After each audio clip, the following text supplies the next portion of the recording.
Макс Вальтер. Мешок. Книга 4. Инстинкт выживания.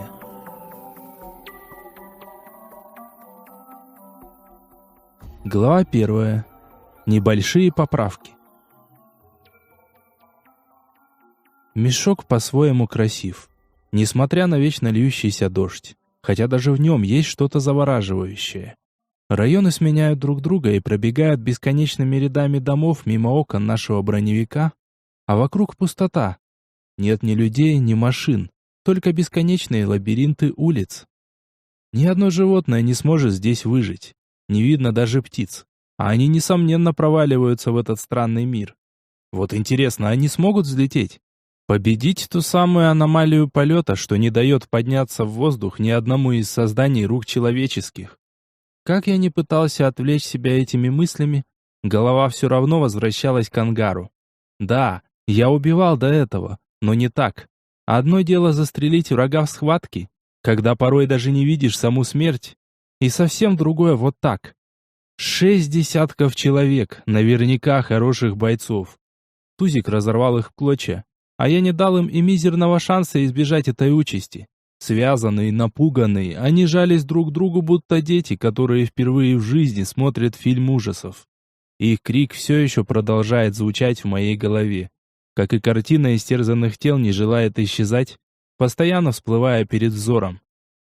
Питомец, весь вымазанный в крови.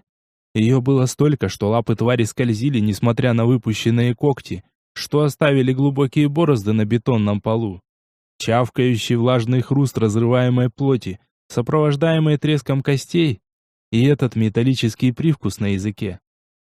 Вряд ли мое сознание сможет когда-нибудь очиститься от всего этого. Слишком жестоко и неправильно. Я успокаивал себя тем, что так было необходимо.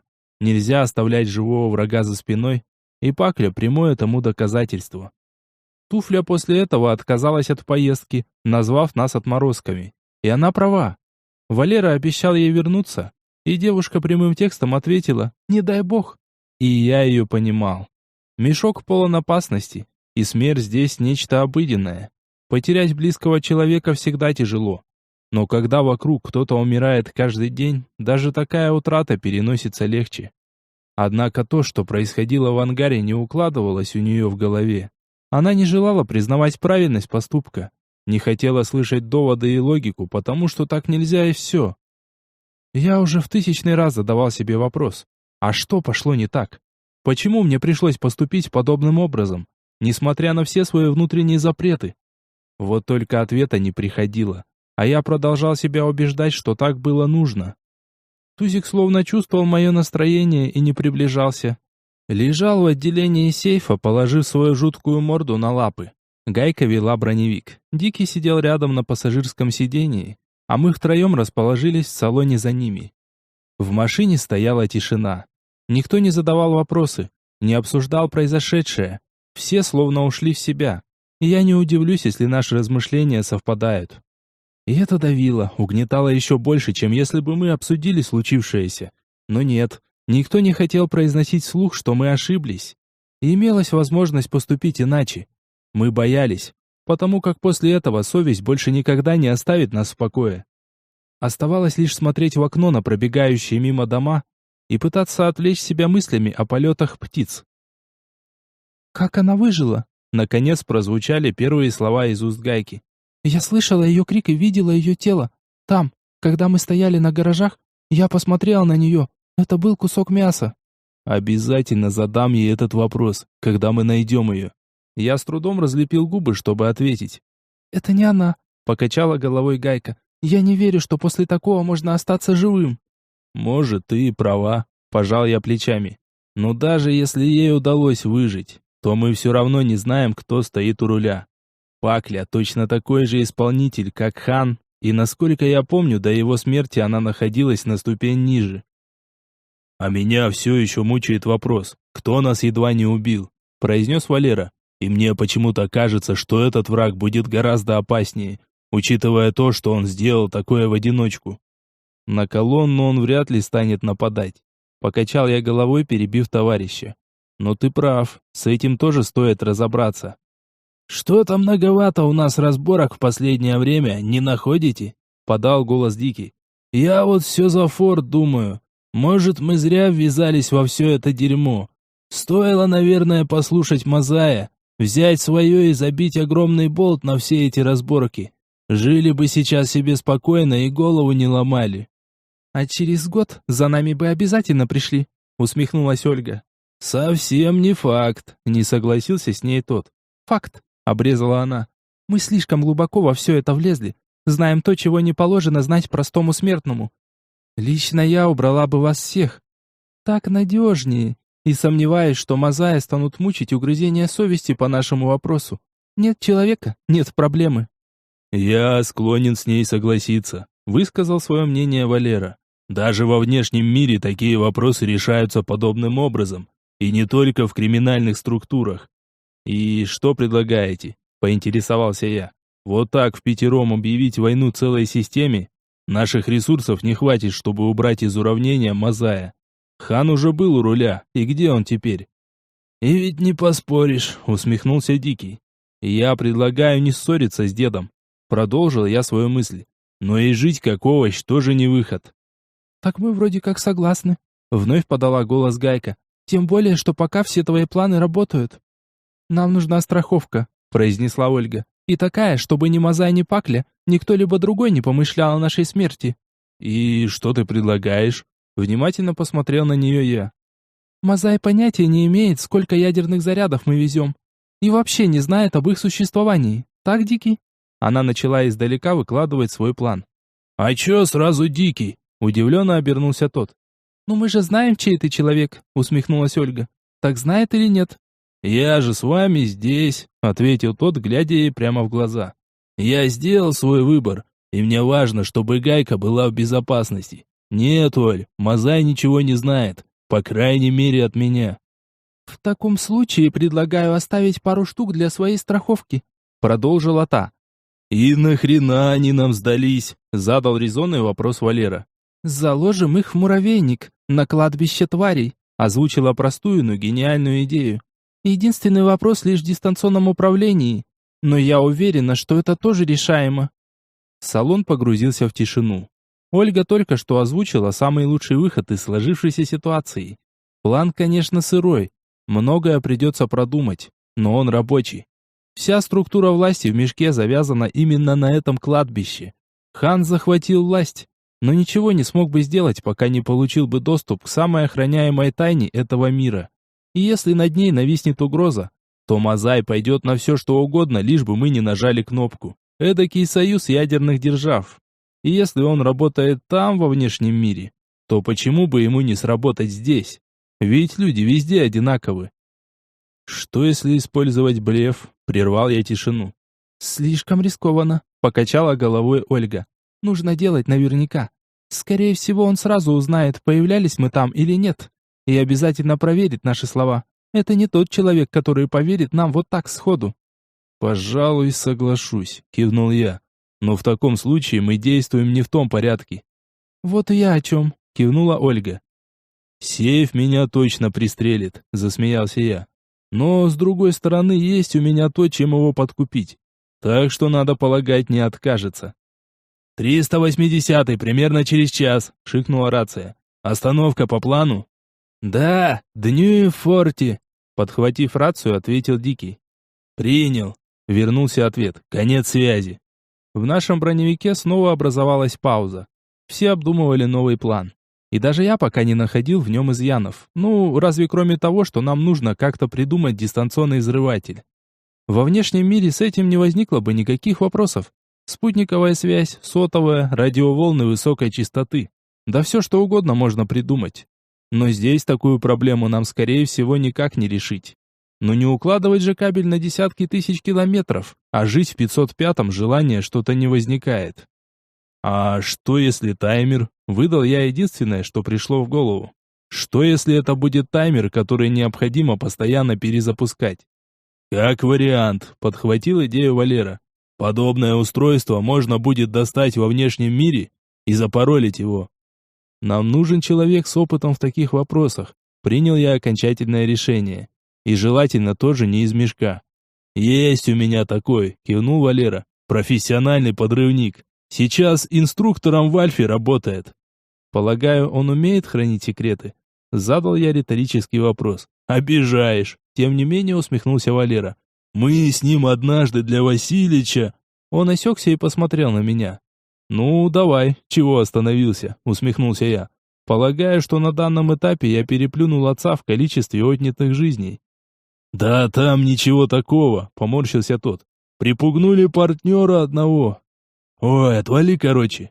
«Он разбирается в устройствах с ядерной начинкой», — уточнил я. «Проще назвать то, в чем он не разбирается», — усмехнулся Валера. «Он такую бомбу может на коленках собрать». «Ну, здесь ты, конечно, загнул», — отмахнулся Дикий. «Я пока еще ни разу не слышал о кустарном производстве ядерной бомбы. Будь там все так просто, террористы вряд ли от них отказались бы. Да и стран, владеющих подобным оружием, не так уж и много». «Ладно, здесь согласен», — улыбнулся тот. «Но таймер приладить он точно сможет. Плюс всяких обманок наставить, чтобы никто лишний носа не совал». «Значит, принимаем план как основной», — согласился я. «Дикий». «Да чё опять Дикий-то?» — возмутился тот. «Мы с тобой еще в лесу все обсудили. Хорош уже меня этим тыкать постоянно». «Ладно, уговорил», — засмеялся я. «Мы можем вообще ничего не отдавать Мазаю», — произнесла Ольга.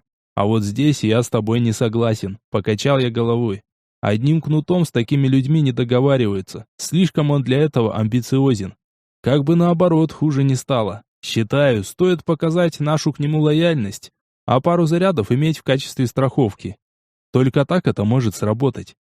«Да, пожалуй, соглашусь», — немного подумав, кивнула она. Машины втянулись в форт. Тот самый, где проживал Бакс со своим сыном.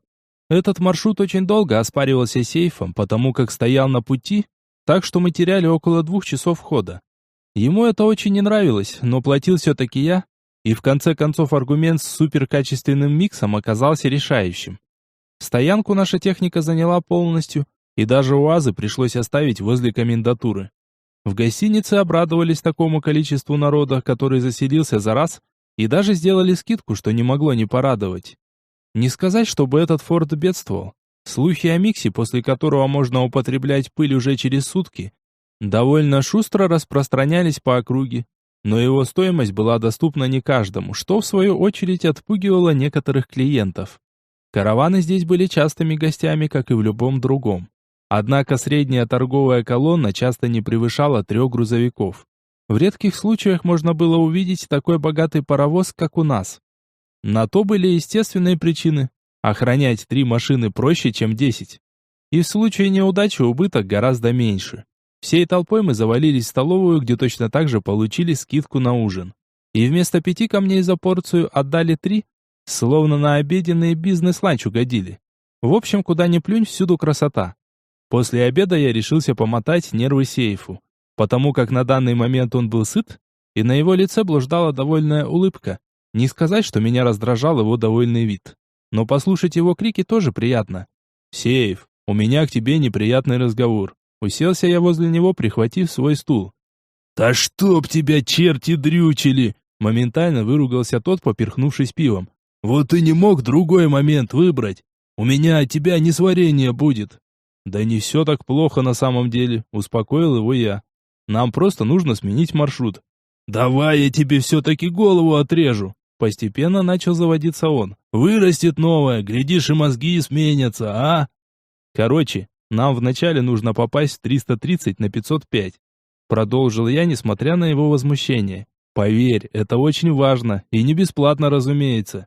«А не пошел бы ты в жопу!» Грохнул кружкой по столу тот. «Я тебе че, шлюха какая? Ты меня вертишь постоянно, то в рот хочу, то в задницу. Все, хватит с меня этого дерьма.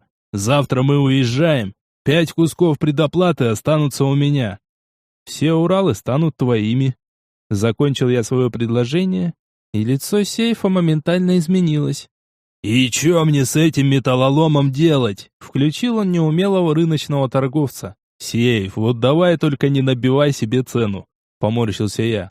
«Мы с тобой оба прекрасно знаем, что 10 новеньких военных грузовиков стоят гораздо дороже 20 штук. 11, поправил меня тот. Само собой. Кивнул я, будто не специально оговорился. Все машины станут твоими, и тебе больше не нужно будет зарабатывать на сопровождении. Ты сам станешь владельцем каравана. Ты меня еще поучи, подкинул подбородок тот. Договорились, уточнил я и протянул ему руку. Вот почему у меня сейчас такое ощущение, что я сделку с дьяволом заключаю. Поморщился тот, но все же жадность победила, и он скрепил сделку рукопожатием. Основную колонну оставим здесь. Нужна оперативность и скорость, продолжил я. В 505-й пойдем 2-3 Уралами. А поточнее никак, поморщился тот. Вот эти твои 2-3.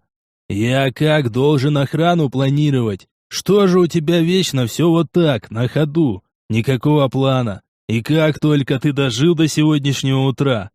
Пусть будет 3, согласился я. Да, точно 3. «Мужик!» – поджав губы, закивал тот. «Ну, хоть где-то мы имеем определенность. Ладно, у тебя все?» «Ну, в общем, да», – пожал я плечами. «Тогда отвали от меня. Дай хоть час пожить спокойно». Поморщился сейф и снова подхватил свою кружку. Я поднялся из-за стола, подхватил стул и вернулся к своим. «Что-то слабовато на этот раз», – усмехнувшись, кивнул головой в сторону сейфа Дикий. «Обычно после разговора с тобой он еще сутки отходит, а сейчас даже корвалол не достал».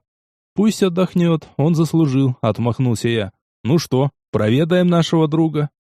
«Я уж думала, ты никогда это не скажешь», — улыбнулась Ольга. «Ну, сейчас мы с Борькой устроим разгром». «Вы как, решили, что будете с редкими камнями делать?» — уточнил я у Дикого.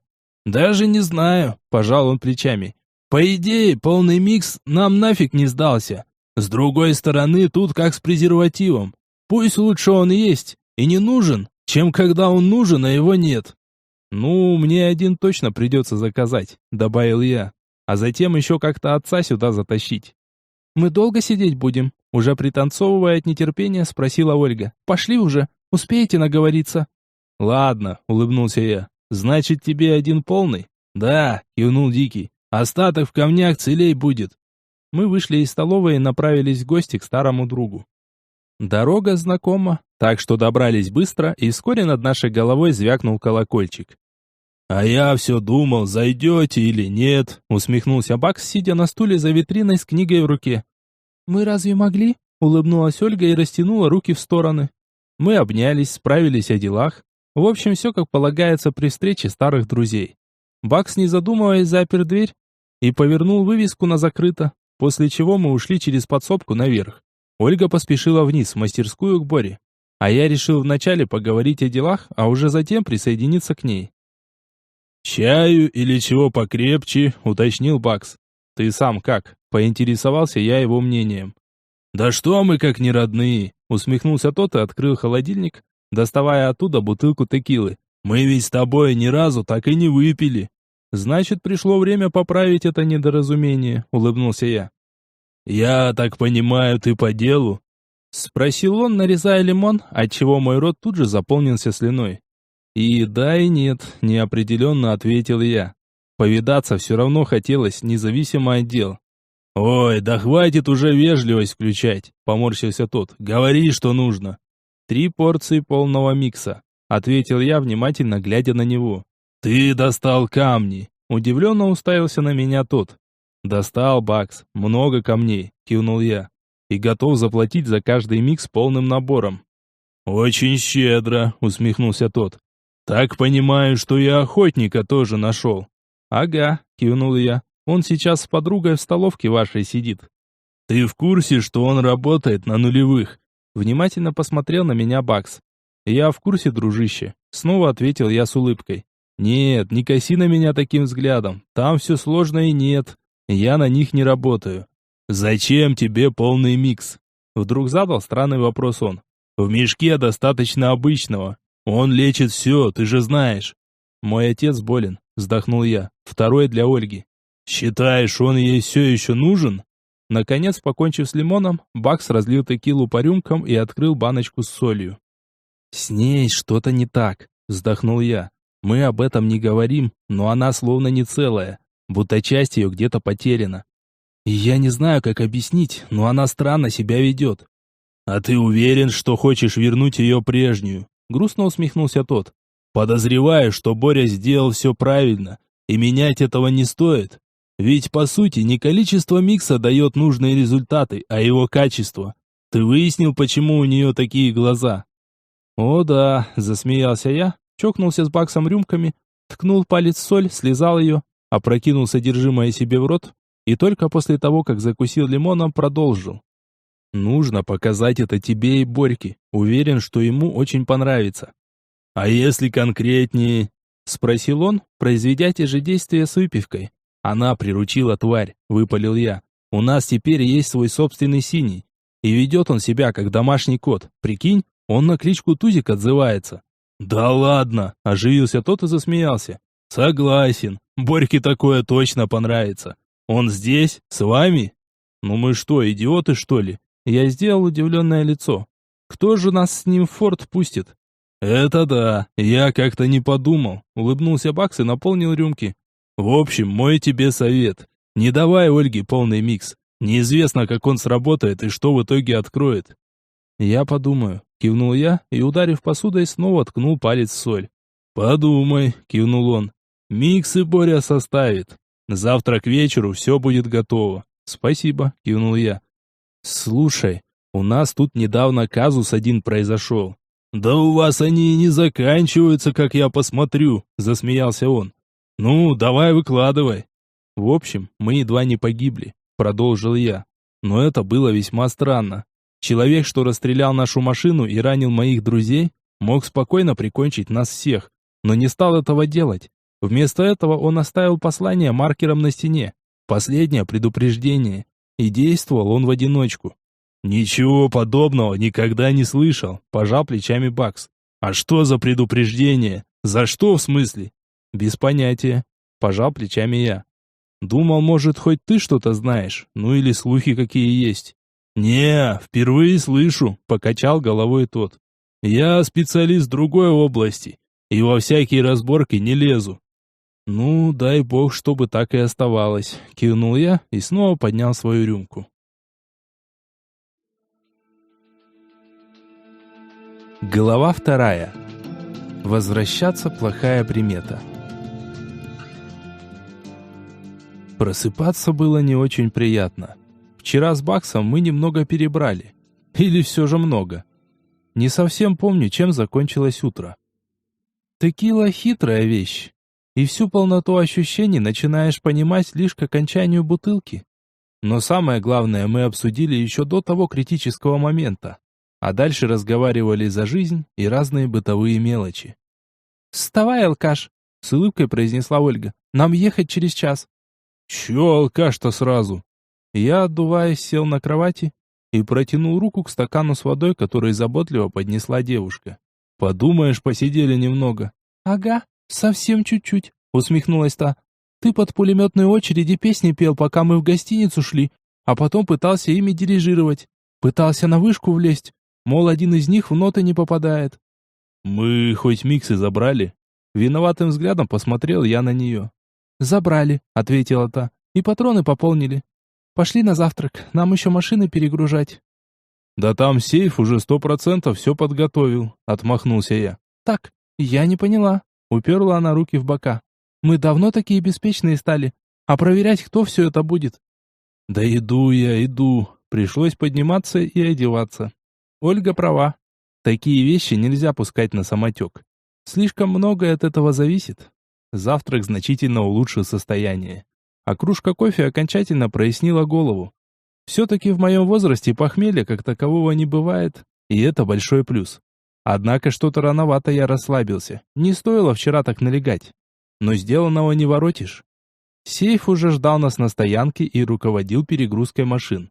Чтобы с наибольшей вероятностью доставить груз по назначению, мы закинули по ящику с опасным содержимым в каждую. А для этого необходимо было расчистить под них место.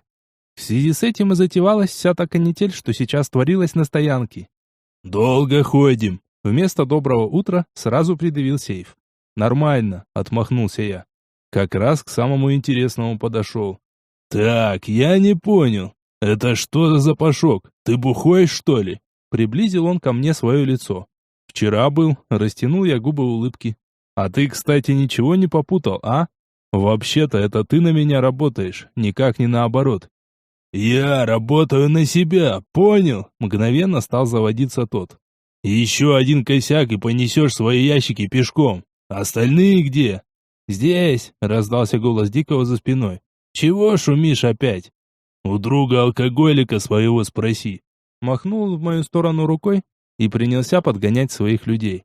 «Гусля, мать твою, шевели задом! Че ты там возишься, как баба?» Машины одна за другой вытянулись из ворот форта и в сопровождении БТРа и 2 УАЗов двинулись на север. К необходимым восточным координатам мы находились гораздо ближе, но вот первую их часть необходимо перевести в положительную сторону. Выезд состоялся уже на час позже привычного. И если еще месяц назад мы покидали форт в 7-8 вечера, то сейчас это произошло в начале 10-го. День шел на прибыль, а значит лето все ближе. И вскоре караваны станут передвигаться быстрыми, короткими перебежками. Сейф собирается к этому времени покончить с моими делами, потому как спрос на перевозку подскочит, а вместе с тем и стоимость услуг. Патроны станут гореть в 2 раза быстрее, и также, скорее всего, подорожают. Наш груз наверняка прибавит стоимости, но я не собирался его продавать. В моих планах все же теплилась надежда на свой собственный форт. И вот там мне все это пригодится. Вчера была очередь Дикого выходить в рой, и сейчас он, сидя за рулем броневика, периодически корректировал курс всей колонны. Можно не волноваться по поводу нападения тварей. Их засады мы спокойно минуем. Тузик присоединился к нам почти сразу, как только мы покинули буферную зону. Я распахнул ему задние двери, и он прямо на ходу запрыгнул в машину, заставив ее хорошенько присесть. Ольга тут же осмотрела его, но ни одной даже самой малой царапины не обнаружила. Зеленая пыль все еще сохраняла свой эффект и защищала нашего питомца, а значит, в его отношении она действует на постоянной основе. Мне очень хотелось проверить, что будет, если применить другую. Но жаль терять уже приобретенные свойства. Вдруг они обнулятся. Да и того, что получилось, уже более чем достаточно, чтобы дать серьезный отпор хоть человеку, хоть тварям. Может, и не стоит экспериментировать. Дорога сменилась на ровную, прямую, с 6 полосами разметки, и наш караван прибавил скорости. Мимо мелькали высотки вполне современного вида, но улицы все так же оставались пустые и безлюдны. Жаль, что такие отрезки на пути попадаются нечасто и быстро заканчиваются. Вскоре скорость упала, а машины начали переваливаться на рваном, местами полностью отсутствующем асфальте. Несмотря на то, что наш «Мерседес» не предназначен для езды по бездорожью, справлялся с этим испытанием очень неплохо. Я начал дремать от мерного покачивания. Дикий хорошо исполнял свои обязанности, выступая в роли навигатора, так что можно спокойно поклевать носом, тем более, что выспаться за остаток вчерашнего дня у меня не очень-то получилось. «Внимание всем машинам! Впереди завал!» Вывела меня из состояния дремы рация. «Стоп, колонна! Первый, проверь, что там!» «Принял», — отозвался БТР и не спеша двинул вперед на поиск объездного пути. «Дикий, там как?» Неопределенно поинтересовался я из-за сонного мозга. Твари нет. Тем не менее, он понял меня и, не отрывая взгляда от происходящего, ответил. «Но ведь могут быть и другие засады». «Это понятно», — кивнул я и отодвинул затвор вала, чтобы убедиться в наличии патронов в стволе. «Надеюсь, там все хорошо». «Первый сейфу», — ожила рация. «Есть объезд, но очень узкий». «Принял», — ответила рация голосом командира. «Колонна на разворот, рисковать не будем». Дикий воткнул заднюю передачу, как и Урал, что находился впереди нас.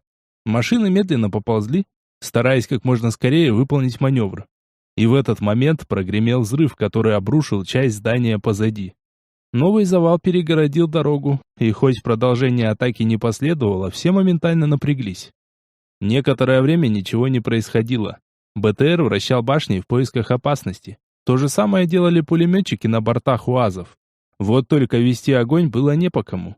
Напряжение росло. Рация постоянно шипела, докладывая об отсутствии опасности и требуя повышенного внимания от остальных. Несмотря на это, все понимали, путь к отступлению перекрыт, И единственный выход только через узкий проезд. Но теперь соваться туда желания не возникало. Скорее, наоборот, всячески противилась. «Пес, прием!» — шикнула рация. «Выпусти зверя, пусть проверит обстановку». «Принял», — вместо меня ответил Дикий. А я уже без лишних слов выпускал Тузика в заднюю дверь. Тот встрепенулся мгновением раньше, чем прогремел взрыв, после чего уставился на выход и зарычал. Едва створка откинулась в сторону, как он моментально вырвался наружу. В следующее мгновение его смазанный силуэт скрылся в узком переулке. Некоторое время стояла тишина, а затем прозвучал нервный голос в рации. «Вон он, на завале!» Все взгляды и крупный калибр тут же развернулись в указанном направлении. За машинами нам не очень хорошо было видно, что там происходит. Но стрельбу, к удивлению, так никто и не открывал. И это напрягало еще больше. «Мне нужен пес и метла!» Прогремел сильный голос в наступившей тишине. «Мы никого не тронем, просто дайте нам поговорить!» «Держи!» Протянул я Ольге трубочку с зеленой пылью. «Ты что, собрался туда идти?» Удивленно посмотрела она на меня. «Почему нет?» Пожал я плечами. «По-другому нас отсюда не выпустят». «Мне очень это не нравится», — покачала головой она. «И я больше не чувствую Тузика». «Что значит не чувствую?» Остановился я и удивленно уставился на невесту. «Что с ним?» «Я не знаю», — поморщилась та. «Словно помехи какие». «Пошли», — уверенно сказал я и вдохнул зеленую пыль. Ольга проделала то же самое, и мы вместе покинули броневик. Стоило выйти на открытый участок, как нам открылась картина происходящего. На вершине кучи обломков стоял человек с импровизированным белым флагом. Но не это было странным. У его ног сидел наш Тузик в крайне потерянном состоянии. Он крутил головой в разные стороны, приподнимал свои чешуйки, но словно ничего не видел вокруг.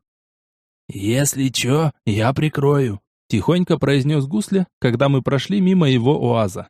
В ответ я лишь коротко кивнул. Вся ситуация казалась более чем странной. Мысли метались в догадках, но ничего дельного в голову не приходило. Ответ ждал где-то впереди на завале, в виде не менее странного человека с куском простыни на арматуре. «Войдите в здание слева!» — крикнул он нам. Мы повиновались и свернули в указанном направлении, еще больше теряясь в догадках. Здесь нам навстречу вышел еще один парень и попросил следовать за ним. Обычный многоквартирный дом, по лестнице которого мы поднялись на второй этаж, где нам указали на правую дверь. Сдать оружие просьбы не последовало, и мы спокойно вошли внутрь, держа руки на автоматах и готовые в любой момент открыть огонь. «Проходите, молодые люди», — услышали мы вежливый голос из общей комнаты, что находилась дальше по коридору. Здесь, в кресле, сидел еще один человек, и, видимо, он являлся главным во всем этом представлении. Седые длинные волосы забраны в хвост, одет в стандартный непромокаемый камуфляж серого цвета, на коленях лежит короткий автомат, смотрит спокойно, без страха, скорее даже изучает объекты для предстоящей беседы. Перед ним стоит небольшой журнальный столик, на котором парят 3 кружки с чаем, а посередине расположилась глубокая эмалированная тарелка, заполненная конфетами и печеньем. «Присаживайтесь, нам предстоит серьезный разговор», — указал он рукой на диван. «Угощайтесь, это вам». «Спасибо», — сухо поблагодарил его я. «Вы кто?» «Друзья называют меня Тим», — ответил тот. «Полное имя Тимур, но вам это ничего не скажет». «Что вам от нас нужно?» — задал я второй вопрос. «Это ваши люди обстреляли наш броневик и едва не убили моих друзей». «Вы присаживайтесь», — настойчивым тоном попросил Тим еще раз. «В ногах правды нет, а она нам сейчас очень необходима». «Кто вы такие?» Чеканя каждое слово, повторил я свой вопрос.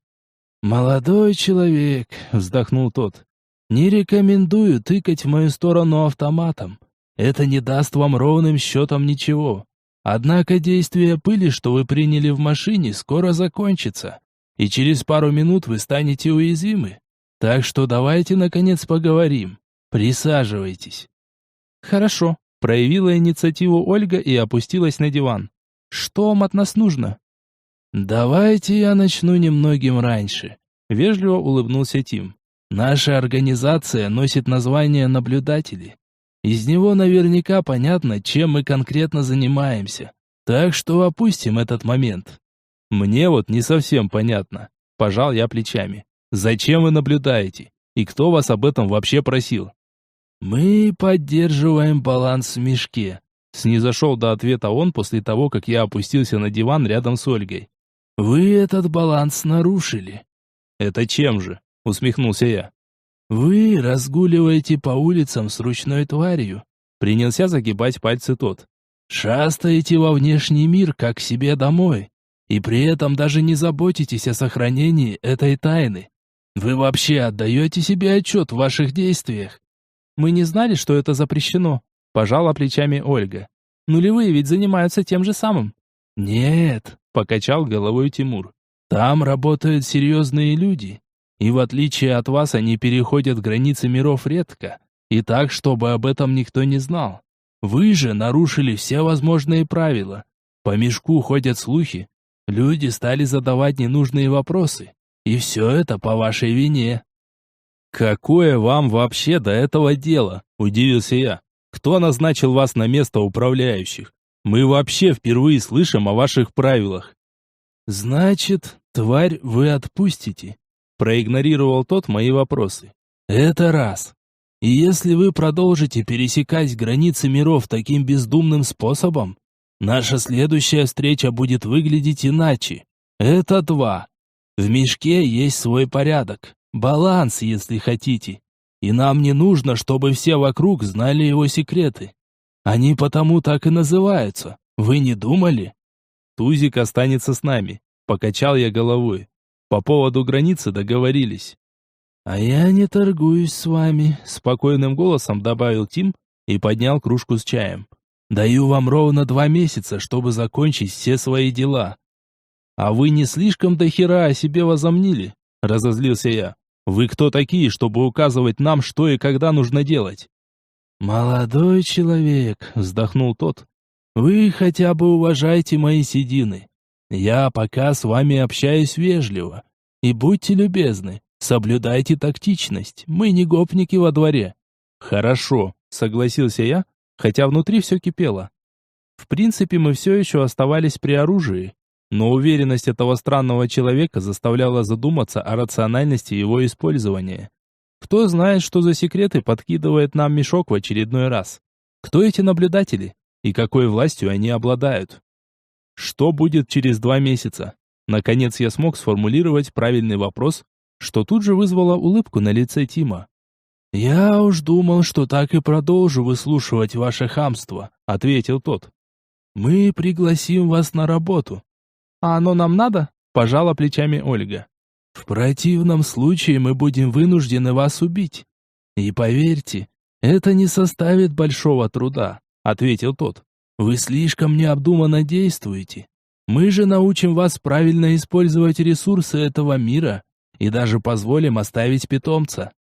«И чем нам придется заниматься?» — спросил я, уже зная ответ заранее. «Охранять тайны мешка», — пожал он плечами. «В этот мир нечасто попадают люди, подобные вам.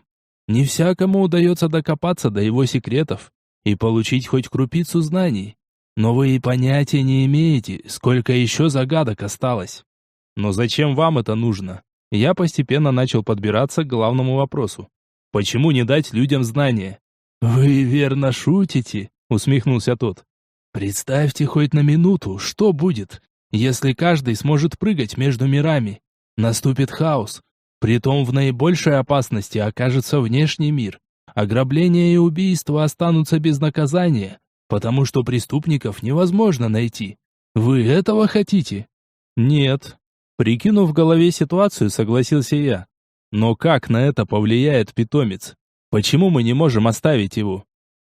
«Вот вы вроде умный человек», — усмехнулся тот, «а задаете такие глупые вопросы. Ручная тварь привлекает лишнее внимание. Это, в свою очередь, тянет за собой целую цепочку вопросов, ответы на которые грозят раскрыть множество ненужных секретов». «Вам это все зачем?» Наконец подобрался я к основной теме беседы. «Почему вы вообще этим занимаетесь?» «Потому что мы знаем, чем все это грозит», — пожал плечами тот. «Такие силы не должны оставаться без контроля. То, что способен дать мешок, может разрушить оба мира, а этого допустить никак нельзя». Выходит, что нулевые тоже находятся под вашим контролем. До меня наконец дошло, кто правит балом в мешке. Но тогда почему вы позволили? Мы не всесильны, к сожалению, перебил мой вопрос Тим. И наше внимание упало на вас только после того, что натворила она. До недавнего времени вы двигались в нужном направлении, но сейчас занимаетесь не тем. Откуда вы знаете, что мы хотим сделать? Усмехнулся я. Нетрудно догадаться, натянул на лицо улыбку тот. Вы собираетесь заминировать кладбище, ведь так? Не стоит этого делать. Почему? Задал я очередной глупый вопрос. Вы уже знаете ответ, спокойно произнес тот. Мы и без этого сможем гарантировать вашу защиту, как и остальным своим людям. Поэтому в вашей затее нет никакого смысла. Сейчас более важно вытянуть на свет тех, кто мешает спокойно работать и приносит хаос в устоявшиеся договоренности. Мы знаем часть тех, кто состоит в сговоре против текущего положения вещей, но саму верхушку пока не видим. Ваша задумка должна сработать. Только по этой причине вы все еще живы, а я разговариваю с вами. Что же, если вы такие умные, сами до такого не додумались? Усмехнулся я. Разве? Приподнял брови тот. А как по мне, так все идет идеально по плану. В смысле? Неподдельно удивился я. В прямом, усмехнулся Тимур. Мы уже давно вас направляем и корректируем все ваши действия. Информация, которую вы получаете от случайных людей. Ваши передвижения. Все это не так просто. Например, наша встреча. Думаете, это вы выбирали безопасный маршрут? Ваш компаньон, Дикий, кажется, он видит скопление тварей и руководит продвижением колонны. Но кто создает те самые преграды? Подумайте. Но ведь идею с грузом придумали мы, уже не так уверенно произнес я. Само собой, согласился Тим. Мы всего лишь вас к ней немножечко подтолкнули. Вы так и не ответили на мой вопрос. Выдержав паузу, сменил тему я. Это ваши люди обстреляли нас у машины и оставили послание на стене. К сожалению, это так, кивнул тот. Но ведь они в полном порядке, не так ли? Вы вообще в курсе, что Гайка беременна? Холодным тоном произнес я. Какими уродами нужно быть, чтобы сделать такое? И вы хотите, чтобы я после этого работал на вас? Вы понятия не имеете, к чему это привело, усмехнулся тот. Вы ведь дали ей микс. Именно благодаря ему она все еще жива, пожал я плечами. Развитой медицины я здесь что-то не наблюдаю. И теперь она ждет самого уникального ребенка на весь мешок, усмехнулся тот. Вы что, совсем конченые? В очередной раз взорвался я. Ради этого ее нужно было нашпиговывать свинцом? Но наши расчеты оправдались, пожал плечами тот. Вы сделали ровно то, чего требовала ситуация, и спасли своих друзей. Валера успел умереть, крикнул я. Он уже не дышал, мать вашу. Это сопутствующие потери, пожал плечами Тимур. Вам же знакомы такие слова. К тому же, не вам меня судить, пес. По вашей вине умерли 60 человек, и в отличие от нас, вы не предоставили им даже шанса. Так было необходимо. Мгновенно успокоился я, будто на меня ведро холодной воды вылили. В таком случае вы обязаны меня понять, улыбнулся тот. Гайка хорошая девушка. Мне жаль, что ей пришлось такое пережить, но мы не видели другого выхода. Значит, целью была она, уточнил я. Но зачем тогда нужно было писать послание на стене? Но ведь оно сработало, охотно ответил Тим. Вы даже и не думали в ее сторону, пока я вам об этом не сказал. Но почему она? Спросил я. В чем ее уникальность? О, здесь задействованы очень сложные процессы, а также вероятность совпадений. Пустился в объяснение тот. Во-первых, это первенец. Во-вторых, зачата Текса. Ну и в-третьих, он умер и вернулся к жизни после того, как вы дали его матери микс. Поверьте, такую цепочку очень сложно выстроить специально. Мы сами до конца не понимаем, как это все повлияло. Но ребенок в ее утробе – самое удивительное творение мешка. Ему необходимо дать правильное воспитание. Я так понимаю, что вы собираетесь этим заняться. усмехнулся я. Так почему здесь сейчас сидим мы, а не она с Диким? Потому что от вас с метлой очень многое зависит, ответил тот.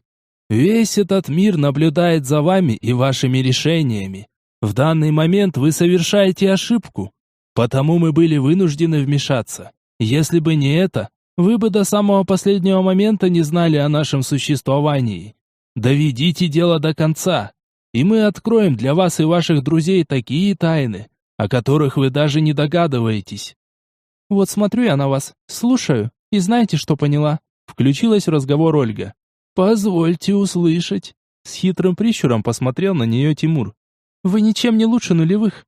Тех, кто объявил войну их системе, и тех, кто правит балом во внешнем мире. Вывалила она то, что было у меня на языке. Вы фанатики, такие же, как в свое время была Инквизиция. А мы не претендуем на роль праведников, усмехнулся в ответ он. Так устроен мир. И если вас кто-то станет убеждать в обратном, смело плюньте ему в лицо. Я не ребенок, я прекрасно знаю, как все устроено, усмехнулась Ольга. Но я не желаю принимать в этом участие. Вы стали его частью, как только приняли черный камень, сухо с каменным лицом произнес Тимур. Какую цель вы преследовали на тот момент? Мир во всем мире? Может быть, вы переживали о семьях тех людей, которые погибли в фортах, защищаясь от орды тварей, что находилась под вашим управлением? Не рассказывайте мне, что такое хорошо, а что такое плохо. Мы читали эту сказку в детстве. Увы, мир гораздо сложнее. Я не собиралась выгораживать себя, и уж тем более как-то оскорблять вас, продолжила та. Но и работать на вашу контору у меня нет никакого желания. У вас еще есть время подумать. Тимур поставил на стол пустую кружку, тем самым давая понять, что разговор окончен. У вас 2 месяца, чтобы завершить начатое. А что будет, если мы не успеем? Поинтересовался я, также поднимаясь с места. «Успеете, если не будете отвлекаться на разного рода глупости», — ответил тот. «Но я все же отвечу вам, молодой человек. Не уложитесь в отведенное время? Придется вмешиваться нам. Вас к этому моменту, скорее всего, не будет в живых. Уберут как лишних свидетелей и тех, кто слишком много знает». «Мы можем оставить себе Тузика?» — задала совсем уж неуместный вопрос Ольга. «Это исключено», — покачал он головой, и ее глаза тут же вспыхнули. С улицы донеслись крики, но не те, что бывают во время получения травм. Скорее, это были возгласы людей, пытавшихся исправить ситуацию. Какой-то грохот раздался в подъезде, и через мгновение наш питомец принял угрожающую позу рядом с ногами моей невесты. Чешуйки приподняты, слегка колышутся на сквозняке. Хищные оскалы, утробное рычание. Все это не предвещало ничего хорошего, но команду к атаке он пока не получал. Тим, спокойно, с неким любопытством наблюдавший за нашими действиями, подошел к твари и под наши удивленные взгляды потрепал его по загривку. «Ваш дар способен на большее», — с улыбкой произнес он, глядя на Тузика, но обращаясь именно к Ольге. «А вы тратите его на это. Что ж, пусть он пока побудет при вас, тем более, что ему это нравится». С этими словами он вышел из квартиры. Мы, не задерживаясь, отправились следом. Вот только в подъезде оказалось уже пусто. На улице тоже не осталось ни единого представителя наблюдателей, словно они все растворились в воздухе. Или вообще были лишь плодом нашей фантазии. «Что это было?» — поинтересовался Сейф, который встретил нас у подъезда. «Ничего такого, что стоит твоего внимания», — ответил я. «Мы возвращаемся». «Чё?» — тут же набычился тот. «Ты задрал уже меня своими качелями, понял? Чтоб я еще раз связался с тобой». «Ты все еще можешь оставить себе грузовики», — спокойным голосом сказал я. «Только не ори, пожалуйста, и так каша в голове». «Это, между прочим, не новость», — ухватился за мою фразу тот. «У тебя там, кроме дерьма и каши, больше ничего нет. А вы что уставились? Гусля, гриб? Мухой проверили закоулок, остальные по машинам. Нам до рассвета нужно успеть вернуться». Глава 3. Неудачная ночь. В машине на нас уставились 3 пары любопытных глаз. Вопрос на их лице читался без лишних слов. И мы с Ольгой не выдержали и засмеялись. «Чё ржёте?» — сразу отреагировал Дикий. «Рассказывать будете?» «Вы бы видели свои рожи!» Вместо рассказа продолжил веселиться я. «Вам там покурить, что ли, чего дали?» Не удержался от комментария Валера. «Извините, это, похоже, истерика уже». Пару раз хрюкнув, взяла себя в руки Ольга. «А вообще, ребята, мы в полной жопе». «Отличная новость», — кивнула Гайка. «Я уже и не помню, когда было иначе. Как по мне, так из жопы мы еще ни разу не вылезали». «Твоя правда», — согласился я. «А теперь по факту». Я полностью выложил друзьям все, что удалось узнать.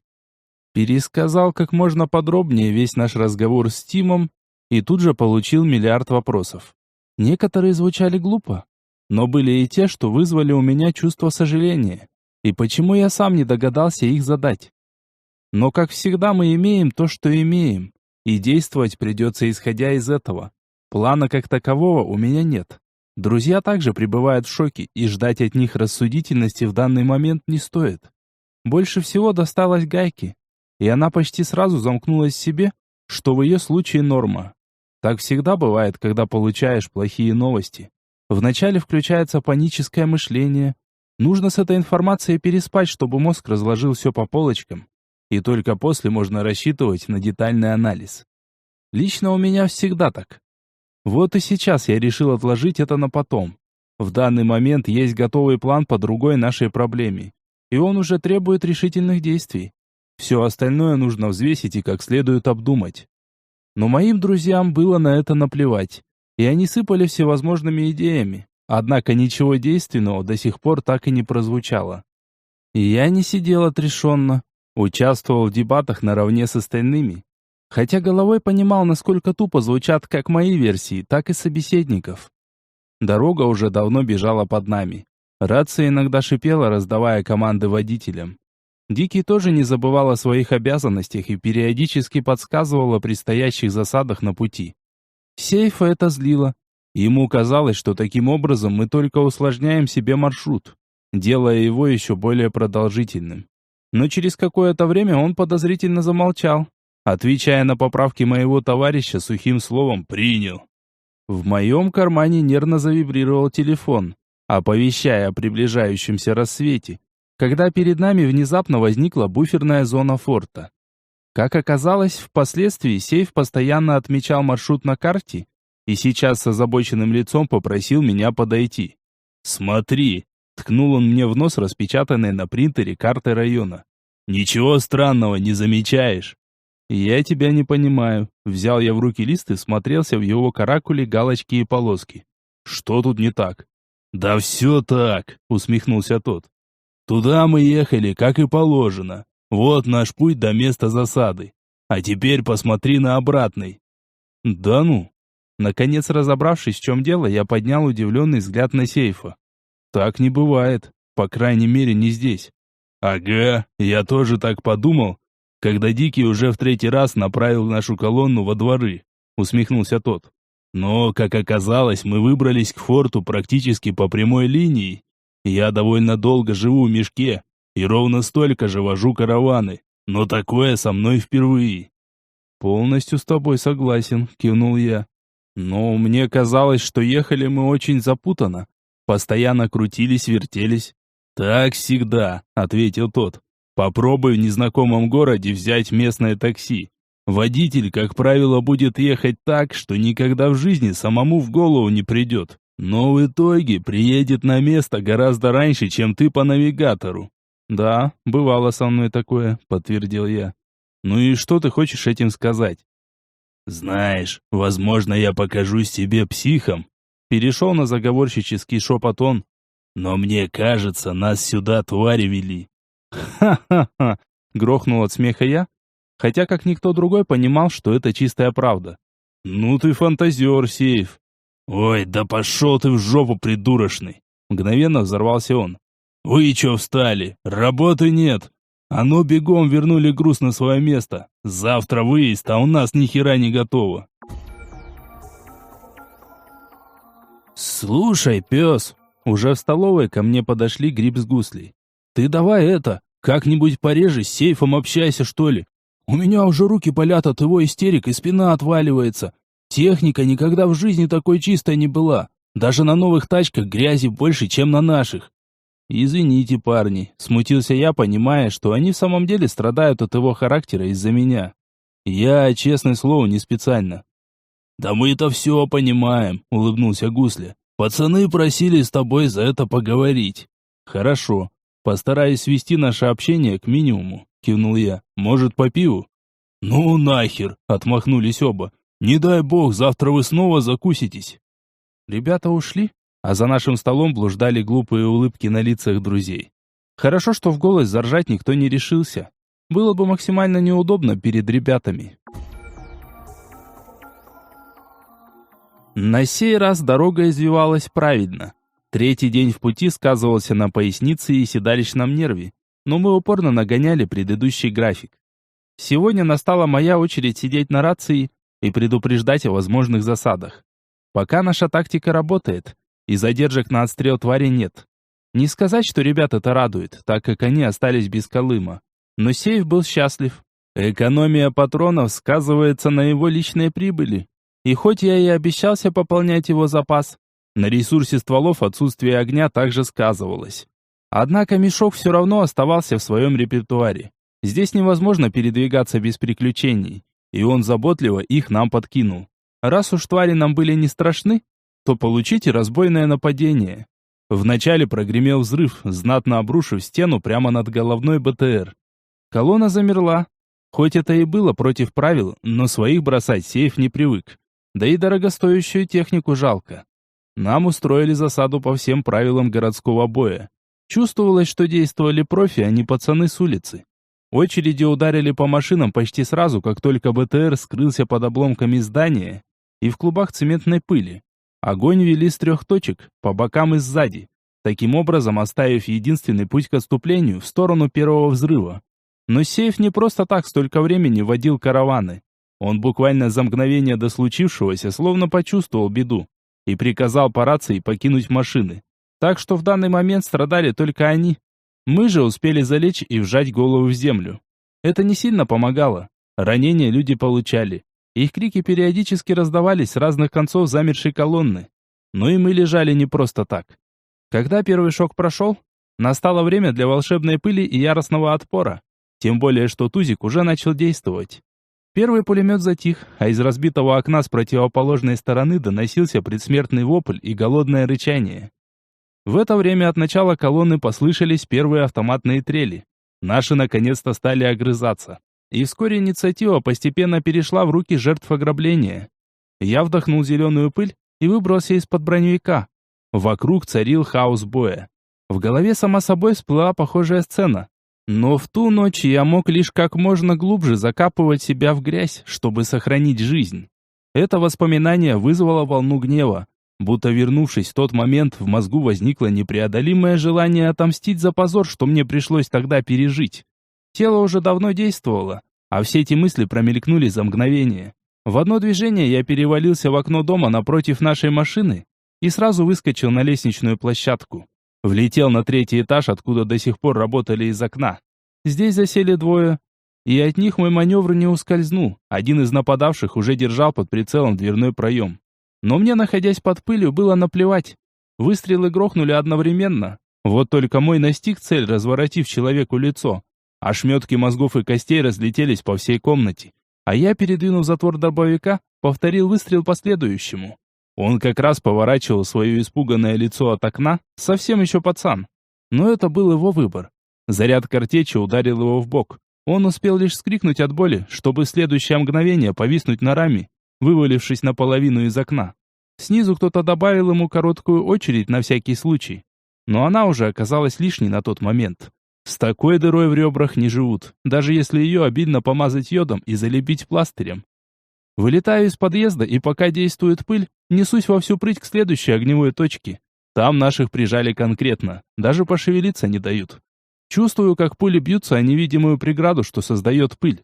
Они со свистом проносятся мимо головы, и в любых других условиях я, скорее всего, был бы уже мертв.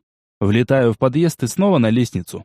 Но на этот раз не все так просто. Противник тоже не дурак, чтобы вот так в открытую встречать меня на площадке. Картечь вылетела из дробовика, но не нанесла ему никаких повреждений, лишь выбила крошку из штукатурки вокруг него и напрочь вынесла часть оконной рамы. Я знал всего один способ убить противника под защитной пылью, но сейчас для этого просто не было времени. Потому мозг принял единственное решение, и я с разбегу пригнулся и подхватил его за ноги, чтобы в следующее мгновение выбросить из окна. Да, это не смертельно, но дает возможность добраться до стрелков в засаде. Вспышка из квартиры по правую сторону и щелканье пуль по стене указали мне нужное направление. Бегу прямо на очередь, и ударом ноги отправляю стрелка на пол в прихожей. Дробовик грохнул, в очередной раз лишив меня слуха, а голова человека превратилась в кровавое месиво.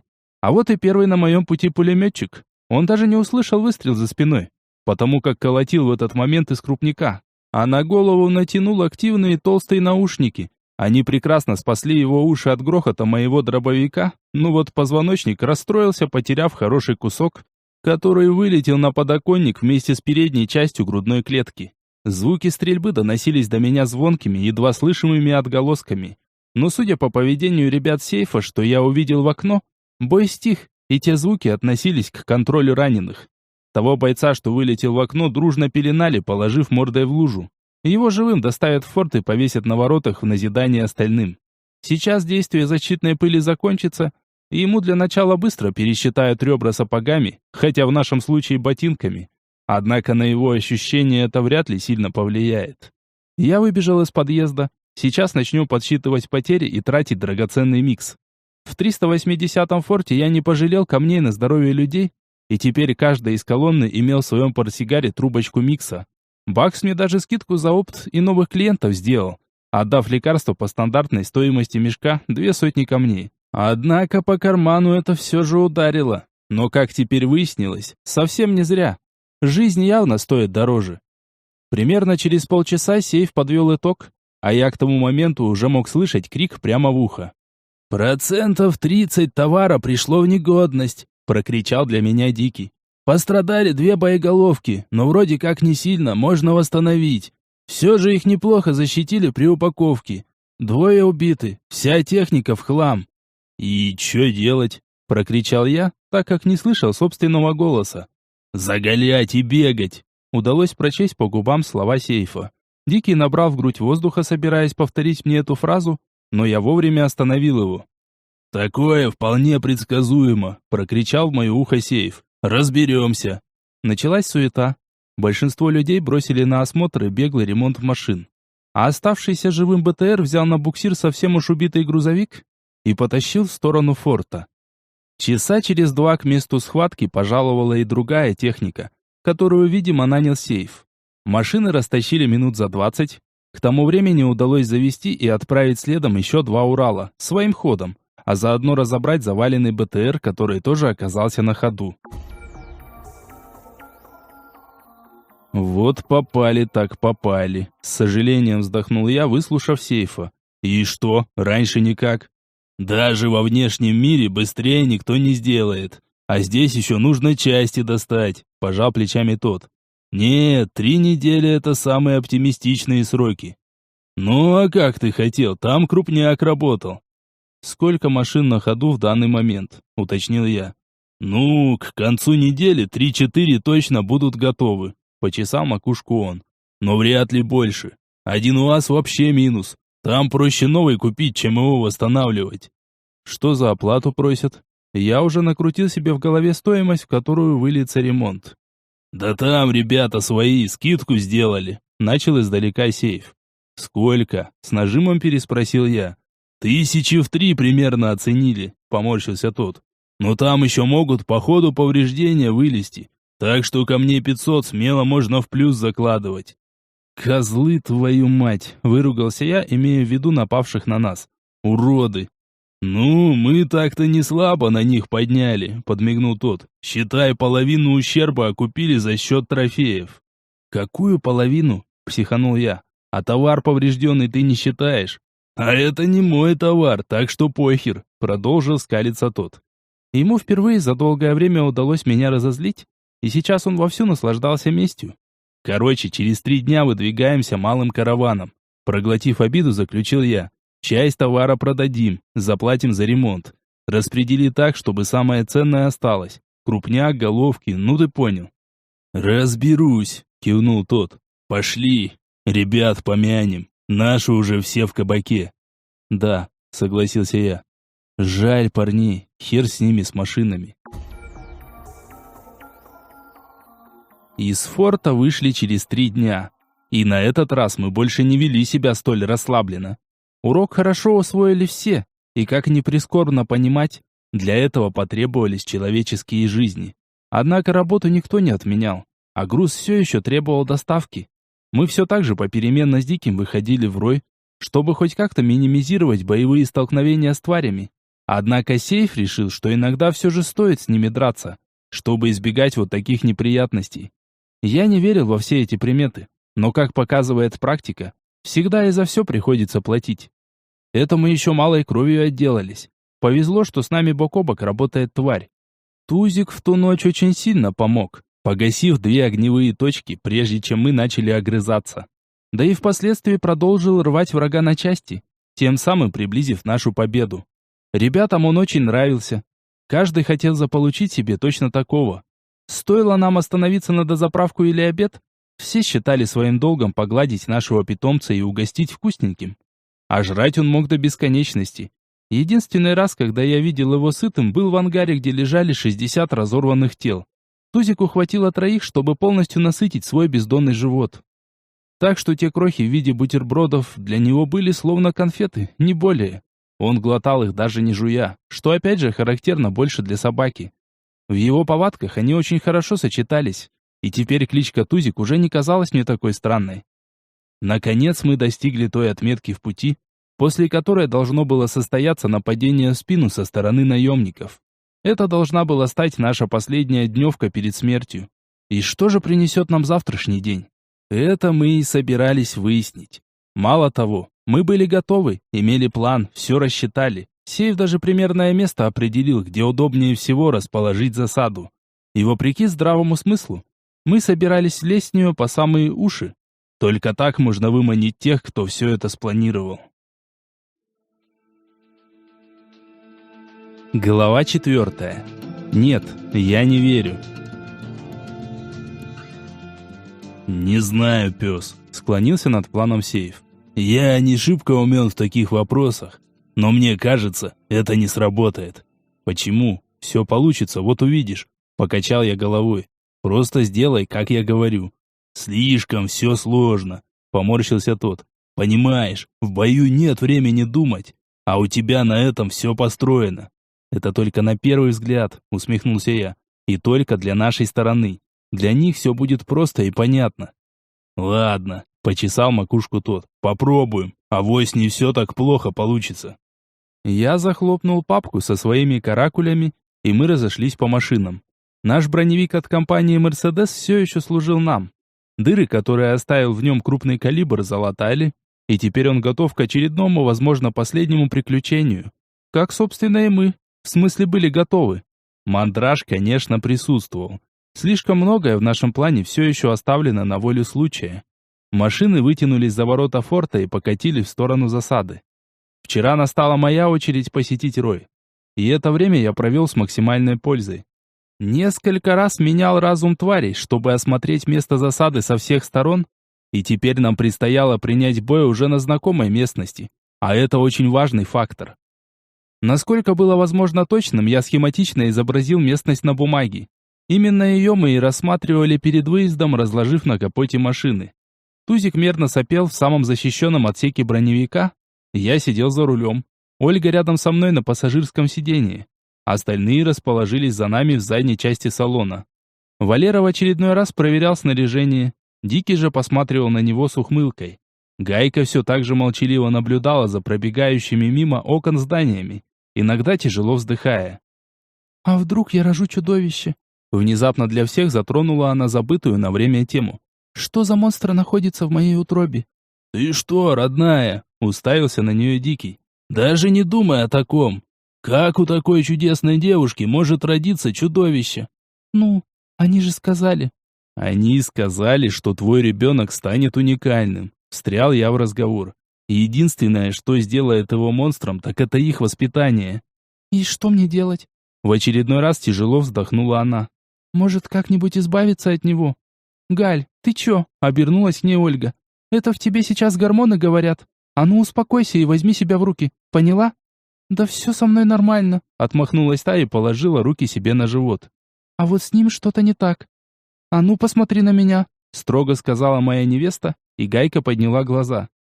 Ну что, я похожа на монстра? А ты здесь при чем? Не поняла она. Ну как? Я, пожалуй, тоже сильно отличаюсь от большинства жителей мешка. Усмехнулась та. Вот только чудовищем себя не ощущаю. Ты думаешь, он будет похож на тебя? С сомнением в голосе произнесла Гайка. Уверена, кивнула в ответ Ольга. Скорее всего, даже видимых мутаций не будет. Мутации, поморщилась та. Слово-то какое. Успокойся, Гай, улыбнулась Метла. Все будет хорошо, вот увидишь. Мы не дадим тебя в обиду. Разберемся с Паклей и займемся этими уродами. Я кое-что придумала. Можно узнать подробности? Скосил я на нее взгляд. Нет, позже, покачала она головой. Сейчас нужно сосредоточиться на предстоящей схватке. Очень много от этого зависит. Согласен, кивнул я. Валер, ты что думаешь? А? Отвлекся он от каких-то своих мыслей. И я-то? Да, ты, повторил я для пущей убедительности. Да черт его знает, пожал он плечами. Я вообще себя здесь лишним чувствую. Здрасте, обернулась к нему Ольга. Вы чё, блин, сговорились все, что ли? Не, ну а чё? Снова пожимание плеч. Вам вон хорошо. Ты тварями управляешь. Дикий смойте эксы. Даже Гайке что-то особенное досталось. А я как этот. Я могу поделиться, улыбнулась последняя. Хочешь? Ага, еще не хватало, чтобы я с пузом за вами скакал. Усмехнулся тот, и салон броневика вздрогнул от хохота. «Готовность 10 минут», — шикнула рация голосом сейфа. «Принял». Вернул я ответ, и все тут же сосредоточились на предстоящей операции. Наши машины втянулись на место, которое мы предполагали как наиболее выгодное для засады. Сейф даже убедился в том, что нас в любом случае постараются в него загнать. Пару раз он собирался объехать этот переулок, но каждая попытка приводила к развороту всей колонны. На пути ожидали завалы. Их роль выполняли либо умело подорванные дома, либо сваленные в кучу машины. Нас прямиком затягивали в ловушку. Однако, надо сказать, эти лишние движения могли сыграть нам на руку. Ведь переть прямой наводкой в очевидно опасное место, ну как минимум подозрительно. А нет, мы честно пытались его объехать. Хотя следить за нами вряд ли станут. Но исключать опять-таки нельзя. Достаточно посадить одного наблюдателя, и он быстро передаст по рации необходимую информацию. Само собой, что в мешке есть необходимость объехать практически все. Но, как правило, такие пути еще более опасны и тернисты, чем те, что используются наиболее часто. Охотникам, наоборот, такие закоулки кажутся привлекательнее, потому как в этих местах реально набить побольше тварей. Ну а каравану требуется проскочить побыстрее, и желательно не потратив при этом патроны. Так что наш выбор оказался очевидным. И будь я на месте Пакли, то все подготовил бы аналогичным образом. Зачем изобретать то, что уже работает годами и проверено не одной жизнью в реальных боевых условиях? Это только в кино военные продумывают хитроумные планы с многоходовкой. На деле же все гораздо проще. Есть конкретные решения для конкретных проблем. Да, в некоторых случаях они не работают. Но это война, и случиться может всякое. Раз в учебниках пишут, что так нужно, значит нечего спорить. И ведь чаще всего именно эти сухие пособия и советы по тактике оказываются правильными, а та самая хитроумная инициатива наказуемой. Мы, наверное, миллион раз обсуждали то, как может начаться атака на колонну. Но все равно это произошло для нас неожиданно. Прямо перед въездом на место засады каждый принял зеленую пыль и был готов к бою. Пострадал, как всегда, головной БТР. Закладка взорвалась точно под его задом, который подбросило почти на метр в воздух. Тяжелую технику не перевернуло лишь чудом, но продолжать движение без сторонней помощи он уже точно не сможет. Взрыв рассчитали очень хорошо, а может быть так вышло случайно, но броня после получения повреждений полностью перекрыла проезд, развернувшись поперек дороги. Вся колонна мгновенно замерла, чтобы тут же получить шквальный огонь по бортам.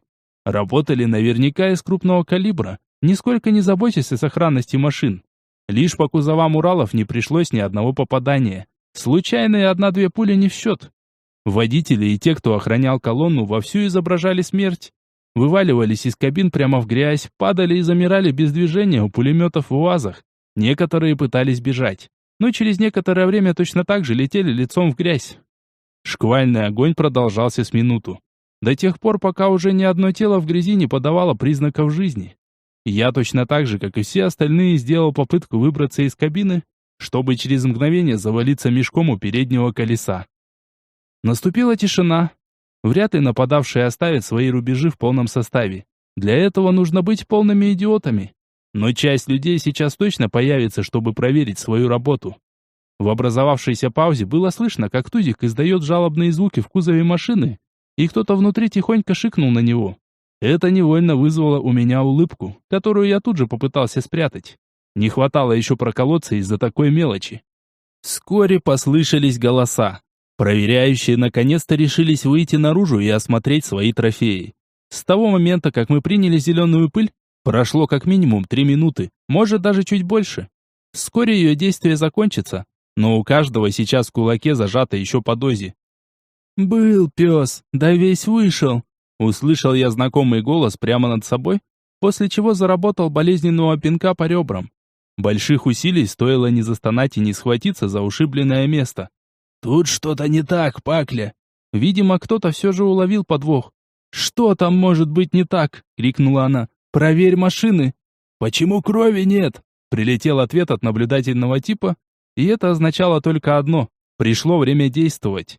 Я резко втянул в себя воздух из трубочки, зажатой в ладони, и уже давно находившейся у моего рта.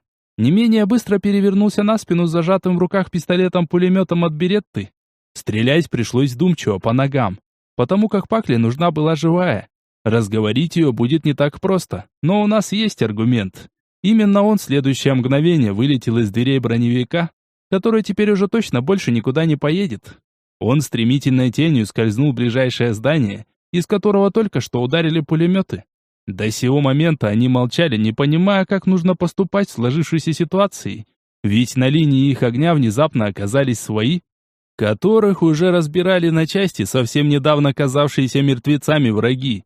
Но нам эта пауза была на руку. И вообще, все прошло именно так, как я полагал.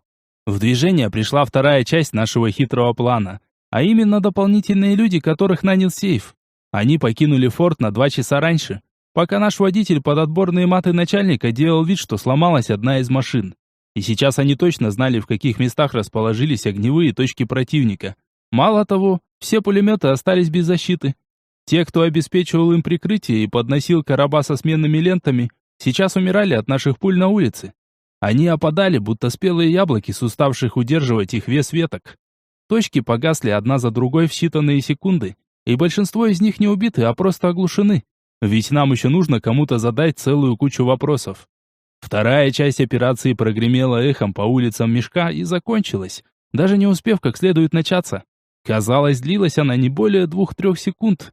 Как все было кончено. Пленных пеленали дольше, чем жгли патроны. Но через некоторое время я с улыбкой наблюдал перед собой 12 человек. Все они, кроме Пакли, смотрели на нас затравленным взглядом, даже не пытаясь скрыть свой страх. И только доблестная командирша плевалась проклятиями и шипела на меня, словно дикая кошка. Ее лицо мгновенно изменилось, когда у моих ног сел Тузик, который с чавканьем облизывал свою морду, убирая с нее кровь и ошметки ее людей. «Хороший мальчик», — потрепал я его за чешуйчатую холку. Для этого мне даже пришлось согнуть и приподнять свою руку. «Здравствуй, Пакля. Неужели ты не рада меня видеть?»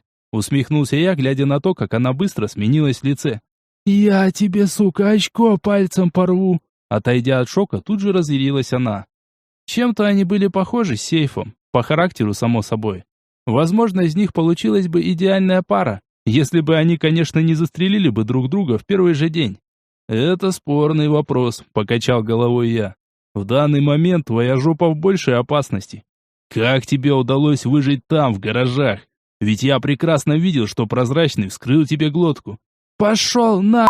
— рявкнула она и попыталась плюнуть в меня. Тузик, видимо, почувствовал мое настроение и желание порвать ее прямо на месте. Он мгновенно переместился к ней и, оскалив зубы, зарычал ей в лицо. Я едва успел крикнуть «нельзя», чтобы он остановился. Надо отдать должное Пакли. Держалась она гораздо лучше тех наемников-сербов. Вместо того, чтобы побледнеть и затрястись от страха, она точно так же оскалилась и попыталась укусить тварь за морду. Скорее всего, она сделала это специально, в надежде на то, что Тузик быстро прикончит ее. Но он у нас очень послушный. Ладно, посмотрим на то, как ты будешь геройствовать, когда он начнет глодать твои ноги, ухмыльнулся я после этой выходки. Ребят, пакуйте их и трофеи в машине. Сейф. Нас скинь у бункера. Дорогу покажу. Сами двигайте в форт. Мы подтянемся, как только закончим. Тебе точно помощь не требуется, уточнил я. С такими людьми, как она, не так-то просто договориться. Если что, я к тебе Дикого пришлю. Немного подумав, ответил я. Не хочу тебя втягивать во все это дерьмо. Как скажешь. Прихлопнул меня по лопатке тот. Чего встали, мать вашу? Приказ слышали? Или ждете, когда я его повторю? Народ тут же пришел в движение. Даже нанятые на один раз люди и те забегали так, словно не первый день знали суровый нрав командира. «Учись, пока я жив», — подмигнул он мне и, насвистывая какую-то мелодию, направился к подъехавшему УАЗу.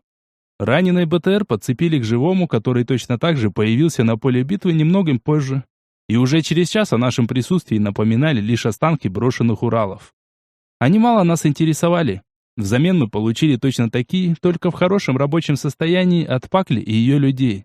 Глупо было бы, если бы они вдруг решили бы унести все честно награбленное в руках. Хорошенько попинав ногами одного из пулеметчиков, удалось быстро отыскать их автомобили, коих оказалось аж 4 штуки, что, собственно, и подняло настроение сейфу. Ему вообще для счастья не так уж много и нужно. Через некоторое время нас с пленными высадили у бункера, где я со своими товарищами намеревался произвести допрос. «Я на 200% уверен, что говорить со мной ты не станешь», спокойным голосом произнес я, глядя в улыбающееся лицо Пакли. «Но все же ради приличия хочу уточнить этот момент». «Тебе что нужно-то?» Продолжая давить улыбку, спросила она. «Хочешь знать, кто заказчик всего этого безобразия? Так я того не ведаю. Можешь меня хоть на куски порезать. Я при всем желании ничего сказать не смогу». «Знаешь, Пакля, я бы поверил тебе, если бы не знал так хорошо», — покачал я головой. «Но что-то мне подсказывает. Знаешь ты гораздо больше, чем хочешь показать». Все это время я поглаживал Тузика по холке. Видимо, Пакля поняла, что шутить я не намерен и настроен более чем решительно. «Ну давай, герой, покажи мне, как далеко ты готов зайти». Улыбка с ее лица исчезла без следа, и она судорожно сглотнула, закончив фразу. «Осторожно, Тузик, она нужна мне живой», произнес я, глядя твари прямо в глаза. «Можно». Рычание и влажный хруст утонули в женском крике. Питомец прекрасно меня понял, и вместо того, чтобы броситься ей в лицо, как он это обычно делал, принялся жевать ступню Пакли, аккуратно, чтобы, не дай бог, не откусить совсем. Как только она начала терять сознание от боли, я выплеснул на нее ведро ледяной воды, а Тузик переключил свое внимание на вторую ногу. Визги, крики, рычания и процедуры по приведению в чувство продлились часа 2, прежде чем Пакли отключилась окончательно. Ее пульс едва прощупывался, дыхание стало прерывистым, а лицо начало синеть. Это никак не входило в мои планы, и я решил, что пришло время для микса. Мне не жалко, информация стоит гораздо дороже. Надо будет, купим еще. Поймав тот момент, когда она делала резкий прерывистый вдох, я силой выпустил воздух из собственных легких, посылая лечебную смесь в ее рот. Некоторое время ничего не происходило. Как вдруг тело Пакли выгнулось дугой, а изо рта вырвался сдавленный хрип. Пришлось ждать, пока она хоть немного оправится, чтобы более или менее привести ее в чувство и внятно пообщаться. Примерно час. Мне показалось этого достаточно. Полное выздоровление мне ни к чему, а для допроса и так сойдет. Очередное ведро воды окатило ее, но не дало необходимого результата. Я произвел манипуляции с растиранием ушей, чтобы увеличить приток крови к мозгу. Бил по щекам. В общем, старался как мог. «Нужно было запастись адреналином на такой случай», проявил находчивость Валера. «Чего тогда не прихватил?» Огрызнулся я, и в этот момент Пакля застонала. Добавив еще одно ведро воды, удалось заставить ее открыть глаза. «Твою мать, пес!» едва слышно произнесла она. Не знала, что ты стал таким лютым извращенцем. Мне повторить экзекуцию? Спокойно поинтересовался я.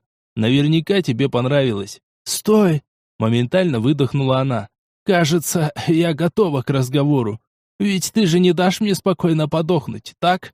Постараюсь сделать для этого все необходимое. Подтвердил я ее слова. Кто стоит у руля? Кто мутит все это ваше революционное движение? А ты сам еще не понял. Кое-как приподняв голову, криво ухмыльнулась Пакля. Ты что, решила в ребусы со мной поиграть? Прошипел я ей в лицо, приподняв голову за волосы. Или ты говоришь, или мы с Тузиком продолжаем процедуру? Это все она, криво ухмыльнулась та. Твоя ненаглядная метла. Что? Что ты несешь? Я отвесил по ее ухмыляющемуся лицу пощечину. Говори правду, мразь. Кто за этим стоит, сука? Это правда, пес. Еле слышно ответила та и вновь отключилась. Сука! Взорвался я. А ну очнись, мать твою! Открой глаза, падла! Я набросился на потерявшее сознание тело Пакли, и, наверное, хорошо, что Валера присутствовал при допросе. Он мастерски скрутил меня, заломал руки и прижал лицом к стене. «Успокойся, пес!» — крикнул он мне прямо в ухо. «Дай ей прийти в себя, и мы повторим процедуру. Сейчас ты делаешь только хуже. Уймись!» «Все, отпусти!» Невнятно пробормотал я из-за того, что мое лицо было плотно прижато щекой к стене. «Я спокоен, в норме». «Точно?» – переспросил он. «Да», – ответил я и окончательно расслабился, чтобы доказать ему это. Глава 5. И что теперь? Мы вместе с Валерой вышли из дальней части бункера в основную залу. Тузик остался на охране на случай, если Пакля очнется и предпримет попытку сбежать.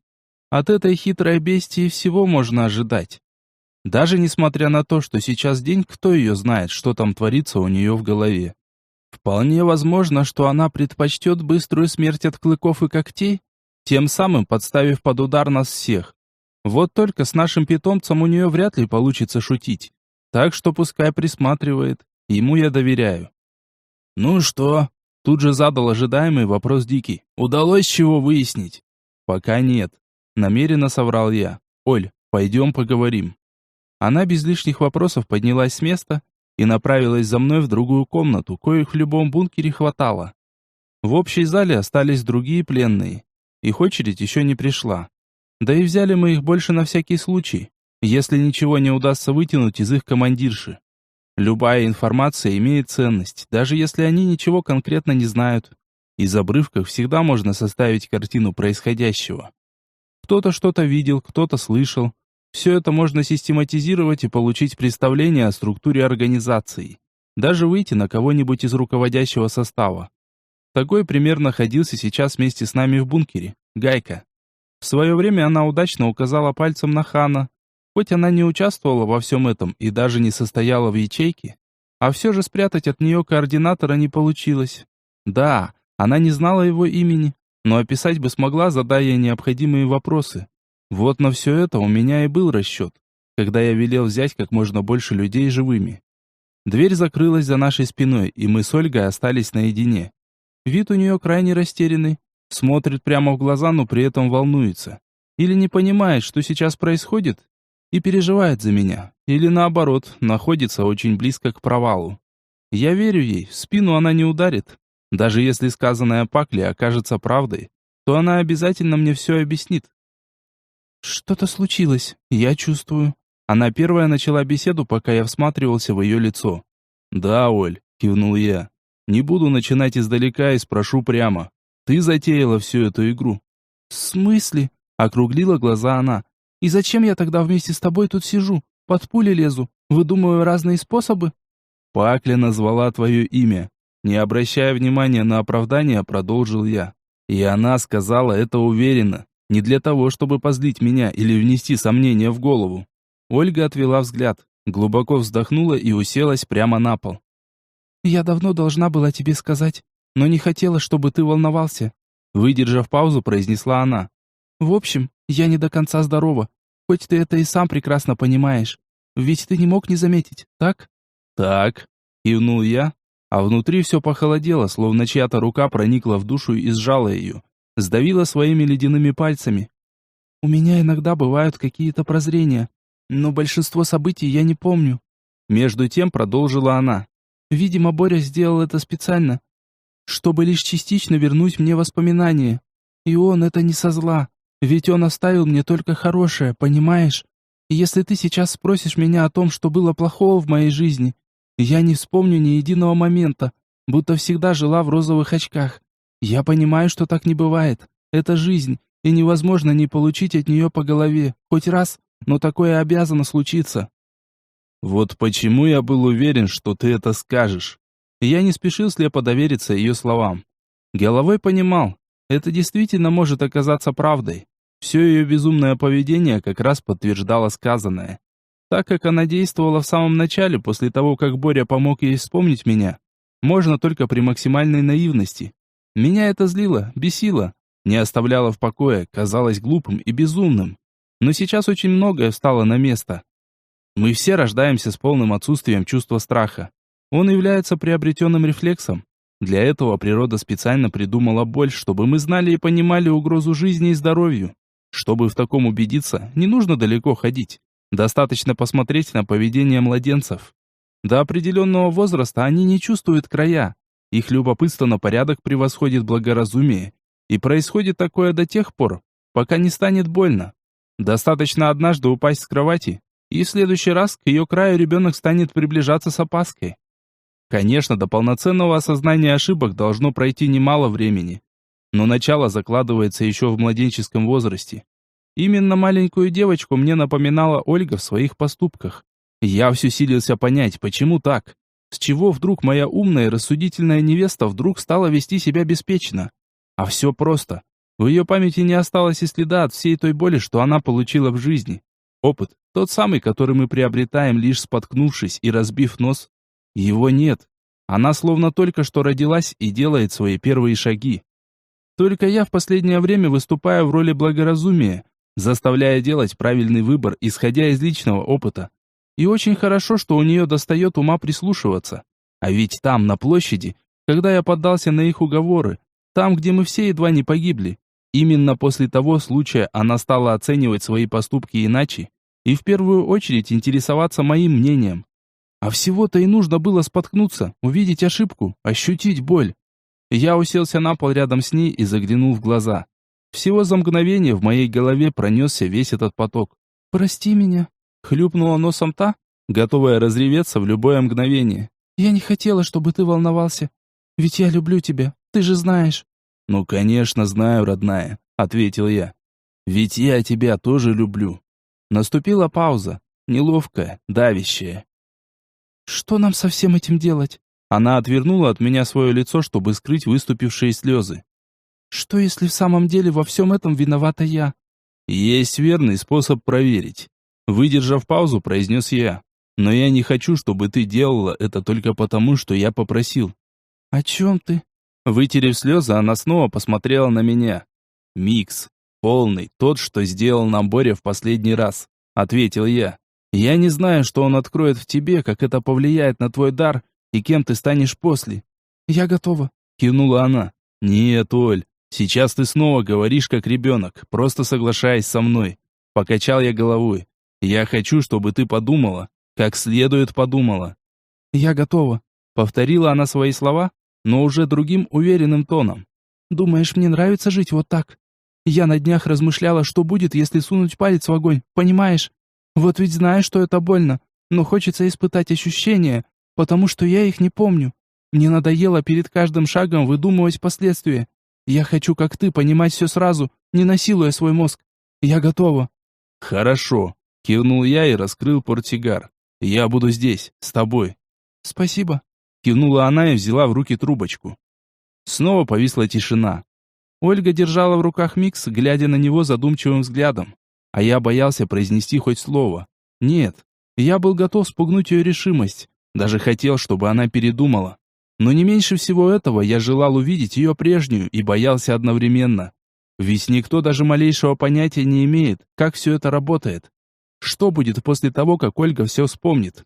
Останется ли она со мной или вдруг решит, что я уже не тот человек, и ей нужен кто-то другой. А вдруг она умрет или превратится в маньячку? Она глубоко вздохнула, оторвала заклеенные краешки и поднесла трубочку к губам. «Постой», — притормозил ее я. «Что бы ни случилось дальше, помни, я люблю тебя». «Я знаю», — улыбнулась она и резко вдохнула микс. Буквально в ту же секунду она закатила глаза и обмякла, завалившись на грязный пол. Я был готов к такому исходу, но все равно едва успел подхватить ее, чтобы не дать удариться головой.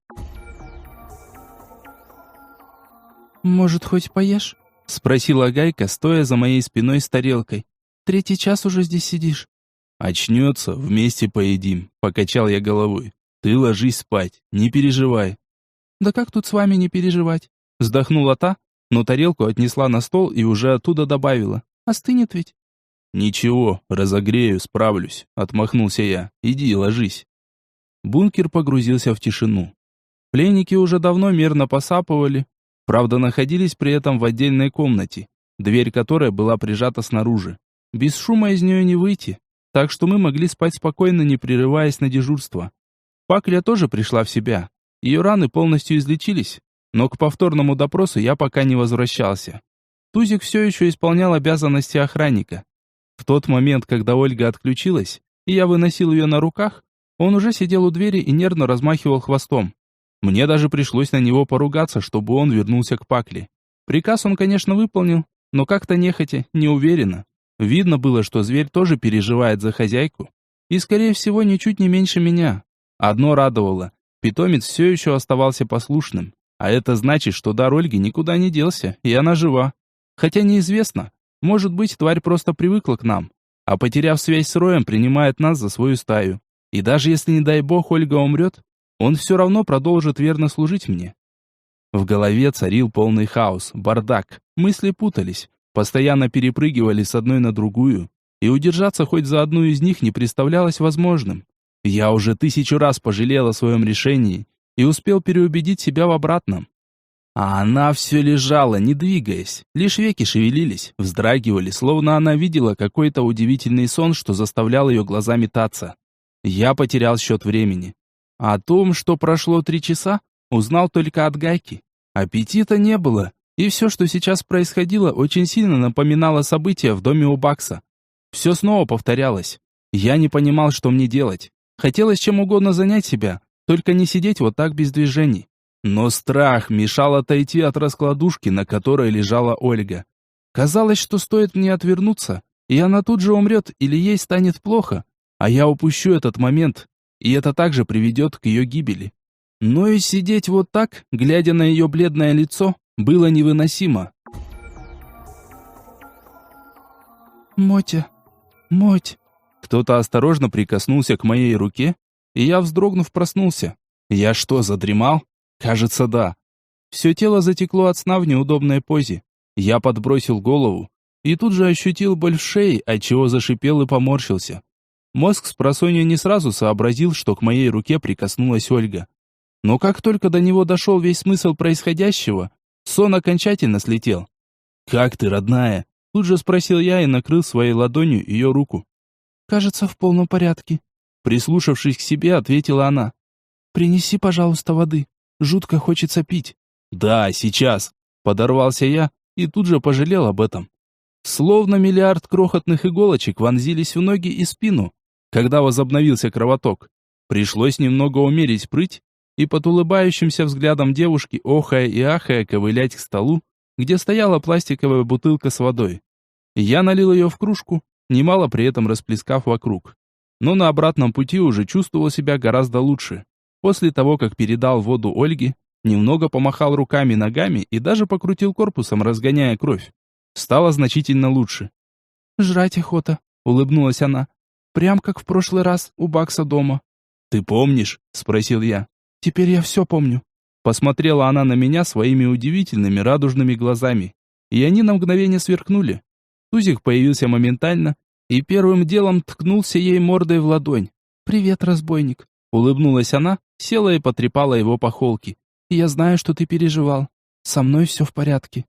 Я слушал ее речь, подкидывая дрова в топку. Сверху уже стояла кастрюля с гречневой кашей и тушенкой.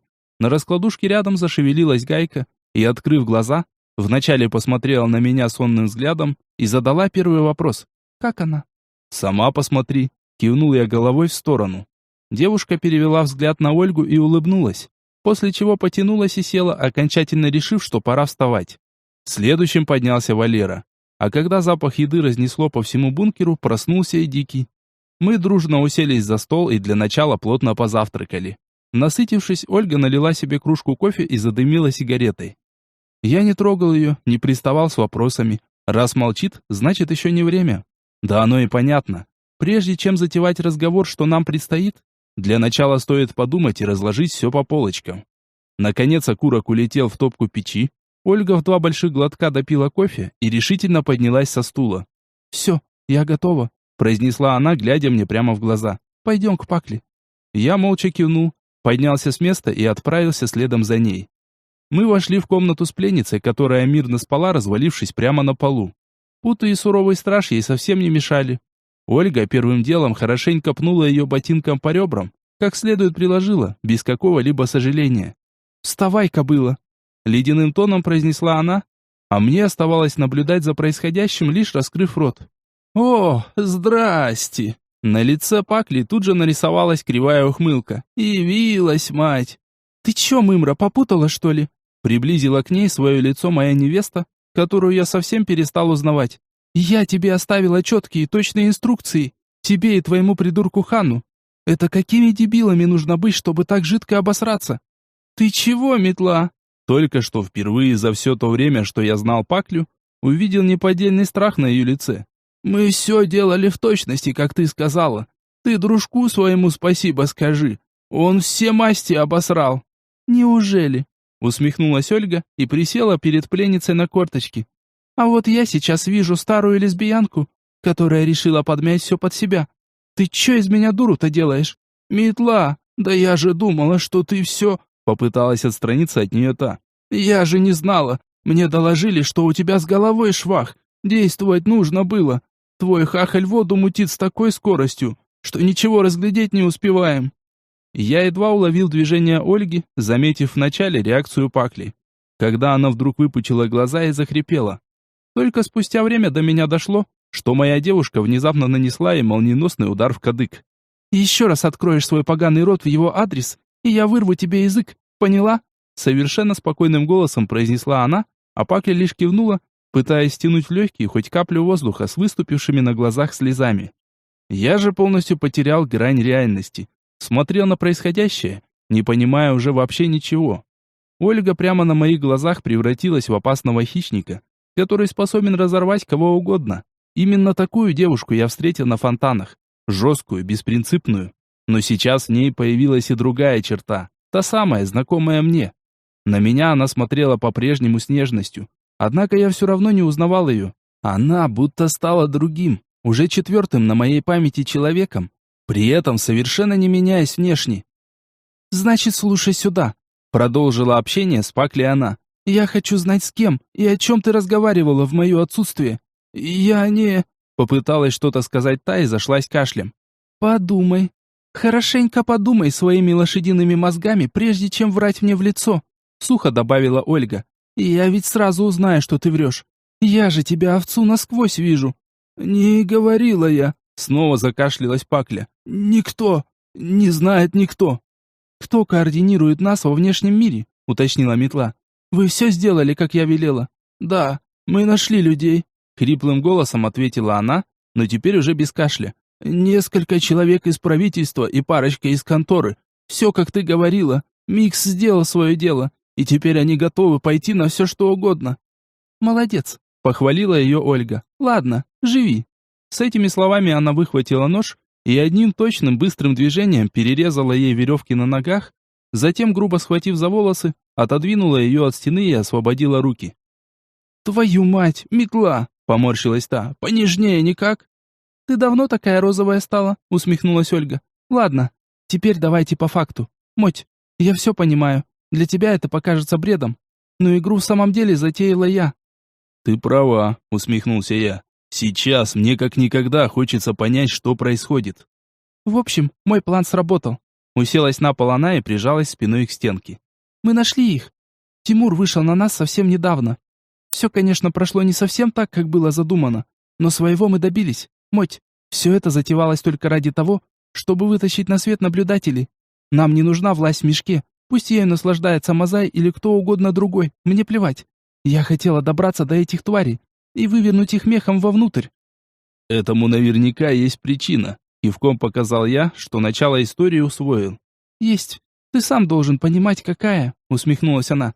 Достаточно вспомнить, что они сделали с Гайкой. Эти уроды постоянно проводят такие эксперименты. Я была в их числе. Что они с тобой сделали? У меня внутри опять все похолодело. Ты не захочешь это знать. Отвела она глаза в сторону. Мне повторить вопрос.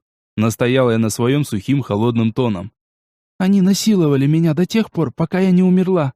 Она подняла на меня хищный, полный ненависти и отчаяния взгляд. Трахали во все дырки человек 40. А когда я наконец сдохла, вытащили мою душу с того света при помощи полного микса и бросили посреди мешка днем. Им очень хотелось понаблюдать, понимаешь? Интересно было, стану ли я королевой-маткой после такого. И я стала, но не совсем так, как они того желали. Я стоял и слушал молча, не в силах произнести ни слова. Лишь сжимал кулаки и играл желваками, а в груди разгоралось пламя. Нет, не так. Пламя. Ярость, злость, ненависть. Все эти слова не могли в полной мере отобразить мои чувства, что я испытывал в данный момент. «Что теперь?» — ледяным тоном спросил я, и Пакля вздрогнула, услышав мой голос. «Мы нашли их. Что дальше?» «Дальше я пока не придумала», — грустно усмехнулась она. «Но теперь мы знаем наверняка, что они нас боятся». Глава 6. Перемирие. Ее нельзя выпускать, в очередной раз указал я на Паклю. Они сразу все узнают и поймут. Вообще, я уже больше года не появлялась в фортах, вставила свое слово та, так что особых проблем не вижу. Зато я вижу, обрезал я. Они пользуются тварями как камерами видеонаблюдения. Стоит хоть раз тебе на них нарваться, и вся наша затея пойдет прахом. И сколько мне здесь торчать? Тяжело вздохнула та, когда Ольга перевела на нее свой строгий взгляд. Без понятия, пожал я плечами. До тех пор, пока у нас не произойдет первое столкновение. Дальше они сами изъявят желание разобраться с нами. Но до тех пор тебе лучше не высовывать носа. Да здесь даже пожрать нечего, снова возмутилась та.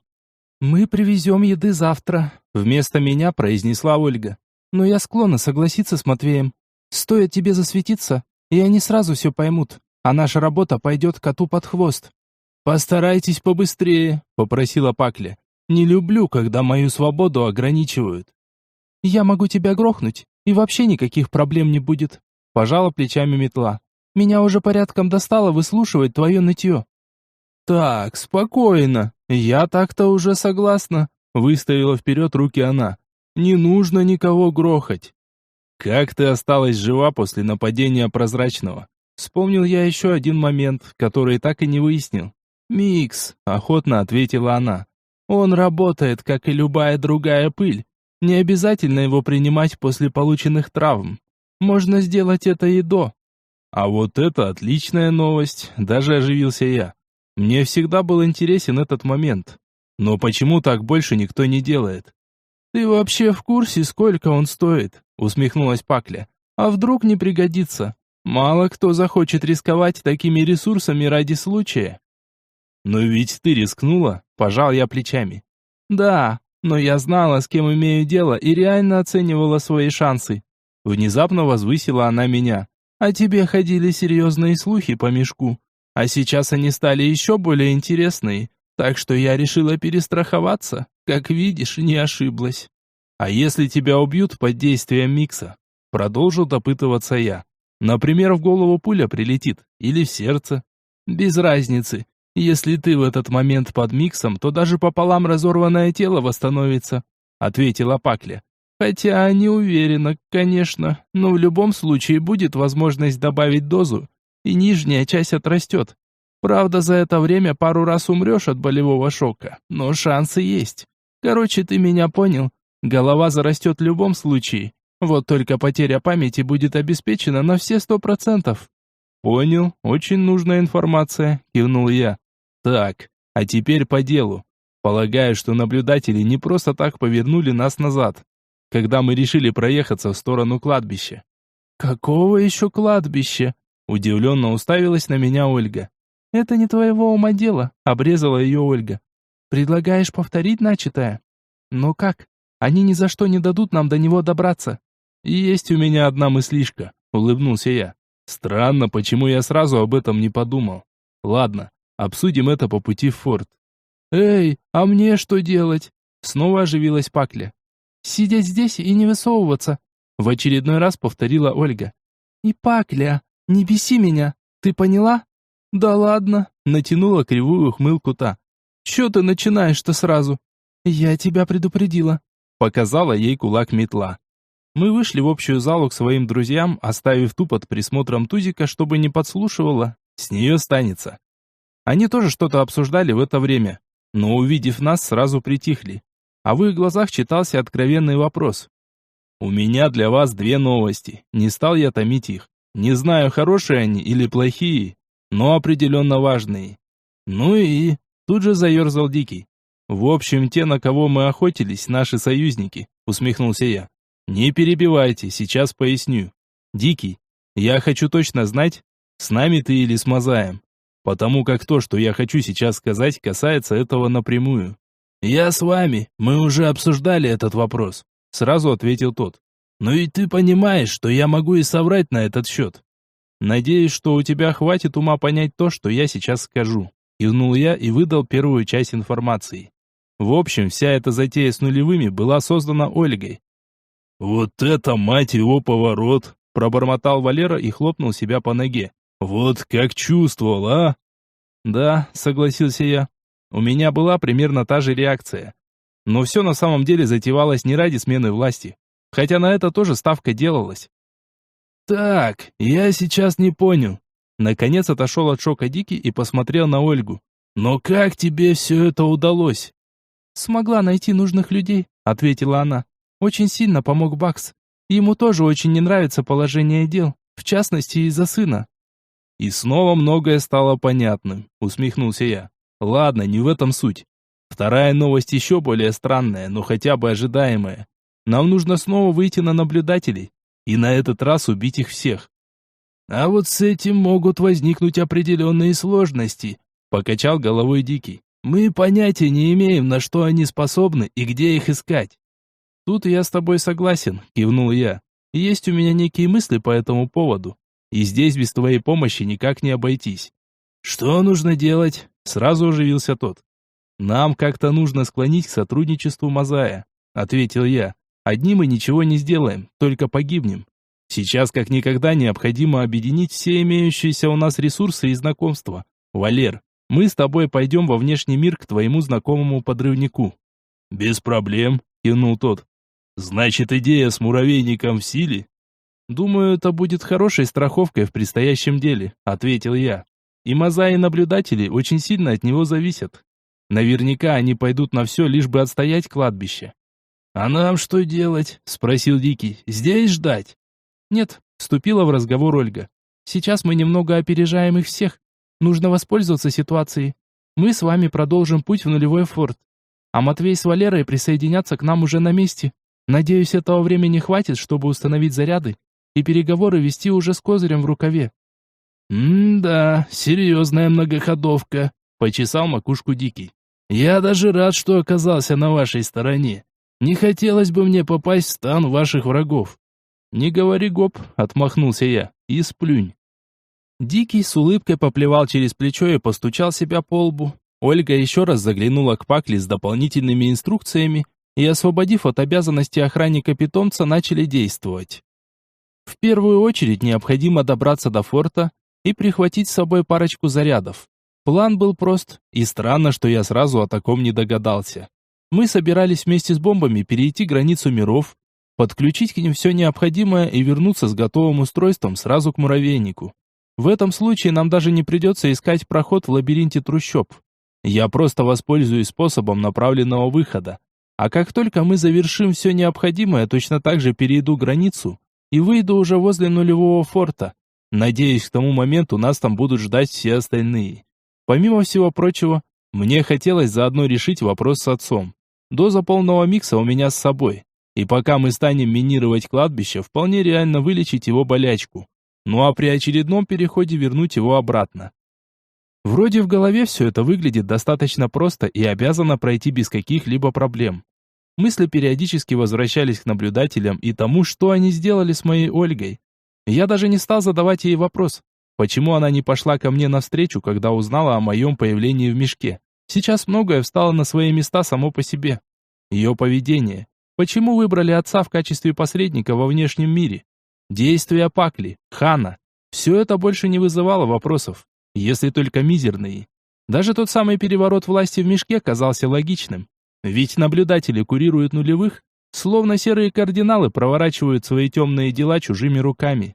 Они обязаны были отреагировать на смену обстановки и пойти на контакт с Ханом. Но мы сами помешали реализации этого плана. До сегодняшней ночи ни я, ни кто-либо из нас не видели всей картины в целом. Но все изменилось, как только Ольга вспомнила. Наши планы в очередной уже раз перевернулись с ног на голову. У Дикого тоже есть личный счет к этим уродам. Потому я нисколько не сомневался в его лояльности. Одно для меня оставалось загадкой. Зачем им все это? Для чего столько жестокости по отношению к людям? Неужели все для того, чтобы пополнить свои ряды? Ведь получается так, что каждая индивидуальная способность создается ими специально. Но неужели нет другого способа? Возможно, что так и есть. Не просто так они каждый раз помещают человека в максимально стрессовую ситуацию, прежде чем создать из него нечто. Скорее всего, каждый из них имеет какую-то способность и получил ее аналогичным образом. Все их действия больше напоминают какую-то секту. Вот только власти у них гораздо больше, как в свое время у Ватикана, когда они огнем и мечом обращали в свою веру целые государства. Ну и само собой, все это обязательно должно прикрываться вуалью благородных целей. Но, как известно, благими намерениями вымощена дорога в ад. И я надеюсь, что эти твари скоро туда отправятся.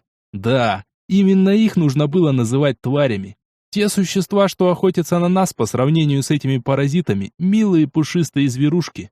Вот они, настоящая гниль, раковая опухоль. А с подобной заразой поступают однозначно. Вырезают, удаляют из организма, чтобы не дать развиться болезни.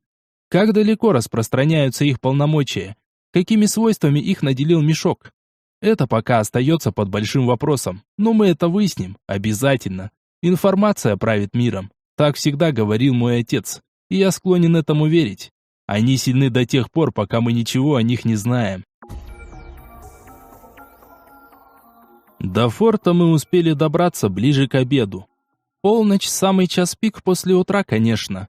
Многие караваны стараются попасть в безопасную зону, чтобы передохнуть и спокойно пообедать. Опять же дозаправка. Не нужно бегать по улицам мешка в поисках топлива, когда его спокойно можно приобрести здесь. Охотники тоже люди, и точно так же прерываются на время обеда. Некоторые больше не покидают стены, считая, что уже прошла достаточно удачная ночь. Но большинство, конечно, снова выходят на улицы, ведь лишних денег не бывает. Наша компания как раз попала на толкучку у ворот. Людей запускали партиями, то открывая проход, то вновь отрезая людей от безопасной территории. Их тоже можно понять. Рисковать неохота, да и процедура регистрации, а также осмотра требует времени. Однако очередь двигалась бодро, и вскоре мы уже протягивали свои документы для сканирования. Сейф нас не встречал, но где его отыскать, долго думать не пришлось. Друзья отправились в столовую, чтобы занять нам места и взять обед. А мы с Ольгой двинулись на стоянку и совсем не удивились, когда обнаружили здесь искомого. Он стоял, прислонившись к крылу Урала, и дымил сигаретой, не забывая при этом покрикивать на механика. Тот весь грязный пытался оживить подорванный БТР, не в одно лицо, конечно. Вокруг суетились помощники. Но под бдительным взором сурового начальства все они нервничали и постоянно косячили, что в свою очередь только добавляло гневных слов в их адрес. «Хорош людей кошмарить, Сейф!» С широкой улыбкой подошел к нему я. «Пусть пообедать сходят, отдохнут немного». «Я тебя забыл спросить!» В своей манере огрызнулся тот. «Откроешь свою контору по сопровождению и будешь там командовать, как тебе нужно. «Отвали! Не мешай мне работать!» «Груз где?» Не обращая внимания на его рычание, спросил я. «Тебе в рифму ответить?» Злобно глянул на меня тот. «Где бросил, там и ищи». «Во-первых, не бросил, а положил», поправил его я. «А во-вторых, этим занимался ты». «В машинах уже все давно», отмахнулся тот. «Да твою мать! Ну кто так редуктор пихает? Сбоку заводи рукожопый!»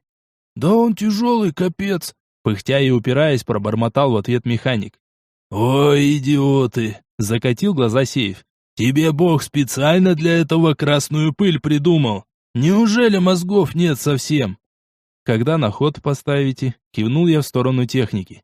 «Вот и мне тоже интересно, не поверишь!» Продолжил тот на повышенных тонах. «В крайнем случае здесь пока оставим, если тебе срочно нужно». «Вообще, хотелось бы», пожал я плечами. «Мне вот тоже много чего хотелось бы. Например, рожу твою никогда не видеть», усмехнулся тот. «Ты научишься когда-нибудь более ясно выражаться». «Завтрашнюю ночь проведете здесь». Прикинув свои задумки, ответил я. «Мы к тому моменту уже должны управиться, так что через 2 суток вам нужно быть возле нулей». «Здесь ехать осталась ночь», отмахнулся тот.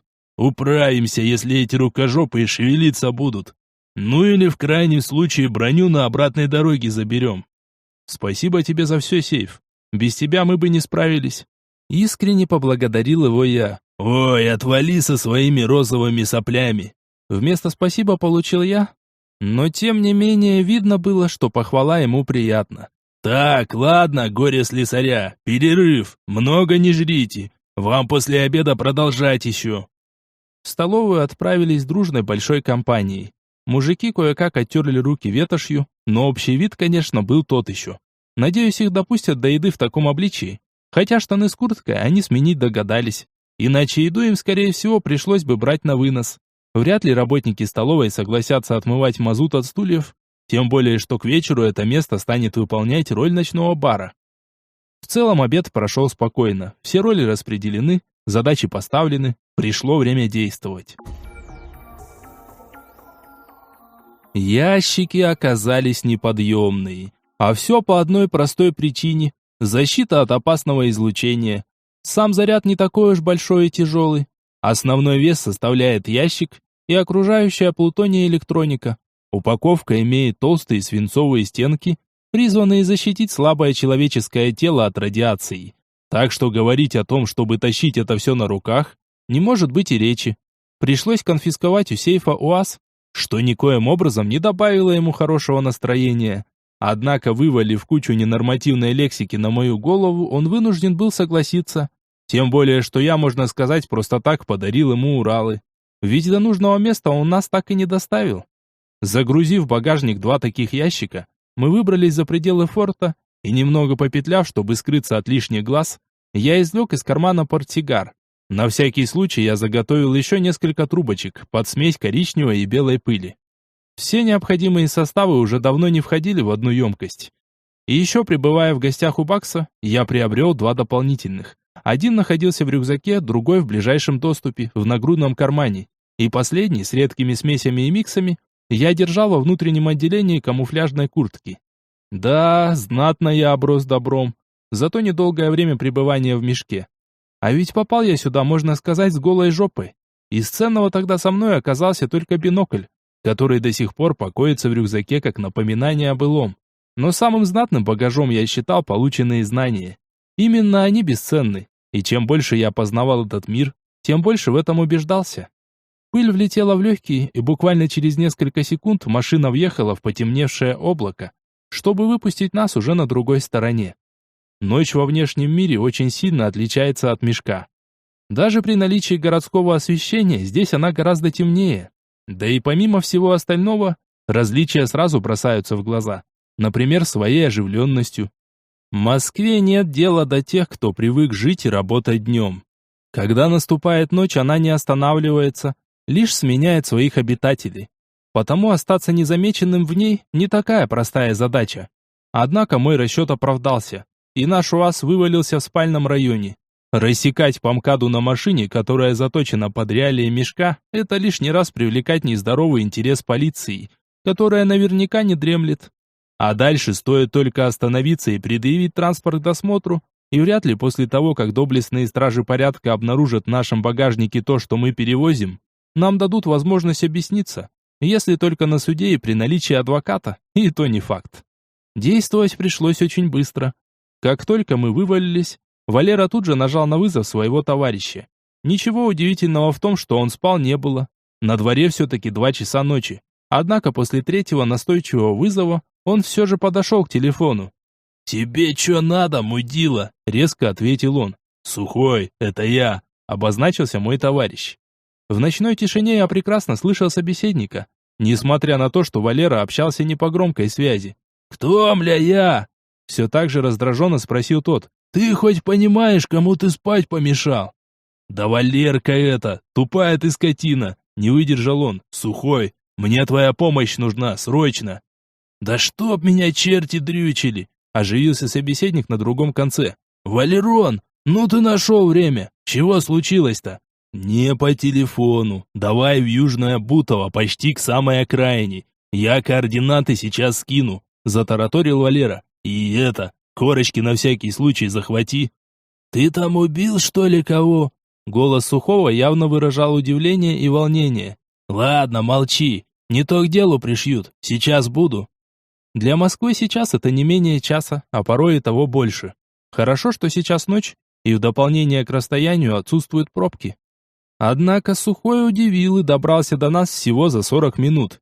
«Это что за чудо инженерной мысли?» Засмеялся он, глядя на наш УАЗ, наполовину обваренной арматурой. «Вы со съемок «Безумный Макс», что ли?» «Очень смешно». Поморщился Валера и покинул машину, после чего они с Сухим крепко обняли друг друга. «Ну ты молодец, конечно, Валер», — пожурил его товарищ. «Пропал на 3 года, а затем вот так, внезапно, посреди ночи».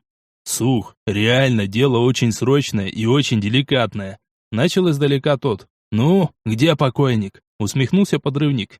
«Все гораздо интересней», — покачал головой Валера и открыл багажник. Сухому не пришлось ничего объяснять относительно того, что находится в ящиках. Его опыт и без того позволил определить их содержимое. В дополнение ко всему, наличие маркировки также подсказало, что там может быть. «Это то, что я думаю?» — вмиг стал серьезным тот. «Валер, ты совсем ебался?» «Да ты послушай вначале», — затараторил тот. «Хотя нет, так ты не поверишь. Проще будет показать. Матвей, ты можешь нас на полчаса в мешок перенести, иначе никак». «Валерьян, ты меня сейчас реально пугаешь». Немного отстранился от своего товарища тот. «Я что-то уже сильно жалею, что приехал сюда. Давай так, я тебя не видел, ты меня тоже, и на этом разойдемся». «Да подожди ты», — разозлился тот. «Как долго мы с тобой знакомы, а? Неужели ты решил, что я смогу тебя подставить? Я ведь тебе дважды жизнью обязан, как и ты мне. Сколько всего мы с тобой прошли?» «Ты вообще понимаешь, что вот эти вот, если они, конечно, не пустые, это не просто срок. У нас с тобой даже права на адвоката не будет», — указал он пальцем на содержимое багажника. «Я даже знать не хочу, где ты их взял и для чего они тебе. Моя работа заключается в том, чтобы таких, как вы, убивать. Одно мое здесь присутствие уже грозит пожизненным сроком, если меня раньше свои же не грохнут». «Сухой, я тебе сейчас все объясню. Просто дай мне пару минут, и ты все поймешь», — выставил руки вперед Валера. «На все твои вопросы я отвечу потом». «Если ты таким образом решил меня подставить, я тебе лично гранату в очко вставлю», — не меняясь в лице, заявил тот. «Ты меня знаешь, Валер». «Принял», — улыбнулся тот и посмотрел на меня, мирно стоящего неподалеку с трубочкой смеси в руках. «Давай, пес, покажем ему наш мир». Снова вдох и шаг в очередное облако. На сей раз я не стал четко направлять выход. Без разницы, где вываливаться в мешке. Тем более, что твари не заставят себя долго ждать. Так и произошло. Едва мы появились на мокрой мостовой, из соседнего двора послышался вой зеленого. Но уходить я не спешил, потому как Сухому обязательно нужно было увидеть их.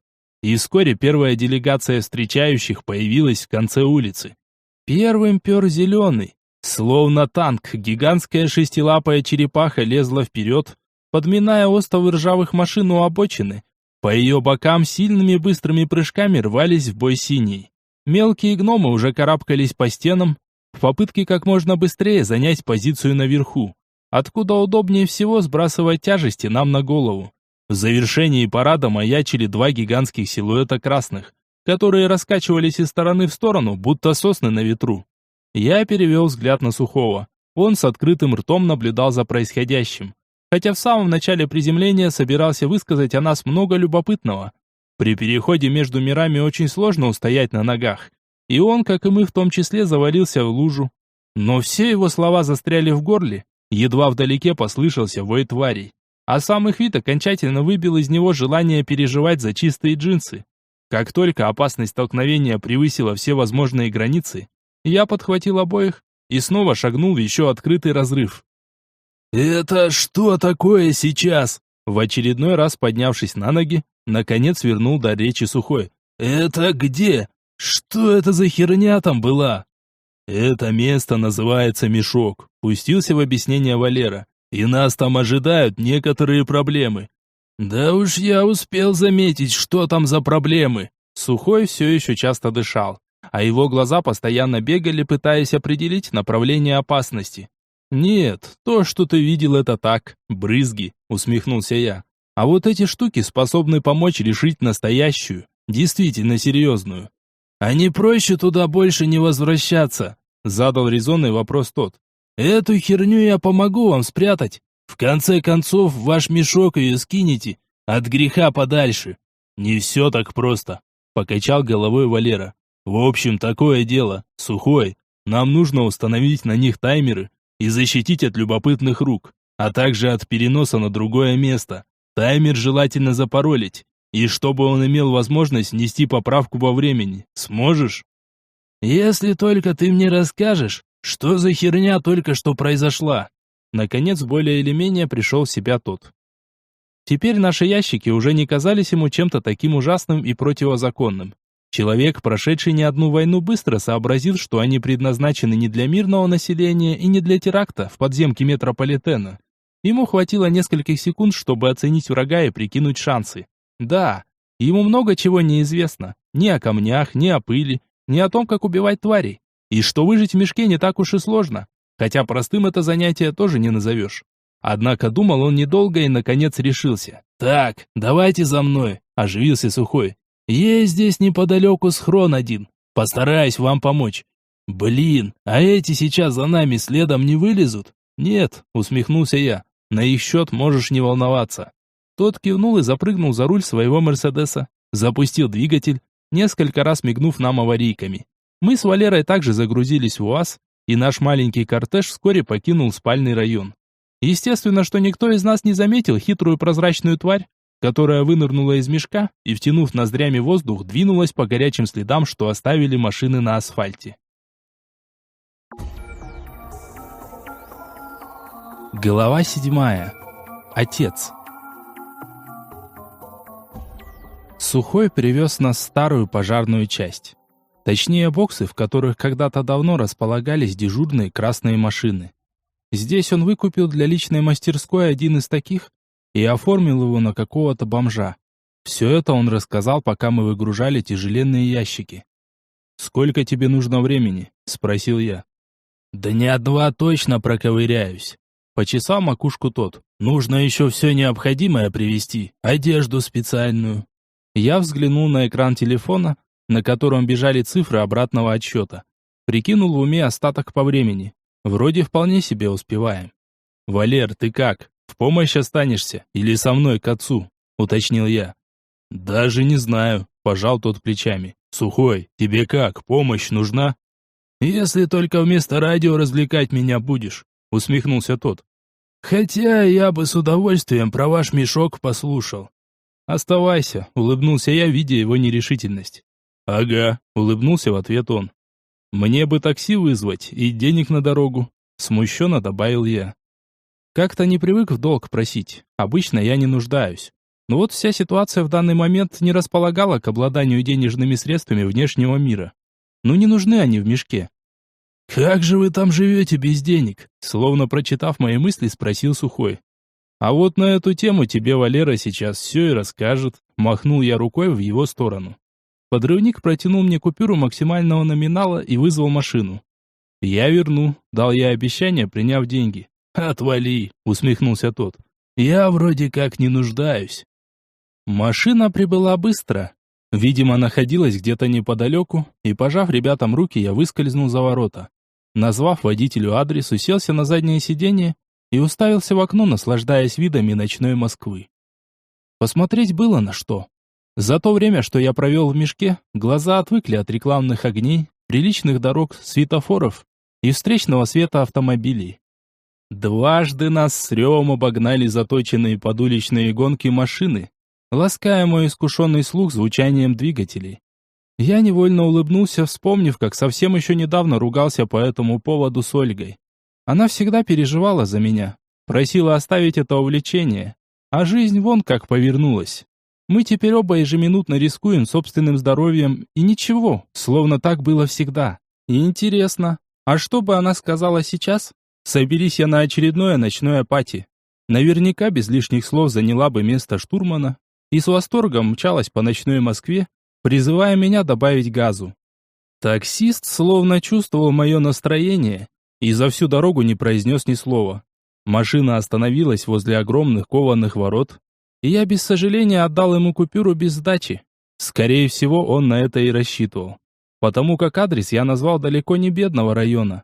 Водитель сухо поблагодарил меня за щедрость, и едва задняя дверь закрылась, со свистом покрышек сорвался с места. Я подошел к цифровому замку, который управлял автоматическим механизмом открывания ворот, и набрал привычный код. Что-то щелкнуло, загудело, и створки послушно поползли в стороны. Тут же вспыхнули прожектора, освещая подъездную дорожку, а из сторожевого домика выглянул вооруженный охранник. Его лицо слегка испугано. Видимо, задремал и пропустил момент моего прибытия. Но увидев и узнав меня, он вначале успокоился, а затем моментально сменил выражение на удивленное и испуганное. «Матвей Олегович, вы?» — уточнил он на всякий случай. «Я? А ты еще кого-то ждешь?» — усмехнулся я в ответ. «Но как же? Вы же это...» Не нашелся он, что сказать. «А теперь то...» Походя похлопал я его по плечу. «Ага», — кивнул тот и остался провожать меня удивленным взглядом. Я же подошел к дому. Его двери не запирались. При наличии постоянной вооруженной охраны это ни к чему. Если уж грабители смогут обойти его, то замок на двери им вообще никак не помешает. К моему удивлению, на входе меня встретил заспанный управляющий. Он контролировал работу обслуживающего персонала и даже внутренней охраны, а по совместительству всегда встречал гостей, а заодно и нас, хозяев. «Матвей Олегович, доброй ночи!» С каменным лицом поприветствовал меня тот. «До меня дошли слухи о вас. Рад, что с вами все хорошо и вы нашлись». «Спасибо, Захарыч», — кивнул я в ответ. «Батя дома?»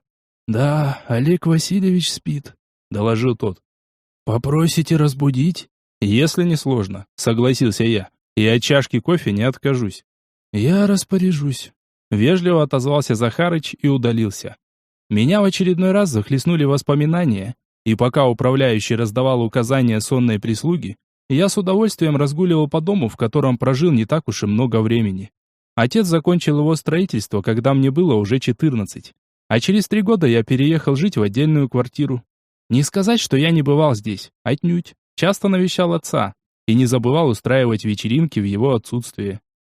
Обслуга немало горя хапнула в те дни, что я, что мои друзья умели веселиться и оставлять после себя неслабый бардак. Однако через пару часов от него не оставалось и следа, а в дополнение ко всему они никогда меня не сдавали. Хотя думаю, что отец всегда знал о моих развлечениях. В конце концов, почти каждый угол дома просматривается камерами, да и не был он глупым человеком. К тому же, в отличие от всех своих партнеров, никогда не забывал о моем существовании.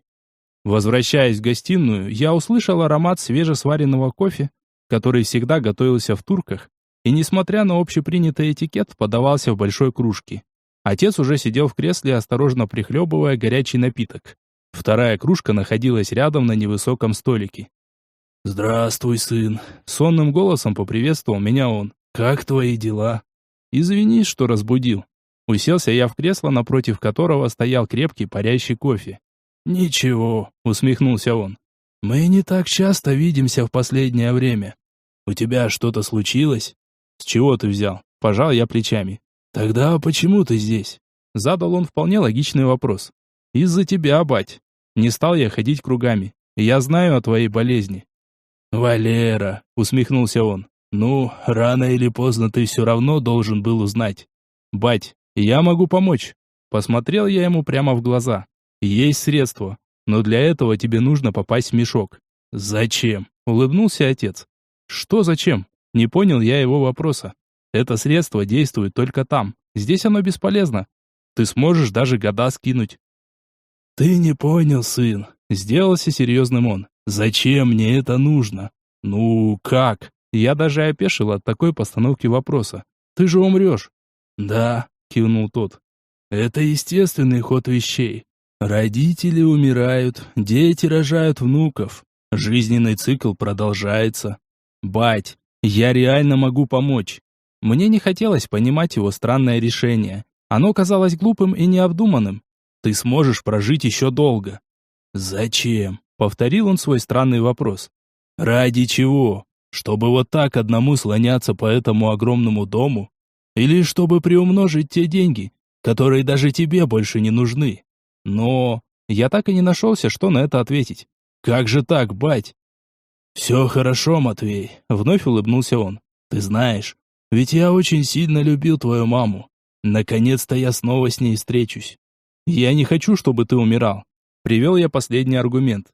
«А я не хочу, чтобы ты снова ушел», — пожал он плечами. «Но ведь ты меня не послушаешь, так?» «Моя жизнь сейчас там», — ответил я. «Ольга не сможет вернуться. Неизвестно, что с ней станет при переходе». «Тогда почему ты не хочешь меня понять? Ведь ты не видишь себя без нее. А в чем будет смысл моей жизни?» Внимательно посмотрел на меня отец. «Все это я создал для тебя и твоих будущих детей. Я не отговариваю тебя. Твой выбор мне понятен. Но и ты пойми меня правильно. Я проживу ровно столько, сколько мне осталось. Медицина далеко шагнула в лечении рака, и я не отказываюсь от их помощи». «Да, но до сих пор не научились его лечить», — покачал я головой. «Я же предлагаю реально рабочий способ». «Мне это не нужно», — уже строгим голосом обрезал мои попытки уговорить себя отец. «Я, кажется, все тебе объяснил. Все, пойми уже наконец. Мой жизненный путь закончен. Прими это, смирись в конце концов. Я не собираюсь жить вечно, не хочу». «Многие на твоем месте готовы за такое душу продать», — усмехнулся я. «Пусть продают», — пожал плечами тот. «Была бы жива твоя мать, я не думал бы ни мгновения. Но продолжать существование вот так, нет, не хочу». «Я понял тебя, бать», — тяжело вздохнул я. «Вот и хватит об этом. Надеюсь, мы больше не станем поднимать данную тему», — отмахнулся он. «Что у тебя там происходит? Я могу чем-то помочь?» «Нет, спасибо», — покачал я головой. «От тебя сейчас ничего не зависит. Скажи, как ты смог достать те заряды?» «После развала Союза в нашей стране очень многое осталось без присмотра. В том числе и вот такие вещи», — усмехнулся тот. «Как бы странно это ни звучало». «К тебе кто-нибудь приходил после нашей беседы?» — уточнил я. «Что вообще было, когда мы уехали?» «Ничего», — пожал плечами он. «Они перевернули весь офис, пару часов доставали вопросами, но я сказал, что понятия не имею, о чем они, и что ты давно покоишься в могиле. Предъявить им было нечего, и они ушли. Больше никто не появлялся. Даже когда я сформировал груз и отправил его тебе». «Понятно», — кивнул я. «Скорее всего, тебя больше не побеспокоят. Я разобрался с этим вопросом». «Ольга как?» — сменил тему тот. «Хорошо», — пожал я плечами. «Это она все устроила». «Угу», — спокойно ответил он, чем несказанно меня удивил. «Я давно догадался». «Так почему не сказал мне?» — возмутился я. «Потому. Раз Ольга промолчала, значит, так было необходимо». Отец снова принял ее сторону, что теперь уже вызвало у меня улыбку. «Но те люди, что приходили в офис, они не от нее. Будь осторожнее, сын. Их уровень гораздо выше и серьезнее. Я знаю, кто они». Мои кулаки сжались, и это не ускользнуло от внимательного взгляда отца. «Тебе точно не требуется помощь?» — уточнил он. Я могу дать тебе людей, купить наемников. Нет, покачал я головой. С ними у нас не будет шансов. Там требуется более деликатная работа. Надеюсь, ты знаешь, что делаешь, кивнул отец. Ты надолго вернулся? Может, останешься позавтракать? Нет, мне пора, отказался я. Лучше уехать, пока темно. Я рад был тебя видеть, сын, улыбнулся тот. И спасибо тебе за заботу. Выходит, не за что, грустно усмехнулся я. Сколько тебе осталось? Какая разница? Отмахнулся он. Сколько бы ни осталось, все мое. Мы, кажется, договорились не поднимать этот вопрос. Ладно, я понял. Опустил я глаза. Просто не хочется пропустить твои, похороны, сын. Вместо меня произнес отец. Это называется похороны. Как я узнаю? Посмотрел я ему в глаза. Не забывай навещать старика, улыбнулся тот. Когда придет время, ты сам все поймешь. Ты прости, что все так получилось, вздохнул я. Тебе не нужно извиняться, покачал он головой. Я рад, что мне удалось воспитать тебя именно таким.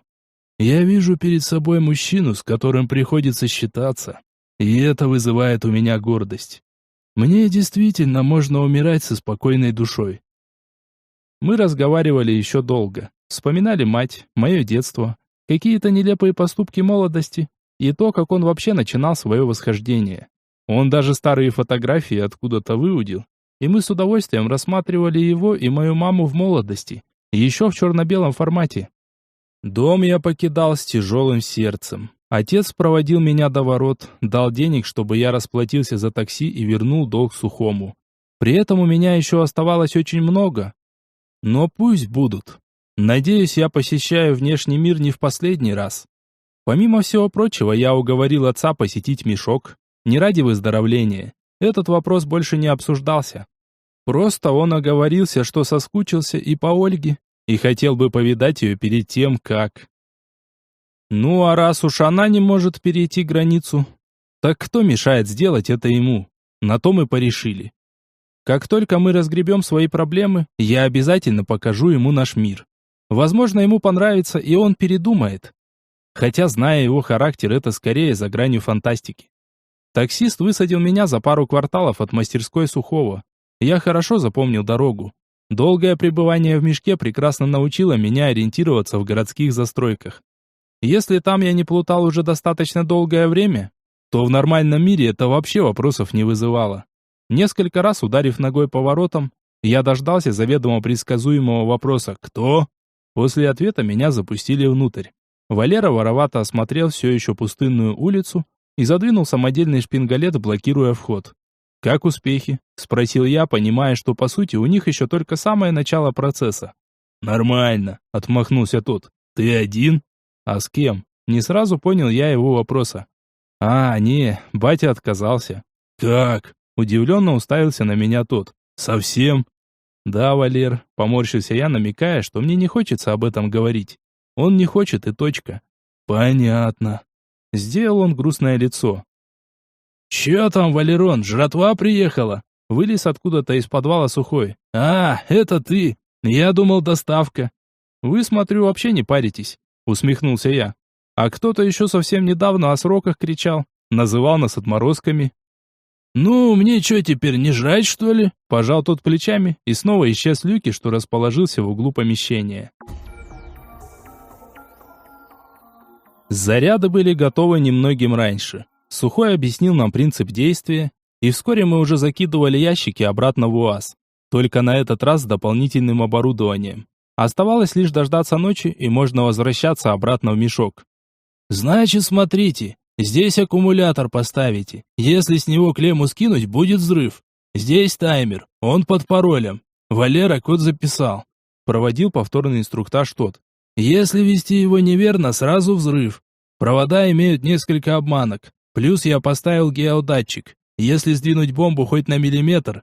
«Я понял, взрыв», перебил его я. «Как нам аккумулятор поменять в случае чего?» «Все просто», принялся показывать Сухой. «Забиваешь пароль, таймер останавливается. Затем его нужно обнулить, обязательно, иначе взрыв. Когда он уже обнулился, можно спокойно отключать питание и менять аккум.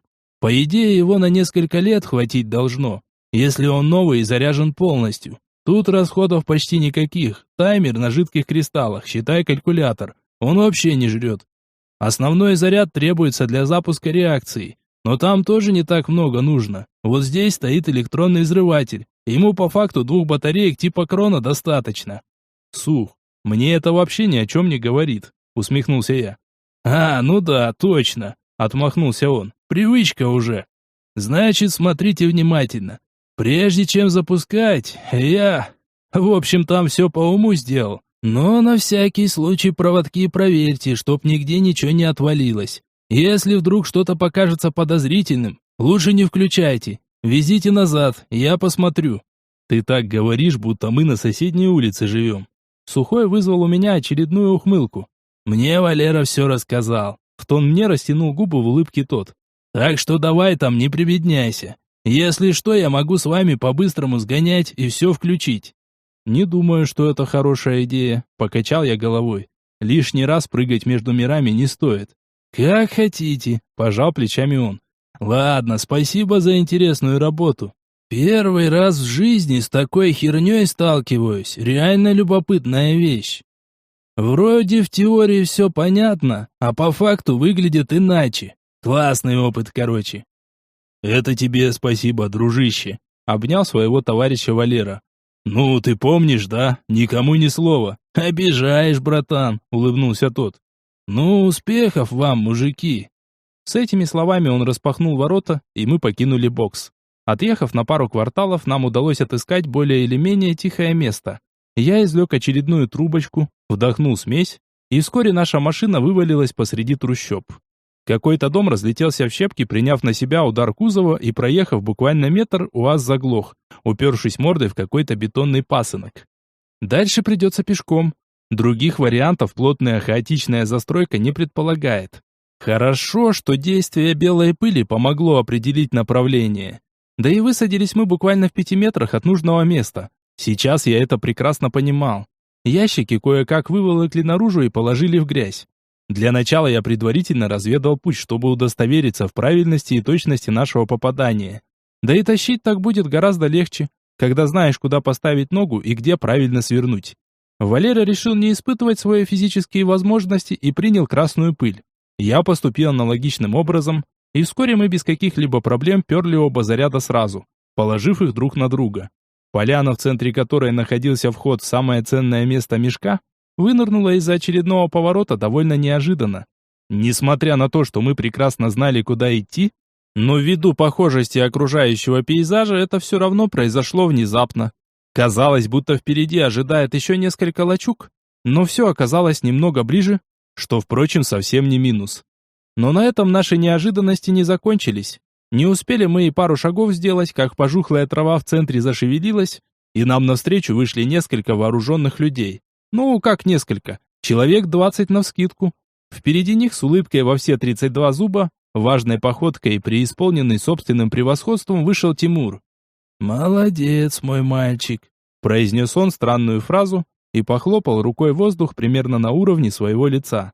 А до меня только сейчас начало плавно доходить, что это за воображаемый друг, с которым так мило беседует предводитель наблюдателей. Вот почему обязательно нужно все усложнять. На этот раз он уже обратился ко мне. Я ожидал вам четкие инструкции. Неужели так сложно сделать то, о чем вас попросили? Я смотрел ему прямо в глаза и испытывал странные, до сего момента неизвестные мне чувства. Меня трясло от злости, желания убить, и одновременно с этим от отчаяния и беспомощности. Как же так вышло, что мы упустили такую важную и в то же время незаметную деталь? Прозрачная тварь, созданная Роем специально, чтобы оставаться незамеченной. Но ведь я же знал и понимал, что наблюдатели используют их, тварей. Сам же говорил об этом Пакли, и так глупо попался. Я стоял молча и смотрел ему прямо в глаза, не зная, что сказать и как выкрутиться из сложившейся ситуации. Мы сами по собственной тупости пришли к ним в руки и отдали свой единственный козырь. Глава 8. Бегство тоже часть войны. «Это ты меня сдал?» Взглядом полным ненависти я посмотрел на Валеру. «Ты чего?» – не понял тот. «Это не я!» «Ты! Больше некому. На этот раз я толкнул его в грудь, но враги никак на это не отреагировали. Ты, сдал, я знаю. Валера все еще ничего не понимал, а в моей голове настойчиво шел обратный отсчет. Еще каких-то несколько секунд и все, действие смеси закончится. И пока наблюдатели с надменными улыбками смотрели на шоу, я наконец зафиксировал клок тумана нужного размера за спиной своего товарища и активировал разрыв. «Убью, козлина!» – прорычал я и бросился на него. Прежде чем враги успели что-либо понять, мы уже вываливались на улице какого-то города, посреди огорода в частном секторе. Валера так ничего и не понял. Стал яростно сопротивляться и даже успел взять меня на болевой захват, а я уже хохотал во всю мощь легких. «Ты чего это?» – все еще силился сообразить тот. «Отпусти, придурок, больно же!» – попросил я сквозь смех. «Скидывай предохранитель и будь готов, они не должны завладеть бомбами». До него наконец-то дошло то, что я сделал. Ведь с того самого момента, как мы переместились в мешок и вышли на пустырь, прошло максимум минуты 4, и действие смеси, способное переместить нас во внешний мир, не закончилось. Чем я с удовольствием воспользовался, отвлекая внимание наблюдателей. Да, сам способ изобретен, наверное, еще во времена мамонтов, но ведь сработало. Сработало, мать его! Я извлек еще одну трубочку, надорвал края и вдохнул смесь. Валера уже был наготове и держал автомат вдоль глаз. «Держись рядом», — предупредил его я. «Сейчас будем прыгать до тех пор, пока эти уроды не закончатся». В мешке мы появились немного с другой стороны, как я и предполагал. Направленный переход никогда не выводил сразу в нужную точку, всегда выбрасывая чуть поодаль, и сейчас это было как нельзя кстати. Немного поворотов, и нашему взору открывается прекрасный вид. Несколько человек копошатся у ящиков, пытаясь сбить замок и откинуть крышку одного из них. Остальные тоже не спят и вращают стволами в попытке отыскать нас. Тимур далеко не дурак и правильно прикинул, что мы ушли не навсегда. Скидываю свой автомат и беру на прицел тех, кто копошится возле нашего груза. Точку на голову, расстояние позволяет сделать прицельный выстрел. Хлоп-хлоп. И обе пули ложатся ровно туда, куда я их и послал. Вот только никакого вреда противнику они не причинили, словно он находился под защитой зеленой пыли. Я успел перевести прицел на еще одного, прежде чем наблюдатели открыли ответный огонь. Схватив за шкирку Валеру и пробив еще один проход, мы снова вывалились во внешний мир. «Они там что, все под зеленкой?» Немного переведя дыхание, спросил я. «У тебя как?» «Бью точно, но им пофигу», — выдохнул тот. «Ладно, давай попробуем Тимура снять. Готов?» — уточнил я, и, заполучив кивок согласия, пробил еще один выход. Я специально старался сделать пространство вокруг словно сыр, в надежде на то, что зеленые твари явятся закрыть их и приведут с собой друзей. Хотелось создать как можно больше суматохи, а там уже по ходу разбираться будем. Главное отвести наблюдателей от ящиков с бомбами. Но твари от чего-то не спешили появляться. Их вообще находилось здесь очень мало, даже днем. На этот раз враги ждали наше появление. Возле груза уже никто не крутился. Все сосредоточенно осматривались, держа оружие наготове. Однако наше появление вновь осталось незамеченным. Я взял на прицел главного, который так и стоял ближе к центру пустыря, скрестив руки на груди. Его и видно-то было примерно по пояс, потому как муравейнику локация имела плавную впадину. Стрелять мы с Валерой начали одновременно, и на этот раз очень удачно. Голова и грудь Тимура брызнули кровью, а сам он завалился в траву, как подкошенный. Вот только после этого нам пришлось сразу же сваливать, чтобы укрыться от ответного огня. И снова мы появились немного поодаль. Обойдя несколько сараев, которые домами назвать язык не поворачивался, мы с удивлением обнаружили, что бойцы-наблюдатели даже не подумали покинуть пустырь или как-то помочь своему шефу. После гибели главного они все так же внимательно высматривали наше появление. А стоило взять одного из них на прицел, как я с удивлением краем глаза заметил поднимающегося из сухой травы Тимура. Это не помешало мне вдавить спуск, и на этот раз боец, на котором находилась точка прицела, схлопотал пулю ровно туда, куда я ее послал.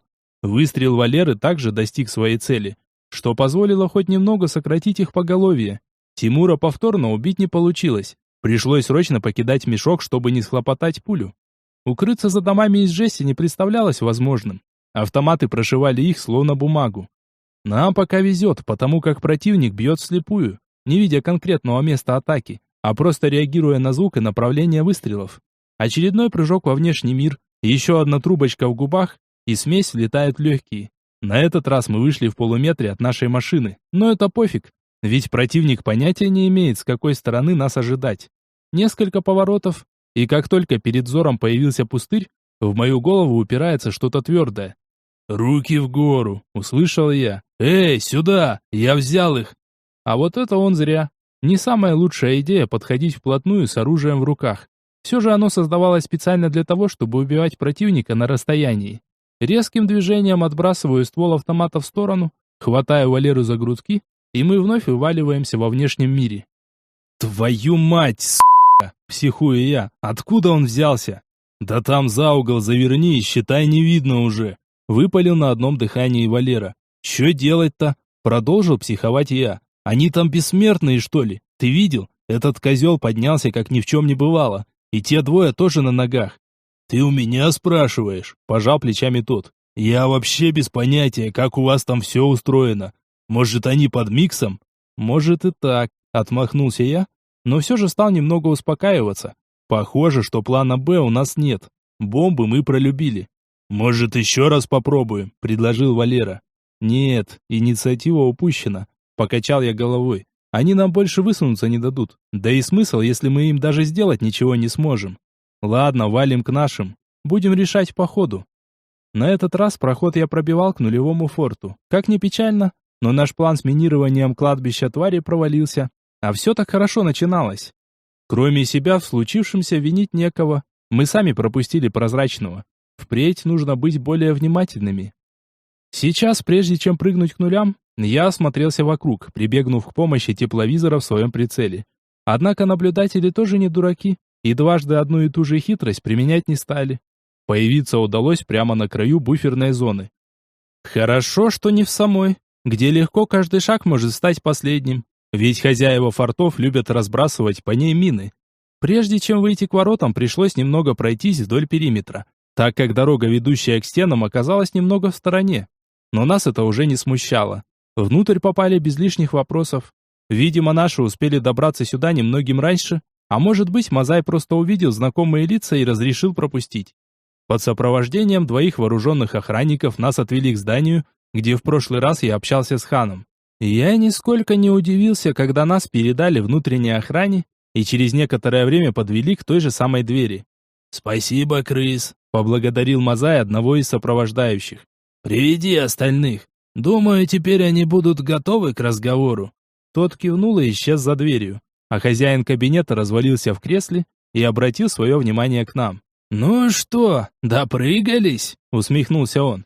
«Мы же договорились. Сидите тихо, и все будет хорошо. Нет же, у вас очко подгорает. Не устраивает положение вещей. Мазай». «Что, Мазай?» — не дал мне продолжить он. «Вы что, думаете, самые умные, да? Ты хоть представляешь, на кого вы, идиоты, пасть разинули? Ну ладно я, такой же обычный человек, но...» «Тебе самому не надоело плясать под их дудку? Теперь уже я перебил его». «А я, в отличие от вас, человек разумный», — усмехнулся тот. «Стараюсь не лезть туда, куда собака свой хер не совала. Такое положение было до меня и будет после. Вот скажи мне, во внешнем мире ни ты, ни твой отец ведь не пытались убить президента?» «Это другое», — покачал я головой. «Уверен?» — сделал тот удивленный вид. «А как по мне, то же самое. Эти люди правят мешком так долго, что вам и не снилось». «Значит, ты нам не поможешь». Вздохнул я и, наконец, опустился в кресле. «Я этого не говорил», — сделался хитрым тот. «Сколько ты хочешь за свои боеголовки?» «100 за каждую». Не задумываясь, ответил я. «Ты в своем уме?» Даже подпрыгнул в кресле Мазай. «Ты где такие цены видел?» «А ты где здесь еще боеголовки видел?» Ответил я вопросом на вопрос. «Я могу их вообще забрать бесплатно. Просто потому, что вы идиоты», усмехнулся тот. «Забери», пожал я плечами. «И весь мешок уже завтра будет знать, что с тобой нельзя вести дела». «Мудак!» Тут же засмеялся тот. «Ладно, 8 сотен, договорились. И это только из уважения к вам. Карту можешь не доставать. Я прекрасно знаю номер твоего счета». В дверь осторожно постучали, и в проеме появился тот самый крыс, что сопровождал нас в кабинет. «Пришли», — коротко доложил он. «Так пусть заходят, мы уже заждались», – махнул рукой тот. В кабинете появились Ольга, Гайка и Дикий. «Так, вся гоп-компания в сборе», – улыбнулся хозяин кабинета. «Значит так, мальчики и девочки, с этого момента будете делать так, как вам умный дедушка скажет. Хватит самодеятельности». «А дедушка точно умный», — огрызнулась Ольга. «Я, по крайней мере, не собирался взрывать то, что даст мне возможность победить», — усмехнулся Мазай. «И как вам такое вообще в голову взбрело?» «Мы не собирались ничего подрывать. Просто хотели заминировать страховки ради», — пожал я плечами. «И еще более тупая идея», — засмеялся тот. «Хотя я бы, возможно, и повелся». «Почему тупая-то?» — подал голос Валера. «Разве наблюдатели не зависят от этого склада камней?» «От него весь мешок зависит», — подтвердил Мазай. «По крайней мере, те, кто знает о муравейнике. Вот только у тех чертей есть такие люди, которые за секунду выудят из ваших тупых мозгов нужную информацию и снимут бомбы. Вы хоть на секунду представляете, с кем собираетесь развязать войну?» «Честно говоря, не особо», — смутился я. «Тогда как вы вообще собирались с ними драться?» – удивился тот. «Разобрались бы по ходу», – вместо меня ответила Ольга. «Господи, детский сад!» – закатил глаза Мазай. «И как только тебе удалось меня подвинуть?» «Так ты знал?» – пришла моя очередь удивляться. «Конечно знал», – усмехнулся тот. «Не знал только, где находятся остальные щупальца, потому пришлось подыграть. Правда, я был несказанно удивлен, когда она вошла в тот бункер и не узнала меня. Только потом доперла, что с ее головой какая-то беда». «Что предлагаешь?» Сменил я тему разговора в нужное русло. «Как обычно, все просто», – пожал плечами тот. «Вы принимаете условия игры наблюдателей и узнаете все изнутри. Но для этого, сами понимаете, нужно сдать все явки и пароли от подпольной сети метлы». «Нет», сразу отмела она предложение в сторону. «Слишком много невинных людей пострадает». «Они пострадают в любом случае», — усмехнулся тот. «Но вы к тому моменту уже будете перевариваться в кишках тварей». «Откуда нам знать, что это не очередная твоя уловка?» — спросил я. «Ведь ты тоже заинтересован, чтобы противоборствующая сторона исчезла». «Да мне вообще на них насрать», — пожал плечами тот. «Все это ваше копошение вызывает лишь смех. Думаете, я не мог убить ее до того, как она подошла под наши стены с черным камнем?» «Я не стану жертвовать жизнями стольких людей», — снова подала голос Ольга. «Это не обсуждается». «В таком случае до свидания», — указал пальцем на дверь Мазай. «Вы хотите играть по-взрослому? Тогда вылезайте из песочницы и начинайте думать и действовать, как взрослые». «Должен быть другой способ», — покачал я головой. «Расскажи нам о них». «Другого способа нет», — покачал головой тот. «Им известны такие секреты мешка, что вы и представить себе не можете. С кем из них вы встречались?» «Он назвался Тимуром», — ответил я. «Серьезно?» — поджав губы, кивнул тот. «Так вот, этот парень живет уже не 100 лет, а все потому, что по его венам течет чистейший микс. Подозреваю, что если его расщепить на атомы, он все равно восстановится. Хотя такой способ, конечно, никто не пробовал». «Как он получил эту способность?» – спросил я. «Сомневаюсь, что он был таким всегда». «Конечно же нет», – усмехнулся Мазай. «Но как ты думаешь, если бы я об этом знал, я сам не стал бы пробовать стать таким?» «Наверное, стал», – пожал я плечами. «Вся эта контора состоит из ему подобных», – между тем продолжил Мазай. «У них есть люди, способные пробивать проходы, не используя пыль. Есть те, что подчиняют себе твари, как твоя подружка, только на гораздо более продвинутом уровне. Да я полдня буду перечислять вам все их таланты, и поверь мне, не дойду даже до половины». «Где-то они черпают силу», – задумчиво пробормотал я, «если убрать ее из уравнения». «Наконец-то!» – вскинул руки хозяин кабинета. «Первая здравая мысль за всю ночь. Вам, дебилам, предлагают стать частью всего этого, а вы нос воротите. Думаешь, много кому предоставляли такие привилегии?» «Цена билета слишком высокая», – покачал я головой, опередив Ольгу. «Должен быть другой способ». «Но его нет», – развел руками Мазай. «Я даже понятия не имею, С чего вдруг они сделали для вас такое исключение? Боюсь, теперь оно больше не действительно, усмехнулся я. С полчаса назад мы столкнулись с Тимуром и его бойцами на пустыре возле кладбища тварей. Да, у вас редкий талант, ребята, засмеялся тот. Вы умудрились обгадиться даже через памперс. У нас все еще остался один козырь. Немного подумав, сказал я и посмотрел на Гайку. «Беременная баба?» — скинул бровь тот. «Считаешь, что они ее пожалеют?» «Им нужен тот, кого она собирается родить», — усмехнулся я. «Так, — подобрался Мазай. «Вот с этого момента поподробнее». «Тимур сказал, что она носит самого эксклюзивного ребенка на весь мешок», — ответил я. И он прямым текстом заявил на него интерес. «А вот это очень сильно меняет дело». Вмиг сделался серьезным тот и снял трубку с телефона. Набрав короткий номер, он дождался ответа и коротко бросил «Зайди». Через несколько минут тишину разорвал стук в дверь, и в кабинете появился еще один человек. «Это Череп», — представил его Мазай. «Значит, возьмешь этих ребят и перевезешь их в самую жопу мешка, в такую, чтобы ни одна падла их не смогла отыскать». «Эй, а нам не хочешь объяснить?» — подала голос Гайка. «Может, я не согласна?» «Я всего лишь собираюсь выиграть для вас время», — спокойно произнес тот. «Череп большой спец по вопросам игры в прятки. Именно он помог мне свалить так, что даже я долгое время не знал, где нахожусь». «И что нам делать?» — спросил я. «Сидеть и бояться? А как же?» «Возможно, этот ребенок единственный на весь мешок, который в итоге сможет разобрать на части наблюдателей», — перебил меня Мазай. «Я лишь могу дать вам время, чтобы вы хоть что-то успели сделать и подготовиться к встрече. Пока не поймем, в чем его сила, не вздумайте даже носа показывать». «Почему ты нам помогаешь?» — снова подала голос Гайка. «Потому что могу», — усмехнулся тот. «Меня, как и вас, тоже не все устраивает в методах наблюдателей. Есть у меня к ним несколько очень старых счетов». «Каких?» — не удержался я от вопроса. «А вот это, сынок, не твое дело», — поморщился он. «Короче, решайте здесь и сейчас. Или вы идете с Черепом, или трахаетесь сами, как хотите, но без меня. Я все-таки уже староват для подобных извращений». «Нам нужно подумать», — произнес я за всех. «Дай нам время до завтра». «У вас 1 час», — покачал головой Мазай.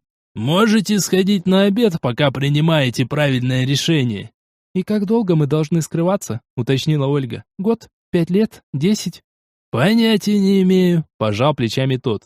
«До тех пор, пока мы не придумаем что-нибудь. Но ты можешь попытаться решить все сама и обосраться, как обычно». «Мы скажем тебе решение через час», — произнес я и поднялся с кресла. «Нам нужно это обсудить». «Ваше право», — отмахнулся тот. Выйдя из кабинета, мы все же направились в столовую. Подкрепиться точно не помешает. А заодно за столом всегда лучше думается. Не знаю почему. Ведь не просто так большинство людей обсуждает проблемы на кухне или назначают встречи в кафе. Что-то определенно в этом есть. И основное количество сделок, которые заключаются во время ужина, только подтверждают статистику. Мазай прав. Высказал я то, что наверняка не все хотели признавать. На данный момент у нас не так много выбора. «Мы и без него могли все это сделать», — покачала головой Ольга. «Для того, чтобы спрятаться, много ума не нужно. В любом случае решение принимать будем все вместе. Но я не согласна».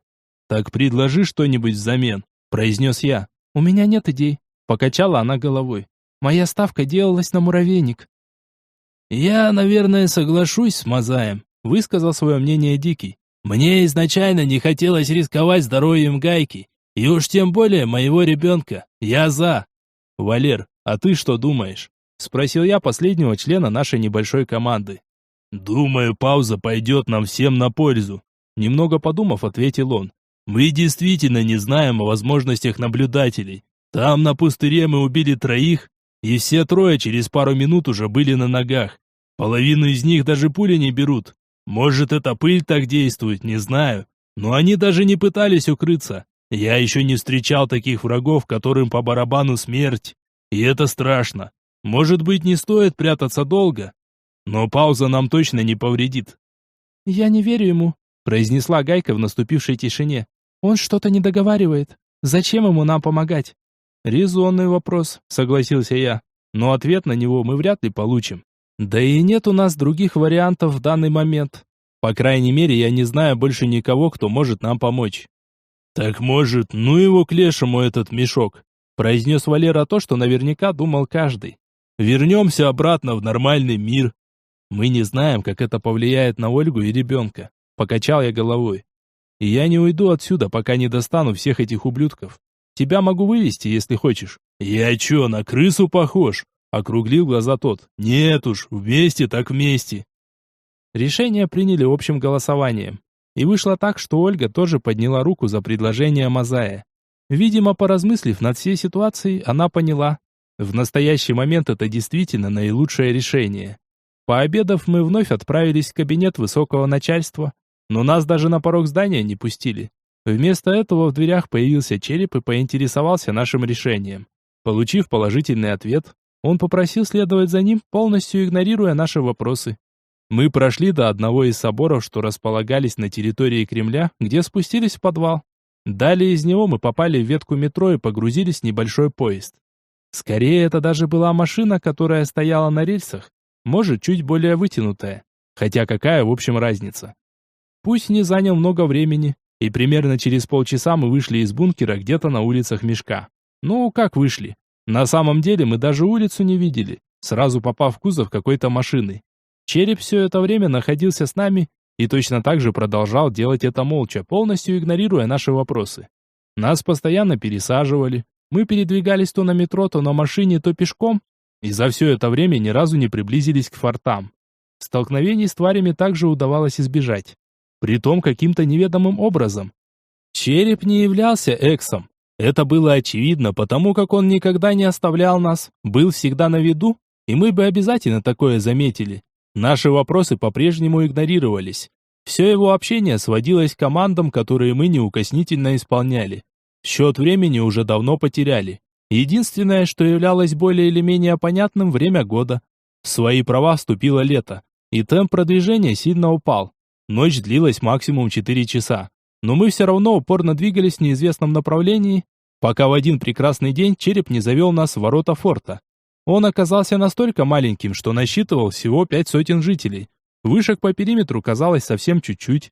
Что это вызывало единственный вопрос. А как им вообще удается сдерживать тварей? Но не это больше всего удивило. Как оказалось, за этим фортом власть человека заканчивалась. Он считался крайним оплотом безопасности в данном направлении. Все, дальше только бесконечные лабиринты улиц, и максимум, на что можно рассчитывать, это ты сам. Ни магазинов, ни караванов. Впереди больше ничего. Мало того, чтобы добраться сюда, нужно как минимум трижды переждать дневное время суток. И это при условии, что передвигаться придется не пешком. В общем, спустя несколько месяцев путешествия, мы действительно оказались в самой глубокой заднице Мешка. Однако местные люди не жаловались. Нычек здесь было столько, что хватит на содержание пары десятков таких фортов, как этот. Связи, естественно, тоже никакой, как и транспортного сообщения. Мы вообще были здесь единственными гостями за последние несколько лет. Иногда рядом проваливались новенькие из внешнего мира, кто-то оставался, кто-то уходил в более людные места. О последних, естественно, больше никто ничего не слышал.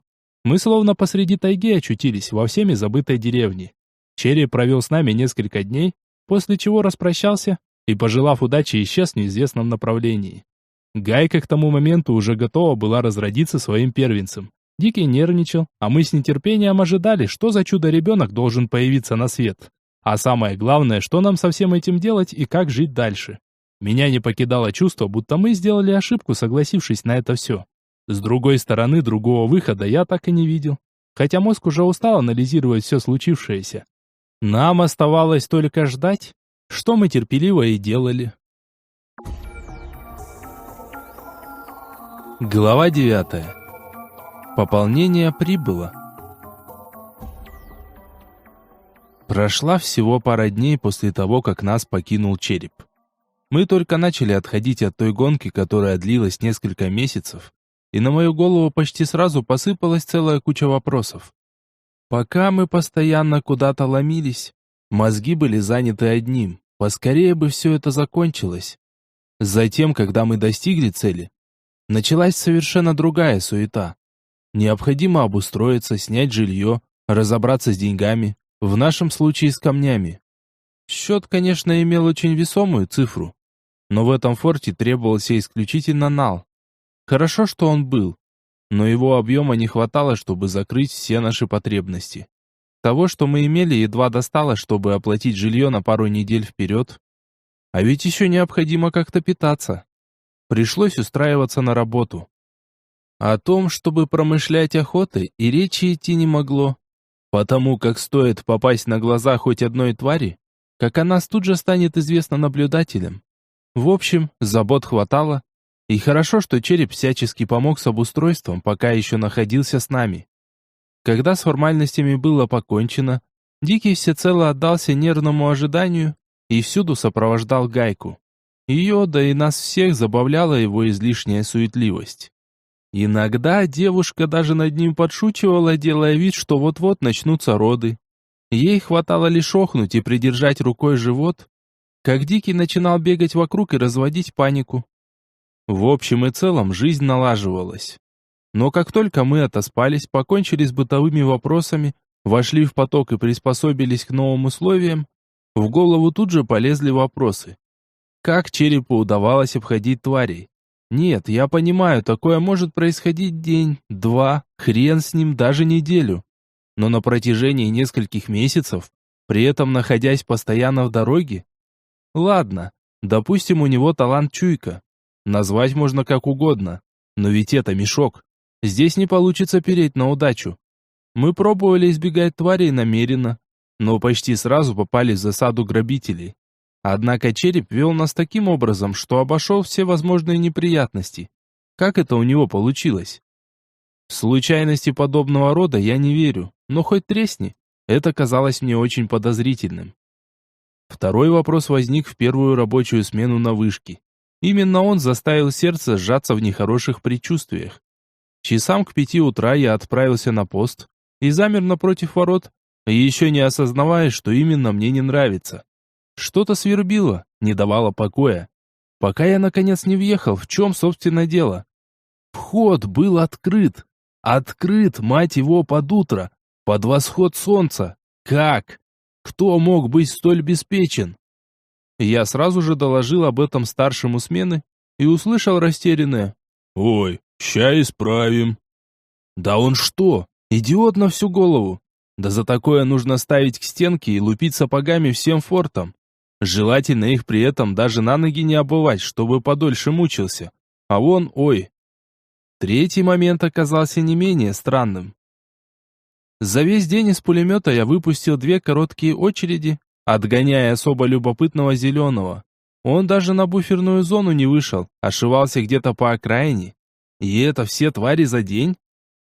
Форт, который находился на отшибе цивилизации, не имея даже собственных координат, а население едва переваливает за 5 сотен человек, и он совершенно не привлекает внимания твари? Да ладно, это же словно вишенка на торте, притом единственная на всю округу. Своими подозрениями я, несомненно, в тот же вечер поделился с друзьями. Крепко призадумались все, кроме Дикого, который находился в эйфории от предстоящего появления ребенка. «Вчера нас Тузик нашел», — добавила ко всему прочему Ольга, выслушав мои доводы. «Я ведь думала, он потерялся. Мы же уехали внезапно, а он молодец, нашел нас. Но он не может приблизиться к форту». «Это понятно. Не сразу сообразил я, о чем она. Мы сами ему это запрещаем. К тому же нельзя привлекать внимание». «Я не об этом», — покачала она головой. «Он хотел, но не смог. Даже на край буферной зоны попасть не получилось». «А вот это уже любопытно». Задумчиво почесал я подбородок. Похоже, тварям что-то не дает подойти к стенам форта, и это многое объясняет. «Или кто-то», — вместо меня добавила Гайка. «Мне тоже не очень нравится это место. Все такие доброжелательные вокруг. Даже в рожу плюнуть хочется. Мы здесь всего неделю, а каждый считает своим долгом справиться о моем самочувствии». «И что в этом такого?» – пожал плечами Дикий. «Не каждый день в мешке рождается ребенок. Может быть, для всех это очень значимое событие». «Дикий, ты уже совсем колпаком поехал», — усмехнулся Валера. «Кроме Гайкиного живота ничего вокруг не замечаешь. Я согласен, с Фортом что-то не так. Лично я, прежде чем принять кого-то на работу, проверял человека досконально. Даже знал, какие он трусы предпочитает и как часто их меняет. А здесь нас усадили за пулеметы, даже фамилии не спросив. «По-моему, вы все слишком преувеличиваете», — отмахнулся тот и снова принялся наглаживать живот своей девушки. «Так, мы его теряем», — засмеялась Ольга. «Ну ладно, с него спросу нет. Счастливый отец и все такое. Лично я на 200% уверена, что Мазай нас сдал, и сейчас мы находимся прямо в логове наблюдателей». «У меня складывается ровно такое же ощущение», — согласился с ней я. «А теперь, собственно, вопрос. Что делать?» «Ничего не нужно делать», — покачала головой Гайка. «Давайте я вначале спокойно рожу, а потом будем строить планы. Боец из меня сейчас, прямо скажем, никакой».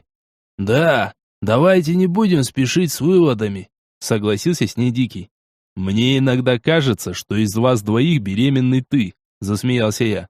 «Хотя психологи говорят, что такое часто случается». «Я не псих», — отмахнулся от меня тот.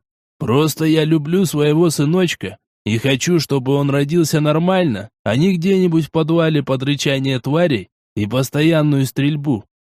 «Да мы не против», — пожала плечами Ольга. «Но мозги тебе пора бы уже включать. Не то может так статься, что в один прекрасный день твоего сыночка заберут прямо из кроватки, а ты так и будешь пускать слюни с блаженной улыбкой».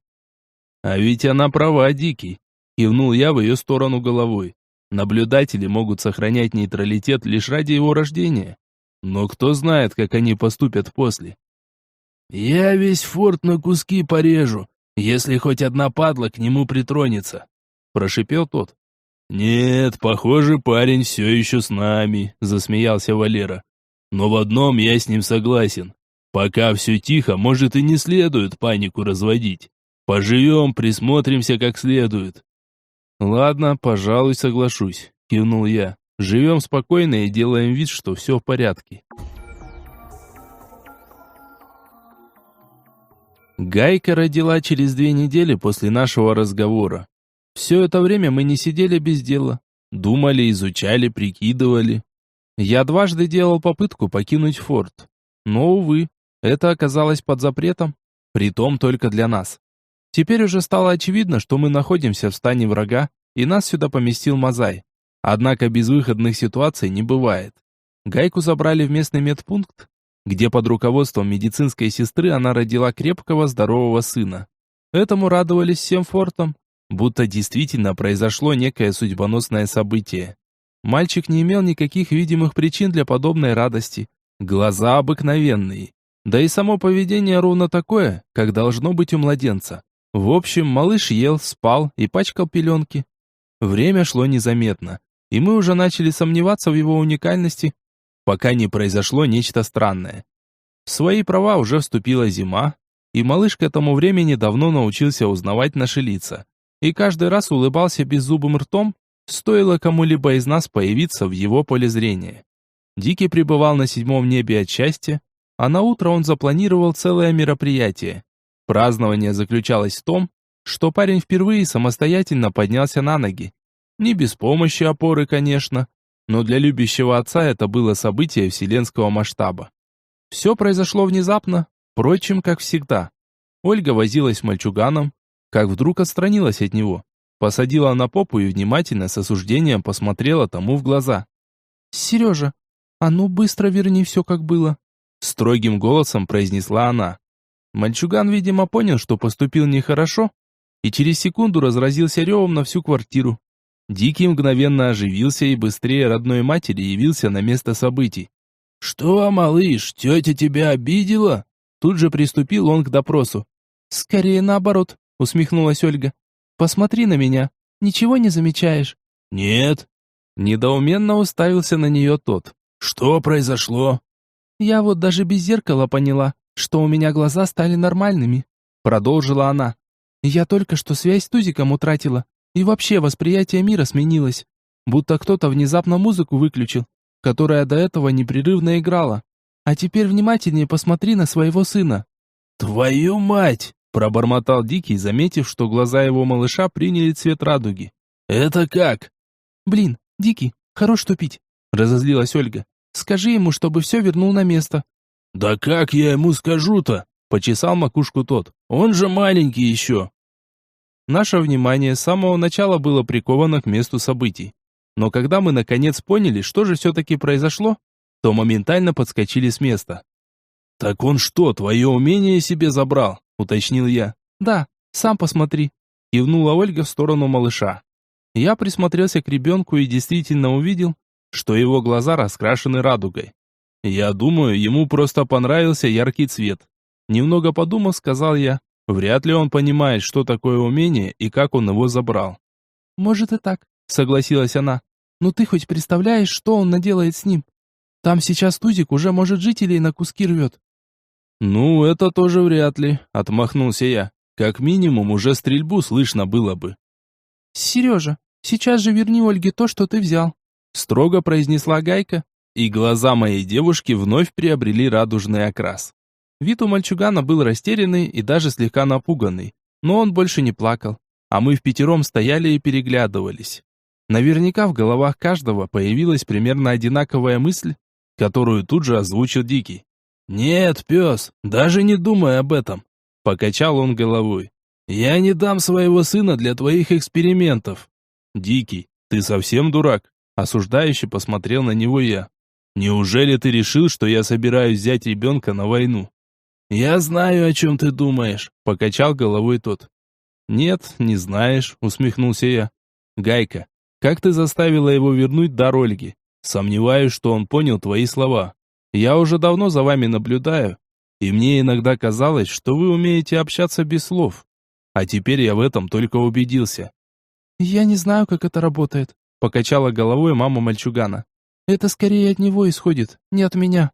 Когда я что-то от него хочу, но не могу достучаться, происходит такое. А интересно, он просто забирает талант? Или может его передать другому? Поинтересовался я, прекрасно понимая, что ответ дать некому. Или связь мамы с ребенком все еще работала, или он как-то понял, что я имею в виду, но его глаза вдруг вновь стали радужными. При этом Ольга уже не теряла свой дар. Сейчас на нас смотрели две пары удивительных глаз. Возможно, малыш решил, если он не станет отбирать у тети умения, то и ругать его не за что. Но пока все это были лишь догадки. Идея в моей голове уже начала зарождаться, но где-то очень глубоко, и никак не удавалось вытянуть ее на поверхность. Да и как договориться с младенцем? Не тащить же его с собой на самом-то деле. А паренек все продолжал развлекаться. Раз его больше никто не ругал, он внезапно решил сделать подарок маме. Теперь и ее глаза окрасились в радугу, а мы в очередной раз молча переглянулись.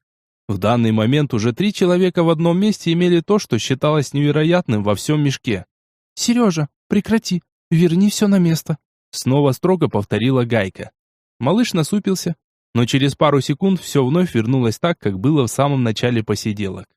Гайка отобрала у нас сына, сославшись на то, что ему пора кушать и спать, и ушла в другую комнату. Мы же вернулись за стол, имея крайне задумчивый вид. Дикий разлил по рюмкам коньяк, и мы молча выпили, не забыв при этом чокнуться. Комната погрузилась в тишину, где каждый думал о чем-то своем. Использовать ребенка в нашей войне как минимум неправильно. Этого никто не отрицал.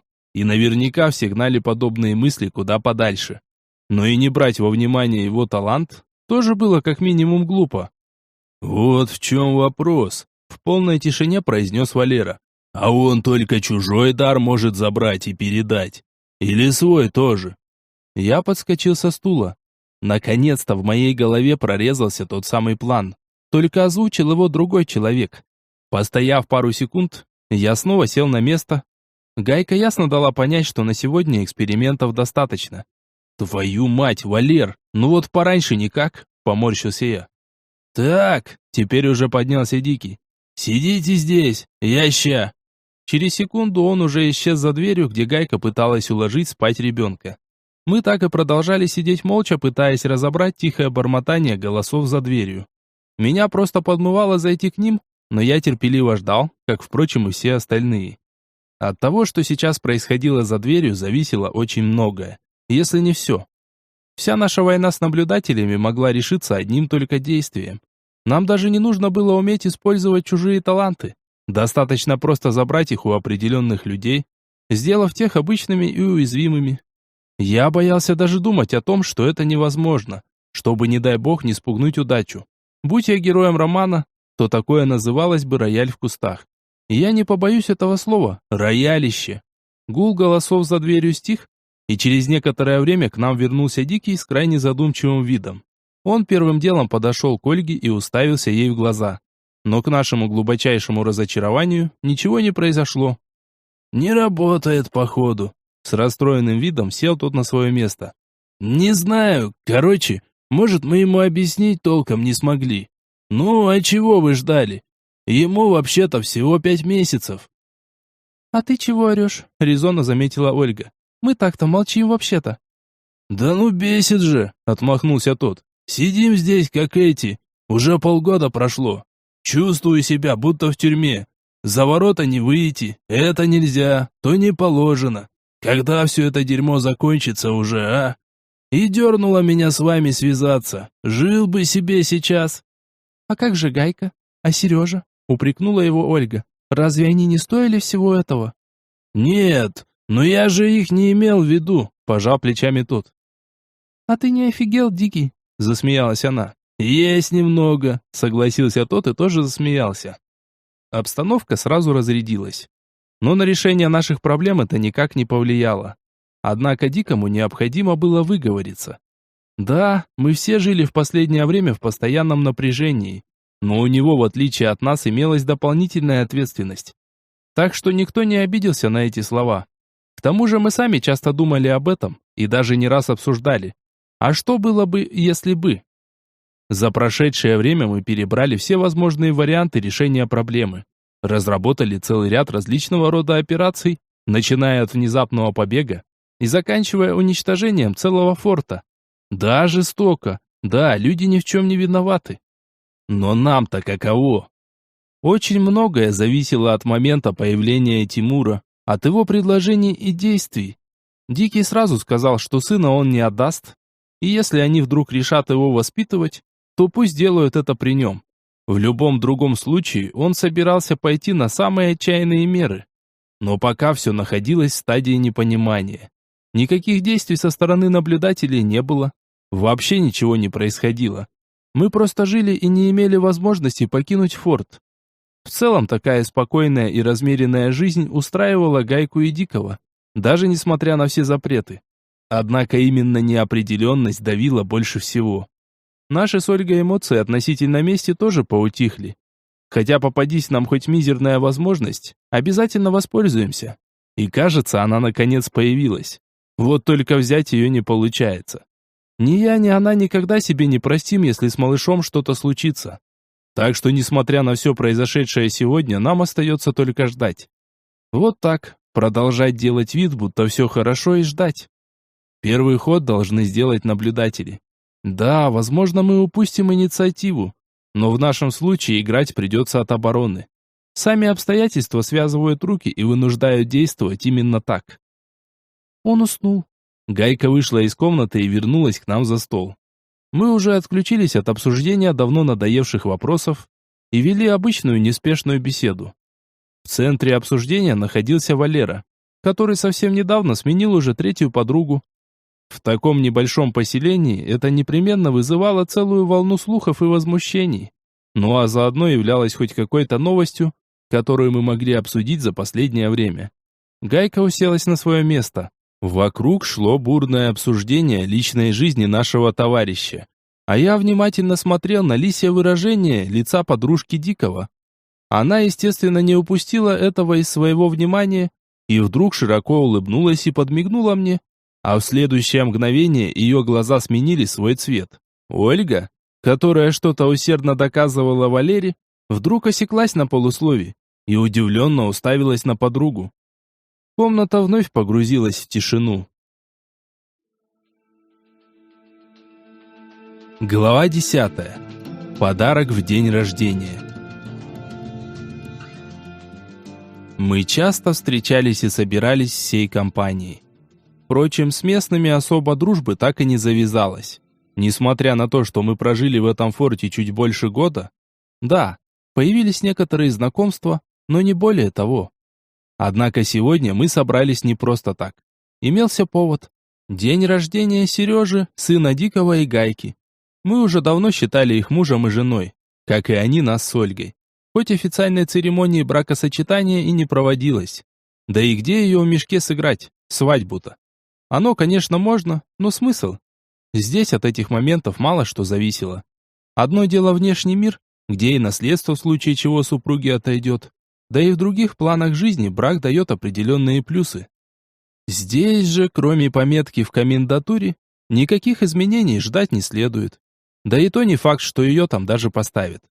Здесь люди гораздо свободнее от различных стереотипов, которые присущи внешнему миру. Оно и понятно. Жизнь в мешке может прерваться в любой момент. Потому нет времени на различную бюрократию. Но день рождения – это святое. Тем более у такого незаменимого члена нашей команды. Пусть ему всего год, а от детского любопытства приходится все вещи чуть ли не к потолку прикручивать. Но он наш. Странно. Ольга вроде любит возиться с ним. Да и в целом к детям относится с теплом и заботой. Но своего ребенка заводить отказывается. Говорит, что еще не готова. Но я боюсь, проблема кроется в другом. Сама она о таком не скажет. Но я уверен, пока мы не разберемся с наблюдателями, ни о каких детях она даже думать не станет. И я ее понимаю, как и всю ситуацию в целом. Они наверняка попробуют с ней что-то сделать. Ведь наше дитя явно может стать еще более эксклюзивным, чем Серега. Он уже вовсю топает, хватает все подряд и пытается разобрать на части. Говорить, конечно, толком не умеет. Так отдельные звуки и мама-папа. Пытается, конечно. Но с его языка даже самый искушенный полиглот вряд ли перевести сможет. Вообще сорванец растет. От него даже тузик по углам щемится.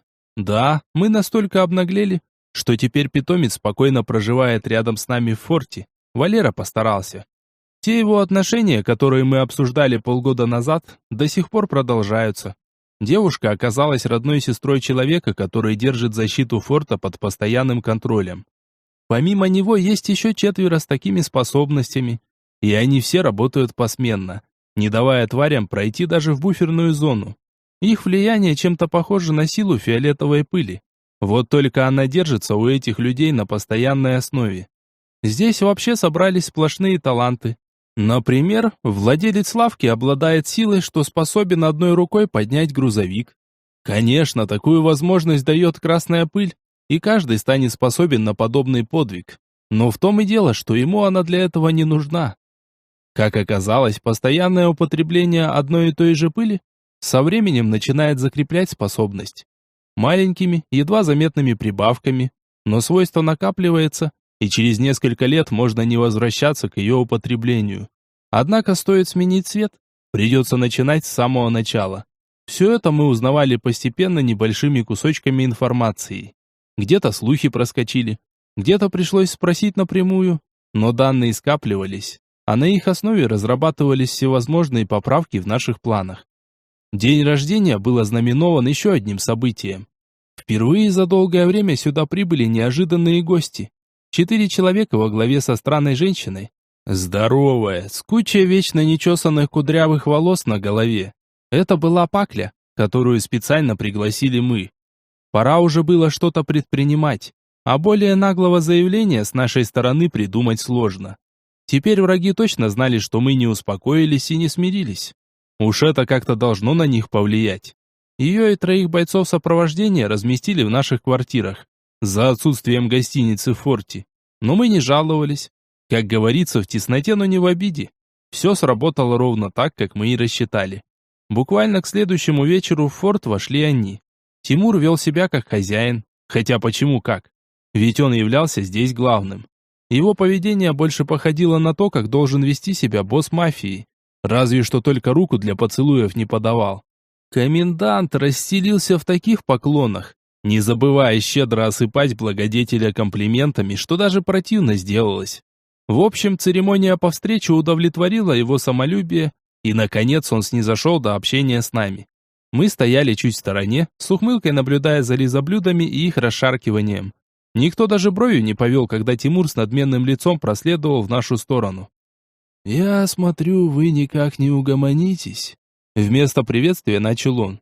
«Ну что ж, это ваш выбор. Видит Бог, я хотел как лучше». «А мы к тебе в гости не напрашивались», — огрызнулась Ольга. «И к твоему глубочайшему сожалению, я все вспомнила».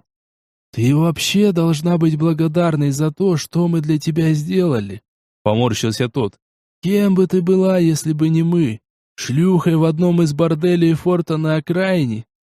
«А вот так разговаривать со своей женщиной я не позволю никому», — произнес я, и в тот же момент направил пистолет ему в центр груди и надавил на спуск. Грохот выстрела разлетелся по всему форту. Люди, собравшиеся вокруг, замерли и смотрели на произошедшее удивленными и испуганными глазами. Им даже в голову не могло прийти, что кто-то вдруг решит вот так, за здорово живешь, убить их босса. 10 человек продолжали стоять спокойно над телом их главного, и больше ничего не происходило. Охрана Тимура еще не до конца поняла, что произошло, и только-только начала приходить в движение. В следующую секунду они быстро взяли нас в кольцо и ощетинились стволами. «Брось оружие! Лицом на землю! Быстро!» — закричал, видимо, оставшийся за старшего. «Я бы на твоем месте этого не делал», — усмехнулся я и посмотрел парню в глаза. «Ваш босс больше не поднимется, а проблемы только начинаются. Не рекомендую переводить патроны зря, тем более, что нам они никакого вреда не причинят». Видимо, ему захотелось проверить мои слова, и он вдавил в спуск. При этом свой автомат гаденыш направил в голову Ольги. Вот только пули не смогли пройти защитное поле зеленой пыли, которое вовсю генерировал Валера. Эту способность тайком умыкнула Гайка у одного из жителей форта, а изучив ее, также спокойно отдала обратно, пока тот даже не догадывался о том, что происходит. Мой второй выстрел из пистолета выбил мозги из тупой головы старшего в охране Тимура. Теперь у наших ног лежало уже 2 трупа, но это было лишь началом. Вскоре с вышки прогремела первая пулеметная очередь, и жители форта с удивлением повернули головы в сторону стен. Они не привыкли слышать работу крупного калибра, если только днем, да и то редко. Но сейчас грохот исходил уже от 2 вышек, и вот, кажется, подключилась 3-я, а следом 4-я. Стрельба явно не походила на прицельную, которая ведется короткими очередями. Так поливать свинцом округу будут лишь в одном случае, когда страшно, а также нужно положить как можно больше врагов. К счастью, беспечность и уверенность местных жителей в собственной безопасности сыграла нам на руку. Они даже не удосужились заминировать буферную зону, а плотность потока тварей была такова, что невозможно справиться лишь пулеметом. Не прошло и 2 минут, когда вся эта голодная масса перевалила через стены и плотным кольцом обхватила жителей форта уже внутри периметра. Они сбились плотной массой, рычали, плевались, иногда дрались между собой, но пока не нападали. Ответ был прост. За нашей спиной стояла Пакля, и ее глаза сейчас приобрели черный цвет. А все из-за эффекта пыли от камня, который считался самым редким в мешке. Пока мы делали вид, что смирились со своей судьбой, Тузик провел Паклю на кладбище, где им удалось отыскать несколько редких черных камней. Да, для этого пришлось перебрать целую кучу других, разведать не одну пещеру, но она справилась. А во время празднования дня рождения нам удалось уговорить ее использовать редкую и очень сильную пыль. На случай такого же эффекта с памятью, как у Ольги, у меня имелся полный микс, чтобы вылечить ее. Да и сама она была вовсе не против испытать силу этого камня на себе. «Лапы вверх поднимите», продолжая ухмыляться, произнес я, «и не делайте резких движений». Орда тварей внезапно расступилась, и в форт вошел отряд вооруженных людей. Немного, всего человек 40, но их количества было достаточно, чтобы сдержать праведный гнев жителей. Они также явились сюда вслед за Паклей, но до определенного момента не давали о себе знать. Всех жителей и охрану Тимура быстро разоружили, собрав стволы в одну кучу, и не менее оперативно выстроили в более удобную для контроля позицию, после чего взяли под прицел. Может, это было излишним, но страховка никогда не помешает. Да, твари заставили жителей присмиреть, но напряжение в толпе было таким, что нечаянный чих легко спровоцирует перестрелку. Мы же хотели как можно меньше жертв, ведь многие ни в чем не виноваты. «Подними его», — кивнул я подбородком на Тимура, и Гайка присела перед ним на корточки.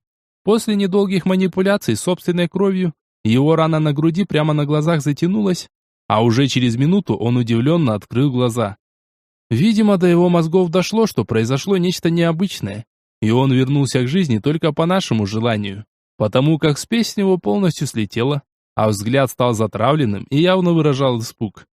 Ему хватило мгновения, чтобы понять всю проигрышность ситуации, хотя для этого особого ума и не нужно, достаточно просто оглядеться по сторонам. Теперь инициатива перешла в наши руки. «Поднимайся, предводитель херов», — пнула его Ольга, — «у нас к тебе разговор». «Что?» Видимо, он находился в шоке и слабовато соображал. С этим прекрасно помог справиться Тузик, который своим рычанием заставил кровь Тимура насытиться адреналином и обгадить им мозг. Он поднялся с земли и направился вслед за нами в дом. Пакля со своими воинами осталась снаружи, чтобы и дальше контролировать ситуацию, жителей, а заодно и тварей. «Думаете, это вам вот так сойдет с рук?» Все же в помещении он набрался смелости и попытался огрызнуться. Ольга обернулась к нему и резко, без предупреждения, всадила коленом промеж ног. Тимура такой прием вмиг уложил на пол прямо в прихожей, он хватал ртом воздух, лицо покраснело, и тихий стон оказался единственным звуком, который он был способен производить. «Оль, ну зачем так?» Даже несмотря на то, что он являлся нашим врагом, во мне все же взыграла мужская солидарность. Можно было просто в глаз дать. «В глаз?» – удивленно посмотрела она на меня. «Да не вопрос». С этими словами она хорошим футбольным пинком впечатала ему ботинок в лицо. Теперь плюсом к боли в промежности у него хлынула носом кровь. «Ой, прости, я, кажется, промазала». Прижала руки к груди Ольга и снова замахнулась ногой. «Хватит», пришлось рявкнуть мне. «Потерпи немного». «Как пожелаешь». Спокойно отреагировала она и прошла в комнату, которую мы оборудовали для допроса. Было видно, что внутри у девушки все кипело, и не останови я ее, так и забила бы Тимура насмерть ногами. Я не осуждал. После того, через что они заставили ее пройти, с удовольствием сделал бы то же самое. Но пока рано. Нам еще нужна от него информация. Валера и Дикий помогли ему подняться на ноги и усадили на табурет, который стоял посреди комнаты. Ноги быстро привязали к ножкам, бедра к сидушке, а руки выкрутили за спиной и хорошенько подтянули через крюк, специально закрепленный для этой цели в потолке. Теперь пленник не мог нормально сидеть и уж тем более стоять, а боль в суставах наверняка перекрыла ту, что подарила ему Ольга в прихожей. «Пусти!» – вымученным голосом простонал тот. «Нет», – покачал я головой, – «это только начало. Сейчас ты будешь рассказывать нам все, что знаешь о наблюдателях. Нам нужны твои боссы». «Ты покойник», — оскалился тот. «Информация тебе больше не нужна. Они найдут тебя». Договорить он не смог, потому как Ольга слегка натянула веревку и еще больше выкручивая плечевые суставы. Даже табуретка слегка от пола приподнялась. «Я могу долго и усердно тебя резать», — совершенно спокойным тоном продолжил я. «Но, как показывает практика, Тузик лучше других знает толк в причинении боли. Спрашиваю по-хорошему, один-единственный раз, где нам найти твоих боссов?» «Ты думаешь, я не знаю, что такое боль?» Криво ухмыльнулся тот. «Ну, давай попробуем, поиграем по твоим правилам». «Можно», произнес я всего лишь одно слово, и наш питомец взялся за дело. Вначале Тимур орал, да так громко, что казалось, его слышно даже за пределами форта. Затем его голосовые связки, видимо, не выдержали нагрузок, и крик перешел в хрип. Ольга с улыбкой наблюдала за его страданиями, иногда помогая Тузику с выбором новой части тела, которая еще оставалась неизжеванной. Кости наблюдателя хрустели, крови натекло столько, что можно устраивать заплыв, и уже не казалось глупым то, что мы заранее постелили на пол полиэтиленовую пленку. Чтобы Тимур не отдал Богу душу, я следил за процессом с порцией микса. Можно было, конечно, прибегнуть к помощи гайки, которая забрала себе его способность, но для этого ей снова придется себя резать. Мы многое успели узнать за это время о самом Тимуре и об организации наблюдателей в целом. Единственное, что до сих пор оставалось под завесой тайны, так это руководящий состав. Честно говоря, по поводу существования последнего я сильно сомневался, но лучше убедиться в этом наверняка. Наблюдатели вели себя как религиозная секта, словно серые кардиналы старались не светить свое существование, но осуществлять контроль власти из тени. Само существование форта на отшибе от цивилизации и жизнь, что текла в нем, подтверждали это. Некоторые жители покидали его на несколько месяцев, некоторые на пару недель. Наверняка все это зависело от сложности и дальности поставленной задачи. Но то, что они периодически выполняли различные поручения, факт. Слухи в таких местах распространяются быстро, а вычленить среди сплетен рациональную информацию не так сложно. С этим прекрасно справлялся Валера. Мало того, он умудрился за короткий срок склонить на нашу сторону некоторых из них, начиная, конечно, с брата своей подружки. Именно по этой причине толпа тварей спокойно проникла за стены форта. Хотя здесь мы, скорее всего, тоже перестраховались. Сомневаюсь, что сила фиолетовой пыли смогла бы перебить власть черной. Это было в крови тварей. Они рождены, чтобы подчиняться ей, и никакие страхи не смогут их остановить, если придет приказ от королевы-матки. Пытки продолжались несколько часов. Дважды пришлось прибегнуть к помощи Микса, чтобы Тимур не сдох от потери крови. Наконец его взгляд утратил былую уверенность. Мозг, уставший от боли, был готов на все, чтобы прекратить это, и наблюдатель заговорил. «Стой! Хватит! Я все скажу!» Прохрипел он уже трижды порванными связками. «Нас всего 4. Каждый контролирует одну часть света. Моя восточная. Есть координатор. Он говорит нам, что и когда делать». «Где его найти?» – спросил я. «И за остальных тоже не забудь поведать». «Он не здесь». Пришел совершенно неожиданный ответ. «Он приходит в мешок очень редко. Только чтобы омолодиться». «Мне повторить вопрос?» – уточнил я и наглядно потрепал Тузика по холке. «Нет, стой! Я не знаю, где его найти», – отшатнулся Тимур, несмотря на то, что его руки были неестественно вывернуты и наверняка причиняли при этом боль. «Я правда не знаю. Никто не знает». «Хорошо», – поверил ему я. «Опиши его. Расскажи все, что ты о нем знаешь». «Он какая-то шишка при правительстве, но на людях почти не появляется», — продолжил тот. «Странно, что могло быть иначе. Каждый раз, когда он меняет возраст, он обновляет свои данные, всю личность. Но в последний раз мы видели его 30 с лишним лет назад.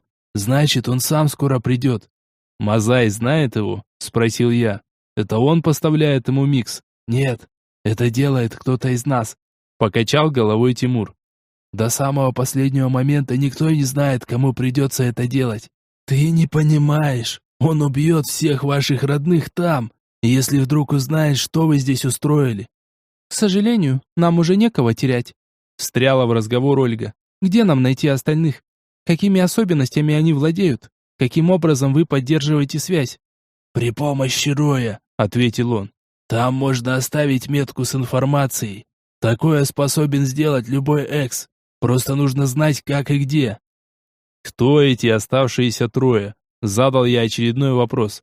«Назови их имена и способности». «Елена. Она что-то вроде твоей Ольги, только гораздо сильнее. Это была ее инициатива создать себе подобную». Начал сдавать своих Тимур. «Олег. Он обладает невероятной скоростью. Даже синий, под аналогичной пылью, в его ускорении останавливается. Никто не понимает, как такое произошло. Он невероятно быстр.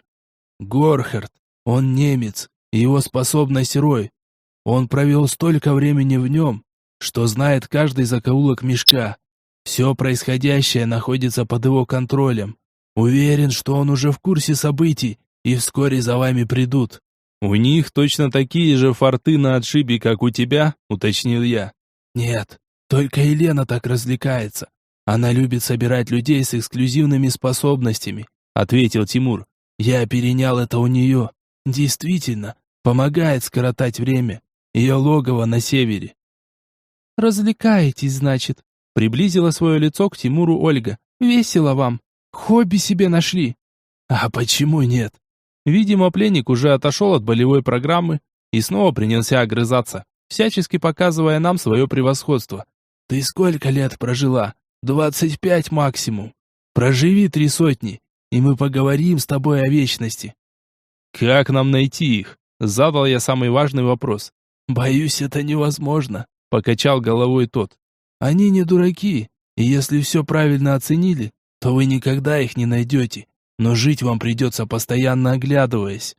Ольга посмотрела на меня, и получила короткий кивок в ответ. После чего взяла с тумбочки пистолет и вышибла мозги из головы пленника. Больше он ничем не мог нам помочь, а оставлять ему жизнь не входило в наши планы. Зато следующим ходом мы собирались посетить нашего общего знакомого Мазая. Уж этот пассажир наверняка знает гораздо больше, чем произносит вслух. Пилить до его логова на машине не имело никакого смысла, а вот смесь коричневой и белой пыли быстро доставит нас по нужному адресу. Вот только остальные вопросы с местным населением решим и сразу в путь. Сейчас важна каждая минута, и тратить ее на пустые разговоры не хочется. Глава 11. Продолжение банкета. Казалось бы, мы все продумали. Осталось лишь прыгнуть в нужный форт. Но имелись некие факторы, мешающие такому поступку. По крайней мере, для всех. Во-первых, Ольга. Мы до сих пор не знали, как повлияет на нее переход во внешний мир. Может быть, ничего страшного уже не произойдет. Я даже уверен в этом процентов на 90. Но риск остается. Во-вторых, Пакля. Сейчас она находится под черной пылью, и это явное противопоказание. Наверняка такой ход не придаст ей здоровья. Хотя это снова лишь догадки. Ведь конкретной информации по этим вопросам у нас нет. Проверить возможно только методом тыка. Однако надо быть полным клиническим идиотом, чтобы узнать о наличии напряжения в розетке, тыкая в нее пальцем. Мы себя к таким не причисляли. Как всегда, после окончания допроса в голове начали всплывать важные вопросы. Например, куда они дели наши боеголовки? Опять же, может ли Ольга уже свободно посещать внешний мир? Да много всего, но эти я считал самыми важными. Однако теперь, увы, Тимура больше нет и задавать их некому. Можно, конечно, снова его поднять. Но выстрел в голову наверняка выбил вместе с мозгами и нужные знания. «Ольга, Пакля, Гайка, остаетесь здесь», — распорядился я. «Следите за порядком. Поговорите с людьми, объясните все. Пакля, сможешь выставить плотное кольцо твари вокруг нулей отсюда?» В ответ она лишь коротко кивнула. «Хорошо, тогда начинай», — сказал я. «Сейчас будем делать эпическое шоу. Сделай нам свободный проход через Орду». Снова короткий кивок. Она будто в другом мире пребывает. Говорить не может совсем. Лицо полностью лишено эмоций. Но хоть речь слышит и понимает. «Все, поехали», — махнул я рукой остальным. Бойцы зашевелились и выстроились в ряд за моей спиной. Выходить сейчас во внешний мир не очень хорошая затея. Вечер только начинается, и мы, скорее всего, кому-нибудь обязательно попадемся. Но этот вопрос волновал меня сейчас меньше, чем все остальные. Вдох. Пыль улетела в легкие, насыщая кровь своими свойствами и отдавая их мозгу и телу. Облако потемнело, налилось, будто вот-вот разразится градом, и я шагнул в него, увлекая за собой целую вереницу людей. Расчет оправдался, и нам удалось выйти посреди поля. В вечерних сумерках вряд ли что-то удастся толком разобрать, даже если кто-то нас увидит. Очередное облако и еще один направленный переход. Капли дождя упали на лицо, тем самым оповещая, что мы вновь вернулись в мешок. Хотя это уже можно понять и по скоплению тварей. Они огромной толпой собрались вокруг кремлевских стен. И насколько хватало глаз, заполняли все пространство. Один из синих метнулся в нашу сторону, но тут же замер, подчиняясь удаленному приказу Пакли. И это несмотря на то, что она находилась в нескольких десятках тысяч километров. Связь с роем не имеет границ, даже если никто из нас не понимает, как это работает. Орда расступилась, освобождая коридор. Я был на 200% уверен, что защитники нулевого форта прекрасно видят происходящее. Наверняка об этом даже Мазаю успели доложить. Мы шагнули к главному входу. На этот раз получилось появиться прямо напротив него. По краю буферной зоны дымились десятки тел тварей. Но это и не удивительно. Когда начала стягиваться такая орда, с башен форта обязаны были открыть огонь. Лишь спустя некоторое время до людей дошло, что атаковать они не собираются. А наше появление и дальнейшее поведение чудовищ только убедили в этом стрелков. Ворота Спасской башни распахнулись, и в глубине арочного входа нас встречал сам Мазай. «Ты что за цирк тут устроил?» Раздраженно махнул он рукой в сторону Орды. «А это, дорогой мой друг, чтобы у тебя не возникало вопросов в серьезности наших намерений», ответил я. «Нужно поговорить». «Как же с тобой тяжело», — вздохнул тот. «Ну, говори, коль пришел». «С тобой, знаешь ли, не легче», — усмехнулся я в ответ. «Ты какого хера нас сдал?» «Так было необходимо», — пожал он плечами. «Но раз ты здесь, да с такой поддержкой, выходит, разобрался». «Разобрался», — кивнул я. «Тимур мертв». «Это невозможно», — засмеялся Мазай. «Его нельзя убить». «Однако», — развел я руками, — «мне нужно знать, где найти остальных». «Каких остальных?» «Мазай». Сухим тоном прервал я его очередную лапшу, которую тот собирался навесить нам на уши. «Давай не будем начинать лечение. Ты не сильно тянешь на доктора. Мне нужно как можно быстрее отыскать остальных. Елена, Олег и Горхард. Где они?» «Твою дивизию!» — выпучил глаза тот. «Ты что, действительно грохнул его?» «Я сейчас на твой форт Орду спущу», — поморщился я. «Долго еще намерен мозги клевать». «Да я понятия не имею, где они», — наконец ответил Мазай. «Ты думаешь, они мне докладывают о своих планах? Я такая же марионетка в их руках». «Что-то ты все равно знаешь», — покачал я головой. «Ведь есть какие-то места, в которых они чаще всего бывают». «Ну ты дурака-то не включай», — усмехнулся тот. «Они наверняка уже знают, что произошло, и вряд ли теперь станут разгуливать вот так в открытую. На твоем месте я бы сидел тихо и ждал, когда они сами за тобой явятся. А они придут, будь уверен». «Нет», — покачал я головой. «В этом случае они будут готовы, а у меня немного другие планы». «Это я заметил», — усмехнулся Мазай. «Вот только помочь не могу. Я на самом деле понятия не имею, где искать остальных. Хотя можешь попробовать проверить крайний северный форт. Елена вполне может находиться там. По поводу остальных ничего сказать не могу». «Ты видел их координатора?» Задал я свой главный вопрос, при этом внимательно следил за изменениями в лице Мазая. «Нет», — ответил он, но на одно мизерное мгновение его маска дрогнула, а значит, он явно что-то скрывал. «Ты уверен?» — уточнил я. «Я вижу, что ты врешь». «Нет, я никогда его не видел», — покачал он головой. «Но кое-что у меня для тебя есть. Недавно пришел заказ на полный микс от наблюдателей». «Понятно», — кивнул я. «Ты его Баксу передал». «А кому еще?» — усмехнулся тот. «Кроме него больше никто такого качества не выдает. До сих пор удивляюсь, как ему это удается». Когда они собирались забрать микс? Проигнорировал я последний вопрос. «Насколько мне известно, оговаривались сроки в 2-3 недели», — ответил тот. «Но твои действия могли внести коррективы, сам должен понимать». «Ладно», — кивнул я. «Спасибо и на этом». «Тварей с собой забрать не забудь», — попросил Мазай. «Я надеюсь, разрушение моего форта не входило в твои планы?» «Пока нет». Пожал я плечами. «Но ты же должен понимать, все зависит от твоего поведения». «Тьфу ты!» — отмахнулся он. «Ты меня еще в угол поставь. Как мне тебя найти, если что?» «Не нужно меня искать», — покачал я головой. «Будет намного лучше, если ты вообще обо мне забудешь. Надоели уже все эти ваши разборки». «Сказал человек, который создает проблемы», — усмехнулся в ответ Мазай. «Договорились. С удовольствием откажусь лицезреть твою рожу». «Взаимно», — согласился я и с улыбкой пожал протянутую руку. Возвращение не заняло много времени. Шаг туда, шаг обратно, и вот мы уже у стен форта, который принадлежал Тимуру. Орду здесь уже распустили, жителей освободили, но они все равно косились в нашу сторону с опаской и недоверием. Хорошо, хоть открытого бунта не устроили. Но это, скорее всего, объяснялось страхом. Ведь Пакля в любое мгновение могла призвать тварей, и все это прекрасно понимали. «Наконец-то!» — выбежала из ворот Ольга. «Долго вы что-то? Проблемы были?» «Нет, все ровно», — ответил я. «Есть кое-какая информация, но по большому счету 0». «Ясно», — кивнула она. «Зато у нас кое-что есть. Пакля нашла Горхарда. Он вышел в рой и попался. Мы знаем, где он». «Отличная новость», — кивнул я. «Не совсем», — покачала головой та. «Он у Бакса и держит весь форт в заложниках». «Это как так?» — не понял я. «Весь форт? Там что, никто ему ответить не может?»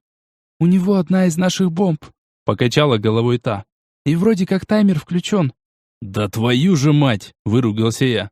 «Похоже, в рой он выходил именно для этого, чтобы мы узнали о его позиции и планах. Что делать будем?»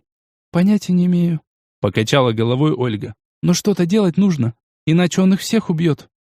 «А как он узнал пароль?» – уточнил Валера. «Сухой его только нам показывал. Сомневаюсь, что он ему рассказал. Я точно не говорил». «Валер, не тупи», – поморщился я. «За нами хвост был. Прозрачный мог прекрасно все подсмотреть.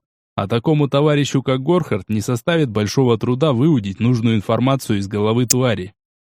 «Может, за Сухим сгоняем? Он наверняка сможет ее обезвредить, ведь сам же создавал», – предложил он в ответ. «Посмотрим», – согласился я. «Но для начала попробуем выяснить, что нужно этому немцу. Вряд ли он все это затеял, просто так и случайно дал нам понять, где находится. Оль, Пакля, вы снова здесь остаетесь. Бойцов тоже брать не будем», – распорядился я. «Гайка с нами на этот раз. Дикий и Валера тоже. Выстави оцепление». Пакля вновь молча кивнула. Остальные встали за моей спиной. Сегодняшняя ночь, похоже, потратит все мои запасы коричневой пыли. Хотя это я, конечно, утрирую. Камней еще очень много. В крайнем случае всегда можно вернуться к кладбищу. Переход и следом еще один. Вся наша дружная компания развалилась в грязи прямо под ногами и лапами твари. Парадное наглое шествие через коридор, и вот мы у ворот форта. Вот только здесь пришлось разговаривать, задрав голову кверху. Наблюдатель отказался выходить. Нас пропускать внутрь тоже не спешил, но зато переговоры оказались очень результативными. «Это ты, пес?» – спросил он на чистом русском языке, абсолютно без постороннего акцента. «Да, все верно», – ответил я. «А ты, видимо, Горхард?» «Так и есть», – крикнул он со стены. «Если попробуете напасть, я разнесу здесь все на атомы. У меня один из ваших зарядов». «Мы в курсе», – ответил я. «Внутрь нас пустишь?» «Нет, говорить будем так», – отрицательно ответил тот. «Я хочу жить». «В таком случае ты выбрал удивительно глупый способ», – усмехнулся я. «Если заряд сработает, тебе уже ничто не поможет». «Лучше так, чем медленно подыхать под вашими пытками», – вернул ответ немец. «Я хочу договориться». «Давай попробуем», – согласился я. «Могу сдать тебе Елену», – крикнул тот, – «в обмен на свою жизнь». «А как насчет Олега?» – уточнил я. «Где мне его найти?» «Этого я не знаю. Он исчез из поля зрения несколько месяцев назад», – ответил тот. «Он предупреждал нас, но мы не слушали». «О чем предупреждал?» – не понял я. «О тебе», – охотно ответил наблюдатель. «Но Тимур и Елена слишком заигрались. Они считают себя бессмертными. Где она?» – спросил я. «Нет, вначале обещай мне, что не станешь убивать», – крикнул тот. «Мне нужны гарантии». «И где я тебе их возьму?» – пожал я плечами. «Кроме слова, у меня больше ничего нет». «Я знаю», – ответил тот. «Мне сказали, что твое слово нерушимо. Обещай мне жизнь и свободу, а я сдам тебе ее». «А ты не боишься, что вместо меня твою жизнь заберет координатор?» – уточнил я. «Он уже это делает», – ответил Горхард. «Все это не просто так. Ты здесь не просто так. Я уйду, скроюсь, он не найдет меня. Ты знаешь, кто он?» – спросил я. «Я много знаю», – крикнул в ответ он. «Обещай мне, тогда поговорим». «Хорошо, обещаю». Согласился я на его условия. «Даю слово, что не убью тебя и не стану преследовать». «Этого достаточно». Бросил тот в ответ и исчез со стены. Через некоторое время открылись ворота и нас впустили внутрь. В самом центре форта стоял ящик, а к нему наручниками были прикованы Бакс и Боря, его сын. Сейчас немец склонился над бомбой и нажимал на кнопки, отключая таймер, после чего отстегнул наручники, освободив моих друзей. «Простите, пес, я вынужден был пойти на это», — повинился тот. «Мне очень страшно». «Хорошо, главное, что мы договорились». Кивнул я, хотя желание пристрелить его прямо сейчас было очень острым. «Рассказывайте». Елена сбежала к себе. Произнес он то, что мы и без него собирались проверить. «Очень хитро с вашей стороны», — усмехнулся я. «Можно сказать, что вы нас только что поимели». «У меня не было другого выхода», — покачал он головой. «Я знал, что вы рано или поздно ее найдете. Расскажите мне о координаторе», — попросил я. «Иначе я посчитаю сделку недействительной. Ведь вы по факту нас только что обманули». «Он живет во внешнем мире», — ответил наблюдатель, и снова то, что мы и без него уже знали. Занимается каким-то бизнесом, очень богат. Мы никогда его не видели, никто из нас не видел. Но есть человек, который знает координатора в лицо. Так, это уже интересно, кивнул я. Кто он и где его найти? Все зовут его почтальон, ответил тот. Но я тоже не помогу вам с его поиском. Его умение — скрытность. Даже твари не смогут его обнаружить, если он того не пожелает. Я слышал, что он даже днем может спокойно гулять по мешку. Час от часу не легче, вздохнул я. И что нам это дает, если ни того, ни другого мы не сможем отыскать? Почтальон всегда забирает Микс, тут же ответил Горхард. Он обязательно придет за ним. Бакс, ты уже имел с ним дело? Уточнил я у своего товарища. «Нет, пес», — покачал он головой. «Я еще слишком мало живу в мешке, ты сам это знаешь». «Когда он должен прийти?» — спросил я. 2-3 недели», — пожал плечами тот. «Мне сказали, что он может явиться в любой день этого срока, но я бы на твоем месте не надеялся». «Почему?» — не совсем понял я. «Потому что не я один занимаюсь миксами в мешке. Наверняка такой заказ поступил и другим людям», — резонно заметил он. «Я бы так и поступил на его месте». «Согласен», — задумался я и снова перевел взгляд на немца. «Ты мне не помог». «Стой, не убивай меня», — выставил руки вперед он. «Я найду тебе Олега, обещаю. Я научу тебя пользоваться знанием Роя, и ты сам сможешь отыскать кого угодно. Скажи мне, где ты взял бомбу?» Кивнул я на устройство. «Купил у Тимура», — ответил тот. «Я видел, как вы ее готовили и куда понесли». «Это я уже сам понял», — усмехнулся я. «Где второй заряд?»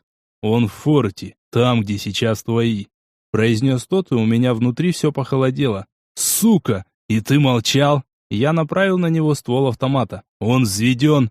«Скорее всего, да», — кивнул тот. «Но я не знаю, сколько на таймере». «Дикий, Валер, присмотрите за ним. Я сейчас». Бросил я на ходу и вдохнул пыль. Снова переход. Снова выпал где-то в луже. Бегом ворвался в ворота все еще стоящего на месте форта. Ольга встретила меня с озабоченным видом почти у самых ворот. «Что случилось?» Сразу спросила она, заметив мой озабоченный вид. Да и тот факт, что я вернулся один, скорее всего, также сделал свое дело. «Срочно выводите людей и сваливайте отсюда!» Вместо ответа затараторил я. «Быстро! Бери Серегу, Паклю и валим!» «Да что случилось-то?» С недоумением посмотрела она мне в глаза. «Тимур припер сюда бомбу», — быстро ответил я. «Я не знаю, когда она взорвется. Уходим». «Я поняла». Заметалась она и принялась кричать во всю мощь легких. «Пакля, уходим, быстро! Все уходите из форта! В нем бомба!» Через пару минут из ворот потянулась вереница людей. Хорошо, что твари сейчас находились под контролем, и нападения с их стороны можно не бояться. Люди бежали за стены с тем, что успели схватить. Вот только на это согласились далеко не все. А если быть точнее, то жалкие крохи. Уговаривать их было некогда, да и желания особого не возникало. Да, возможно, это жестоко, и нужно было приложить все возможные усилия для спасения как можно большего количества жизней. Но мне плевать. Единственное желание в тот момент — это вытащить своих. Более ни о чем я не думал. На самом деле ни я, ни кто-либо другой не знали наверняка, есть ли эта бомба на самом деле и работает ли ее таймер. Однако рисковать глупо. А на что способны наблюдатели, наша дружная компания знает, как никто другой. Взрыв прогремел часа через 2. К тому моменту мы уже находились глубоко под землей в одном из бункеров, которые в общем и предназначены для подобных случаев. Грохнуло так, что затряслось все вокруг, а с потолка на головы посыпалась бетонная крошка. Вместе с нами сюда спустилось около 2 десятков жителей форта. Сейчас мы сидели на полу так плотно, будто селедка в консервной банке. Некоторые предпочли пойти дальше, чтобы отбежать на более безопасное расстояние. Ну а подавляющее большинство вообще осталось, тем самым приговорив самих себя. Что стало с ними и с теми, кто отправился дальше, мы не знали. Взрыв прогремел, и в принципе можно уже покидать бункер. Да, все еще оставалась опасность заражения радиацией, но в условиях мешка это можно считать не опаснее насморка. Микс излечит все. И здесь нас ожидал неприятный сюрприз. Дверь бункера не желала открываться. Имелся лишь небольшой свободный ход полотна, который даже не позволял посмотреть, что же там такое мешает снаружи. Посему выходило, что мы оказались под завалом. Если для меня это не являлось особой проблемой, и я вполне мог выйти через разрыв, то Ольгу и Паклю все еще кантовать рискованно. А ведь точно, Пакля. Меня вдруг посетила одна идея, и она обязана была сработать. Пакля, нас завалило. Зови красных, желтых, короче всех способных переносить тяжести. Тут же озвучил ее я. Пусть начинают нас откапывать. Так кивнула и сосредоточилась. Долгое время ничего не происходило, а оно неумолимо утекало. Ведь у нас еще ничего не сделано из того, что мы планировали на сегодняшнюю ночь. Конечно, предполагался такой исход, что смерть Тимура не принесет нам никакой информации, и дальше придется действовать наугад. Пока все идет довольно неплохо. В запасе есть еще несколько часов, пока Пакля под черной пылью. Но этот чертов завал и взрыв форта. Вот на такой исход я вообще никак не рассчитывал.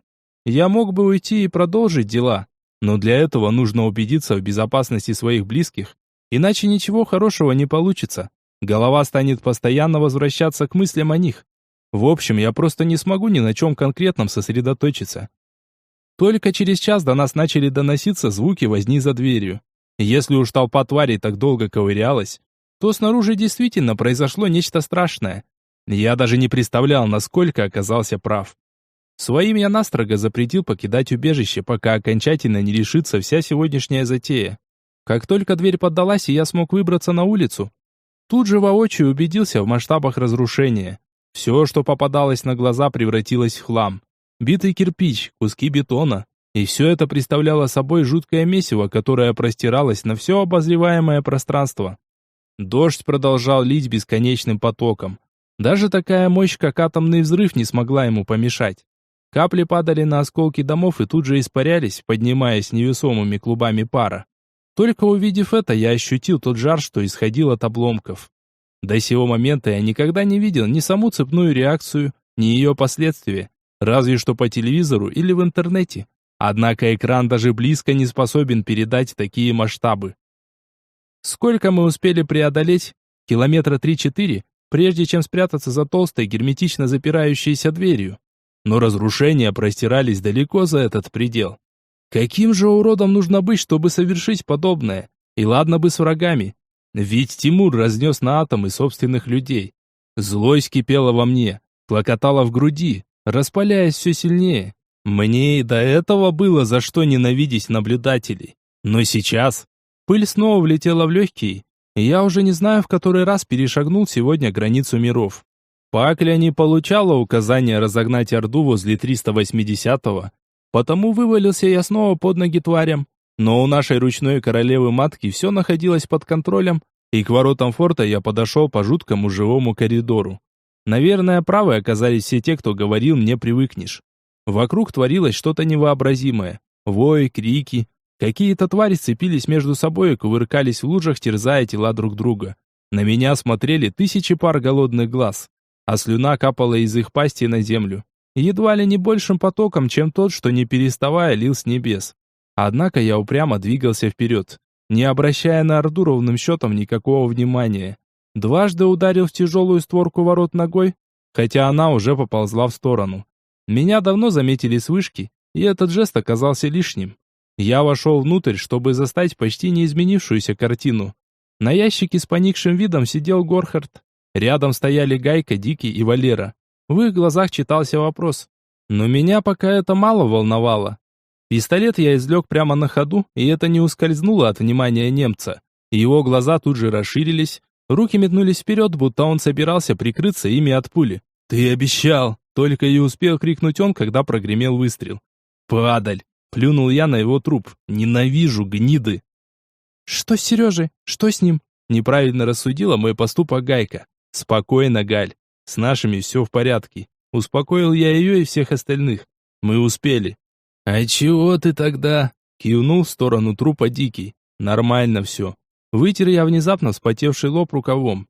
И тут же почувствовал какое-то неприятное жжение. Словно с непривычки обгорел на солнышке, а в следующее мгновение мир в глазах сделал оборот. Я ощутил себя лежащим на земле, перед глазами все плыло, голоса то появлялись, то исчезали. Но сознание быстро разобралось с происходящим. Оно просто отключилось, погрузив меня во тьму. Глава 12. Переброс. В себя меня привели быстро.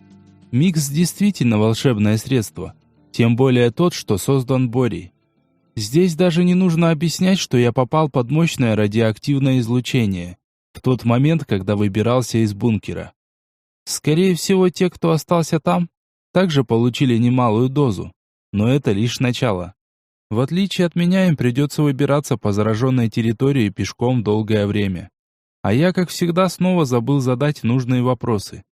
Меня так трясло от ненависти, что ни о чем другом даже думать не хотелось, кроме как поскорее пустить пулю в лоб этому уроду.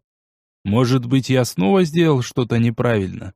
Ведь обещал же сохранить ему жизнь. Но с другой стороны, никакой информации он мне так и не дал. Все его слова оказались простым трепом. Как все могло обернуться, не спроси я его о бомбах? Скорее всего, Дикий лишился бы сына, я Ольги. Все те люди, которые послушались и ушли вместе с нами, тоже погибли. Так с чего вдруг я должен держать слово? Он не собирался мне об этом рассказывать. И не задая я правильный вопрос, не узнал бы ответа. Нет, все я сделал правильно. Такая падаль не должна жить и портить жизнь другим. Еще неизвестно, как все могло обернуться, отпусти я его. Наверняка рано или поздно он начал бы собирать силы и, скорее всего, планировать месть. Люди, наделенные властью, никогда по собственной воле от нее не откажутся. И Маза этому самый лучший пример. Вся история человечества доказывает лишь одно. К власти никогда не стремятся хорошие люди. И тому есть логичное объяснение. Наделенный полномочиями обязан уметь карать, и не всегда справедливо. Иначе его просто лишат этих самых полномочий. И в истории таких прецедентов тьма. Достаточно посмотреть на то, как жили государства при правителях с мягким характером. Сразу всплывают такие моменты, как недовольство, бунт, подняли на вилы и все такое. Нет, власть подразумевает жестокость, и исключением здесь не место. Оттого и выходит, что человек добрый и отзывчивый не желает иметь с управлением ничего общего. Разве что материальные блага прельщают. Ведь кто не хочет жить, ни в чем себе не отказывая? А самое страшное в том, что бороться с этим нет никакого смысла. На место старых придут новые, и все будет в точности так же, если не хуже. Любые, даже самые благие революционные идеи рано или поздно вернутся к тирании. Свобода – понятие мнимое, ее не существует. За ложной свободой всегда скрывается очередная преграда. Так зачем я борюсь с ветряной мельницей? А все просто. Я не пытаюсь побороть систему, это бесполезно. Я хочу убить тех, кто издевался над моей женщиной. Мне плевать на тех, кто придет следом. Даже если они станут вести себя еще хуже. Пусть делают, что хотят, лишь бы нас не трогали. Возможно, я снова не прав, и мои взгляды эгоистичны. Пусть так. Что теперь? Поинтересовался Дикий, глядя на труп Горхарда. На север? Север подождет, покачал я головой. Нужно как-то перебросить наших сюда. Я так понимаю, проход через внешний мир не подходит, уточнил он. Понятия не имею, ответил я. Скорее всего, можно, но риск всегда остается. В любом случае придется ждать, пока Пакля выйдет из состояния королевы-матки. Опять же неизвестно, как поведет себя твой сын. Ведь он рожден здесь с уникальным даром. Но они все в данный момент под мощным излучением, так что нет, север подождет. Согласен, кивнул тот. Рисковать здоровьем Сереги я не буду. Полагаю, к Мазаю с этим обращаться бесполезно. Постой. Какая-то мысль вдруг возникла в сознании, но я никак не мог ухватить ее. «Может, сейф?» — начала была Гайка. «Тихо!» — строго рявкнул я и поморщился. Мысль начала ускользать. Я будто пытался поймать рыбу руками в мутной воде. И казалось, что вот-вот схвачу ее. Руки ощущали волнение воды от мощных движений тела. Несколько раз она даже коснулась их, но все никак. «Так, думай, башка, шапку куплю». Мазай. При чем здесь он? Почему что-то возникло после упоминания его имени? Или дело не в нем? Тогда в чем? В проходе, переброске наших друзей сюда. Вот оно, кажется, нащупал. Череп, мать его! Он вел нас так, словно ничего не боялся. Ни тварей, ни мародеров, ничего. А все почему? Меня ведь уже донимали эти вопросы. И я размышлял по этому поводу. Да где же ты? Ведь что-то промелькнуло. Что-то связанное с ним. И я уверен. Ох, ебать, мои старые костыли. Наконец произнес я. Почтальон. Что почтальон? Ничего не понимая, уставился на меня Дикий. Череп. С улыбкой во весь рот пояснил я. Он и есть тот самый почтальон. Да не, покачал головой тот. С чего ты так решил? Да ты вспомни, как он нас вел. Попытался я достучаться до логики Дикого. Словно ничего не боялся, нагло, по поверхности. Он знал, когда и в какой момент нужно повернуть, где это сделать и насколько быстро. Просто вспомни, как вставали машины без всякой видимой на то причины, а затем снова начинали движение. Мы как будто ждали, пока что-то произойдет впереди. Может быть, проедет караван, а может и орда тварей пробежит. Это ничего не доказывает, пожал плечами тот. Парень мог просто находиться под белой пылью. Она также позволяет проложить любой маршрут. Ты сам это знаешь. Мазай сказал, если нужно что-то спрятать, то лучше специалиста не найти, напомнил я. И эта падаль сказала, что почтальон лучший в вопросах скрытности. Если рассуждать так, то почему он не может быть координатором? Продолжил бесполезный спор тот. Его тоже никто не видел, и он мастер конспирации. Это явно не про черепа, покачал я головой. Тот парень просто любит свою работу, он бродяга. И ты, Дикий, должен это понимать, сам был таким. Нет, я уверен, что прав. Но доказательств у тебя нет, развел руками Валера. А мы не в суде, чтобы доказывать, усмехнулся я. Не знаю, как вам, а лично мне этого достаточно для выводов. Вообще, Матвей прав. До сего момента молчавшая Гайка приняла мою сторону. Кому пришел заказ на микс? Мазаю? Ведь так?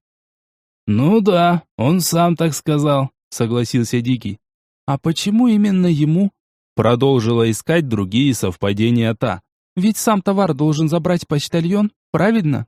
Я понял, к чему ты клонишь, кивнул тот. Ладно, согласен. Совпадений очень много. Но это все равно не точно. Значит, нужно уточнить, усмехнулся я. Хорошо, но этим займемся позже. Сейчас нам придется разделиться. Зачем? Тут же последовал вопрос от Дикого. Чтобы сделать все как нужно, ответил я. Я переброшу нас к Ольге и сыну. Мы с Валерой махнем к сейфу. Затем я проведу колонну через внешний мир к окраине разрушений. Ваша задача доставить в безопасное место наших. Вы с Гайкой пойдете с караваном, а я, Валера и Пакля займемся Еленой. Бакс, нам нужен микс, много. Сколько конкретно? Уточнил он. Не знаю, я не видел полных масштабов, пожал я плечами. Может, 100, может, 2. У меня столько нет, покачал он головой. Да и зачем тебе столько? Переведи людей за собой через границу, а мы здесь по месту разберемся. У тебя ведь единственное сомнение по поводу Ольги и их сына. В общем, да, кивнул я. Вот для них возьми пару десятков. Хотя, думаю, даже это будет лишним, продолжил Бакс. А остальных мы здесь сами вылечим. Радиация не убивает мгновенно. Времени будет достаточно, чтобы исцелять их в порядке очереди. Да, спасибо, наверное, ты прав. Немного подумав, согласился я с его доводами. Скажешь после, сколько я должен? Еще раз такое произнесешь, я тебе даже патроны больше не продам, понял? Оскорбился тот. Мы друзья, или ты забыл? Сейчас не тот момент, когда нужно делать деньги. Извини, Бакс, искренне повинился я. Прости, друг, это нервное. Понимаю, кивнул тот. И еще кое-что. Я, конечно, не уверен, но это мешок, и здесь случается всякое. Попробуй найти хотя бы парочку камней в той зоне. Ты думаешь? Я не знаю, но скорее всего они будут уникальны, подтвердил кивком тот. Хорошо, Бакс, я попробую, но обещать не могу. А я и не требую гарантий. Это больше тебе пригодится, улыбнулся тот. Зайдешь ко мне, когда будешь готов. Так я вроде и не занят сейчас, почесал макушку я. До лавки добрались быстро. Здесь вообще все недолго, даже расправа. Не представляю себе, возможно ли что-то подобное во внешнем мире. Нет, войны там, конечно, происходят, но даже в них всегда присутствуют правила.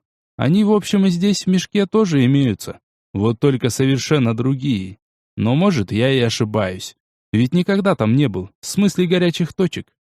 Наверняка в деревнях там точно так же ходят с оружием даже подростки.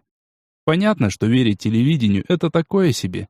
Зомбоящик в первую очередь стремится к шоу. Дать людям картинку поярче, да новость пожестче. Однако доля правды всегда имеет место, и историй в подтверждение великое множество. Просто когда рядом враг, никто не оставит своих близких без защиты. А тот факт, что в любой стране, где происходит война, творится беззаконие, а точнее закон сильного, доказательства не требует. По своей сути мешок ничем не отличается от внешнего мира. А собственно, почему он обязан быть другим, если здесь правят люди? «Пес», — сразу обратился ко мне Бакс, едва мы вошли в его лавку. «Знакомство с тобой начинает приносить неприятности». «Извини, друг, я правда не хотел, чтобы твою семью трогали». Пустился в оправдание я. «Ты же видишь, что это за люди?» «Вижу, что ты становишься ничуть не лучше», — покачал головой тот. «Я помогу тебе и продолжу это делать в дальнейшем. Но если подобное повторится еще раз, больше ко мне не приходи». «Я тебя услышал», — кивнул я. «Без обид, пес, это мой сын». «Какие могут быть обиды?» Виновато улыбнулся я. «Я понимаю тебя и удивляюсь, как ты до сих пор мне в ногу не выстрелил». «Ну, брось, не такой уж я и придурок, как ты», — засмеялся тот, и камень, возникший в отношениях, свалился с души. Бакс прошел в подсобку и вскоре разложил на прилавке передо мной трубочки с миксом. Две крайние он слегка отодвинул в сторонку. «Значит, смотри сюда», — серьезным тоном начал он. «Здесь 20 доз обычного, а вот эти две полного». «Это слишком дорогой подарок, Бакс», — усмехнулся я. «Это оплата за двоих ублюдков», — покачал головой тот. «И еще 2 дозы будут ждать тебя за оставшиеся головы».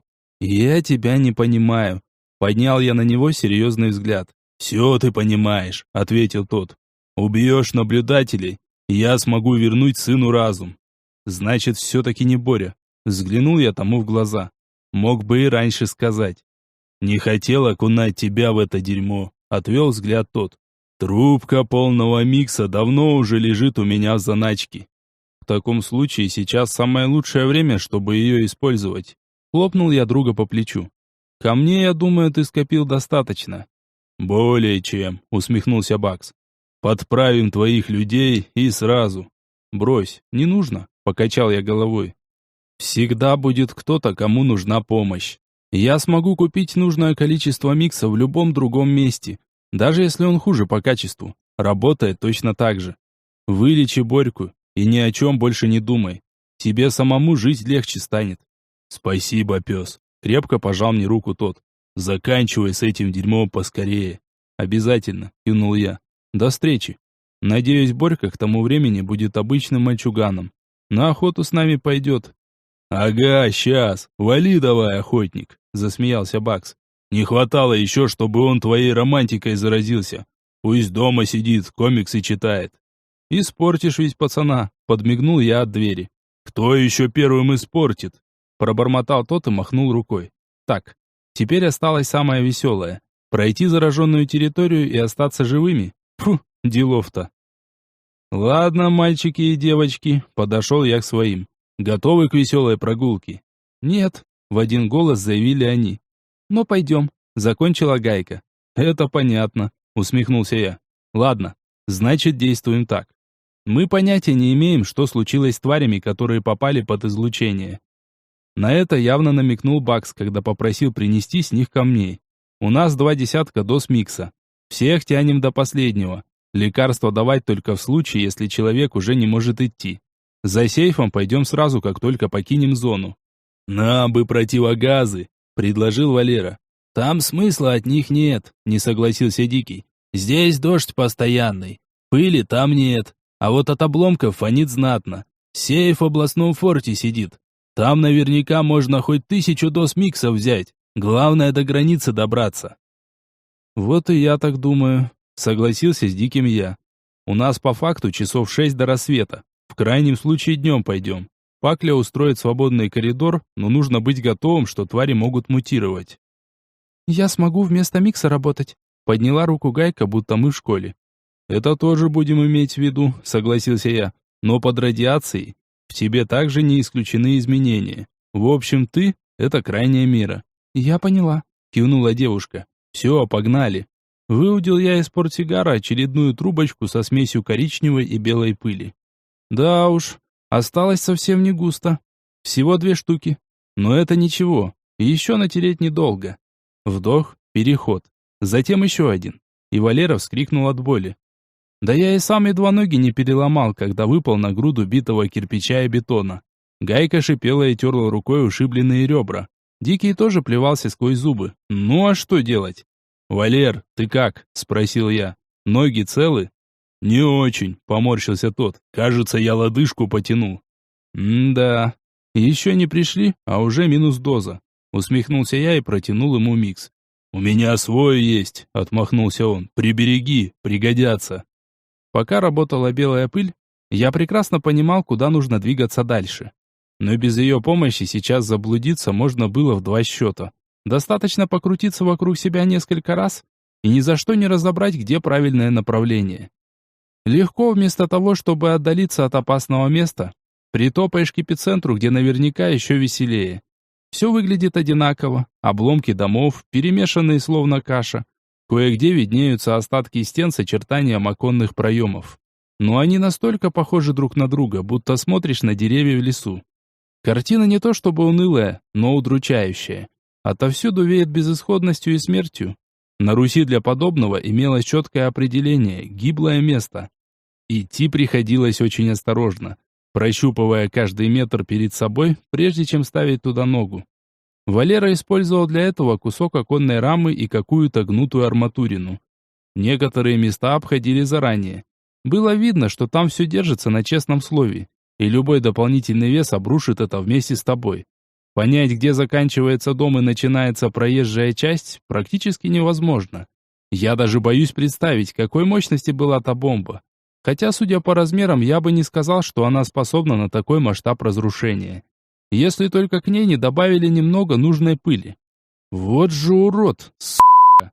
Даже слов нет, как его обозвать. Приличных так точно. Нет, мало мы его пытали. И немец этот слишком быстро подох. Ведь если бы мы опоздали хоть на полчаса, все. Как только бункер выдержал, непонятно. Спасибо советским инженерам, а может и еще каким. До сих пор ведь неизвестно, кто построил этот бесконечный город. Ничего, скоро я до всех доберусь. Вот только сейчас своих отведу в безопасное место. И молитесь, гниды. А ведь я сам принес им это оружие. Сам. Тупая башка. Когда уже только думать наперед станет. Хотел, называется, как лучше, и все равно через одно место вышло. Мало того, сам еще и продал 8 штук. Ох, ядрит. Просто непроходимая тупость. Надеюсь, Мазай не станет их использовать. А всего-то притвориться ядерной державой. С другой стороны, ну а кто помешает ему самому закупить подобное? В кармане завибрировал телефон. А через некоторое время я вдруг почувствовал, как он нагрелся, и едва успел вытащить его, чтобы отбросить в сторону. Тот вздулся, зашипел и в следующее мгновение пыхнул. «Фига себе!» – удивленно посмотрел на это Валера. «А мой в порядке?» «Скорее всего, временно», – усмехнулся я. «Здесь как в микроволновке». «Ну, то, что тут намного теплее, факт», – подтвердил Дикий. «У меня впервые в мешке вся спина взмокла. Обычно ищешь, где бы согреться». «Да, довольно странно в этом месте фон работает», – прислушался к себе Валера. «Нам в армии, кажется, по-другому рассказывали». «Я думаю, там без усиления пыли не обошлось», – озвучил я свою теорию. «Потому и изменения такие. Могли и реакцию ускорить, и мощности добавить. А уж желтая и фиолетовая пыль, одному богу известно, как могли на все это повлиять». «Абзац», – высказал свое мнение Валера. «Даже боюсь представить, что эта хрень может с тварями сделать». «Ну, Пакля призывала вроде, чтобы завал разобрать. Уж не знаю, что с ними теперь станет», – ответил я. «В любом случае, это дело не одного дня. Мутации так быстро не проявляются. Мы в мешке, усмехнулся Дикий. Здесь они могут проявиться так, что и оглянуться не успеешь. Как тебя переваренным высирают.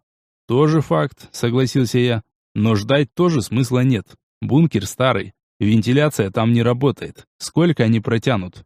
Даже спорить не стану по этому поводу, ответил тот. Далеко нам еще? Пыль не действует уже, покачал я головой. Но думаю, мы близко. Может, их покричать? Предложил Валера. Не нужно, отмахнулся я. Вон Тузик бежит. Точно он, засомневался тот. Ну ты попробуй, стрельни, наш непробиваемый, пожал я плечами. Но это он, точно тебе говорю. Тварь еще дважды рванула в нашу сторону и с разбегу поставила мне на плечи лапы, едва не сбив с ног. Хорошо, что я уже ждал такой исход и заранее занял более устойчивое положение. Тот несколько раз лизнул меня в щеку своим шершавым языком и резко метнулся в правую сторону. Там он остановился и помахал хвостом. «И как ты его узнал?» – пожал плечами Валера. «Это же моя собака», – усмехнулся я. «И кажется, он хочет сказать, что мы промахнулись». «Замечательно!» – тут же забормотал Дикий. «Бродили бы сейчас здесь, как эти». Уже минут через 15 мы стучались прикладом в тяжелую дверь. Ее открыла Ольга, и вид у девушки был крайне озабоченный. «Что-то случилось?» – сразу забеспокоился я. «Да, муть», – кивнула она. «Людям плохо. Я думаю, это последствия радиации. Очень похоже на то, что показывают по телевизору и в интернете. У некоторых кожа становится прозрачной». «Так, у нас на этот случай есть микс», – успокоил ее я. «Сколько людей в плохом состоянии?» «Все, муть, кроме меня, Сережи и Пакли», – ответила она, чем заставила меня крепко задуматься. «Да и я себя, честно говоря, уже не очень чувствую». «Это плохо», – продолжил я, как только мы вошли внутрь. «У нас всего 20 доз. А Пакли сейчас вообще ничего нельзя. Она под черной». «Ну, я спрашивала, как у нее самочувствие. Она показала окей». Немного успокоила меня Ольга. «А Сережа как?» Протиснулась из-за моей спины Гайка. «Тоже держится», — успокоила ее подруга. «Вы за нами?» «Да», — кивнул я. «Галь, похоже, тебе все же придется применять силу Тимура». «Да, хорошо», — часто закивала она. «Давайте быстрее покончим с этим и уйдем уже отсюда». Работа закипела. Девушка тут же порезала себе палец и как следует выдавила кровь в пластиковую бутылку с водой. Рана почти сразу затянулась, и она повторила процедуру с еще одной бутылкой, сделав новый порез. Дикий умчался с предыдущей к людям, которые штабелями лежали на полу в бункере. Каждый делал глоток, а затем начинал кричать от боли. Вскоре в бункере стоял такой вой, что пройди кто сейчас мимо, обязательно окрестил бы это место адом. У нас от этих криков по всему телу бежали мурашки, а иногда даже в холодный пот бросало. Кто-то, конечно, пытался терпеть и не орал во весь голос. Однако завывать сквозь зубы все равно пришлось. Некоторые с опаской посматривали в сторону бутылок, которые подносили к людям. Но каждый понимал, что это лекарство, и оно точно поможет. Я стоял чуть в стороне и радовался, что людей не так уж и много. Будь их здесь сотни-две, процесс обещал затянуться надолго. А слушать эти вопли уже не было никаких сил. Сережа добавил рева в общую атмосферу. Он заплакал почти сразу, как скорчился от боли первый принявший лекарство. И его можно понять. Здесь даже взрослым, прошедшим через многое людям, становится не по себе. Так что говорить о годовалом ребенке? Хорошо, что он с перепугу способность какую-нибудь не проявил или у мамы свою не забрал.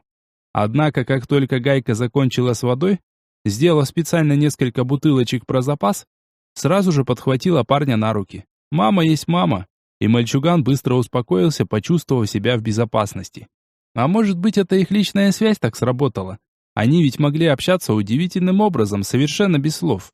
Иногда мне казалось, что эти двое составляют одно целое, а может, так и было? Гайка говорила, что на отдалении ее способность становилась слабее. Кто знает, ведь мы не пробовали это проверить, когда они разлучались. С Тимуром, по крайней мере, получилось. Но Гайка и Сережа находились всего в сотне метров друг от друга. Я как-то не рассматривал этот вариант. И ведь возможно, что способность у них одна на двоих. Дикому малец ее передать не смог. А ведь если подумать, то он мог забрать ее за те полгода и у матери. Но она с легкостью, гуляя с коляской по форту, воровала способности у других все это время.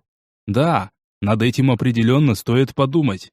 «Кажется, все», — оповестил об окончании лечения Дикий. «А моя где?» — вдруг оживился Валера. «Где Вика?» «Я здесь», — раздался женский голос с противоположного угла. Там орудовала Ольга. «Фух!» — с облегчением выдохнул тот, а я едва от стыда не сгорел. О ней я, оказывается, вообще не думал. Хорошо Ольга позаботилась, чтобы девушка и вся ее семья покинула форт. Но ведь в моей голове даже мысли не было, чтобы Валера вдруг реально влюбился. Ведь все его отношения являлись чистой фикцией, частью плана. А ну иди ж ты, вон как вышло. Да, мне определенно пора пересмотреть свое поведение и мировосприятие. Не равен час. Сам скоро в морального урода превращусь. Так, слушай мою команду. Громко крикнул я, и люди, гомонившие до сего момента, притихли. Идем все в одну линию. Держитесь друг за друга до тех пор, пока я не скажу сделать обратное. Сейчас мы все пройдем через внешний мир и выйдем в безопасном месте. «А если я не захочу возвращаться?» – послышался голос из толпы. «Значит, останешься там». Немного подумав, ответил я. «Но решать нужно сейчас. Давайте так. Все, кто хочет уйти из мешка, выстроятся в конце». К моему удивлению, таковых оказалось не так уж и много. Всего человек 10. Хотя чему удивляться? Я и сам сейчас не хочу покидать этот мир. Да и из этого десятка больше половины пожелает вернуться. Не сразу, конечно, но обязательно вспомнят об этой жизни. Так, ход начинаем с левой ноги. На счет 3. Крикнул я, и уже в который раз за сегодняшнюю ночь вдохнул смесь. 1, 2, 3.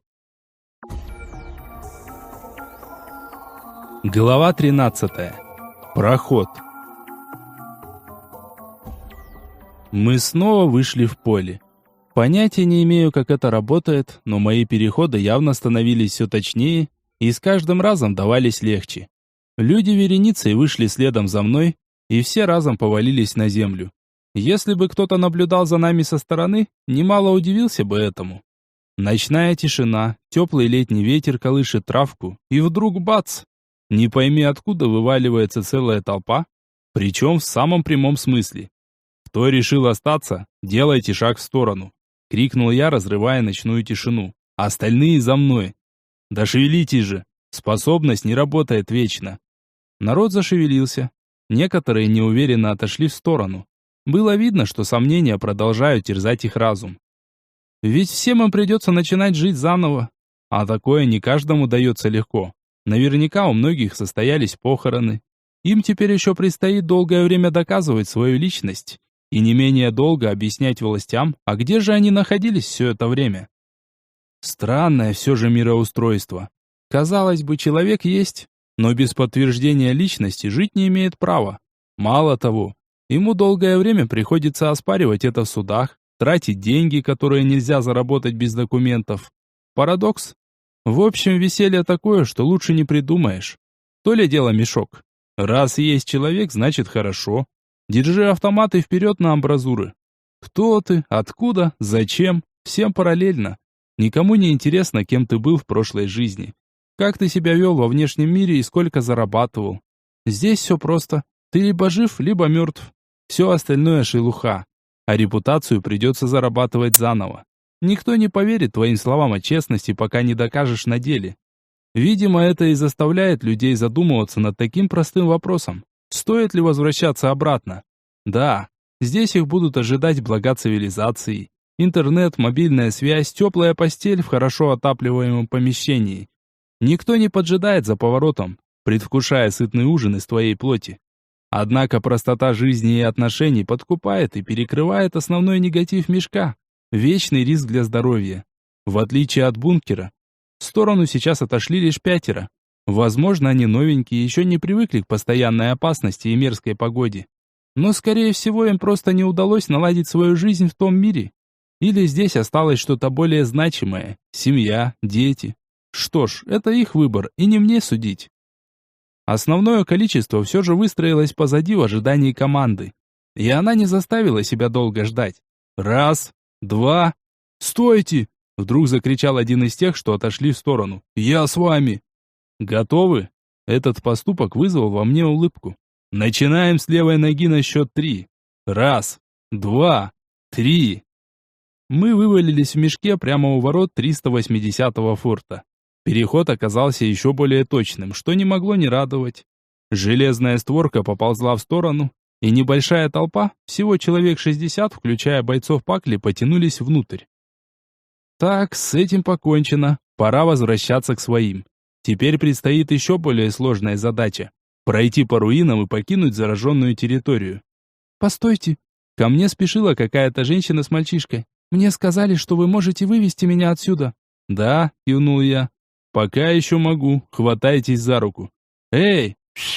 Я свистнул человеку на вышке. «Сейчас к вам зелень пожалует. Я бы на вашем месте пропустил одного, иначе вы все патроны сольете». «Я в курсе уже», — отмахнулся тот. «Ты здесь всю ночь скачешь, задолбал». «Принял», — усмехнулся я и обратился к женщине. «Готовы?» «Да, спасибо вам», — с испуганным лицом произнесла она. «Пожалуйста», — кивнул я в ответ и сделал шаг во все еще пробитый проход. Снова поле.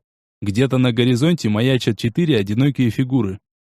Звать их нет ни времени, ни желания, сами разберутся.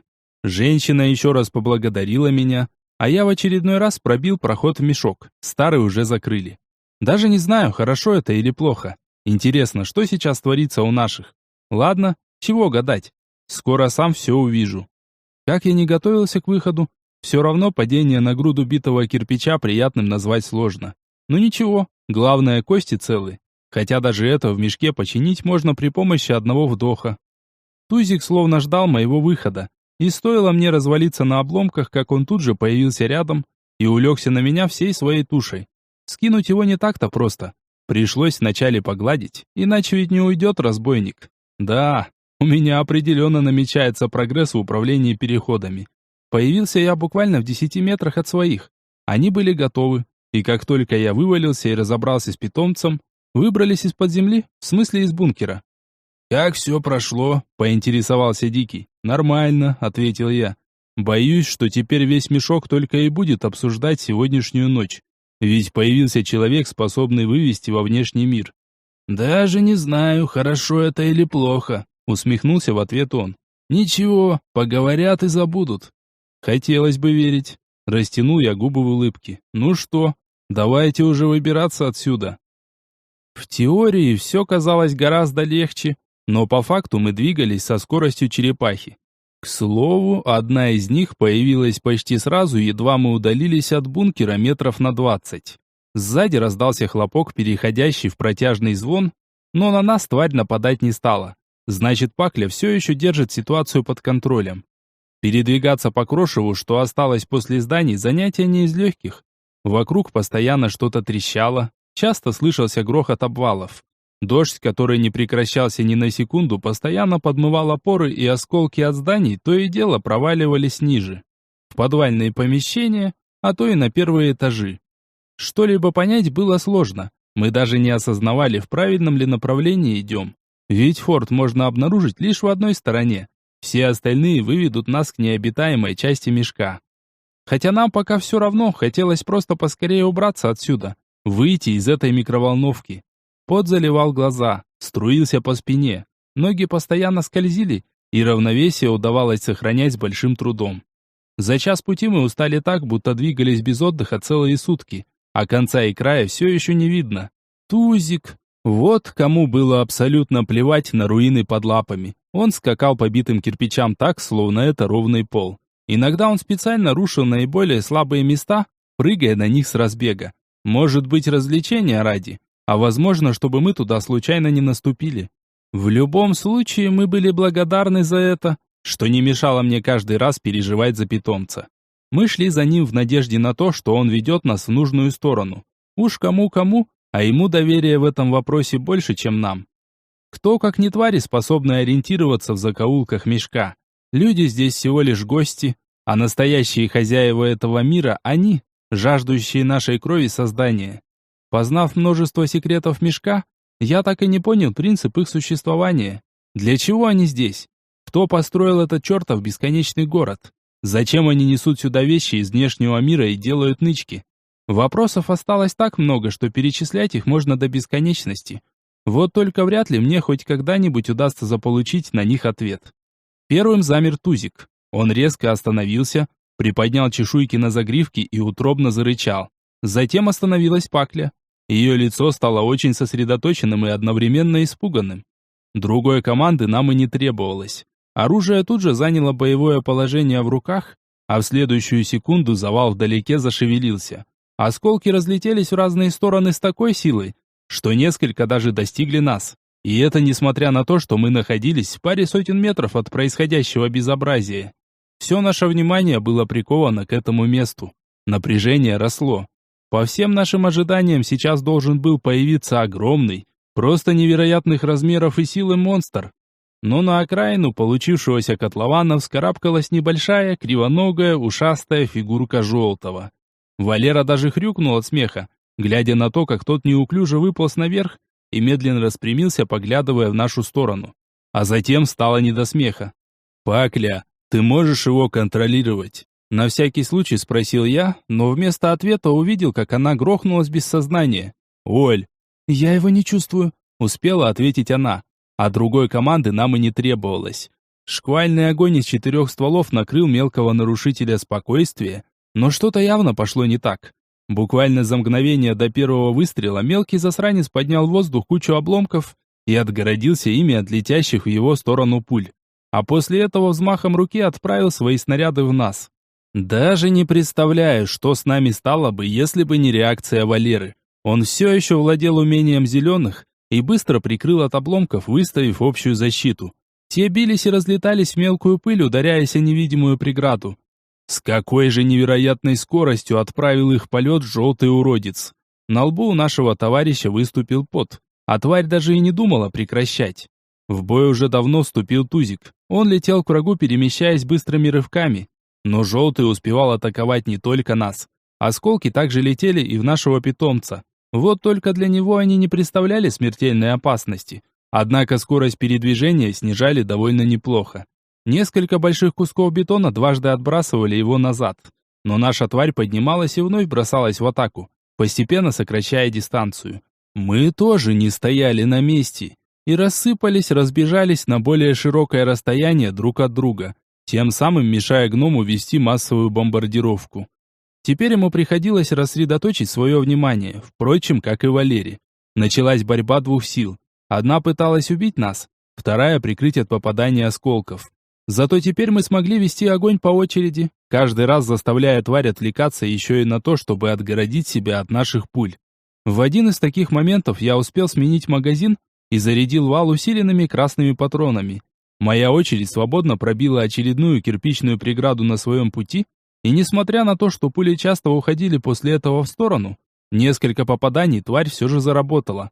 Это отвлекло желтого, и в этот момент подоспел Тузик. Он смел гнома обратно в яму, из которой тот, собственно, и выбрался, а через пару секунд затишья в победной поступе выбрался обратно, демонстрируя нам добычу, зажатую в мощных челюстях. Он выплюнул его, словно жалкую мышь, несколько раз приложил лапой, и только убедившись в том, что гном более не подает признаков жизни, несколько раз махнул хвостом. Однако жрать он его не стал. Самое странное, что испарение, которое всегда сопровождает гибель твари, на этот раз было ярким кислотно-желтым.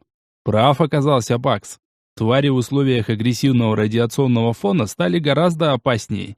Неизвестно, как бы закончилась наша схватка, будь я один, или не будь с нами Валеры, со своим новым даром. По сути, желтые никогда не могли поднимать вес больше, чем они сами. Но этот, можно сказать, творил невероятные вещи. И самое пугающее, что он не принадлежал Рою и не подчинялся воле королевы-матки. Чувствует мое сердце. Вскоре эта местность станет самой опасной на весь мешок. И очень хорошо, что она находится на самом отшибе цивилизации. Тузик, подчиняясь приказу Ольги, принес нам камень, аккуратно зажав его в зубах. Мы все по очереди рассматривали новое творение этого мира. Ярко-желтый с легким радужным отливом на гранях. Даже боюсь представить, какие силы дает его пыль, и возможно ли вообще вдыхать такое человеку. Мы попытались привести в чувство Паклю, но она никак не реагировала. Ее глаза метались под веками, тело постоянно вздрагивало, и было совершенно неясно, выживет она или нет. Да и вообще, что с ней такое? Давать микс рискованно. Девушка находится под черной пылью. Но и бросать ее здесь будет еще больше неправильно. Придется нести, Принял я решение. Давайте попробуем придумать носилки. Все с мрачными лицами принялись шарить по округе. Мы, конечно, понимали, что подходящие для их изготовления материалы отыскать в этом хламе не такая простая задача. Наше состояние ухудшалось каждой минутой. Бой вытянул последние силы. Адреналин и учащенное сердцебиение разнесли по организму радиационный шлак гораздо быстрее, чем если бы мы двигались в обычном темпе. Но никто не жаловался, не причитал. Всем было одинаково тяжело, и каждый из нас понимал это без лишних слов. «Нашел!» – закричал Дикий и помахал издалека грязной мокрой занавеской. Валера припер гнутую рамку, которая когда-то была пластиковой дверью. К ней кусками проводов закрепили пару занавесок, сложенных вдвое. Должно выдержать. Вот только нести такое не очень удобно. Однако нам не до комфорта. Выбраться бы уже поскорее. Паклю переложили на импровизированные носилки и кое-как взвалили все это на свои плечи. Вышло что-то похожее на похоронную процессию.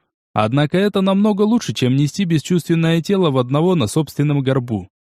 Гайку освободили от трудов. Она и так не спускала с рук малыша. А годовалый пацан — это не новорожденный. Вес его уже гораздо больше. В общем, вперед смотрящим снова назначили Тузика и медленно побрели следом. Теперь передвигаться приходилось еще осторожнее. Ольга стояла с нами в одной упряжке. Она даже слушать ничего не хотела по поводу того, что мы справимся сами. Ее рост не позволял полноценно нести дверь на плечах, и она делала это руками, прижимая локти к груди. По сути, ей приходилось тяжелее, чем нам. Но и она ни разу не пожаловалась. Шла молча, стиснув зубы и периодически смахивая со лба пот, который заливал ей глаза. Примерно через полчаса мы сделали первую остановку. Не потому, что устали. Наше самочувствие резко ухудшилось. Пришлось принять микс. Отдышавшись от боли, которая пронзила все тело разом, снова подхватили носилки и побрели дальше. «Может, мне с вами умением поделиться?» — поинтересовалась Гайка. «Ну, тем, что я у Тимура забрала». «Мне не нужно. Мне мое нравится», — сразу отказался Валера.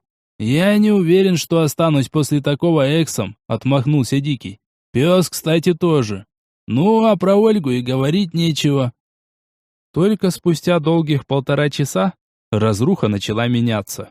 Уже более часто попадались целые или наполовину разрушенные дома. Но от этого идти стало еще сложнее. Если раньше под ногами находилось сплошное равномерно распределенное крошево, то теперь кучи хлама постоянно преграждали путь, и приходилось петлять. Да и под ногами все еще присутствовало много различного дерьма, на котором периодически приходилось ловить равновесие. Тузик вел уверенно, и теперь мы уже понимали, что в правильную сторону. Радиационный фон тоже немного ослаб. По крайней мере, не чувствовалось того жара, и ощущение, что мы находимся в микроволновке, ослабло. Но это не означало, что мы уже в безопасности. Заражение тяжелыми элементами могло разнести на многие километры. Не факт, что как только мы доберемся до ближайшего форта, окажемся в безопасности. С другой стороны, до цивилизации еще очень и очень далеко. Я помню, что последний опорный пункт находился минимум в 3 ночах езды на машине. А ногами это расстояние придется идти? Да раз в 5, а то и все 10 дольше. Вот только нам оно и не нужно. Нам бы до края разрухи доползти. А там, надеюсь, сейф не пошлет меня подальше и поможет выбраться к цивилизации. Очередная остановка и прием микса. Теперь на наши головы обещала свалиться еще одна опасность в виде рассвета. Пакли лежит без чувств. Сил на хорошую драку просто нет, а горизонт уже принимает светлый оттенок. «Тузик», — обратился я к нашему питомцу, который сидел рядом, вылизывая свои лапы. «Помнишь, ты помог нам отыскать бункер? Давай, друг, выручай. Нам срочно нужно безопасное место». Глаза Ольги на мгновение сверкнули, и питомец тут же подорвался с места. Вряд ли она сейчас отдавала ему приказ. Скорее всего, просто молча перевела мои слова. Мы со стонами взвалили на плечи ставшее совсем неподъемным тело Пакли и медленно поползли за Тузиком. К нашему удивлению, топать пришлось не так далеко. Метров через 500 питомец остановился и несколько раз ударил лапой по двери наполовину разрушенного здания. Когда-то оно было высотой примерно этажа 4, но сейчас его верхняя часть обрушилась, засыпав обломками территорию вокруг. Немало обвалилось и внутрь, но первый этаж все еще оставался проходным. Завал заканчивался между 2-м и 3-м этажами, и прекрасно просматривался в лестничном пролете. До подвала добрались спокойно, лишь пару раз споткнулись о битый кирпич. Но он стал настолько привычным, что на него и внимания никто не обратил. Дверь в подвал обыкновенная железная. Она оказалась закрыта на обыкновенный навесной замок, который без труда открылся при помощи 3 ударов приклада. Войдя внутрь и включив фонари, мы не сразу заметили то, что искали. Поначалу даже подумали, что Тузик ошибся, хотя на него это явно не похоже. Спуск в бункер выглядел непривычно и находился прямо в полу. Обнаружить дверь помог все тот же питомец. Без его ковыряния лапой по металлу мы вряд ли бы обратили внимание на дверь под ногами. Открывающее колесо обнаружилось в шкафчике с пожарным гидрантом, прямо на стене напротив. Несколько нехитрых манипуляций, и мы наконец смогли проникнуть внутрь. Паклю спускали осторожно, подвязав занавеску под мышками, снизу ее приняли Валера и Дикий. Успокоиться удалось только после того, как над нашими головами закрылась толстая герметичная дверь. «И что теперь?» – устало спросил Дикий. «Тут даже печи нет». «Похер», – отмахнулся Валера, развалившись на жесткой кровати. «Зато идти никуда не нужно, и тащить эту тушу и дрить ее налево. Она же вроде женщина, а весит, будто боксер-тяжеловес». «Да уж, она у нас крупная», – усмехнулся я. «Ладно, переоденьтесь в сухое хотя бы. Галь, поищи одеяло. Похоже, этот бункер никогда не трогали». «Да, хорошо». Не менее устало поднялась на ноги она. Сережа спокойно спал. В его возрасте достаточно вырубиться, и после этого даже пушкой не поднимешь. Уснул он еще на поверхности и не подумал просыпаться во время спуска. Одеяла нашлись. Мокрую одежду развесили на свободных кроватях. Может быть, высохнет не окончательно, но точно будет лучше, чем сейчас. Она, конечно, считается непромокаемой, но мы, помимо того, что находились под постоянным дождем, еще и потели, будто в сауне. Да, сейчас нам еще жарко, но это временно, пока тела разгорячены от физического труда. Но вскоре мы успокоимся, и холод вступит в свои права. Ну и в принципе мало приятного сидеть в сыром. Ладно, днюем здесь, распорядился я, хотя это и так было понятно. Ночка выдалась очень тугая, но это еще не конец. Оно и так понятно, отмахнулся Дикий. Пожрать бы еще. Самое лучшее предложение на сегодня. Рывком поднялся с кровати Валера. У меня и спирт сухой имеется. Можно тушняк разогреть. Что с Паклей? Спросил я Ольгу, которая сидела возле нее на кровати. Не знаю, ответила она. Дышит тяжело, и кажется, у нее температура падает. Она какая-то холодная вся. Твою же мать! Ну никогда все гладко не бывает, выругался я. Может, все-таки микс? У меня полный есть от Бори. Ты у меня спросил, пожала плечами Ольга. Я понятия не имею, что будет. Но если ей его не дать, до вечера не протянет. А если так и так умирать, то выбор, думаю, очевиден. С миксом хотя бы шанс есть. Как бы нам снова не создать что-нибудь особенное. Усмехнулся я и надорвал краешки у бумажной трубочки. Резкий выдох послал лечебное снадобье в легкие Пакли, и тишину в бункере разорвал мощный девичий крик, к которому моментально подключился испуганный спросонья Сережа. Ее трясло. Затем кровь пошла из ушей и глаз. Зубы заскрежетали так, что казалось вот-вот раскрошатся. А затем тело Пакли выгнуло дугой. Она издала долгий протяжный стон и затихла. Что с ней? Тут же подскочил я, а Ольга пыталась прощупать пульс и уловить дыхание. «Не знаю», — подняла она на меня испуганный взгляд. «Кажется, она умерла». В бункере повисла тишина, а в следующий момент мы все от неожиданности вздрогнули, потому как Пакля резко вздохнула. «Вот блин, у меня штанов сухих больше нет», — разрядил обстановку плоской шуткой Валера. «Чуть у самого сердце не остановилось». «Ладно, не ной, воин», — хлопнул его по спине Дикий. «Чё там с тушенкой? Я сейчас готов ее прямо в банке проглотить». Атмосфера вновь стала расслабленной, дружеской и теплой. Может, Пакля и не с самого начала в нашей компании, однако воин она очень хороший и находится не в стане врага. Это как минимум вызывает уважение. Несмотря на ее скверный характер, даже Гайка, которая в свое время от нее натерпелась, относилась к бывшей насильнице хоть и холодно, но все же приняла необходимость ее использования в операции. Сейчас мы имели врага покруче, так что перемирие точно лишним не будет. Но я все же заметил, что Гайка, всегда стоящая в первых рядах, если кому-то требуется помощь, полностью проигнорировала предсмертное состояние Пакли.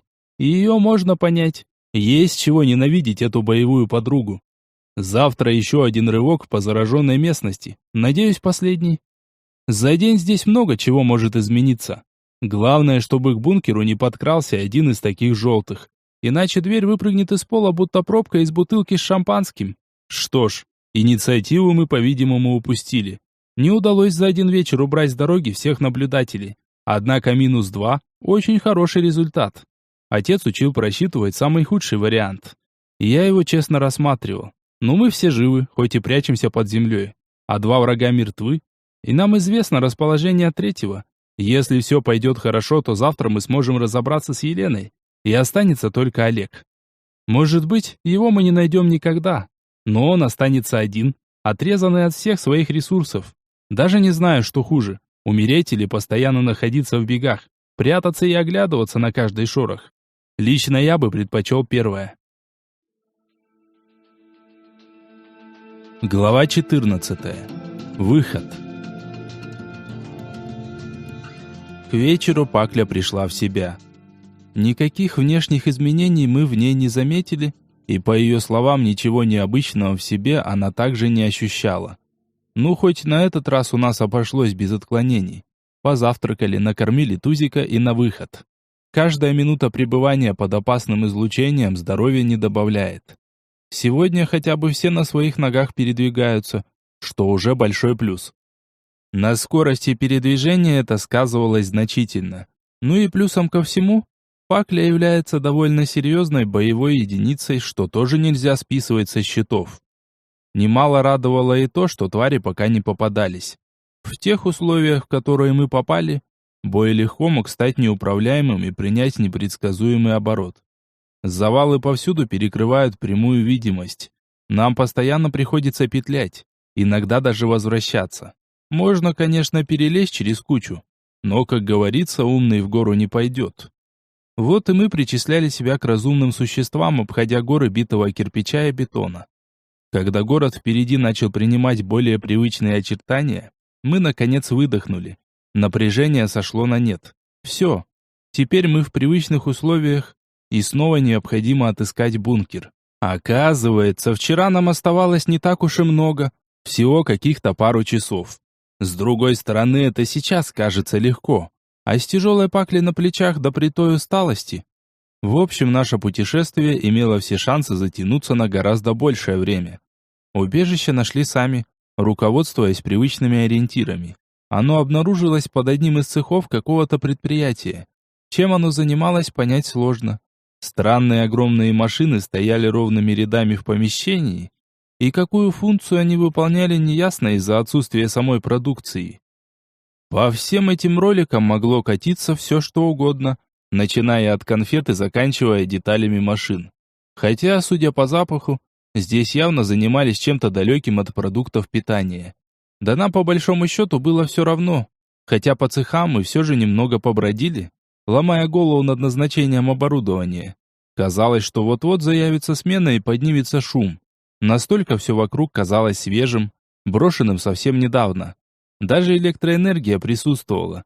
Мы специально это проверили. Первый бункер заметила Гайка. Со стороны он выглядел обычным подвалом, что пристроили сбоку заводского здания. Может быть, поэтому мы изначально не обратили на него внимания и решили поискать вход изнутри. Скорее всего, он там тоже имел место, но сходу его обнаружить не удалось. Как только мои друзья и близкие спустились и оказались в относительной безопасности, я извлек очередную порцию смеси. Так, сидим и не высовываемся. Я постучу вот так. Я изобразил, каким образом дам о себе знать. Надеюсь, сейф согласится. «Еще бы ему отказать», — усмехнулась Ольга. «Он в прошлый раз поимел себя столько, что сейчас наверняка уже первый парень на деревне». «Так-то да», — засмеялся я. Однако это не мешало ему сыпать в мой адрес проклятиями. «Да он наверняка каждое утро самого себя в зеркале нахер посылает», — заметил Дикий. «Ладно, двигай уже, чего время тянуть? Нам еще на север попасть нужно». «Вам нет», — покачал я головой. Вы с Валерой пойдете с караваном. Я должен быть уверен, что мои друзья в безопасности». «А ты тогда с кем пойдешь?» Выпучил глаза тот. «Нет, пес, как-то неправильно получится». «С ней пойду», указал я на Паклю. «Она вас двоих легко уделает, так что за меня можешь не переживать». «А это я бы поспорил еще, кто кого уделает», усмехнулся Валера. «Мирное время настанет, обязательно проверим». «За яйца свои не боишься?» Надменно поинтересовалась та, уже окончательно пришедшая в норму к этому моменту. «Ты за свои переживай», засмеялась она. «Моть, давай там осторожнее только, хорошо?» «Да вы чего набросились?» С улыбкой задал я риторический вопрос. «Мы пока никуда еще не ушли. Я за сейфом вроде собираюсь». «Ага, знаем мы, как все будет», скептически кивнула она. «Сейчас такая канитель завертится, а сказать не успеем». «Это точно», согласился я. «Пакля, валим». «Да, хер-майор», криво ухмыльнулась она. Пыль улетела в легкие и снова понеслась. Как же хорошо, что мы в достатке запаслись камнями еще в тот раз. Вот сейчас, к примеру, даже заглянуть в этот угол некогда. Но наведаться туда еще придется однозначно. Вообще замечательно было бы научиться ходить не из мира в мир, а прямо здесь телепортироваться. Очень уж удобный способ перемещения. Я, конечно, и такому рад, но лишний раз светиться снаружи не хочется. Каждый такой переход ожидаю какого-нибудь подвоха, будто с того самого моего первого в нем появления постоянно теперь неприятности преследовать станут. А может, это страх? Вот так выйдешь во внешний мир и все, вернуться уже не сможешь. Ольга выйдет. Ее я вряд ли потеряю. Уверен, что через неделю сама за мной отправится. А все эти риски, о которых нам рассказывают, перестанут существовать. Мы и сейчас-то их условными считаем. Просто я такой параноик. Но ведь с другой стороны заботу проявляю, волнуюсь. Пока мы вместе, можно за эти условности цепляться. Тем более, что наверняка ни она, ни я не знаем. Вдруг на самом деле ее разум привязан к мешку, и будет она после перехода овощем. Нет, опять же микс есть и все такое. Кстати, надо бы проверить. Ведь здесь делов на секунды. Полно ведь имею. Тот, что даже патологии внешнего мира исправить в состоянии, притом врожденные ему тоже по зубам. Однозначно стоит шансом воспользоваться. Знать наверняка при любом раскладе полезно. Но распространяться на эту тему точно не стоит. Пусть враг думает, что мы не шибко коммуникабельны. Факторы неожиданности – дело хорошее. Что-то последнее время меня в поля носит. Вроде и думал о чем-то совершенно другом, а все одно в чистом поле вышел. Воздух здесь, конечно, сильно отличается. Сухой, теплый, а запахи какие. Значит, решено. Как только с этим дерьмом покончу, возьму всех друзей и на рыбалку. Засядем с палатками на пару суток. Уха, речка, шашлычок. У Валеры, кажется, баня передвижная есть. На заказ себе делал на базе ГАЗ-66. Помню, мы как-то ездили с ним. Я тогда еще маленьким был. Но деньги у отца уже появились. Долго ехали, далеко. В какой-то Шиловский район. Озеро там есть круглое, словно блюдечко. И вода белая, прозрачная, на весь рост почти. Но будто сметаной забелили. Валера что-то про него рассказывал, типа из-за известняка это все. Ключи на дне бьют и воду подкрашивают. Помню, там даже песок тоже белого цвета, будто морской. Вот туда и поедем. Что-то я уже очень долгое время в постоянном напряжении нахожусь. Ну да ничего, чувствую, недолго осталось. Здесь либо мы, либо нас. По-другому уже точно не выйдет. Вышли мы возле знакомого форта, который в этом районе считался областным центром. Не из-за своего расположения, конечно, а потому как был самым крупным на несколько сотен километров вокруг. Такое действительно считается редкостью, и за все свое время пребывания в мешке подобное нечасто встречал, если не сказать больше единично. Сейф быстро обнаружился в собственном ангаре. Ввиду того, что сейчас самый разгар лета, его практически нереально было застать в рейсе. Это пора отдыха для караванщиков. Да и не только для них. Большая часть дел замирает. «Эй, гриб!» Тут же присвистнул он через плечо, и мой старый знакомый появился в воротах почти моментально. «Чего, сейф?» Он даже вначале и не посмотрел в мою сторону. «Вот скажи мне!» Указывая в мою сторону двумя пальцами с зажатой в них сигаретой, спросил тот. «Эта рожа мне мерещится? Или он реален?» «Пес! Заорал Гриб. «Здорово, мать твою, ты как сам?» «Вашими молитвами», усмехнулся я и подошел ближе. К моему удивлению, Сейф, как и Гриб, крепко обнял меня, да и Паклю заодно, а его лицо явно выражало радость. «Случилось чего?» — совершенно спокойно спросил он. «С чего так решил?» С прищуром поинтересовался я. Непривычно было видеть его таким умиротворенным. «Я че, не вижу, что ли?» — усмехнулся тот. «Тебя год не было, и вдруг снова рожу показал. Говори давай». «Нужно моих из жопы вывести», — вздохнул я. «Там очень далеко». «Не дальше мешка», — отмахнулся тот. «Куда едем?» «На крайний восток, к концу цивилизации», — медленно произнес я.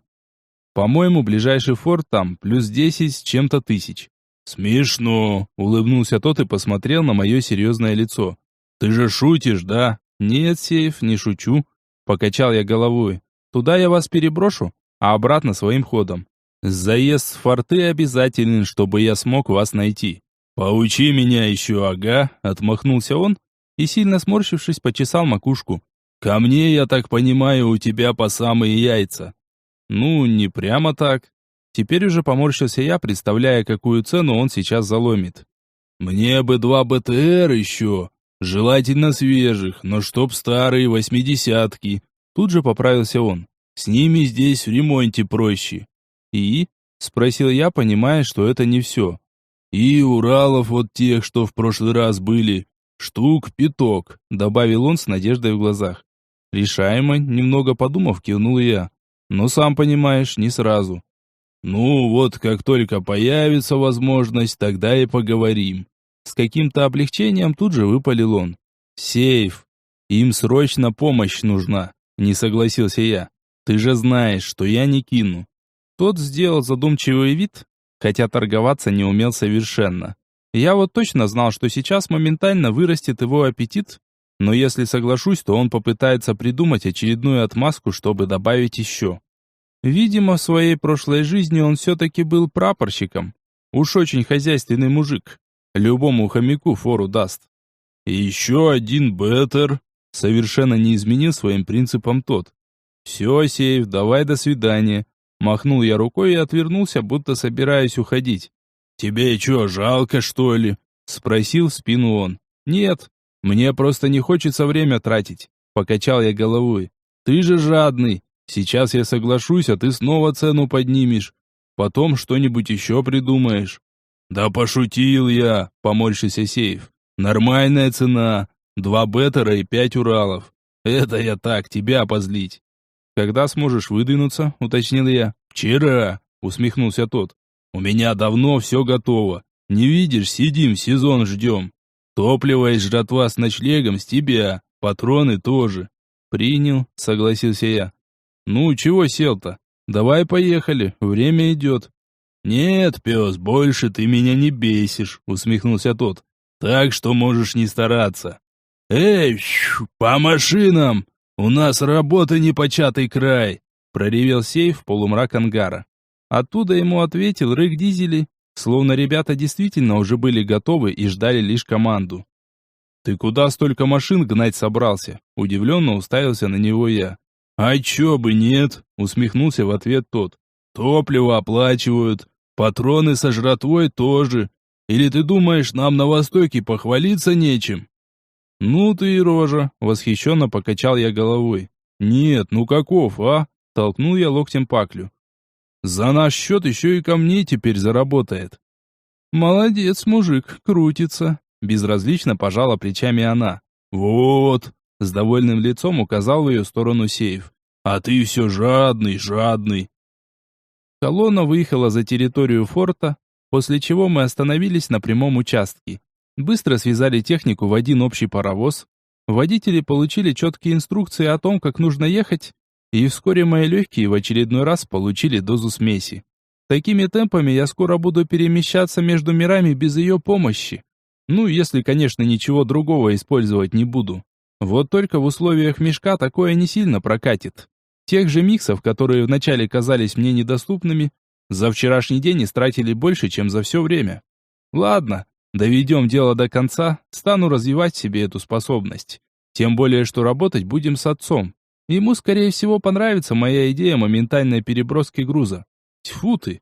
Меня вдруг резко накрыло. Вспомнил, что жить ему осталось не так уж и долго. Сразу сделалось тоскливо. Нет, все равно жизнь несправедлива. Казалось бы, только все начинает налаживаться, как вдруг бац, и очередная трудность. И вот ведь уперся, ни в какую не хочет лечиться. Выкрасть его, что ли, и насильно миг сдать? Так ведь обидится, баран упертый. Машины вышли где-то на грунтовке в лесу. Колея сухая, не сильно глубокая, так что выбраться не проблема. Мало того, что техника позволяет. Так нам и проехать необходимо всего ничего. «Колонна, стоп! Через 3, 2, 1!» скомандовал в рацию сейф. Я зашарил взглядом по округе в поисках облака подходящего размера. Дождался, пока оно потемнеет, и точно так же под чутким руководством начальника машины медленно втянулись обратно. Наше перемещение вновь осталось незаметным для внешнего мира, как, впрочем, и для мешка. Хотя насветился я за последние 2 ночи знатно. Теперь только ленивый не станет это обсуждать. А слухи в мешке разлетаются с невероятной скоростью. Машины расцепили, дождались твари, которые явились закрыть проход, а после того, как с ними разделались, направились к убежищу. Условный стук, и дверь распахнулась, словно меня там уже ждали. Хотя так на самом деле и оказалось. Тузик почувствовал меня задолго до того, как я ударил прикладом в толстую гермодверь. Минут 5 старые знакомые обнимались, тискали питомца, после чего заняли свои места в машинах и отправились в место, координаты которого я назвал. «Ну что, готово?» Оставшись наедине с Паклей, спросил я. «Я как пионерка», усмехнулась в ответ она. «Погнали! Не моего же разрешения ты ждешь». Куда конкретно нужно идти, я не знал. Однако на то в смесь пыли белая и входит. Я представил себе ровно такой же форт, в котором провел почти год. Ну а свойство понимания направлений само подсказало, каким образом стоит проложить дорогу. На этот раз я ошибся на пару километров. Это сразу стало понятно, как только мы с Пакли вывалились в лужи. Опять же, белая пыль указала направление. Может, конечно, повлияло то, что место незнакомое, ведь я никогда не бывал в этих краях. А возможно, снова паранойя сработала, потому как я подумывал, стоит ли переть напролом или присмотреться вначале. И действительно, ведь не следует сходу лезть в пасть крокодилу. Лично я, находясь на своей земле, обязательно приготовлюсь к встрече. Не думаю, что Елена в этом отношении думает иначе. Не настолько она беспечна. Однако у меня все же козырь. Пакля с трубочкой черной пыли. В прошлые разы, то есть буквально вчера, это сработало. Значит, и здесь должно. Собственно, я именно на этом весь свой план и выстраивал. Нет в мешке средства, способного противостоять воле королевы-матки. Но для начала присмотреться однозначно стоит. Просто чтобы понять, там Елена. Или не стоит и силы тратить на взятие крепости. А ничем иным это укрепление и не назовешь. Как только мы вошли на прямую видимость форта, челюсть стукнула о землю. Меня, конечно, сложно удивить. Но такого я совсем не ожидал. Каменные стены из огромных валунов плавно перетекали в круглые башни, 3 уровня бойниц по всему периметру, тяжелый крупный калибр наверху. Буферная зона полностью застелена колючей проволокой и на 100% заминирована. Нисколько не удивлюсь, что большинство систем автоматизировано и управляется при помощи видеонаблюдения. Да здесь можно 3 полных муравейника положить, а к буферной зоне даже не приблизиться. И наверняка патронов для этого хватит. А скорее всего еще и останется. Хотя нулевой форт и покруче охранялся. Там даже град работал, а толку никакого. Если твари полезут, сомнут, задавят массой. Ни один пулемет их не сдержит. Нет, некоторое время, конечно, стены продержатся. Вот только тварей в мешке гораздо больше, чем патронов на любом складе. К тому же стоит перегреть ствол и все. Точка больше не работает, а атака будет продолжаться. Нет, ни один форт не выстоит против Орды. Ничего дельного рассмотреть нам не удалось, даже при учете того, что мы несколько раз меняли позиции. Жизнь кипела. Как обычно, кто-то уезжал, кто-то приезжал. Люди покидали крепость и отправлялись на охоту, а также на поиски нычек. С виду он вел самую обыкновенную жизнь, и попади я в него случайно, ни за что бы не подумал, будто он имеет особый статус. Ну да, необычный внешний вид, не более.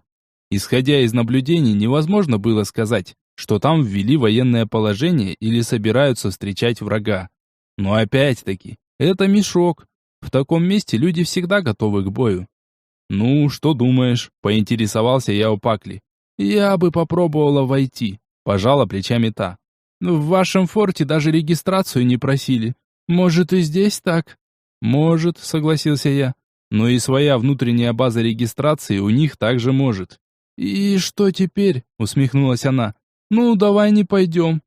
«Ты что-то осмелела вдруг?» – посмотрел я на нее. «Кстати, а почему ты так Ольгу боишься?» «Ничего я не боюсь», – отвела глаза в сторону Пакли. «А вообще, она у тебя чокнутая».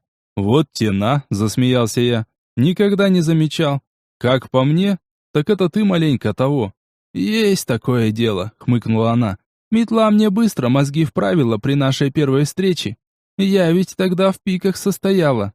«Ты знаешь, я почему-то догадался», – кивнул я и, отвалившись от окна, прислонился спиной к чугунному радиатору. «Это тебе там так мозги прочистили?» «У меня, пес, выбора особого не было», — грустно улыбнулась она. «Под генеральшу попала, и как понеслись в моей жизни изменения. Когда метлу твою встретила, уже сама в генералах ходила. А она у тебя девка видная». «Это точно», — согласился я. «А как встретились-то?»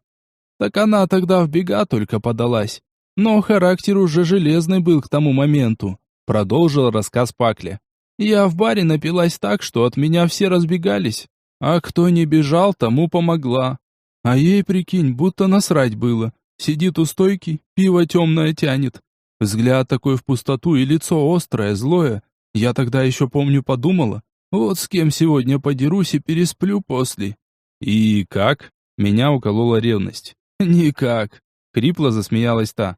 «Она меня так отделала. Я и не помню, чтоб такое хоть кому-нибудь удавалось. Скорость бешеная.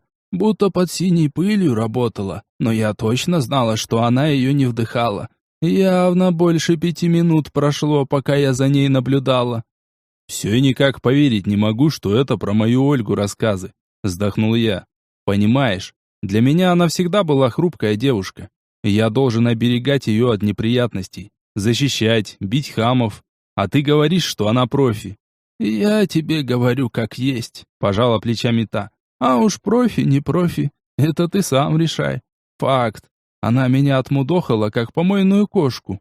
И это при том, что я 10 лет в мешке к тому моменту прожила. А она, прикинь, даже дыхание не сбила». «Но ведь нельзя стать мастером за каких-то полгода». С надеждой взглянул на Паклю я. «Да хрен его знает», — вздохнула она. «Много историй разных. Все зависит от настроя.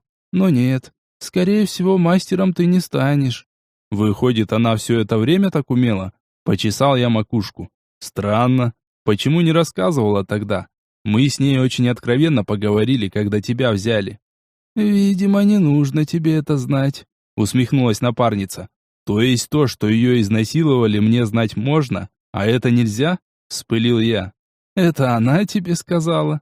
С ехидной улыбкой кивнула головой в сторону та, будто там действительно Ольга сидела. «Ну не сам же я такое придумал», — бросил я в ответ. «А ты типа знаешь другую версию?» «Да, я бы посмотрела на тех насильников», — засмеялась Пакля. «Им наверняка парочка Брюсов Ли помогала. Да они бы, скорее, там все собственной кровью залили, но даже ни разу ноги бы ей раздвинуть не смогли. Нет, пес, тут определенно что-то другое». «То есть ты не знаешь?» — посмотрел ей в глаза я. Она говорила именно о наблюдателях, а сила у них сама знаешь какая. «Так вот, откуда ветер-то дует». Сделала задумчивое лицо та и подсокала языком. «А ведь это меняет дело. Ты чё, реально ничего не понимаешь?» «В смысле?» Пакля окончательно сбила меня с толку. «В прямом», — усмехнулась она. «Ну давай, попробуй меня изнасиловать. Давай, смелее. Или забыл, как я тебе нос в голову вбила?» Она говорила, что их было 40 человек. Уже менее уверенно произнес я. «Да хоть 100», — покачала головой напарница.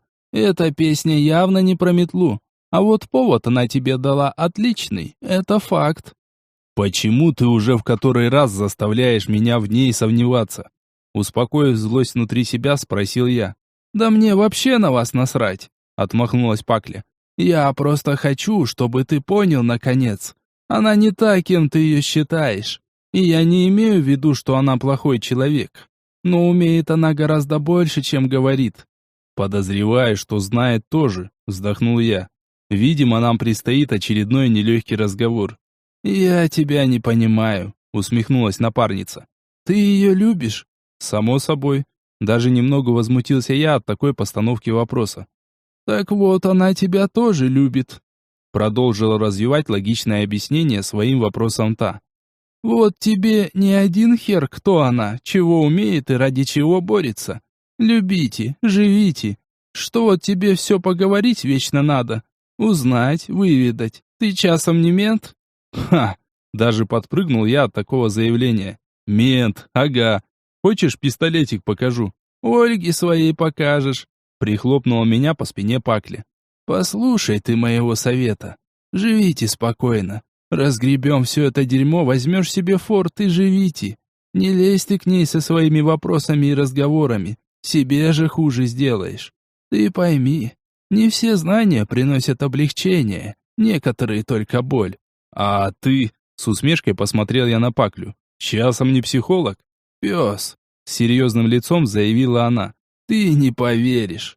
«Да хорош!» Реально не поверил я. «Честная пионерская», — засмеялась она. «Диплом получила, даже интернатуру окончила. Собиралась частной практикой заняться, как в кино. Планы были такие, что сейчас и представить себе страшно. А затем вот сюда провалилась и вся жизнь кувырком». «А там ты тоже?»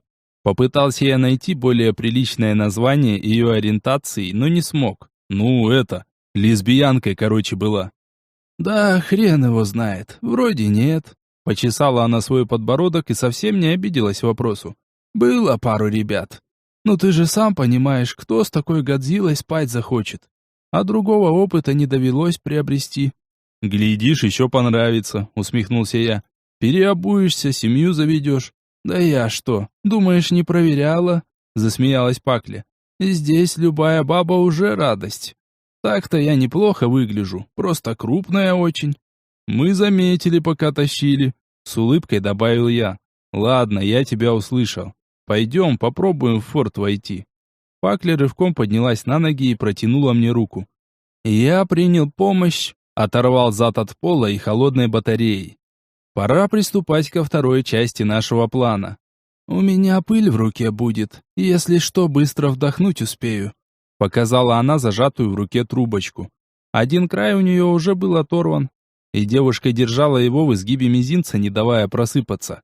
Я согласно кивнул и несколько раз ударил прикладом в ворота крепости.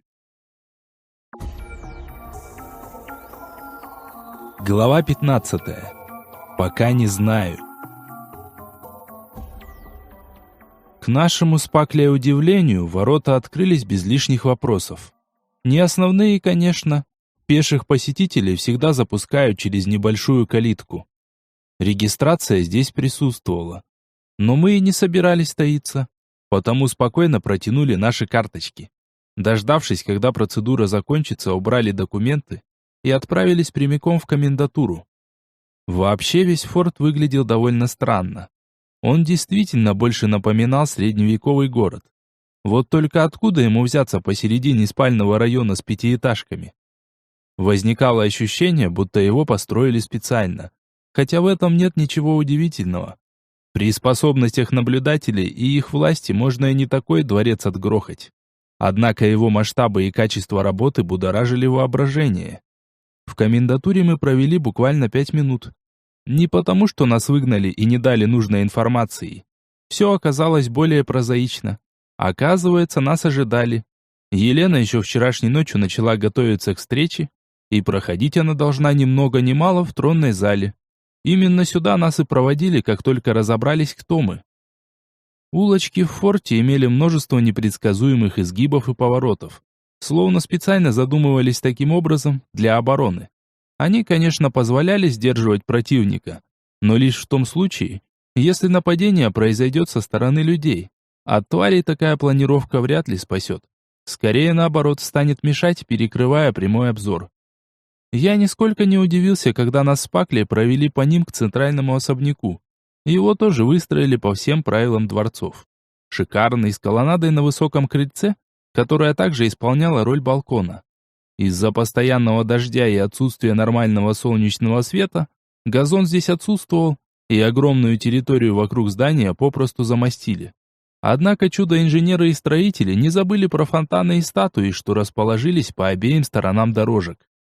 Пакля притихла и с любопытством крутила головой, рассматривая роскошное убранство.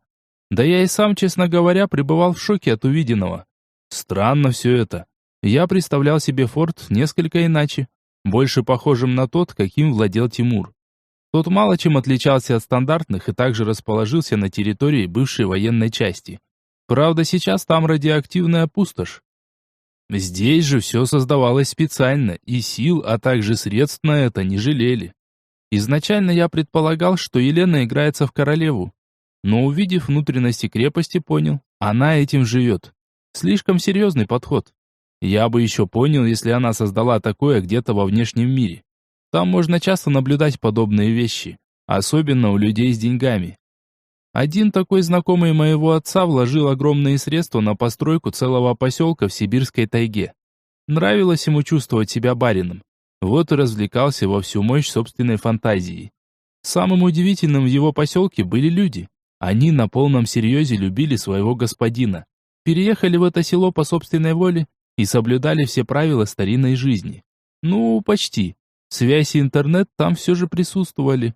В остальном это выглядело достаточно эпатажно и действительно окунало гостей, да и самого хозяина в глубокое прошлое русской деревни. Но здесь мешок. На создание подобных декораций уйдет очень, очень много сил, жизни и средств. А это говорило только о том, что Елена не играла. Она на полном серьезе создавала этот форт именно в том виде, что предстал перед нами с Паклей. И для нее это было образом жизни. Привычным, знакомым и дающим полное ощущение уюта и домашнего тепла. Сам дворец показался мне скромным в сравнении с внешним убранством. Но при более детальном осмотре я сменил мнение, он был строгим. И это тоже немало говорило о характере хозяйки. Несмотря на то, что Пакля сжимала в руке нашу страховку, я все же начал сомневаться в том, что мы делаем правильный ход. Возможно, не стоило совать свою голову в пасть льву, а попросту смять это место при помощи тварей. Однако любопытство взяло верх, и теперь мы шли по мягкой ковровой дорожке к тронной зале. Огромные тяжелые двери распахнулись, и мы ступили на полированный мраморный пол. В зале царила тишина за полным отсутствием людей. Только в конце метрах в 30 на высоком троне восседала хозяйка. Статная высокая женщина на вид лет 40, но выглядит для своих лет шикарно. Стройная фигура, витиеватая прическа, длинное платье, которое легко можно назвать вечерним. Лицо ухожено с минимумом макияжа, что лишь подчеркивало ее вкус к строгости и порядку. «Приветствую вас», — низким бархатным, но сильным голосом произнесла Елена, при этом оставаясь на троне. «Хотелось бы сказать, что рада вас видеть, но зная повод, по которому вы явились в мой дом, прыгать от счастья желания не возникает». «И вам доброй ночи», — ляпнул я. Ведь все мы прекрасно понимали, что добром это не кончится. Однако при виде всего этого хотелось оставаться вежливым и даже отбить поклон. Вся обстановка располагала именно к такому общению. И я в очередной раз убедился, что подобная роль для Елены привычна. «Позвольте узнать, кто из моих братьев сдал меня?» Не меняя позы, поинтересовалась та. «Братьев?» — скинул я брови в удивлении. «Так они что, ваши родственники?» «Увы», — усмехнулась хозяйка дворца. «Так кто из них?» «Подозревая, что Горхард, он всегда был трусом». «Честно говоря, первым о вас рассказал Тимур. Но для этого потребовалось много боли», — ответил я. «Но вы правы. Горхард выдал ваше местоположение сам без нашей помощи». «Полагаю, они оба уже мертвы?» — уточнила женщина. «Увы», — развел я руками. «Такова цель мести». «Мести? За что?» Приподняла бровь Елена, и это была ее первая реальная эмоция. «За мою женщину!» – пожал я плечами. «Правда, сейчас я уже сомневаюсь в правильности своих действий, но сейчас вряд ли что-то можно исправить». «И что же, по вашему мнению, мы совершили с вашей женщиной?» — поинтересовалась Елена. «Какой из наших поступков вынудил вас к подобным действиям?» «Я не хочу обсуждать это с вами», — покачал я головой. «Что ж, ваше желание мне понятно», — кивнула она. «В любом случае, наши взгляды давно требовали обновления. Жизнь идет, все меняется, а мы так и остались далеко в прошлом». «Я вас не понимаю», — посмотрел я в глаза. «Что вы хотите этим сказать?» «Хочу сделать вам предложение», — выдержав паузу, произнесла та. «Наверняка из разряда «присоединяйся к нам». Наконец до меня дошли ее предыдущие слова. «А что в этом плохого?» Не оценила моего скептического настроя та. «Вам не нравится то, как мы управляем? Как ведем свои дела? Ведь так?» «Мне не нравится то, как вы поступаете с людьми», — отрезал я. «Ваша жестокость и эти эксперименты». «Извольте», — перебила меня Елена. «Вы можете выйти на улицу и поговорить с моими людьми. Я вас уверяю, ни один из них не осудит моих методов. И о каких экспериментах идет речь?»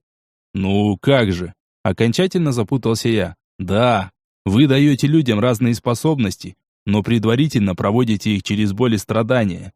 Может быть, в том нет ничего плохого, но вы делаете это против их воли». «У вас очень странное мнение о нас», — задумчиво произнесла та. «Откуда эта информация?» «Давайте немного изменим направление нашей беседы», — выдержав паузу, произнес я. Сейчас я выглядел очень глупо. Никаких доказательств у меня действительно не было, кроме того, что рассказала Ольга. Я, конечно же, склонен доверять ей. Однако Пакля всего несколько минут назад посеяла во мне сомнения, а теперь Елена продолжила взращивать его. «Чем конкретно занимается ваша организация?» – спросил я. «Это слишком громко сказано», — ответила хозяйка дворца. «Мы никакая не организация. На самом деле всю эту муть придумали мои братья, чтобы нагнать побольше значимости. Мы вчетвером лишь присматривали за сохранностью секретов мешка. Вот и все. Как только появлялись люди, подобные вам, мы старались приобщить их к делу, склонить на свою сторону. Естественно, что не все согласны с подобными правилами, и таких приходилось убирать. Но вы, как человек, рожденный с деньгами и властью, сами обязаны понимать. Такие решения – необходимое зло». «Что вы сделали с Ольгой, с моей невестой?» Прямо спросил я. «Ничего», – пожала плечами она. «Мы вообще ничего о вас не слышали до тех пор, пока не произошла атака Орды в нулевом форте». «Тогда почему она рассказала мне об изнасиловании, о том, что наблюдатели создали из нее подобную вам?» – поинтересовался я. «Из чего вдруг ваши братья указали на вас? Они ясно дали понять, что такое может быть лишь вашей инициативой». «Потому что я действительно когда-то пробовала создавать людей с эксклюзивными способностями», — ответила она. «Но это происходило давно. Я была очень молода и амбициозна. Хотела населить мешок уникальным человечеством. Но впоследствии поняла, такую власть мне не даст никто. Это лишь воля самого мешка». «Тимур говорил совсем другое», — усмехнулся я. «Он очень молод», — покачала головой та. «Он был самым младшим из нас. А молодость подразумевает стремление и недоверие опыту старших». «Я, конечно, не ханжа», — почесал я макушку. «Но разве Тимур не был других кровей? Вы явно принадлежите к русской национальности. Горхард вообще немец, насколько я знаю». «Вы правы», — кивнула женщина. «У нас разные матери, но один отец». «Координатор?» — спросил я на удачу. «Вам и об этом известно?» Удивившись, уже второй раз Елена показала настоящую эмоцию. «Ради вас я действительно готова миновать правила. Вы точно не желаете стать одним из нас? Прежде чем ответить, подумайте. Я не предлагаю вам роль мальчика на побегушках. Как вы знаете, у нас освободилась пара вакансий повыше. Вы с Ольгой могли бы занять их и создать порядок таким, как позволит ваша совесть». «Нет», — сухо отрезал я. «Я здесь не за этим». «Очень жаль. Я надеялась договориться с вами», — вздохнула та. «Вы ведь понимаете, зачем я пришел?» — спросил я. «Почему вы встречаете меня вот так, без охраны? Совершенно спокойно общаетесь». «Думаете, я не знаю, что у вас есть самое мощное оружие этого мира?» Кивнула она в сторону Пакли. «И я на 100% уверена, что в ее левой руке зажата черная пыль». «Это так», — вместо меня ответила Пакля. «В таком случае мое сопротивление не принесет ровным счетом ничего, кроме множества смертей. Усмехнулась Елена, и, как мне показалось, очень грустно. «Можно вас попросить, пес?» «Почему нет?» – пожал я плечами. «Но не обещаю, что выполню». «Само собой», – кивнула та. «Просто обещайте, что подумаете. Когда я умру, не разрушайте мой форт. Оставьте его тем, кто здесь живет. Люди ни в чем не виноваты». «Это я могу гарантировать», – согласился я. «Как мне найти координатора?» «Он сам скоро придет», — улыбнулась Елена. «Полагаю, что вы встретитесь и без вашего на то желания». «Олег, где его найти?» Задал я еще один вопрос. «Или он тоже должен явиться сам?» «Вы действительно считаете, что я сдам своего брата?» — засмеялась она. «Пожалуй, вы плохо проинформированы о моем характере. Я готова умереть, но опускаться не стану. Давайте уже поскорее покончим с этим». «И еще вопрос». Немного смутился я. «Это по поводу Ольги и сына Гайки с Диким. Они могут перемещаться между мирами без последствий?» «А вы сами как думаете?» Ответила вопросом на вопрос та и слегка склонила голову на бок. «Почему-то думаю, что могут», — ответил я. «Тогда зачем меня все убеждают в обратном?» «Вы не тому человеку задаете свой вопрос», — усмехнулась она. «Похоже, вам следует поговорить со своей женщиной». «Это я решу как-нибудь сам», — поморщился я. «Простите, что так вышло, но я вынужден». «Ничего, я давно готова», — грустно улыбнулась Елена. Больше говорить было не о чем. Информация, которая только что поступила, еще больше запутала меня. Однако у меня есть конкретная цель, и передо мной сидит враг.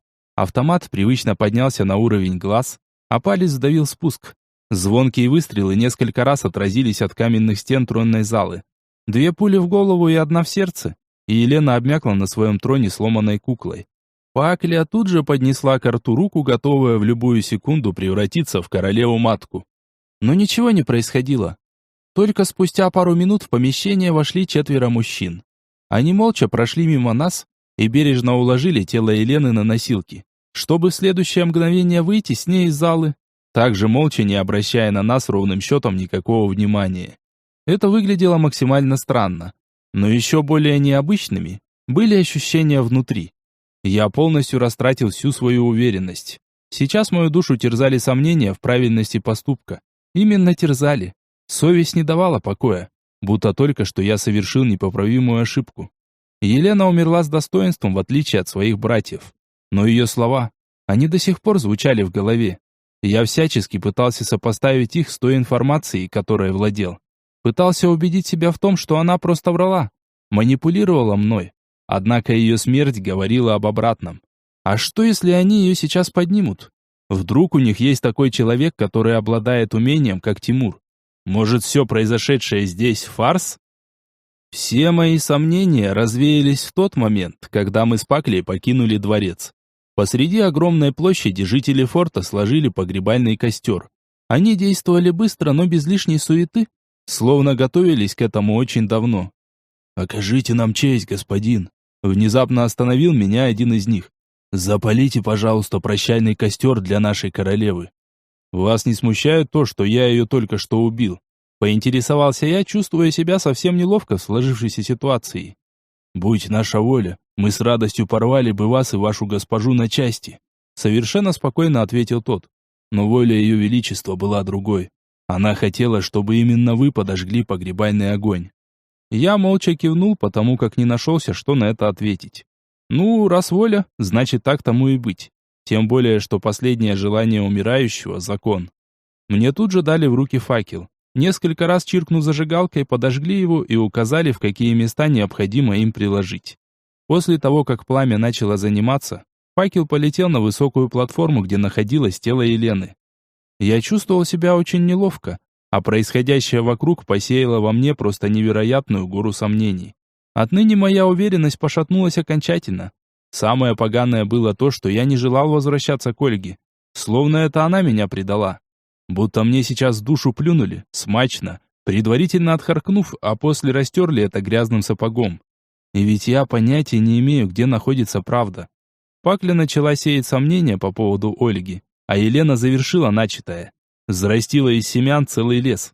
Но зачем ей все это было нужно? Какие цели она преследовала?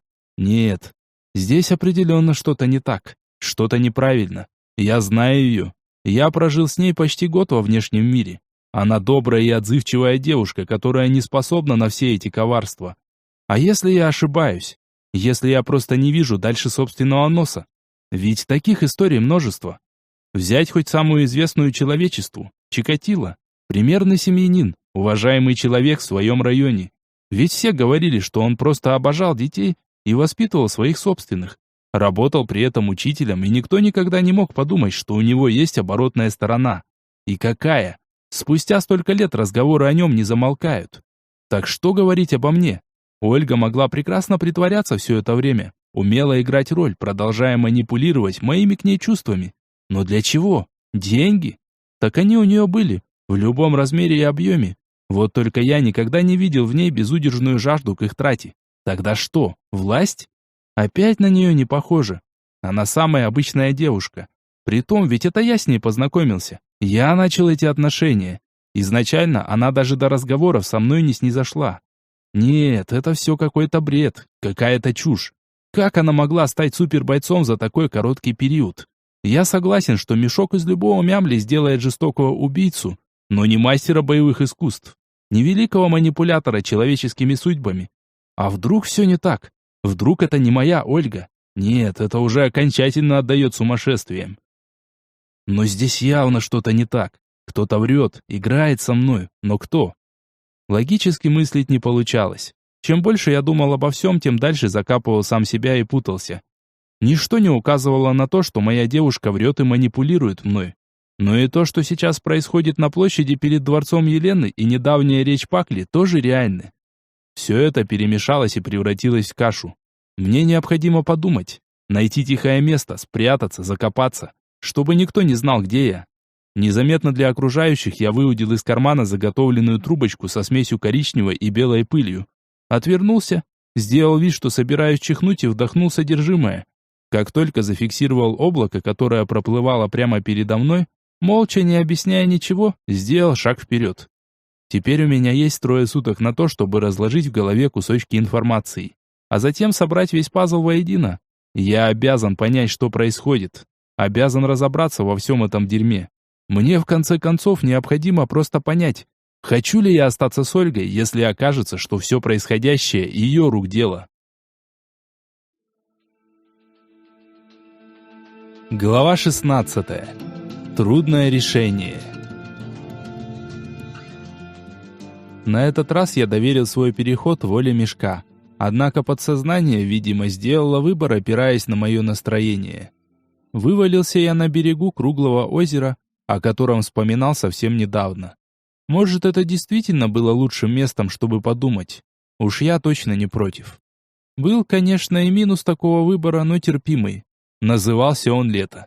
И вокруг озера расположилось под 100 палаток. Где-то слышался нестройный пьяный хор под аккомпанемент гитары. Девичий визг и плеск воды говорили о том, что спать эта компания не собирается еще долго. Стоило выйти ближе к воде, как звуки стали гораздо отчетливее, разнося веселье над зеркальной поверхностью озера. Стали заметны оранжевые пятна костров, что словно светлячки раскинулись по берегу. Любой городской житель ценит такой отдых за тишину и покой. В данном случае относительные, конечно. Однако здесь, в сравнении с любым мегаполисом, благодать. Мне же после мешка очень не хватало подобных позитивных возгласов. Радостные визги и смех стихли, оставив лишь задорную песенку под гитару. На сей раз пел кто-то один сильным бархатным голосом. И я невольно заслушался, растянув улыбку на лице. Я опустился на песок и вдруг осознал, что в этом виде меня скорее ждут неприятности, чем размышления в покое. Нужно припрятать оружие. Недолго думая, скинул рюкзак, вытряхнул из него все содержимое и сложил в него весь арсенал. С вала пришлось снять глушитель, чтобы не выпирал. А так вполне презентабельно вышло. Осмотрев свои вещи, даже улыбнулся. У меня имелось все необходимое, чтобы обустроить лагерь. Еды в достатке. На улице мешка лучше не выходить без запаса. Случиться может все что угодно. Вот и таскаю всегда на 3 ночи с собой. Палатки, конечно, нет. Там она ни к чему, но это не проблема. Тяжелый охотничий нож легко справится с ветками, а шалаши в детстве все мальчики строить умели, даже коренные москвичи. Хотя в последнее время такое можно заметить все реже. Но все это не сегодня. Рюкзак с оружием, которое я обернул в сменную одежду, прекрасно исполнил роль подушки и не украдут в случае чего. Спальник все же присутствует. Не всегда в бункере одеяло отыскать получается. Так что это самый необходимый атрибут после ботинок и оружия. Тушенка, макароны и кошель с камнями отправились в ноги спальника. Ничего с ними не станет. Все, теперь моя очередь. Внутрь я залезать не стал. На улице тепло, потому развалился прямо сверху, закинул руки за голову и посмотрел в небо. Звезды рассыпались по нему, словно новогодняя гирлянда. Как же давно я этого не видел. Мы вообще в современной жизни все реже смотрим в небо. Чаще в экран смартфона или монитор компьютера. Увы, но там реально жизнь гораздо интереснее. Однако такие моменты тоже нельзя упускать.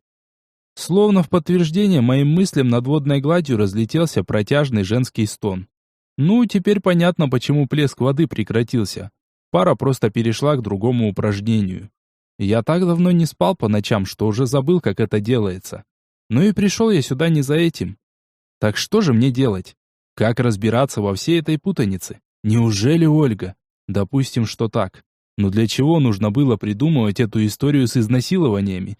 Почему Пакля говорит о ней такие вещи? И Елена вдруг подтверждает ее слова.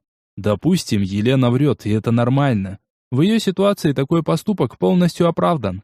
Можно сказать, привет после себя оставила. Но ее смерть очень странная. Словно кричит о правдивости. Опять же Пакля. Когда Ольга впервые все вспомнила там в бункере, ее поведение в адрес Пакли выглядело более чем доминирующим. И я склонен верить тому, что она боится метлу. Такое не скроешь. Так что происходит? Кто врет и вводит меня за нос? Твою же мать! Меня даже подбросило. Я поднялся на ноги и принялся расхаживать взад-вперед. Ведь для меня она самый важный человек. Я знаю, я уверен, что она меня любит. Такое невозможно скрыть. Какой бы она ни была хорошей актрисой, искренние намерения проявятся. Ну такое прокатит день, месяц, но полгода. А дальше надоест притворяться. Даже если нет, то все равно ошибется. Покажет истинную натуру. Нет, я вижу ее отношение, как она переживает, боится за меня. Любовь не проявляется в глупом поклонении. Это всегда забота. Иногда излишняя, навязчивая, но чаще она таится в мелочах. Чаю принесет, завтрак приготовит. Подскажет, мол, пора стирать рубашку. В последние дни Ольга мне даже магазины набивает. И это тот самый показатель. Так что, если сейчас мое внимание специально переключают в ее сторону? В мешок должен явиться координатор в самое ближайшее время. У меня есть шанс поймать его, понять, кто он такой. Ведь следующий выпадет лет через 50 плюс-минус. Отвлечь меня, просто получить время. Вот какую задачу они себе поставили. Он прошмыгнет мимо меня, и я больше никогда не узнаю, кто стоял за всеми нашими бедами. Пакля, сука! Я тебе кишки выпущу! Прошипел я сквозь зубы. Сборы были недолгие. Затем вдох, облако и лужа под ногами. Хорошо не сильно глубокая. И костюм хорошо от влаги защищает. Я успел вовремя. Да так хорошо, что вывалился прямо перед ней, выходящий из ворот крепости. И что это мы так долго там торчали? Виду я, конечно, пока не подавал. Прекрасно запомнил скорость и твердость ее кулаков. Да и она не сильно выражение лица сменила. А увидев, как я шлепнулся в лужу, на внезапно обмякших ногах протянула руку помощи. «Куда бегал?» – спокойно спросила она. «Проверил, как наши», – пожал я плечами. «И как?» – уточнила она. «Мимо проехали», – усмехнулся я. «В порядке, видимо». «Ну что, дальше куда?» – уточнила Пакля, закрепляя изолентой края трубочки с ценной пылью, которую до сих пор держала в руках. «В нули», – ответил я. «Нам нужно с черепом пообщаться». «Это если он сам захочет нас видеть», — усмехнулась та. «Ну ладно, веди, раз решил». «Потерпи, разговор есть», — помотал я головой. «Координатор подождет. Я хочу в своем дерьме разобраться». «Так, может, вернемся?» — кивнула головой назад она. «Сядем в кабаке и перетрем все спокойно». «Нет, слишком личное», — отказался я. «Да ты чего съежилась вся?» «Тебе показалось», — усмехнулась Пакля. «Ну, хорошо. Веди туда, где ты там место для общения присмотрел. Разведи-ка лапы в стороны». Поднял я на нее ствол автомата. «Давай, медленно и не дергайся». «Ты че, родной? Или попутал меня с кем?» Не восприняла мои угрозы всерьез та, но все же замерла. «Руки!» — сухо повторил я и выпустил пулю рядом с ее головой. «Тихо, тихо!» — выставила она свои руки вперед, с раскрытыми ладонями. «Объясни мне хоть, чего случилось-то?» «Топай в сторону города, там объясню», — произнес я. «Хорошо, хорошо». Заложила руки за голову та и обернулась вокруг себя, видимо, чтобы я убедился в ее лояльности. Однако от моего внимания не ускользнуло, как она быстро бросила взгляд наверх. Кажется, я на верном пути. Сейчас Пакля полностью себя раскрыла. Или это снова моя паранойя? Доказательств у меня ноль. Лишь какие-то слабые догадки. И те опираются только на доверие к Ольге и смутно испутанные мысли. Но в одном я уверен. Не стала бы она просто так рассказывать мне о том, что пережила. Не та ситуация. Да и кто бы что ни думал, я ей верю. Даже больше, чем себе. Пакля медленным шагом обошла меня. Затем повернулась спиной и также осторожно двинулась в сторону улицы. Я тут же вдохнул зеленую пыль и двинулся следом, придерживая спину спутницы на прицеле. Выстрел я услышал, но не почувствовал. Он грохнул в тот момент, когда мы подобрались к краю буферной зоны. А следом сразу затарахтел пулемет. Пакля мгновенно рванула в сторону и в следующую секунду нырнула в окно дома напротив. Вот только я был к этому готов и успел дать очередь, после чего сразу сорвался с места следом. На окне явно просматривались брызги крови, но самой девушки внутри не оказалось. Ладно, сейчас в ход пойдет микс. Хотя если ранение не сильно серьезное, то может и черная пыль. Но будем надеяться, что попал я как надо. Да и крови многовато для пустяка. Время идет и работает оно пока на меня. Сзади раздался рев моторов и крик голосов. Сука, уже не так все красиво и радужно. Да куда же она делась? След крови отчетливо показал дорожку на грязном полу. Хоть в сумерках мешка ее и не так хорошо видно, но все же заметно. Выбегаю за дверь, и тут по ушам резанул крик боли. Микс. Отличный выбор. А заодно спасибо за указанное направление. Забегаю на второй этаж. Смесь пыли для перехода уже в легких. Вижу, как Пакля поднимается с пола и вначале бросает взгляд на живот, затем на меня. Облако позади наливается чернотой, а я, слегка пригнувшись, с разбегу толкаю ее, хватаю за талию, и мы вместе вылетаем во внешнем мире. Переход благотворно сказался на моем положении, разместив поверх поверженного противника, и на сей раз я не растерялся. Руками махать смысла нет, когда в них находится тяжелая крепкая железка. Удар прикладом в челюсть быстро успокоил Паклю, несмотря на то, что она попыталась от него прикрыться. Так, следующий проход с бесчувственным телом на руках, и здесь уже любой бункер подойдет для допроса. Надеюсь, хоть сколько-нибудь времени на его поиск у меня есть. Быстро связываю ее, и теперь уже полностью упакованную через плечо и на поиски бункера в этом районе. Очень не хочется, чтобы нам помешали. Ведь процесс обещает затянуться надолго. На сей раз у меня нет под руками тузика. Все придется делать самому. Ну и тяжелая падла. Это ж надо такую гору мяса женщиной сделать. Можно, конечно, красную пыль, но тогда я сразу в рой выпаду, хоть ненадолго. Но тоже не лучшая идея сейчас. Искомая обнаружилась минут через 5, и я к тому моменту полностью выбился из сил. Ноги тряслись и подгибались, а в позвоночник будто лом раскаленный вогнали. Но я, стиснув зубы, продолжал двигаться. Еще чуть-чуть, пару шагов, и можно сбросить эту тушу. Фух, теперь дверь, скорее закрыть дверь. Я устало сполз на пол по стене, вытер пот мокрым от дождя рукавом и попытался унять бешено стучащее сердце и восстановить дыхание. Вода помогла. Первым глотком прополоскал рот и выплюнул, второй уже попал в желудок. Ладно, поехали дальше. Я приподнялся, примерился к телу, а затем плюнул на приличие и просто отволок его за ноги чуть глубже. Затем поднес поближе стул, уселся и принялся ждать, пока Пакля наконец очнется. Миновало минут 5, прежде чем она начала подавать признаки жизни. Видимо, хоть удар и оказался очень тяжелым, мог даже к летальному исходу привести в других условиях, но она находилась под миксом. Даже удивительно, что так долго в беспамятстве провела. «Поговорим?» – спросил я. «На пошел!» – плюнула в мою сторону она. «За***л своим нытьем, сука! Моя Оленька то, моя невеста сё!» Несильный удар ботинком в ухо прервал ее речь, но она свалилась на пол и засмеялась. «Чё, песик? «Ну давай по кругу пройдемся!» Сквозь смех крикнула она. «Будешь меня на ремни резать? Так я тебе снова сказку расскажу, а ты поверишь!» «А знаешь, ведь мы сейчас не в форте, правда?» Я вдруг вспомнил кое-что. И ведь это всегда лежало на поверхности. Но пресловутый запрет, тот, что с самых первых дней мне вливали в уши, сделал свое грязное дело. Я совсем забыл о фиолетовой пыли. А ведь она способна управлять разумом не только тварей, но и влиять на сознание человека. А не попробовать ли мне вот это? Подбросил я в руке красивый кристалл, очень похожий на аметист. Заодно из тебя слюнявую идиотку сделаю. Будешь пузыри пускать и ссаться под себя, пока не подохнешь.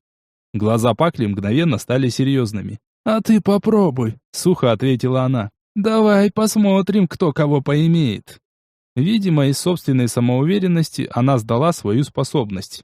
А может быть, по глупости. Не исключаю, что это простой понт, и на самом деле мне ничто не угрожает. «Значит, поиграть хочешь?» — усмехнулся я. «Ну, давай попробуем». Я поднял скамейку и принялся готовить смесь. Да, сейчас я ее не смогу принять, из-за небольшого побочного эффекта. Но ничего, не гордые мы, сутки выждем свободно. На лист журнала с голыми тетками высыпалась фиолетовая пыль для управления сознанием, красная, чтобы усилить свойства предыдущей, и белая, которая дает понимание направления. «Ты что это делаешь?» — спросила та. «А ты чего ожидала?» — усмехнулся я. «Честной игры?» «Ладно, стой, ты победил». Вот теперь Пакля испугалась не на шутку. «Я все скажу». «Конечно скажешь», — кивнул я. «Выбора у тебя нет». «Я больше не Пакля», — внезапно ответила та. И это вначале заставило меня усмехнуться, а затем замереть и медленно поднять взгляд. «Сейчас не понял», — переспросил я. «Елена», — ответила та. «В момент смерти я успела поменяться с ней телами. Я хотела внедриться к вам, разузнать о планах, может, какую ситуацию подстроить, чтобы все подохли наконец». «Когда, ты говоришь, это произошло?» — уточнил я. «В момент смерти?» «Да, мое умение в этом», — ответила та. «А Тимур сказал, что ты тварями управляешь», — покачал я головой. «Не сходится у тебя, опять врешь. Да и выкупил я это в тот момент, когда мы с тобой про Ольгу говорили. Хотя, надо признаться, не сразу». «Это тоже моя работа», — усмехнулась Пакля, или уже Елена. «Не знаю, не уверен пока». «Я знала, что вы наблюдаете, вас камера засекла. Подослала нужного человека, и он повлиял на беседу и разум твоей подружки. А Тимур, может, ты неверно его понял?» Я внимательно посмотрел на нее, пытаясь сообразить, правда это или вымысел. В принципе, это мешок, и здесь бывает всякое. Вот только все это ограничивается определенным набором умений. Я ни разу не слышал, чтобы тварь могла переселяться из одного тела в другое. Хотя их разум един. Может быть, именно это и подразумевал Тимур, когда говорил про Елену. С другой стороны, мог легко обмануть. Хрен их поймешь, наблюдатели этих. Да чего, собственно, голову ломать? Сейчас смесь подготовлю, высплюсь, поем как следует, и все узнаю. «Не веришь?» — продолжила бесполезную тему пленница. «Ладно, сам скоро убедишься». «Пусть так», — согласился я и отодвинул приготовление на потом. «Времени у меня в достатке». «И что тебе это дало?» «Я бы вас разделила», — усмехнулась та. «Самая действенная тактика. Но я не взяла в расчет того, что ты слишком сильно веришь своей бабе». «Сама ты баба», — усмехнулся я. «Когда ты ушел во внешний мир, я поняла, что все сделала правильно». Между тем продолжила она. «Но ты слишком быстро все понял. Мне не хватило буквально пары минут». «Зачем вы так с ней?» — спокойно спросил я, согласившись с ее доводами. «Для чего вам понадобилось творить такое?» «У нас были четкие инструкции», — ответила пленница. «Черный камень все испортил». «Координатор?» — уточнил я. «Да», — тут же ответила она. «Я не знаю, зачем ему все это было нужно. Когда появился ты, он велел смотреть, но не вмешиваться». «И вы не поняли, что попахивает дерьмом?» — не поверил я. «Поняли, но стало уже поздно», — отвела взгляд в сторону она, но быстро вернула его на место. «Он решил убрать нас из мешка, вашими руками. Создал все необходимое для этого». «Но почему? С чего вдруг?» — уточнил я. «Никто не знает», — пожала плечами девушка. «У него всегда свои планы». Здесь я смог уловить, что она солгала. «Ты видела его?» – спросил я, уже понимая, что будет положительный ответ. «Видела», – порадовала меня та. «Это он научил нас, как использовать способности на постоянной основе. Правда, он всегда делал это. Точно знал настоящий рецепт. Мы лишь пытались его пародировать». «Опиши мне его», – попросил я. «Не могу. Я не помню его внешность», – помотала головой та. «Он словно черный силуэт со знаком вопроса вместо лица. Возможно, специально затер свой образ. Я не знаю». «Но он ваш отец, ты сама говорила», – заметил я. «Как можно не помнить собственного отца?»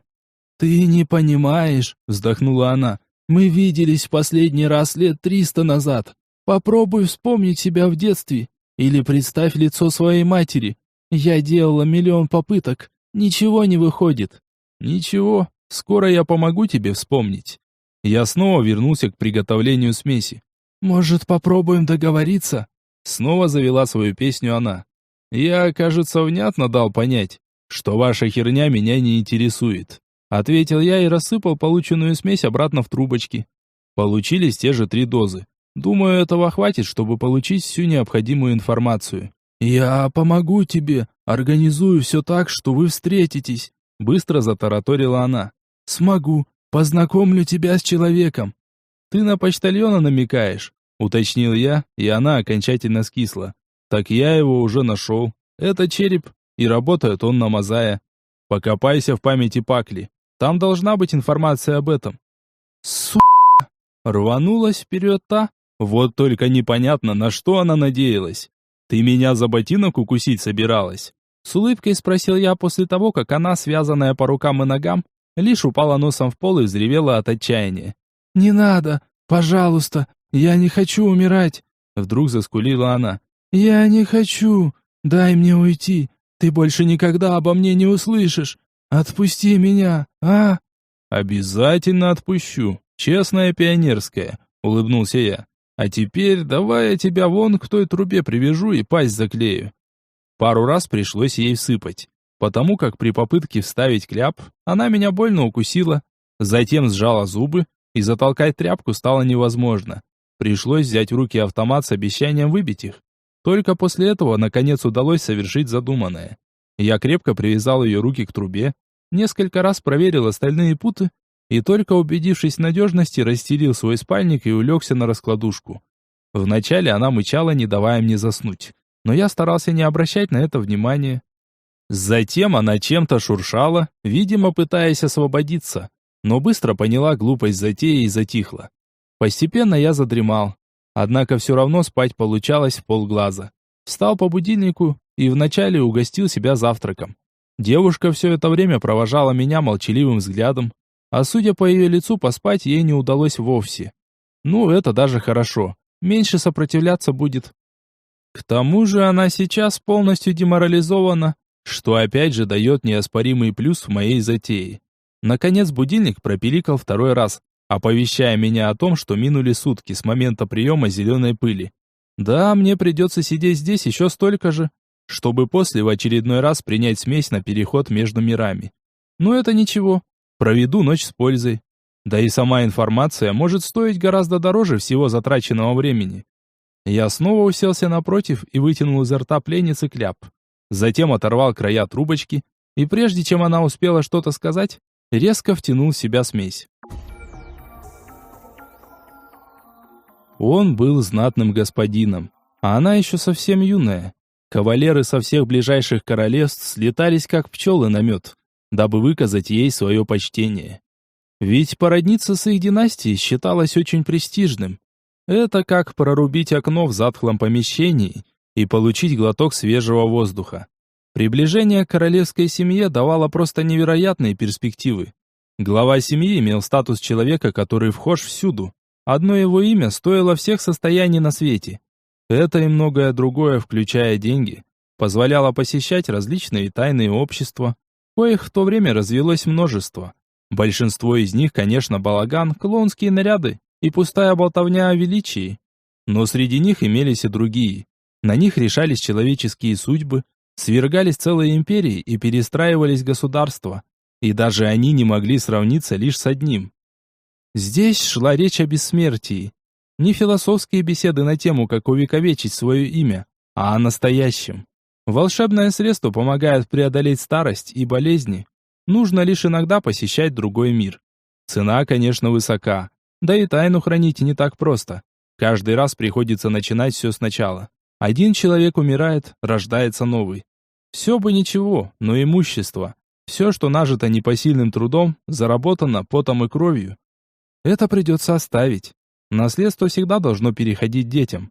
И чем оно больше, тем выше к нему интерес и внимание. Но что, если наследием станет целый мир? Да, он страшный, полон чудовищ. Однако в нем есть волшебная сила. Она позволит детям получить то, что гораздо выше любого богатства. Но вскоре появится и оно. Ведь теперь времени будет достаточно. Именно его не хватало людям, чтобы достичь своего величия. Он часто рассказывал своей дочери эту историю. И в конце концов юный мозг поддался. Согласился на удивительное приключение. Однако девушка даже не подозревала, что ждет ее впереди. Тот день остался в памяти на всю жизнь. Грязный подвал. Целая куча народа, одетого в кожаные фартуки. Снаружи раздается дикий вой и скрежет когтей. Но страх длился недолго. Вскоре пришла боль. Всепоглощающая, затмившая все остальные чувства. А смерть так и не думала наступать, чтобы избавить хрупкое тело от страданий. Ее резали целые сутки, а может и того больше. Палачи попались очень искусные. Они заставляли чувствовать все, каждой клеточкой, каждым нервным окончанием. И когда, наконец, она испустила дух, ее легкие чем-то обожгло.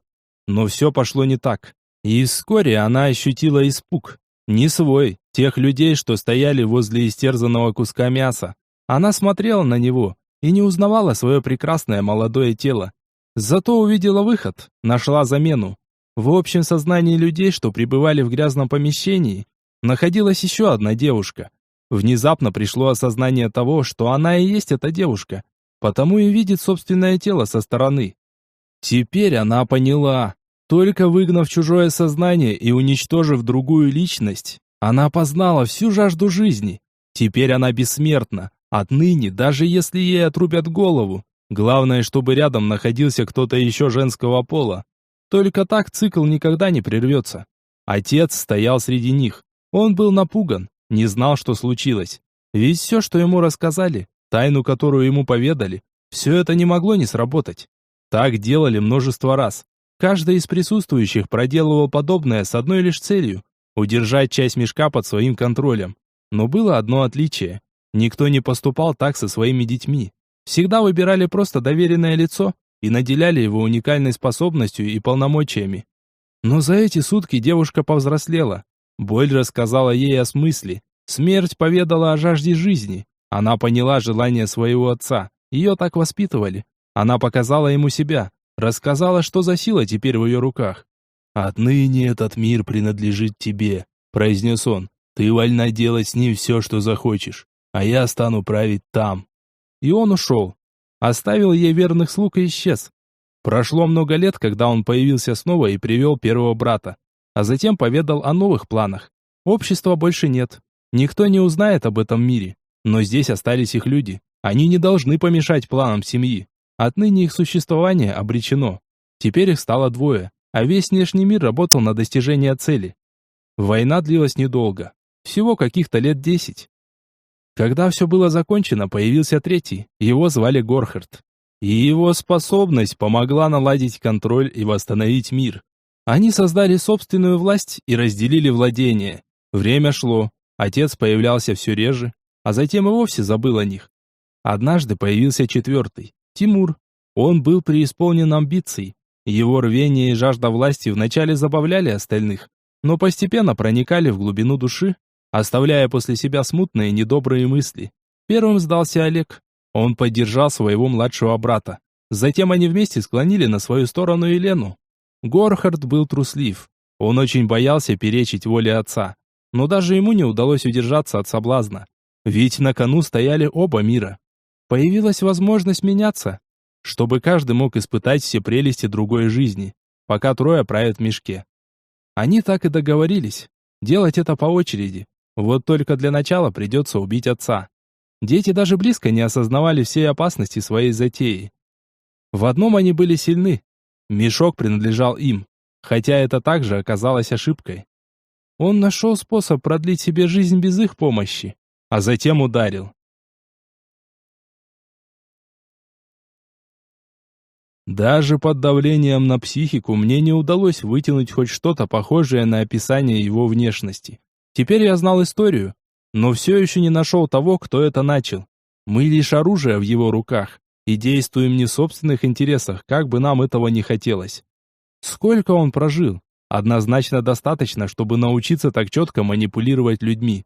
Нас расставили как фигурки на доске и двигают без нашего на то позволения. Но он придет. Явится совсем скоро, и я знаю, что нужно делать дальше. Глава 17. Олег. Теперь, покопавшись в мозгах у Пакли, хотя теперь уже и Лены, я выяснил точное местоположение последнего из своих врагов-наблюдателей. Остается, конечно, еще координатор, но я надеюсь, с ним тоже получится встретиться и разобраться. А ковыряться в чужом сознании оказалось не так уж и сложно. Чем-то похоже на рой. Необходимо четкое понимание того, что ищешь. Человеческий разум, конечно, отличается от общего сознания тварей. Елена сопротивлялась, пыталась ускользнуть, спрятать истину за ложными воспоминаниями, но у меня все получилось. Одно мне показалось странным. Воспоминания об отце, координаторе. Такое ощущение, будто не годы стерли его лицо. Но кто-то вмешался, помог это сделать, повлияв на память. По крайней мере, внешность матери я смог отыскать без проблем, как и Олега. С другой стороны, этот ход логичен и понятен. Будь я на его месте, поступил бы точно так же. Время еще есть. Вечер только начинается. Прошли сутки с того момента, как я прошелся по памяти Елены, так что пора в путь. И почему я не додумался до этого способа раньше? Насколько все было бы проще? Ни пыток, ни смертей.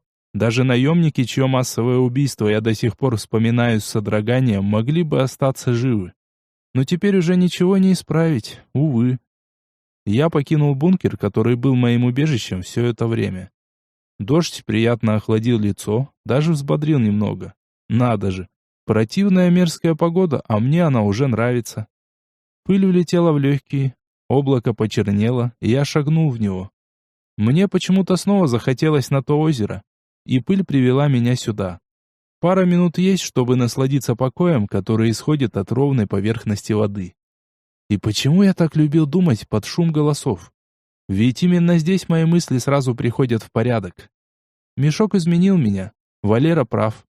В какую сторону, не знаю. Но я будто прожил две совершенно разные жизни. Одна в богатстве, роскоши и комфорте, другая в постоянной опасности, балансируя на грани смерти. Определенно я стал жестче, научился убивать, принимать решения, на которые не был способен. Это неплохо, но и хорошего мало, хотя сам опыт бесценен. Я полюбил покой. Мне больше не хочется щекотать свои нервы в уличных гонках, чтобы получить адреналиновый кайф. Для этого достаточно выйти с автоматом на улице Мешка. Уверяю, непередаваемые ощущения. Особенно, когда лежишь в луже, пытаясь скинуть с себя синюю тварь. Даже прыжок с парашютом не сравнится. Ладно, достаточно, пора действовать. Ну, здравствуй, старый друг. Поприветствовал я своего знакомого, осторожно подсев рядом на барный стул.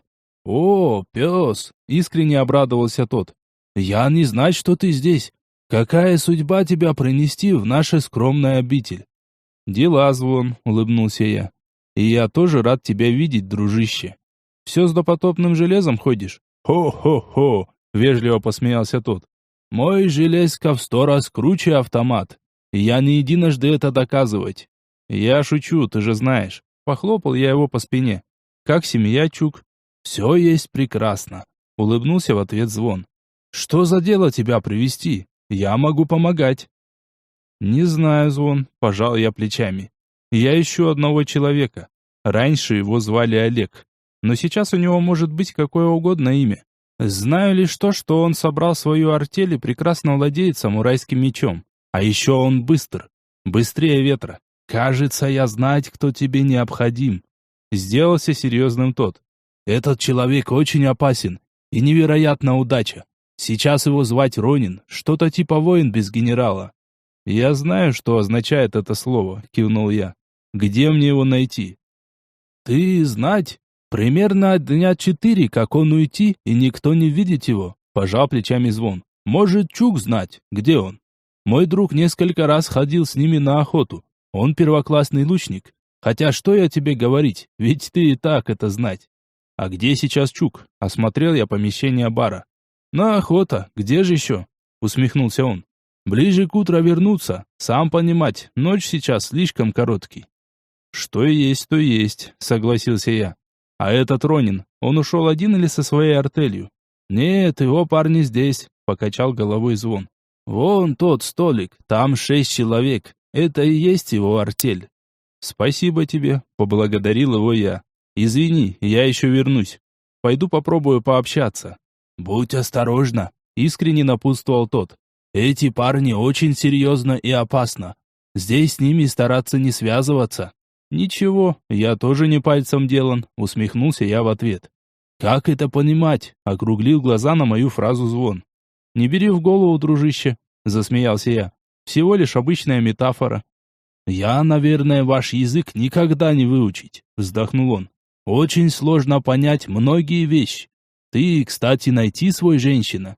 «О, да, я нашел ее», — ответил я. «И тебе от нее большой привет». «Так почему ты один?» — удивился он. «Где она? Я тоже хотел с ней поговорить». «Позже, Звон», — заверил его я. «Пока у нас небольшие трудности, но я тебе обещаю, как только все решим, обязательно навестим вас». «Я поймать твой язык», — пригрозил мне пальцем тот. «Мы ждать вас. Закатим пир на всю катушка». «Договорились», — улыбнулся я. «А сейчас извини, мне нужно поговорить с теми ребятами». «Да, хорошо», — кивнул тот и снова занялся едой и пивом. Я же направился к столику, за которым расположились 6 человек. Они единственные, кто достаточно долгое время общался с Олегом. Возможно, они понятия не имеют, кто он на самом деле и где он сейчас, но попробовать все же стоит.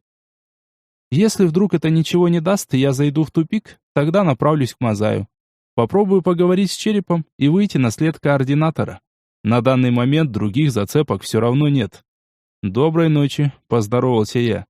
«И тебе не хворать», — ответил один из парней. «Столик занят, поищи себе другое место». «Да я не за этим», — отмахнулся я. «Мне нужно поговорить с Ронином». «Я бы тоже не отказался», — усмехнулся другой парень. «Уже 5-й день его здесь дожидаемся». «А где он может быть, не знаете?» Задал я глупый вопрос, но как еще их разговорить, не знаю. «По-твоему, мы бы сидели сейчас здесь?» Как и ожидалось, ответил первый. «Ну, кто его знает?» Пожал плечами. «Может быть, вы примерно знаете, где он находится? Наверняка он вам что-то рассказывал. Может, к любовнице умчался или мама заболела». «А ты часом не мусор?» Подал голос третий, который развалился на стуле, будто в кресле. «Что-то вопросы у тебя очень похожие». «Ха-ха-ха!» — грохнул от смеха я. «А здесь давно ментов бояться стали». «Твоя правда!» — захохотал вместе со мной он. «Да мы проверили уже все. Зачем он тебе так срочно понадобился?» «Я ему камни должен», — не моргнув глазом, соврал я. «Слышал, что лучше с этим не тянуть. Даже у знакомых вот перезанял, чтобы ему в срок вернуть». «Это правильное решение», — согласился со мной второй. «Он мужик правильный, любит точность». «Так как же мне быть-то теперь?» Сделал я грустное лицо. «Может, он хоть намекал чего? Когда придет, например?» «Ага, записку на холодильнике оставил», — засмеялся еще один из ребят. «Не ссы. Раз должен, значит, найдет он тебя сам». «Сомневаюсь», — пробормотал я. «Что?» — переспросил первый. «Да говорю, лишь бы не поздно было». Чуть громче повторил я совсем другое. А то ведь вначале голову отрубит, затем ей вопросы задаст. «Ну извини», — снова подал голос третий, что сидел в развалку. «Ничем помочь не могем». «Да это я понял уже». Поморщился я и почесал макушку. «Ну ладно, мужики, чё?» «Ага, давай, пока», — махнул рукой третий. Я вернулся к Звону и сел спиной к барной стойке. «Ну и как?» — сразу поинтересовался он. «Никак», — отмахнулся я. как сквозь землю провалился. «Я тоже очень мало знать этот человек», — вздохнул тот. «Он прийти ниоткуда и сразу стать лучший охотник. Хотя я слышать о нем кое-что». «Это уже что-то», — кивнул я. «Слухи редко рождаются без фактов». «Говорить, что он боялся один человек», — заговорил Звон. «И я слышать о нем нечто невероятное. Мол, тварь у него ручной, синий вроде как. Но кто-то и про красный говорить». «Боялся человека с ручной тварью?» — переспросил я. «Да уж, действительно похоже на бред». «Вот и я так думать», — кивнул тот. «Больше не знать о нем ничего». «Да ладно», — улыбнулся я. «Зато ты можешь гордиться, что знаком с этим человеком». «Каким?» — не понял меня он. «Тем, у которого есть ручная тварь», — усмехнулся я. «Не может такого быть», — не поверил немец. «Тварь невозможно приручить». «Это не я, Ольга», — рассказал ему я. «Умение такое открылось». Теперь я понимать, почему ты прийти один», — хмыкнул Звон. «Похоже, твои приключения так и не закончились». «Ну, хоть какое-то развлечение», — улыбнулся я. «Ладно, рад был повидаться». «Передай жена привет», — протянул руку тот. «И удачи вам. Я надеюсь увидеться». «Мы обязательно заскочим». Пожал я его ладони и направился к выходу. «Так, понеслась. Значит, боится меня. Это уже хорошо. С другой стороны, он теперь точно носа из своей норы не покажет. Но это ничего. Теперь я знаю его кличку. Не факт, что поможет, но поискать по базам можно. Но это вопрос приоритетов. Да и запрос по базе заодно сделаю прямо из нулей». «Ну, давай, Мазай, попробуем еще раз с тобой поработать», — пробормотал я и вдохнул пыль. Все же довольно красивый район. Есть в этом средневековье что-то привлекательное. А так посмотреть, каждый выбрал себе более привычную обстановку. Елена родилась во дворце, полноценной крепости. Затем был Олег, и он также рожден примерно в это время. Следующий был Горхард. Его вотчины я не видел, но не удивлюсь, если он тоже обитал в чем-то таком привычном именно для него. Самый молодой Тимур, судя по тому, что я выяснил, он рожден во времена Дикого Запада. Если вспомнить его форт, так он не сильно отличался от американской провинции тех лет. Даже менталитет жителей схожий. Еще один шаг, и я в сотне метров от Кремля. Буферная зона по бокам тропы, ворота. «Че?» — спросил охранник, приоткрыв маленькое смотровое окно на калитке. «Через плечо». Не знаю почему, огрызнулся я в ответ. «Мне к Мазаю назначено». «Ага, а мне к папе римскому», — оскалился тот. «Приглашение есть?» «Передай ему, что пес пришел». Бросил я ему в окошко. «Ага, бегу, аж волосы назад». Огрызнулся тот и захлопнул форточку. «Ну ладно», — пожал я плечами. «Значит, в форточку войдем». Снова шаг в облако, и еще один, и вот я за стеной. Не в самой удачной точке, конечно, но намного лучше, чем в первый раз. До нужного мне здания дошагал спокойно, поздоровался со знакомым охранником в дверях и поднялся в кабинет Мазая. «У себя?» — уточнил я у секретаря. «Ожидает», — кивнул тот. Дверь закрылась за спиной, и я по мягкому ковру прошел к его столу. «Это что же получается, Мазай?» — упал я в кресло. «Ты меня ожидаешь, а охрана на воротах пускать не желает?» «Ну, не умер же», — засмеялся тот. «Нашел, как зайти. Мне почем знать, кто там в двери стучится? Здесь по 500 раз на дню меня видеть хотят». «Да?» — я удивленно оглянулся на дверь. «Что-то я не заметил там очереди». «Надо чего?» — спросил тот. «Череп нужен, поговорить с ним хочу». Не стал начинать издалека я. «А мне что с того?» — склонил голову на бок Мазай. «Я смотрю, ты один. Подружки твои с тварями за спиной тоже не видно». «Мазай!» — затянул я. «А что, Мазай?» — откинулся тот на спинку кресла. «Я думал, мы друзья, а ты ко мне в дом армию привел. Все, пес, теперь наше сотрудничество чисто деловое». «Ты мне форт должен», — усмехнулся я. «Или ты?» «Даже не смей это вслух произносить», — остановил меня он. «Хочешь форт? Давай, называй любые координаты. Все, как договаривались». «Вот пусть он останется твоим за возможность поговорить с черепом», — произнес я. «Подходит тебе такая сделка?» «Вот ты молодец», — захохотал Мазай в голос. «Он и так мой. Это что за уникальная возможность такая? Поработать бесплатно?» Значит, областной заберу. Координаты озвучить? Ну ты и мудак. Поморщился тот и снял трубку. Зайди. Мне бы наедине, намекнул я. А вот за это базара не было, усмехнулся он в ответ. Не все же тебе меня иметь. Да мне в принципе пофигу, пожал я плечами. Он тебе все равно все расскажет. Дверь приоткрылась, и в нее заглянул Череп. «Вызывали?» — поинтересовался тот. «Да вот, подопечный твой поговорить хочет», — кивнул в мою сторону хозяин кабинета. Гость полностью втянулся в него, именно так, прямо просочился в слегка приоткрытую дверь. Он прошел к столу и точно так же уселся в кресло напротив меня. «Я слушаю», — спросил он. «Ты когда-нибудь слышал о почтальоне?» Спросил я прямо в лоб, внимательно всматриваясь в лицо. «Нет». Сухо, абсолютно без эмоций ответил он. «У вас все?» «Я же знаю, что это ты». Надавил я еще раз. «Поздравляю», — ухмыльнулся тот и повернул голову к Мазаю. «Все». В ответ дед развел руки в стороны и покачал головой, мол, не знаю. «Послушай, Череп». Слегка наклонился я через длинный стол в его сторону. «Я знаю, что это ты, и знаю, что у тебя находится заказ наблюдателей». «Ты ошибаешься». Сухо отчеканил он каждое слово. «И вот за это ты отдал форт?» Захохотал Мазай. «Я бы тебе это и сам мог ответить, совершенно бесплатно». «Ты знаешь, кто он?» Повернул я голову к хозяину кабинета. «Естественно, нет», сделался серьезным он. «Послушай совет старика, пес. Брось ты эти игры. Живи спокойно. Ну не твое это». Я решил уже 3 проблемы. Не менее серьезно ответил я. И оставшиеся 2 тоже вскоре станут прошлым.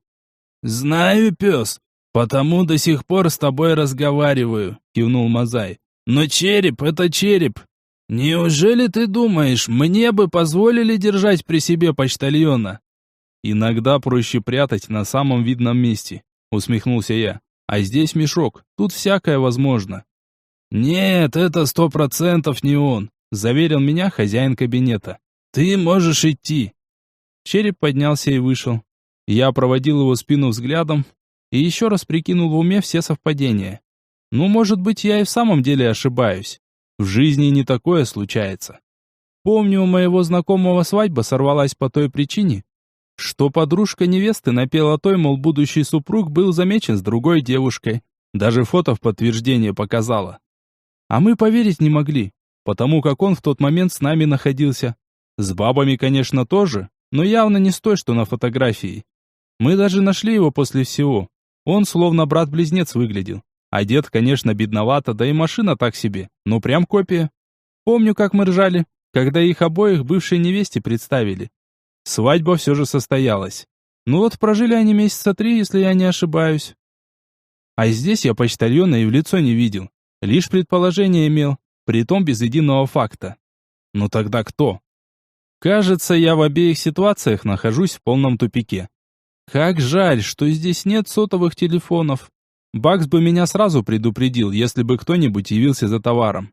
Перепрыгнуть в нужный форт дело секундное, но вот как поймать нужный момент? Хотя, есть одна мысль по этому поводу, но для этого нужно к моим попасть. Ладно, поднялся я из-за стола. Ты уж извини, если что не так. Я протянул руку Мазаю. Понятно, что он политик и всегда им останется. Однако мужик вполне себе ничего. Да и мне лично ничего плохого не сделал. Да, отправил нас в логово к Тимуру. Но то нам в итоге на пользу пошло. Вполне достойная передышка оказалась. Силами собрались, подготовились. Ведь, по сути, весь этот результат был достигнут за счет четко разработанного плана. Мы просчитали почти каждый свой шаг. Жаль, конечно, что все учесть не удалось. Жестко я затупил с теми боеголовками. Но не ошибается лишь тот, кто не работает. «Хорошо, пес, без обид», — согласился Мазай и пожал мою ладонь. «Но отношения у нас отныне сугубо деловые. Надеюсь, ты это понимаешь?» «Они всегда были именно такими», — усмехнулся я. «Так что не набивай себе цену». «Я рад, что мы друг друга наконец поняли», — серьезно кивнул Мазай. Кремль я сразу не покинул. Спросив разрешения воспользоваться базой данных, вначале проверил, где сейчас мои. Пока регистрационных данных на них не было. Значит, они еще не успели добраться до ближайшего форта. По идее, регистрация у них должна появиться лишь сегодня под утро. Мы именно так и договаривались с сейфом. Я прислушался к себе и нет, никакого волнения за близких не почувствовал. Сейф профи, довезет их до нужного места и даже волосок с головы не упадет. Случиться, конечно, может всякое, но я бы почувствовал. Следом я пробил информацию по поводу Ронина и тоже не получил никаких сведений о его местонахождении. Попались парочка с точно такой же кличкой. Но никто из них не подходил под то лицо, которое я выудил из памяти Елены. Выходило так, что делать пока нечего, и мне необходимо где-то провести целый день и оставшуюся половину ночи. Смысла тащиться куда-то еще я не видел и решил остаться здесь. Мазаю, в общем, пофигу, особенно если я не достаю его своими проблемами, а место вполне себе приличное. С этими мыслями я направился в столовую, сейчас подкреплюсь, возьму кружку темного и еще раз прогоню в голове то, что уже знаю. Лишним точно не будет, вдруг что-то упустил. Информацию следует разложить по полочкам. Только тогда ее можно спокойно проанализировать. Если череп не имеет отношения к наблюдателям, тогда кто? Кто еще способен растворяться в мешке? Нет. Если судить такой логикой, то я никогда в жизни его не найду. К тому же сам ответ кроется в этом вопросе. Ладно, здесь, похоже, точно тупик. А что касается Олега? Где может находиться он?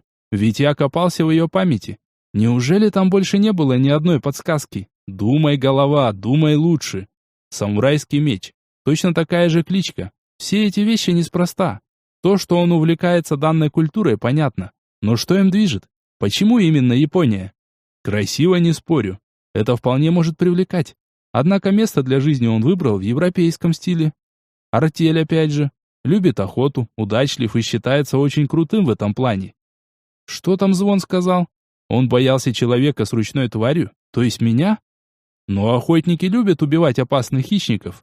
Трофеи по стенам вешают, и чем страшнее тварь, тем выше уважение коллег. Может быть, он на меня охоту открыл? Узнал, что я сделал с его братьями, а теперь и с сестрой? Нет, тоже несостоятельная версия.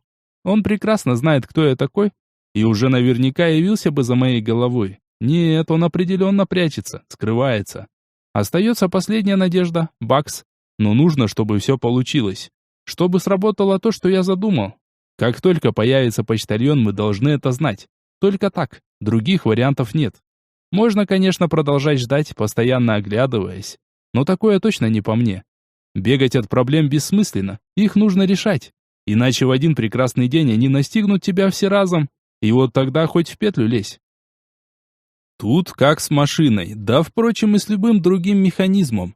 Если вышел из строя подшипник, то его лучше заменить сразу, не ждать, пока он перегрузит остальные узлы. Иначе рискуешь столкнуться с гораздо большим, что светило до этого. От моих же решений зависит жизнь моих друзей. Да и ее качество, в общем, тоже. Нельзя такое на самотек пускать. Тем более, что я чувствую, насколько близко подобрался. Сдамся сейчас, и впредь такого может не случиться. Отец не просто так меня всему этому учил. Если начал дело, то доведи его до конца. Только после этого следует браться за новое. В жизни так, конечно, не бывает, и некоторые вопросы растягиваются на года. Все же мы живем в обществе, и у каждого в нем собственные интересы. Однако от нашей целеустремленности зависит немало. Ведь не зря говорят, хочешь, чтобы вышло хорошо, сделай это сам. Вот я и сделаю. Дождусь вечера и все решу. Стоп! А чего ради время терять? Ведь мне необходимо сейфу оплату доставить. Порвет ведь зверюга такая. Да и прослыть обманщиком здесь в мешке не очень здравая мысль.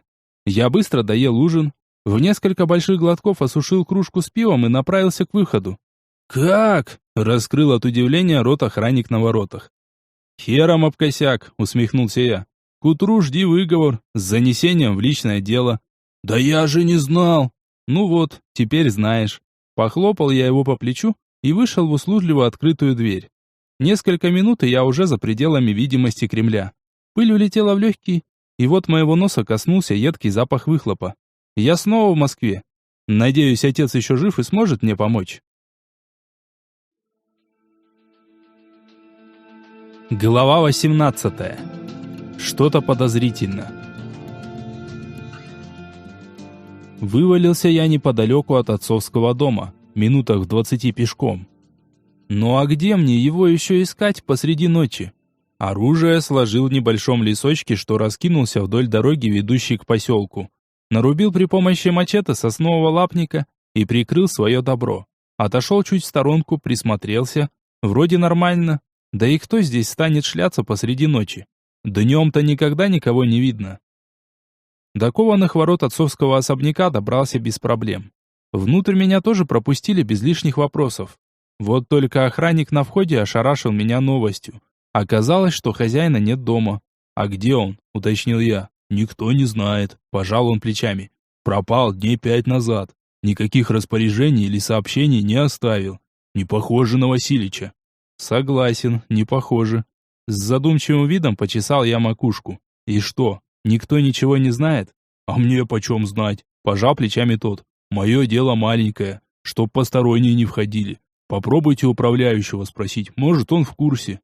«Ладно, спасибо», – кивнул я и пошел в сторону дома. «Да было бы за что». Вздохнул тот и вернулся в сторожку, из которой доносились звуки какого-то сериала про ментов. Дорожка привела меня к центральному входу, и все это время в голове крутились всевозможные не очень хорошие мысли по поводу отца. Что могло случиться? Может, его в больницу уложили? Вполне может быть такой вариант, например, потерял сознание где-нибудь на совещании. Нет, бред. В таком случае все бы точно знали, что с ним и где он. Хотя охранник прав. Его могли просто не оповестить. Невелика птица, чтоб перед ним отчитываться. Ладно, думаю, разберемся. Управляющий снова открыл дверь прямо перед тем самым моментом, когда я поднес руку к звонку. Даже клавишу вдавить не успел. «Доброй ночи, Матвей Олегович», — вежливо поздоровался тот. «Кофе?» «Если не сложно», — кивнул я и, сняв обувь, прошел в гостиную. «Где отец?» Охранник сказал, будто он пропал и никто не знает, что с ним. «Вот же язык без костей», — строго пробормотал тот. «Так что происходит? Ты что-то знаешь?» — повторил я свой вопрос. «Матвей Олегович», — вежливо начал управляющий, — «мы действительно не знаем, где Олег Васильевич. Он ничего не сказал, не оставил никаких указаний, хотя...» «Что?» — оживился я. «Он кое-что просил вам передать, если вы явитесь в его отсутствие», — засуетился тот. «Секунду». Управляющий удалился. Судя по звуку его шагов, он направился в сторону кабинета. Пока он искал то, что нужно было передать, служанка принесла ароматный кофе и поставила его передо мной на журнальный столик. После чего поинтересовалась, желаю ли я что-то еще, и, дождавшись отрицательного ответа, удалилась спать. В этот момент как раз появился Захарыч с пухлой папкой для бумаг в руках. Она была завязана, а кончик веревки приклеен небольшим квадратиком бумаги, поверх которого имелась синяя печать. Так сказать, защита от взлома, и она не была нарушена, соответственно, никто не знал, что находится внутри. На папке имелась жирная надпись «Матвею» и все. Больше никакой информации, по крайней мере снаружи. Сорвав пломбу, я заглянул внутрь. Как и ожидалось, в самом начале стопки бумаг имелась пояснительная записка. «Сын, здесь находятся бумаги, которые тебе необходимо подписать. После этого свяжись с нашим адвокатом Баталиным. Он закончит все остальные дела по передаче права собственности в твои руки. Жить здесь или там – решать тебе. Но все это также твое по праву. Компанией временно руководит мой заместитель Дрибас, ты его знаешь. Если тебе что-то нужно, можешь смело к нему обращаться в любое время. Прости, что не смог тебя дождаться и попрощаться как положено». Все. Ни объяснений, ни намеков, где его искать. Сухо, по делу, как, впрочем, и всегда. Вот только сейчас другой случай. И объяснением было бы самое место. Что вдруг произошло? Он от кого-то бежал или болезнь его доконала? Тогда почему он не указал, где находится? Как-то странно все это, если не сказать больше, подозрительно. Неужели отец и есть тот самый координатор? Да ну, быть того не может. Я его знаю, он бы не стал. Или стал? Сейчас голова взорвется от противоречий. Ладно, попробую мыслить логически, непредвзято. Что мне известно о координаторе? Богат, вхож в высокие кабинеты, имеет определенную власть. Его дети стали наблюдателями в мешке? И все оказались там по счастливой случайности или собственному согласию. Не суть как важно. Факт остается фактом. Если дети не живут во внешнем мире, все они прошли через странную процедуру насилия и боли, чтобы обрести уникальные способности. Я не проходил, кажется. Прошла Ольга, но не я. Хотя моральную встряску мне пришлось пережить не слабую. Ладно, допустим, все так. Но я не стал уникумом. Да, есть определенные отклонения от нормы, но не такие, чтобы влиться в ряды наблюдателей. Не сходится. Но тогда почему такое ощущение, будто меня предали? В очередной раз. Я молча перебирал бумаги и ставил на них подписи, даже не заглядывая и не читая. Голова была занята совершенно другим. Нет, это точно не может быть он, не сходится. Ведь координатор специально отправлял своих детей в мешок, чтобы не делиться своим добром. Мне же сейчас передают право собственности на все имущество. Или я сейчас подписываю отказ от наследства? Я быстро вернул все бумаги в исходное положение и начал бегло читать. Юридический язык, конечно, та еще тарабарщина. Больше половины условий кажутся непонятными. Однако общее значение вполне доступно. Я действительно становлюсь собственником всего, что заработал мой отец. Номера счетов, банковских ячеек, каких-то депозитов за границей, предприятий, дочерних компаний, ценных бумаг и даже каких-то приисков в Африке. Может, он решил отдать мне жизнь во внешнем мире, в то время как будет наводить порядок в мешке? Этот ход вполне логичный, но в таком случае он лишится всего здесь. Да и фраза эта «сам решай, где тебе жить». Нет, все более чем странно, подозрительно и непонятно. Подписав все бумаги, что находились в папке, я залип на последней доверенности. Здесь я передавал право подписи и оформление всех документов семейному юристу. Вроде бы самая обычная процедура в таких вопросах, но я никак не решался ее подписать. В итоге, просидев с ней в муках минут 20, подпись я поставил. Сложил все бумаги обратно и завязал шнурок. «Захарыч», позвал я управляющего, и тот мгновенно появился, словно ожидал прямо за углом. «Мне нужен телефон и номер юриста и заместителя отца». «Да, секунду», кивнул тот и отправился выполнять указания. Я, наконец, смог сделать первый глоток кофе, уже полностью остывшего. Но за время жизни в мешке мои запросы очень сильно понизились, так что капризничать из-за всего лишь холодного кофе не стал. В голове никак не желали укладываться мысли об отце. Почему и куда он пропал? Неужели отправился в мешок? Но зачем? В чем смысл отказываться от моей помощи и выкруживать всю эту загадочную ситуацию? Кому от этого легче? Нет, не вяжется, не сходится. Но тогда почему я думаю только об этом? Неужели мой отец и есть координатор? Тогда что же получается? Я убил своих братьев и сестру? Полный абзац. И спросить-то не у кого, а желание просто рвет изнутри, как и подозрение. Но что мне делать, если это окажется правдой? Если мой отец и есть тот самый координатор, что тогда? Убить его? Ну почему нельзя сделать все проще? Зачем все эти загадки? Кому от этого легче? Лично мне точно нет. Но какие-то цели все это преследует? Научить меня принимать жесткие решения или что? Насколько было бы проще, если отец сразу бы обо всем рассказал? Так, мол, и так, я, значит, бессмертный, живу лет 300 уже, а там в мире, населенном кровожадными тварями, появилась кучка мудаков, которые собираются меня убить. Помоги, сынок, и я дам тебе то-то и то-то, все. Я же не откажу, все пойму, помогу, сделать правильно. Хотя нет, все же с трудом представляю себе этот разговор. Да я скорее у виска покрутил бы, по крайней мере в тот же момент, и психушку вызвал. Это сейчас я знаком с Мешком, с его секретами и особенностями, знаю, кто такие наблюдатели и что они сделали с моей Ольгой. Твою мать, неужели он и на это пошел? Мои руки сжались в кулаки. Злость заполнила изнутри, и попадись он мне сейчас, точно сунул бы ему в зубы. Как же так? Ведь он искренне любил ее, называл дочкой, всегда и во всем принимал ее сторону. Да я в каждой ссоре был виноват. И вдруг такое? Нет, что-то здесь явно не так. Путаница какая-то. Не может быть, чтобы это был он. Или может? Как узнать? Как понять? Все ниточки утеряны. Никто не дает прямого ответа. Даже намеков ноль. Хотя некоторые все же имеются. Правда, все как одна косвенные. Разве что затея с Баксом. Если все получится так, как задумано, тогда я смогу выйти на след почтальона. А уже он приведет меня к координатору. Интересно, а если им и вправду окажется отец, что тогда? Смогу я его убить? Что мне делать? Господи, ну почему все так сложно? Я силой провел ладонями по лицу и откинулся на спинку кресла. Допил кофе, и в этот момент появился управляющий. Он принес небольшую записную книжку и смартфон. Положил их на столик передо мной и вежливо удалился. Так, ладно.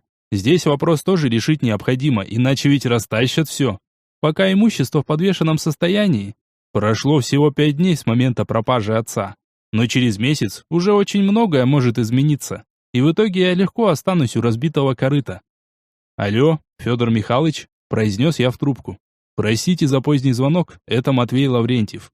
У меня здесь перед глазами папка одна, с бумагами». «Доброй ночи, Матвей Олегович», — сонным голосом ответил наш семейный юрист. «Ничего страшного, я привык к ночным звонкам. Ваш отец часто принимал решения таким необычным образом. Всегда говорил, что деньги не спят. Хе-хе. В общем, вам следует поставить подписи на всех бумагах. Я отметил места желтыми стикерами. И передайте их управляющему. Завтра я их заберу и начну работать. Да, я все подписал. Хорошо, я распоряжусь, чтобы вам все завтра передали», — ответил я. «Простите, у меня еще один, возможно, странный вопрос». «Да, я слушаю», — отозвалась трубка. «Вы случайно не знаете, где мой отец?» — спросил я. «К сожалению, нет. Он исчез внезапно, и никто ничего не знает», — ответил юрист. «Простите, но мне действительно ничего не известно». «А как давно вы занимаетесь этими бумагами?» Уточнил я еще один момент. «Мы начали их подготовку, как только вы впервые появились после долгого отсутствия, Матвей Олегович». Совершенно спокойно ответил тот. «Я вас понял, Федор Михайлович. И еще раз извините за поздний звонок. Всего доброго». Попрощался я и, выслушав ответ, отключил звонок. Так, теперь мне нужен Дрибас.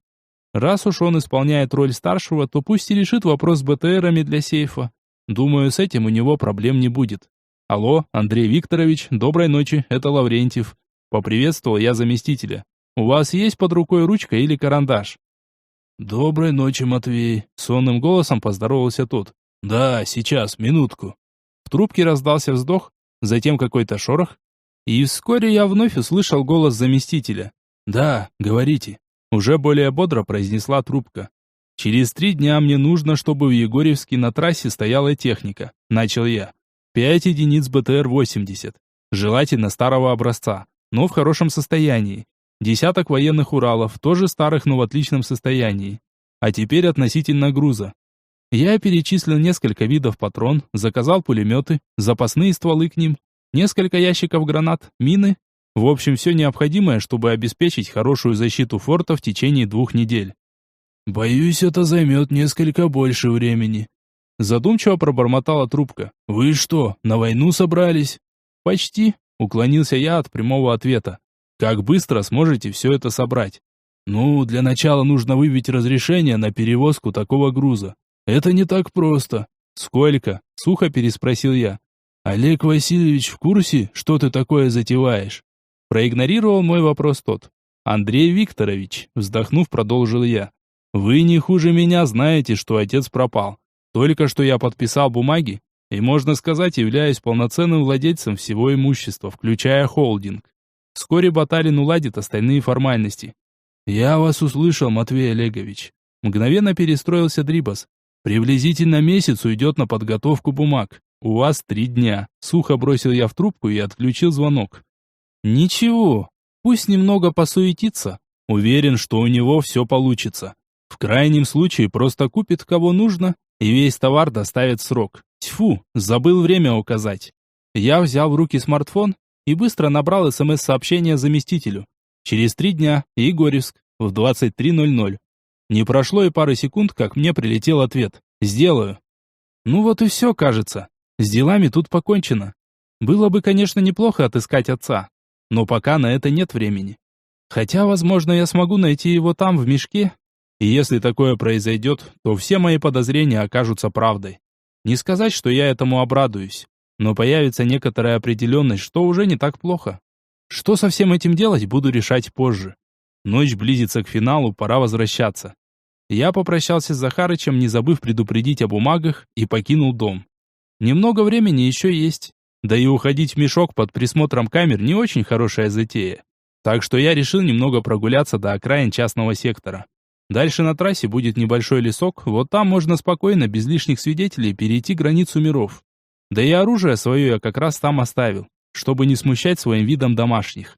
Надеюсь, оно на месте, никто не стащил. Добравшись до чахлой посадки, я убедился, все осталось в том состоянии, как я и оставлял. Сосновые ветки отлетели в сторону, автомат и дробовик на шею, пистолет вместе с кобурой на пояс, рюкзак на плечи. Все, я готов к возвращению. Вдох, облако и падение в лужу. Что же я все никак не научусь появляться здесь в более сухих местах, как специально в грязь тянет. До форта рукой подать, да и горизонт уже начал постепенно светлеть. А значит, времени у меня не так много. Но и не только у меня. Сейф с моими друзьями уже должен проходить регистрацию где-то на другом конце мешка. Сейчас я совершал прыжок, не думая о направлении. Просто шагнул в разрыв с желанием попасть ближе к стенам. Внутрь меня запустили без лишних вопросов. Просканировали документы, сняли плату за вход. Все как обычно. И я сразу же направился в комендатуру, чтобы выяснить местоположение близких. Охранник на входе, выслушав мои пожелания, снял трубку стационарного телефона и вызвал кого-то из старших. Все это я уже проходил неоднократно и точно знал, как нужно говорить и с кем. Вскоре компьютер гудел кулерами и скрипел жестким диском, напрягаясь в поисках нужной мне информации. А я потягивал бледный и до неприличия сладкий чай, сидя на стуле рядом. Казалось бы, я только что покинул шикарный особняк, со всем, что необходимо для комфортной, богатой, полной удовольствий жизни, а радовался бледной баланде в кружке. Не знаю почему, но в мешке я чувствовал себя дома. Именно здесь ощущал тепло и уют, особенно после того, когда как следует промокнешь под дождем и поваляешься в грязи. Если раньше я стремился вернуться обратно, то сейчас мне никаких денег не нужно, лишь бы остаться здесь, в этом странном, полном опасности мире. «Нет, к сожалению, нет никаких данных о регистрации», ответил паренек за компьютером. «Совпадения по кличкам есть, но они не соответствуют описанию». «Вы уверены?» — уточнил я. «Может, это какая-то ошибка?» «Соболезную», — тяжело вздохнул тот. Мне это даже смешным показалось. Хотя откуда ему знать, что за стенами есть сотни мест, где имеется возможность переждать день? Откуда ему знать, что там на улицах мешка не совсем обычные люди? И они способны даже твари обратить в личную охрану. Но я, естественно, ничего этого ему не сказал. Сделал скорбный вид и положил на край стола прозрачный камень. Ровно столько стоят услуги по поиску людей в базе. Однако я уже начал волноваться. Что-то слишком много странных совпадений. Отец пропал. Теперь сейф с моими? Ладно, поддаваться панике пока рано. В принципе, случиться могло все что угодно. Возможно, они задержатся еще на одну ночь. Лишь бы живы были. «Постойте!» — окликнул меня в спину паренек, когда я уже взялся за ручку двери. «Только что зарегистрировался некий сейф, но он очень далеко. Не уверен, что это он, но по описанию подходит». «Разрешите?» Я кивнул в сторону монитора. «Да, конечно, без проблем», — согласился парень и даже слегка повернул его в мою сторону. «Да, это он, бродяга, все-таки успел. Ну, каков молодец, в самый последний момент. Ладно, это уже радует». Я посмотрел на цифры, которые обозначали координаты места, и оставил парнишке еще один прозрачный камень. С меня не убудет, а настроение сильно повысилось. Захотелось оставить ему чаевые. Я покинул комендатуру и отправился в гостиницу бронировать номер. Бежать, сломя голову в дальний форт, не имеет смысла. Минут через 20 ворота закроют наглухо, и всем будет плевать, как ты там выживешь под стенами. Не успел? Твои проблемы, как говорится. 7 одного не ждут. Однако можно расслабиться, спокойно поужинать, сходить в магазин и пополнить свои запасы. Патроны я в последнее время не сильно тратил, но все же немного поиздержался. К тому же необходимо еще смеси приготовить. В общем, есть чем заняться. Оружие оставил в номере, при себе только пистолет. От ПП я все же отказался, притом давно. Не очень удобно, когда весь ремнями опутан. Да и из кобуры пистолет выхватить дело секундное. Бродить по улицам я стал намного меньше, потому и надобность в подобном арсенале отпала.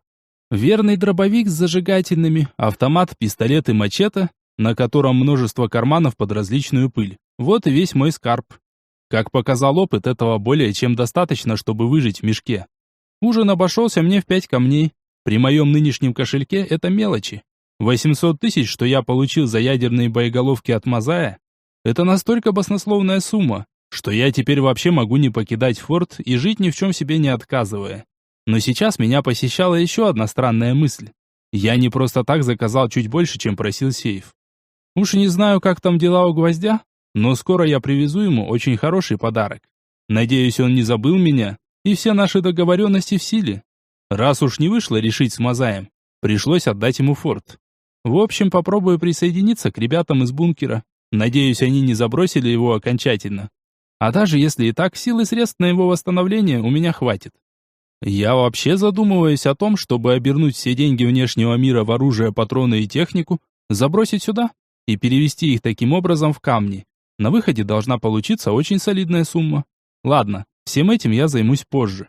Надеюсь, получится дожить до этого дня, или в моем случае все-таки ночи. Завтра прыгну к своим. Даже если не получится застать их в форте, я сумею их нагнать, найду способ. Главное, что они живы и с ними все в порядке. Заодно принесу им не самую лучшую новость. По крайней мере, Ольга точно расстроится. Она тоже любит моего отца, и наверняка это станет для нее ударом. Уверенности, конечно, в моей версии нет, однако мозг почему-то непрерывно подкидывает именно это. Чуйка, наверное. А прожив почти 2 года в мешке, я научился ей доверять.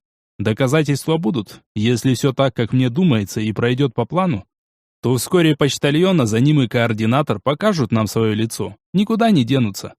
Один вопрос так и остается открытым. Если это мой отец, что мне делать? В любом случае придется с этим как-то жить. Но если я его убью, не знаю, сложно все, очень сложно.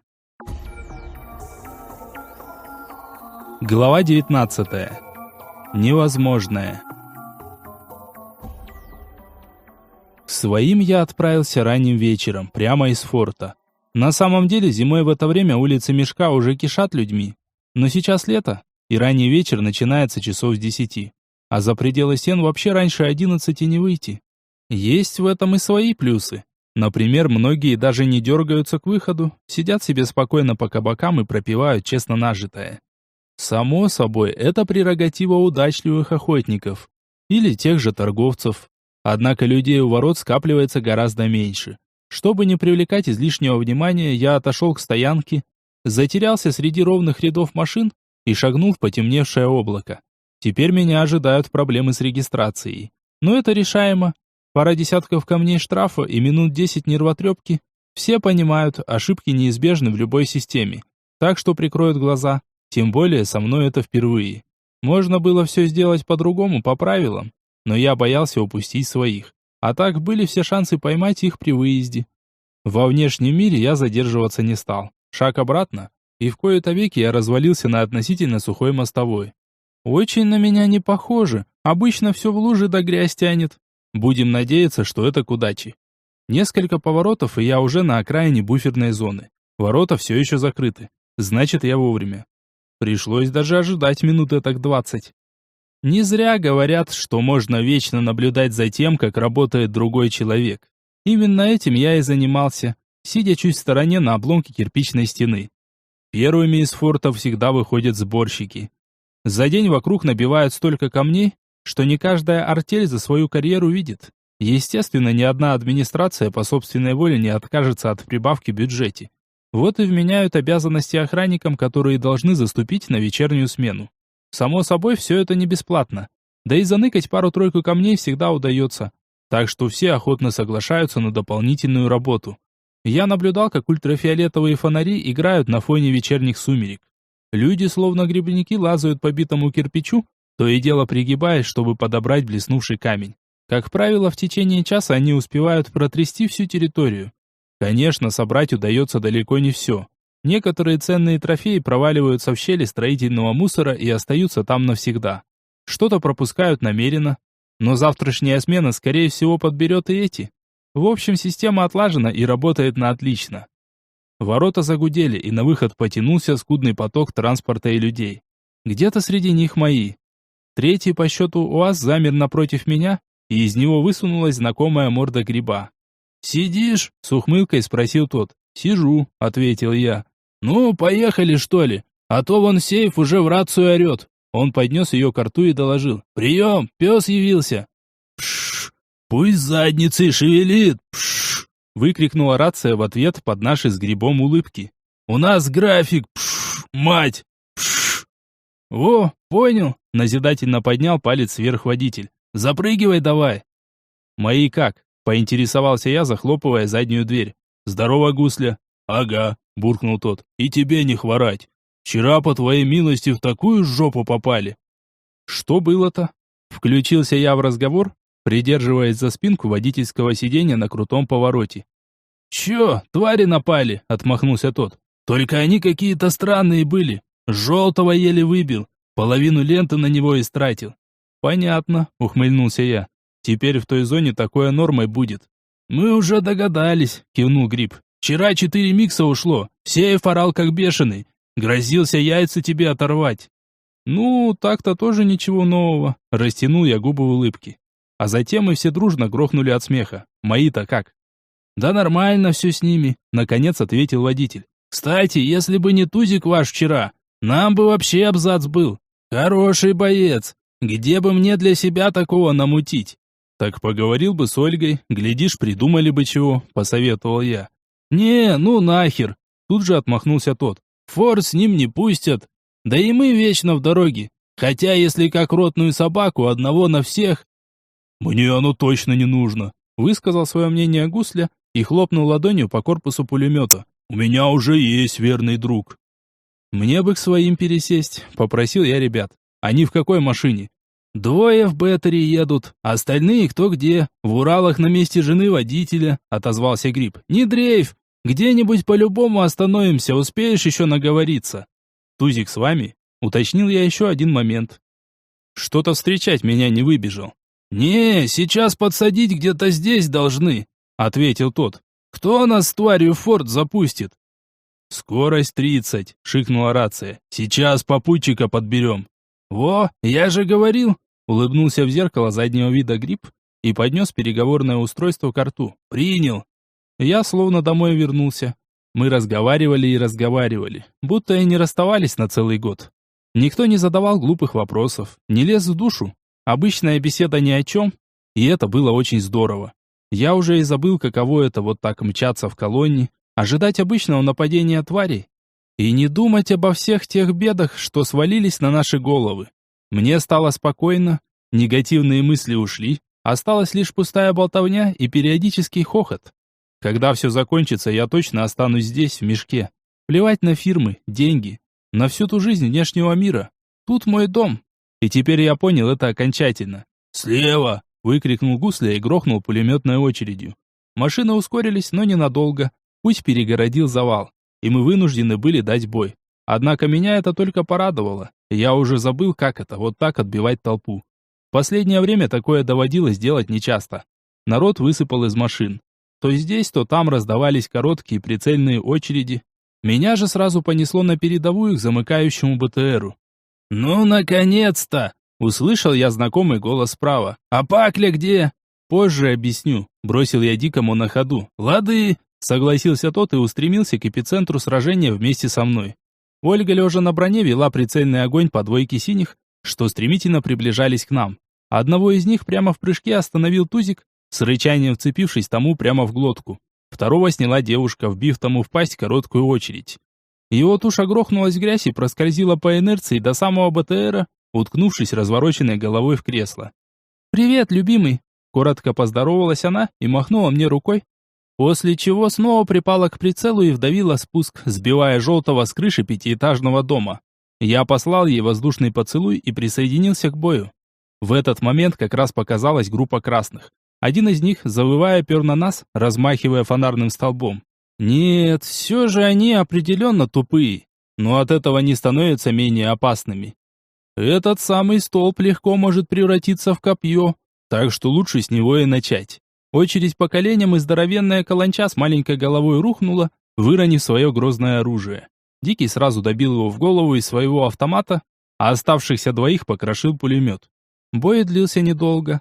Твари даже не смогли подобраться к нам на расстояние удара. Такое считалось плевым боем. Если бы не завал на дороге, то его вообще могло не состояться. Не удивлюсь, если сами твари его здесь и организовали. Вот только колонна оказалась слишком большой для них.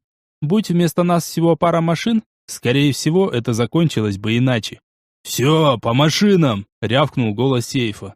«Может, хоть поздороваешься для начала?» — крикнул я ему в ответ. «Здорово, придурок!» — отозвался тот. «А теперь все по местам!» В этот момент появился Тузик. Видимо, он услышал мой голос, который отвлек его от завтрака. Удар лапами в грудь едва не повалил меня на землю, но я уже был готов. Успел заметить, как он после моего оклика подкинул свои чешуйки на загривки и замер на мгновение перед рывком. «Привет, красавчик!» Позволил я ему вылизать мне лицо шершавым языком. «Как ты тут без меня?» «У него полный порядок», — ответила вместо него Ольга и поцеловала меня, присоединившись к питомцу с обнимашками. Буквально через мгновение меня облепили все остальные. «Вот почему, как только ты появляешься, все вечно начинает идти кувырком, мать твою!» Громыхнул своим голосом сейф. «Сказано же, все по машинам!» «Да не ори ты, задолбал!» Протянул я ему руку с улыбкой на лице, а после того, как он пожал ее в ответ, подтянул к себе и обнял. «Я тоже рад тебя видеть, дружище!» 5 минут!» — сухо отреагировал тот. «У нас график!» «Спасибо!» — поблагодарил его я. «Ой, иди в задницу!» — отмахнулся он и принялся гонять своих. «А вы чего встали? Бегом трофеи собирать! Или вам особое указание нужно?» «Как же я по всему этому скучал!» — улыбнулся я. «Ну как вы?» «А Пакля где?» — спросила Ольга, проигнорировав мой вопрос. «Нет ее больше», — отвел я глаза в сторону. «Мне пришлось».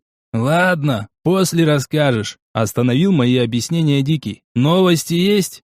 «Из хороших только то, что Елены тоже больше нет», — ответил я. «Но есть еще кое-что». «Всегда есть кое-что», — с философским видом произнес Валера. «Отец пропал». Выдохнул я последнюю новость. «Как пропал? Куда?» — округлила глаза Ольга. «Его что, похитили?» «Никто ничего не знает», — покачал я головой. «Он подготовил бумаги по наследству и просто исчез». «Ты думаешь, это он?» Первая в моих догадках сообразила Гайка. И я не знаю, что думать. Пожал я плечами. Но все очень подозрительно. «Нет, я не верю», — покачала головой Ольга. «Он не мог так поступить». Договаривать она не стала, но и без того все понимали, о чем идет речь. В общем, я выяснил еще кое-что. Продолжил я. И это скорее хорошая новость. Короче, мы все можем без проблем выходить во внешний мир. «Мне уже нравится», — улыбнулась Гайка. «Но пока мы этим пользоваться не станем». Продолжил я. У нас есть пара ночей, чтобы подготовиться. Хотя я не совсем уверен в этих сроках. «Что задумал?» Тут же поинтересовался Дикий. «Сменить способность Тузика». Кивнул я в сторону питомца, который сидел чуть в стороне и вылизывал себе лапу. «Мне нужны все ваши коричневые камни. Будем готовить из него систему оповещения». «Это же гениальная идея!» — хлопнул себя по лбу Валера. «Почему мы сразу не догадались такое сделать?» «Ну, как говорится, хорошая мысля приходит опосля», — усмехнулся я. «В общем, нам нужно поговорить с Баксом и оставить подле него Тузика. Как только появится почтальон, мы сразу об этом узнаем. Дальше все более или менее понятно». «Значит, ты снова уйдешь?» — грустно спросила Ольга. «Прости, но ты сама все понимаешь», — вздохнул я и поцеловал ее в губы. «Чем быстрее все закончится, тем раньше наступит спокойная жизнь». «Это не мешает мне за тебя волноваться», — улыбнулась вот это она. «Будь осторожнее, пожалуйста». «Нет, так легко ты от меня не отделаешься», — улыбнулся я. «Ладно, вы двигайтесь дальше. Продолжаем делать вид, что все осталось на своих местах. Сейф!» — окликнул я командира колонны. «Че надо?» — отозвался тот в своей манере. «Дневки теперь в каждом форте». Подошел я к нему и начал перечислять новые правила. «Через 3 суток получишь обещанную плату, и я смогу перебросить ваш караван обратно». «Я тебе че, девка портовая?» Тут же огрызнулся он. «Ты мне каждый день теперь условия менять будешь? Куда мне теперь весь товар девать?» «Я могу перебросить тебя и через пару недель», — пожал я плечами. «Мне по барабану, как скажешь». «Ладно, решаемо», — смилостивился тот. «У тебя все? Нам можно ехать уже? Время утекает. Сейчас не зима, когда можно языком половину ночи чесать». «Ой, все, вали куда хочешь», — усмехнулся я. «И спасибо тебе еще раз за все». «Обращайся», — криво ухмыльнулся тот. «С тобой, конечно, неприятно иметь дело, но крайне выгодно. Грубый ты, Сейф, и не женственный». Пожал я его ладонь. «Некогда мне с тобой нежности разводить. Все, вали давай, не задерживай». Огрызнулся тот и крикнул, сложив ладони рупором. «По машинам! Готовность 30 секунд!» Я быстро попрощался со своими, поцеловал еще раз Ольгу, и колонна, рыкнув дизелями, развернулась и отправилась в дальнейший путь. Мы остались вдвоем с Тузиком посреди опустевшей улицы Мешка. «Ну что, дружище, готов к новому навыку?» – спросил я питомца. Тот посмотрел на меня умными глазами и, как показалось, слегка кивнул. Перемещение не заняло много времени. Мы вывалились с питомцем неподалеку от 380-го, того самого форта, где проживал Бакс со своим сыном. Тузика я оставил на улицах, пусть пока побегает. Скоро нам предстоит с ним долгая работа. Нужно будет научить его, как правильно перемещаться. И речь идет не только о прыжках между мирами. Ему необходимо точно попадать на меня. Но для начала следует предупредить Бакса, договориться с ним, чтобы тот передал послание. Я очень надеялся на то, что моя задумка сработает. Можно, конечно, и самому все это время сидеть неподалеку и караулить, но я не уверен в таком варианте. Меня могут увидеть и сменить поставщика, даже просто не появляться здесь до тех пор, пока я не свалю. В общем, затея такая себе. Пусть лучше этим займется тварь, которых и без того на улицах навалом. А значит, и внимание лишнего привлекать не будет. Я же, в свою очередь, отправлюсь к другому производителю микса. Валера и Дикий устроят засаду еще у двоих. Таким образом, мы намеренно направим почтальона именно сюда. Самое слабое место в этом плане – Валера, по той причине, что он никак не сможет совершить направленный прыжок. Но на этот счет у нас все же имеется решение.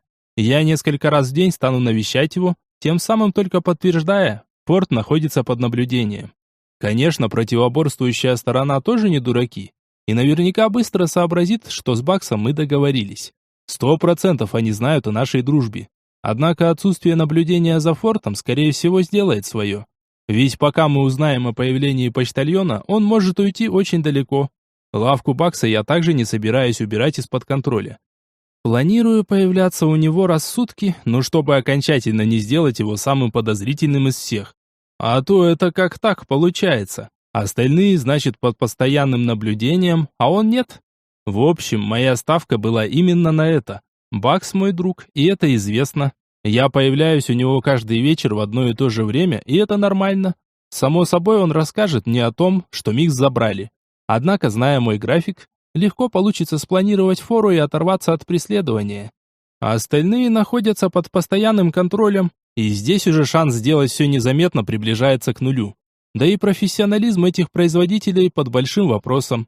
Бакса в мешке знают как торговца самым качественным миксом, и он полностью оправдывает эти слухи. Лично я на месте координатора склонялся бы к его товару. К тому же с полным составом он работает не первый день, в отличие от тех троих, что также окажутся под нашим наблюдением. Они считаются хорошими производителями, даже очень, но все же немного не дотягивают до того качества, которое предлагает мой друг. Все остальные готовят сомнительные смеси. Да, они работают, но бывает, что дают осечки, и вместо выздоровления люди иногда умирают или становятся овощами. Редко, но такое все же случается. А координатор не из тех людей, кто станет рисковать. В общем, моя задумка проста. В ней множество дыр и непоняток, но, как правило, самые простые методы и приносят наилучший результат. Основное звено всей цепочки – Тузик. Если он сможет взять четкий след, а он 100% справится, то можно с уверенностью праздновать победу. Каким бы ни был незаметным этот почтальон, от твари ему не скрыться. Слухи, конечно, ходят всякие, и, мол, днем он гулять способен, и никто его никогда не видел, но верится в такое с трудом. От острого обоняния твари не скрыться.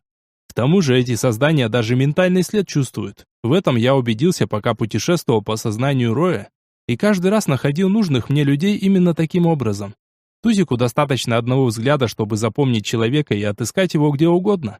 Да что там говорить, он смог прийти к нам в форт Тимура, а находился он в десятках тысяч километров от того места, где мы оставили питомца. Нет, от твари почтальону не скрыться, в этом я уверен. Главное, чтобы все сработало, чтобы получилось ровно так, как задумано. В форт я вошел без проблем. Несмотря на все неприятности, которые местные жители испытали по моей вине. Но опять же, все закончилось хорошо, а рисковать жизнью в мешке привык каждый. Охранник поприветствовал меня словно старого знакомого. Личность в этом форте я теперь известная. Возможно, единственный человек на весь мешок, способный переходить между мирами, и эта слава отныне прилипнет ко мне навсегда. Ведь обычным людям невдомек, что такое свойство дают камни. Они даже не знают об их существовании, пусть так и остается. Колокольчик знакомым перезвоном оповестил хозяина о моем появлении. Вот только кое-что все же изменилось здесь с момента моего последнего появления. За прилавком вместо Бакса находился его сын Боря, и выглядел он более чем нормальным. В принципе, внешний аутизм никак не проявляется, если он, конечно, не в крайне тяжелой форме. А так, пока человек спокойно сидит, то никогда в жизни не скажешь, что он болен.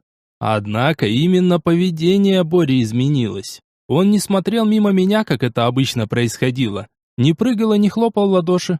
Значит, Бакс решился, вылечил мальца. Отличная, просто шикарная новость. «Привет, Борь!» Поздоровался я с улыбающимся моему появлению парнем. «Здрасте, дядя Матвей!»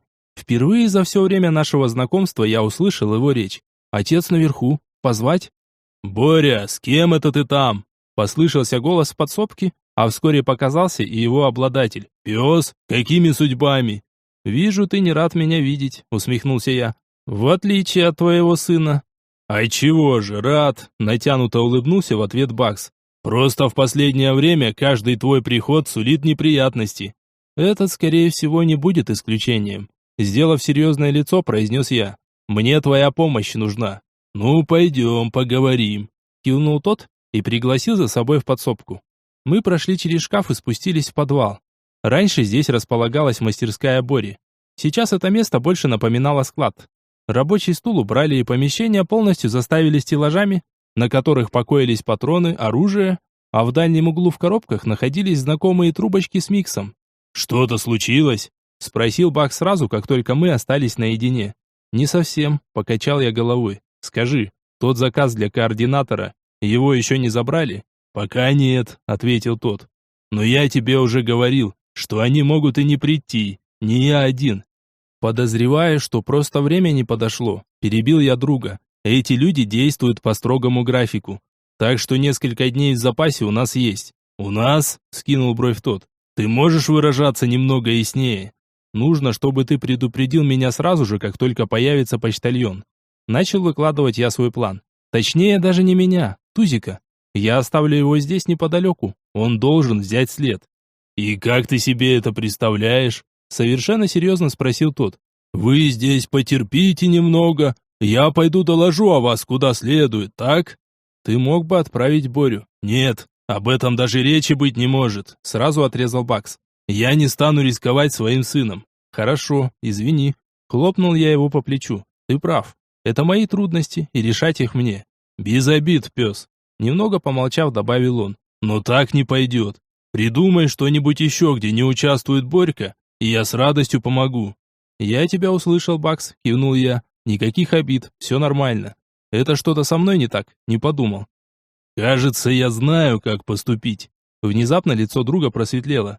«Ты что-то говорил про Тузика?» «Да, я хочу воспитать в нем другое умение. Сейчас он обладает защитой, но если ему пару дней давать коричневую пыль, выложил я вторую часть плана, тогда он сможет привести нас в то место, где должна состояться сделка».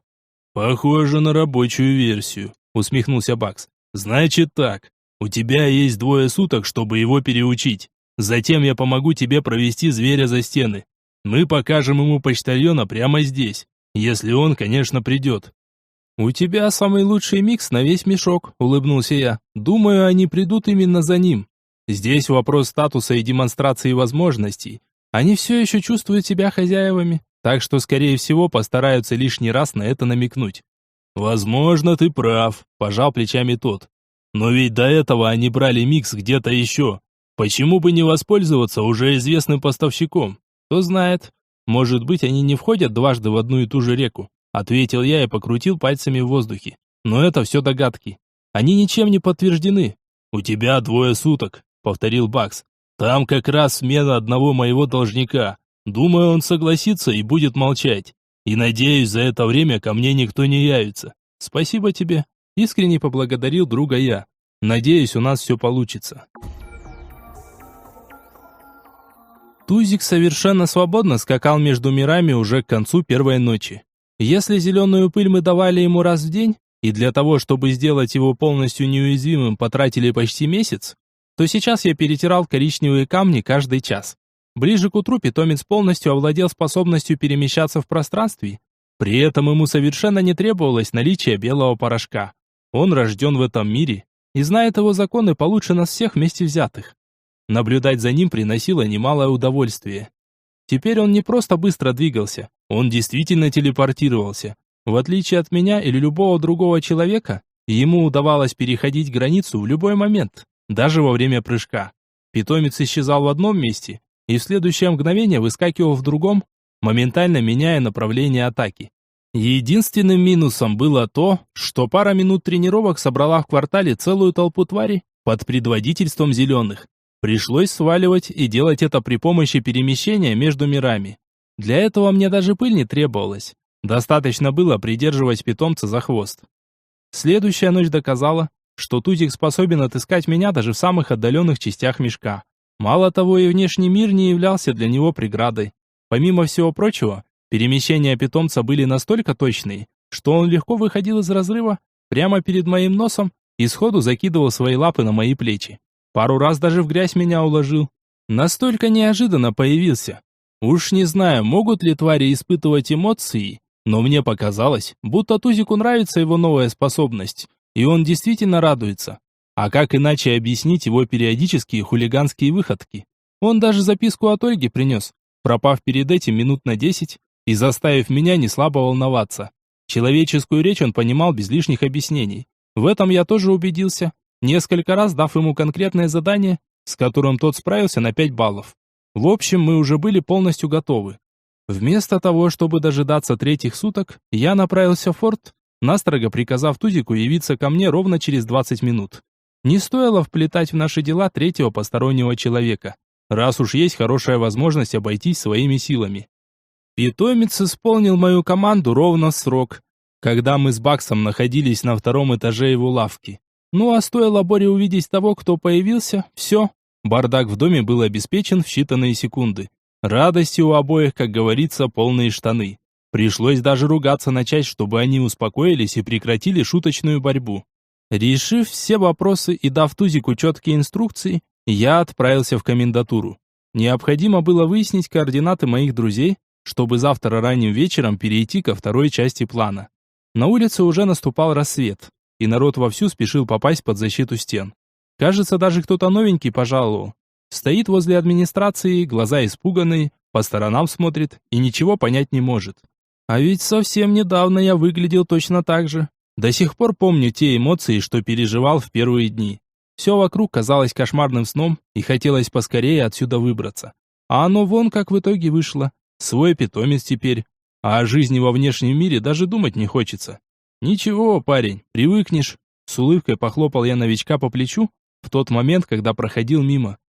«Да вы что, все сговорились, что ли?» Растерянно пробормотал тот, вызвав у меня очередную улыбку. Отвечать и объяснять что-либо я ему не стал, прошел дальше, доложился на посту охраны и свободно поднялся на второй этаж. А что я мог ему сказать? Мол, не дрейф, если не сожрут через пару недель, то тебе здесь понравится? Но ведь это совсем не факт. Да и разве стал бы он меня слушать? Координаты форта, в котором остановились мои, я получил быстро. Оставил на краю стола 10 разноцветных стекляшек и отправился в гостиницу. Паренька в тот момент провели мимо меня, на ходу пытаясь объяснить тому, куда же его так внезапно занесло. Все было готово. Люди расставлены по местам в ожидании появления почтальона. Доподлинно выяснить у других торговцев о его появлении так и не удалось. Но мы очень надеялись, что успели. Потянулось ожидание. Жизнь в фортах продолжала кипеть вне зависимости от нашего присутствия. Кто-то приезжал, кто-то уезжал. Некоторые оставались на день, а другие заходили на часок, чтобы пообедать и затем отправиться дальше. Я уже третью ночь дежурил в кабаке напротив лавки, отлучаясь лишь в туалет или на проверку поста Валеры. Строго перед самым рассветом я переходил границы миров, чтобы посетить лавку Бакса, и каждый раз получал отрицательный ответ от обоих. Никто так и не появился. А Дикого тоже никаких вестей. Значит, и к его производителю пока никто не сунулся. Все это время меня постоянно терзали сомнения. Ведь не просто так говорили, что почтальон очень скрытный, Его невозможно заметить, если он сам того не пожелает. А вдруг он уже давно прошел мимо и все забрал? Как понять, кто он, если мы даже лица его не знаем? Однако присутствовала некая уверенность, что мы сразу это поймем. В первую очередь по поведению торговца. Может быть, чутье сработает, не знаю. Теперь вся моя затея уже не казалась такой удачной. За те 3 ночи я отыскал в ней как минимум 100 изъянов. Но что-либо менять было уже поздно. Везение в мешке играет не последнюю роль, и, надеюсь, оно полностью на нашей стороне. Нередко мои мысли возвращались к отцу. Я много раз представлял себе, как застану его в момент передачи микса, но дальше развивать события моя фантазия отказывалась. Что ему сказать? Как поступить в этом случае? Неужели мне придется выстрелить в его лицо? Очень многое зависело от того, что он скажет, как ответит на мои вопросы, да и станет ли вообще что-нибудь объяснять. Я ждал этого момента и боялся его одновременно, ведь я люблю его, это факт. Он дал мне все то, что у меня есть, и речь не только о материальных благах. У меня достаточно знакомых, которые видят своих родителей раз в полгода, и при этом ни в чем не нуждаются, кроме разве что воспитания. Мне же досталось все, и я действительно ему за это благодарен. Так как же мне себя вести, если координатором окажется он? Имею ли право упрекать его хоть в чем-то? Не будь в уравнении Ольги, я бы ограничился разговором и парой ругательств в его адрес. Но то, что с ней сделали... Тузик появился в моем номере под самый вечер. Сегодня пошла бы 4-я ночь наблюдения, но, видимо, в ней больше нет никакой необходимости. Все мои вещи собраны, оружие вычищено. Не прошло и минуты, как я покинул форт. Воротами на этот раз тоже пользоваться не стал. Просто вместе с питомцем перешел границу миров. Много раз представлял себе место встречи. Часто прокручивал в голове, куда пойдет такой человек, как координатор. Но по факту, все оказалось намного прозаичнее. Мы вывалились с питомцем на улицах мешка. Никакого особого места не нужно, когда вокруг пустынные мокрые лабиринты. Время едва перевалило за 10 вечера, и люди все еще отсиживаются за стенами. В такие моменты здесь можно творить все, что угодно. Хотя никто не мешает делать это и в другое время суток. Это мешок, и на его улицах действует лишь одно правило – выжить. Все остальное – мишура. Тузик в очередной раз доказал, что является разумным существом. Мы вывалились в паре кварталов от места встречи. И вскоре я даже незаметно смог рассмотреть одинокую фигуру человека во внутреннем дворе частного дома. Он стоял, скрестив руки на груди, облокотившись о стену сарая, а его лицо показалось мне смутно знакомым. Координатор все не появлялся, и пауза начала затягиваться. Человек вскинул руку и взглянул на часы. Он всего на мгновение подсветил циферблат небольшим фонариком, но этого оказалось достаточно, чтобы узнать его. Я лично никогда не видел это лицо, но тем не менее хорошо запомнил его. Олег. Именно он сейчас нервничал во дворе, ожидая своего отца, а возможно и моего тоже. Так вот, кто на самом деле был почтальон. Череп не врал тогда, я действительно ошибался. Но как? Почему все вокруг считают его незаметным, невидимкой, или как там еще? Свою ошибку я осознал слишком поздно. Злую шутку сыграли любопытство, спешка и излишняя самоуверенность. Нужно было вначале позвать остальных. Человек во дворе внезапно исчез, растворился в воздухе, а в следующее мгновение я получил ощутимый удар в спину и полетел лицом в грязь. Его скорость действительно была невероятна. Так быстро даже синие твари не двигались, кроме разве что Тузика, который, не думая ни секунды, вступил в схватку. Однако даже для него Олег оказался не по зубам. Питомец бросился на него по прямой и исчез за мгновение до того, как в его направлении грохнул выстрел. Он появился совершенно с другой стороны и почти успел ухватить почтальона за руку широко раскрытой пастью.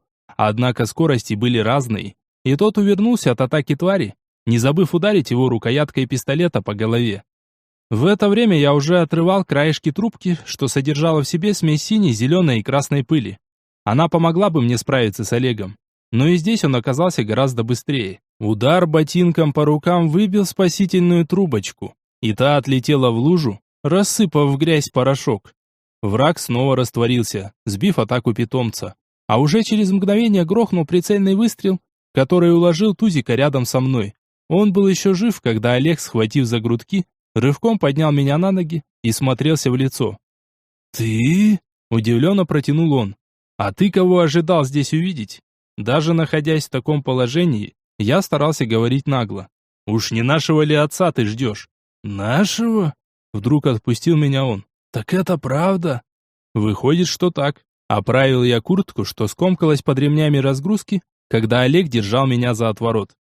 «Ты действительно ничего не знаешь?» Задумчиво пробормотал тот, просто выбив меня из колеи своим вопросом. «В смысле?» Теперь пришла моя очередь удивленно таращиться на его лицо. «Держи». Он протянул мне небольшой кожаный чехол. В таких, как правило, хранят дорогие сигары. Что это? Окончательно потерял я нить понимания происходящему. «Твой заказ», — криво усмехнулся тот. «Но я не...» «Ты просто ничего не помнишь», — ответил Олег, оборвав мое слабое блеяние. «Мы разработали этот план лет 30 назад». «Что ты несешь?» Не выдержал и разозлился я. «Это невозможно. Как же мой отец? Ольга, я не мог». «Он тебе не отец», — покачал головой тот.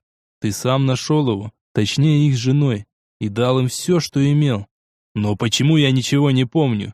Я с недоумением переводил взгляд с Микса на Олега, не зная, верить его словам или нет. Все это казалось еще большим бредом. Так не бывает. Это не может быть правдой. «Это твой дар», — пожал плечами тот. «Ты управляешь разумом, притом не только людей, но и тварей. Я же всегда был на твоей стороне, в отличие от моих братьев и сестры. В тот день я пришел к тебе, несмотря на все запреты, и рассказал об их плане. Ты не поверил и вернулся в мешок. А когда проник в разум каждого и убедился, стер их воспоминания о себе. А затем мы вместе придумали этот план. Но почему я не убил их тогда, сразу? Я попытался отыскать логику в своих действиях. «Потому что мы твои дети», — ответил тот. «Ты не мог этого сделать. Не мог перешагнуть через подобный барьер. Я предлагал тебе дать мне разобраться с ними, но ты запретил. Ты сам заставил себя забыть все. У нас был уговор, что мы встречаемся ровно через неделю после смерти последнего. Когда погиб Тимур, я понял, что время пришло. А если бы умер я?» Задал я очередной глупый вопрос. «Если бы я не нашел это место?» «Ты назвал это честная схватка», — пожал плечами Олег и постучал пальцем по кожаному футляру в моих руках. «Не мучай себя вопросами. Я не знаю всего. Ответы здесь». «У меня было столько возможностей принять полный микс», — задумчиво пробормотал я. «А что, если бы я сделал это раньше?» «Не знаю», — пожал плечами тот. «Ты говорил, что, возможно, не захочешь возвращать свою память. Решать тебе, отец». «Я не мог отдать приказ насиловать Ольгу». Привел я очередной аргумент в свое оправдание. «В тот момент ты ее не знал», — покачал головой он. «Ты велел забрать у тебя самого близкого человека, чтобы дать стимул к действию. Все остальное — это их инициатива. Я лишь указал братьям на нее. Сделал все, как ты сказал». Я расстегнул молнию на футляре и вытряхнул себе на ладонь небольшую трубочку с миксом.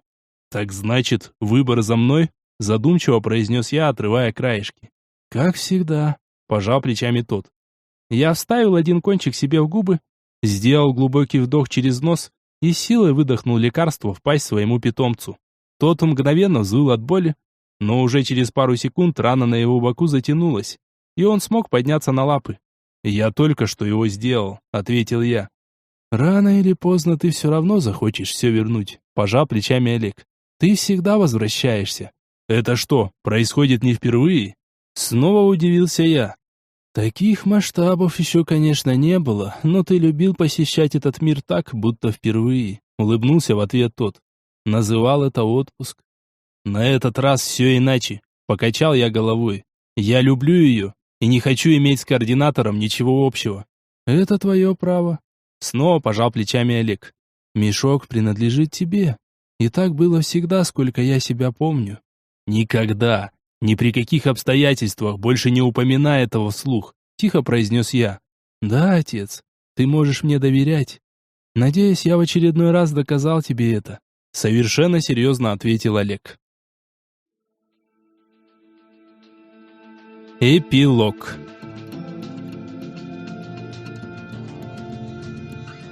«Да куда ты его тянешь?» — выкрикнул я, глядя на то, как криво поднимают зенитную установку на вышку.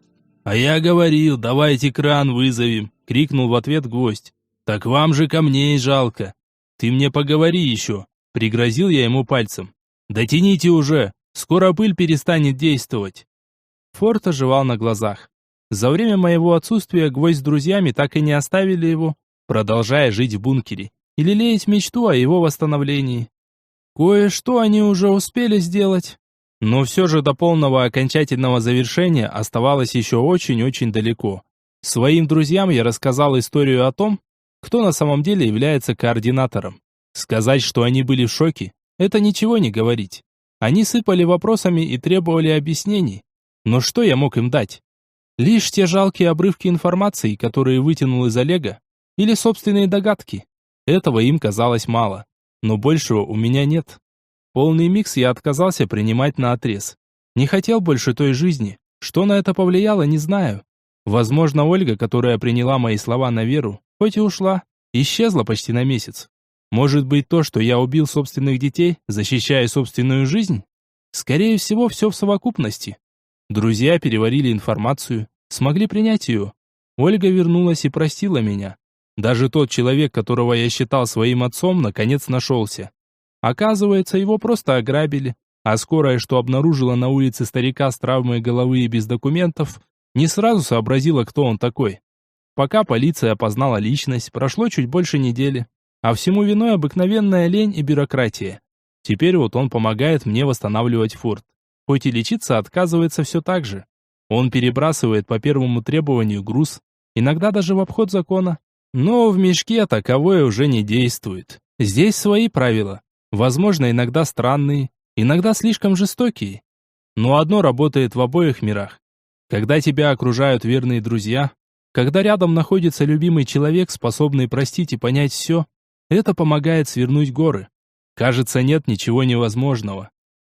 «Пес, там к тебе!» — крикнул Дикий с вышки. «Ну так впускай!» — вернул я ему. «А кто там?» «Высокое начальство пожаловало!» — крикнул тот и запустил механизм открывания ворот. Внутрь втянулись 3 черных крузака. Мазай пожаловал. Ох, лишь бы не с очередными проблемами, которые необходимо срочно решать. Так хочется пару дней спокойной жизни. Мы ведь даже с ремонтом еще не закончили. «Здравствуй, пес, обживаешься?» С улыбкой на все лицо поинтересовался тот, покинув центральную машину. «Более или менее», — неопределенно ответил я. «Это правильно», — согласился тот. «Я тут оборудование кое-какое привез. Так сказать, подарок на новоселье». «Что-то не очень я верю в такие визиты с твоей стороны», — поморщился я. «Ну, я что, не могу навестить старого друга?» Улыбка стала еще шире, хотя казалось, шире уже некуда. «Ладно, а теперь серьезно. У меня к тебе дело. Мы можем где-нибудь поговорить?» «Так я и знал, мать твою», — усмехнулся я. «Хорошо, пойдем в мой кабинет». «Что случилось-то?» «Короче, пес, ты только не нервничай, лады?» Впервые за все время нашего знакомства Мазай отвел взгляд в сторону. «Боеголовки пропали». Конец 4 книги. Текст читал Алексей Семенов.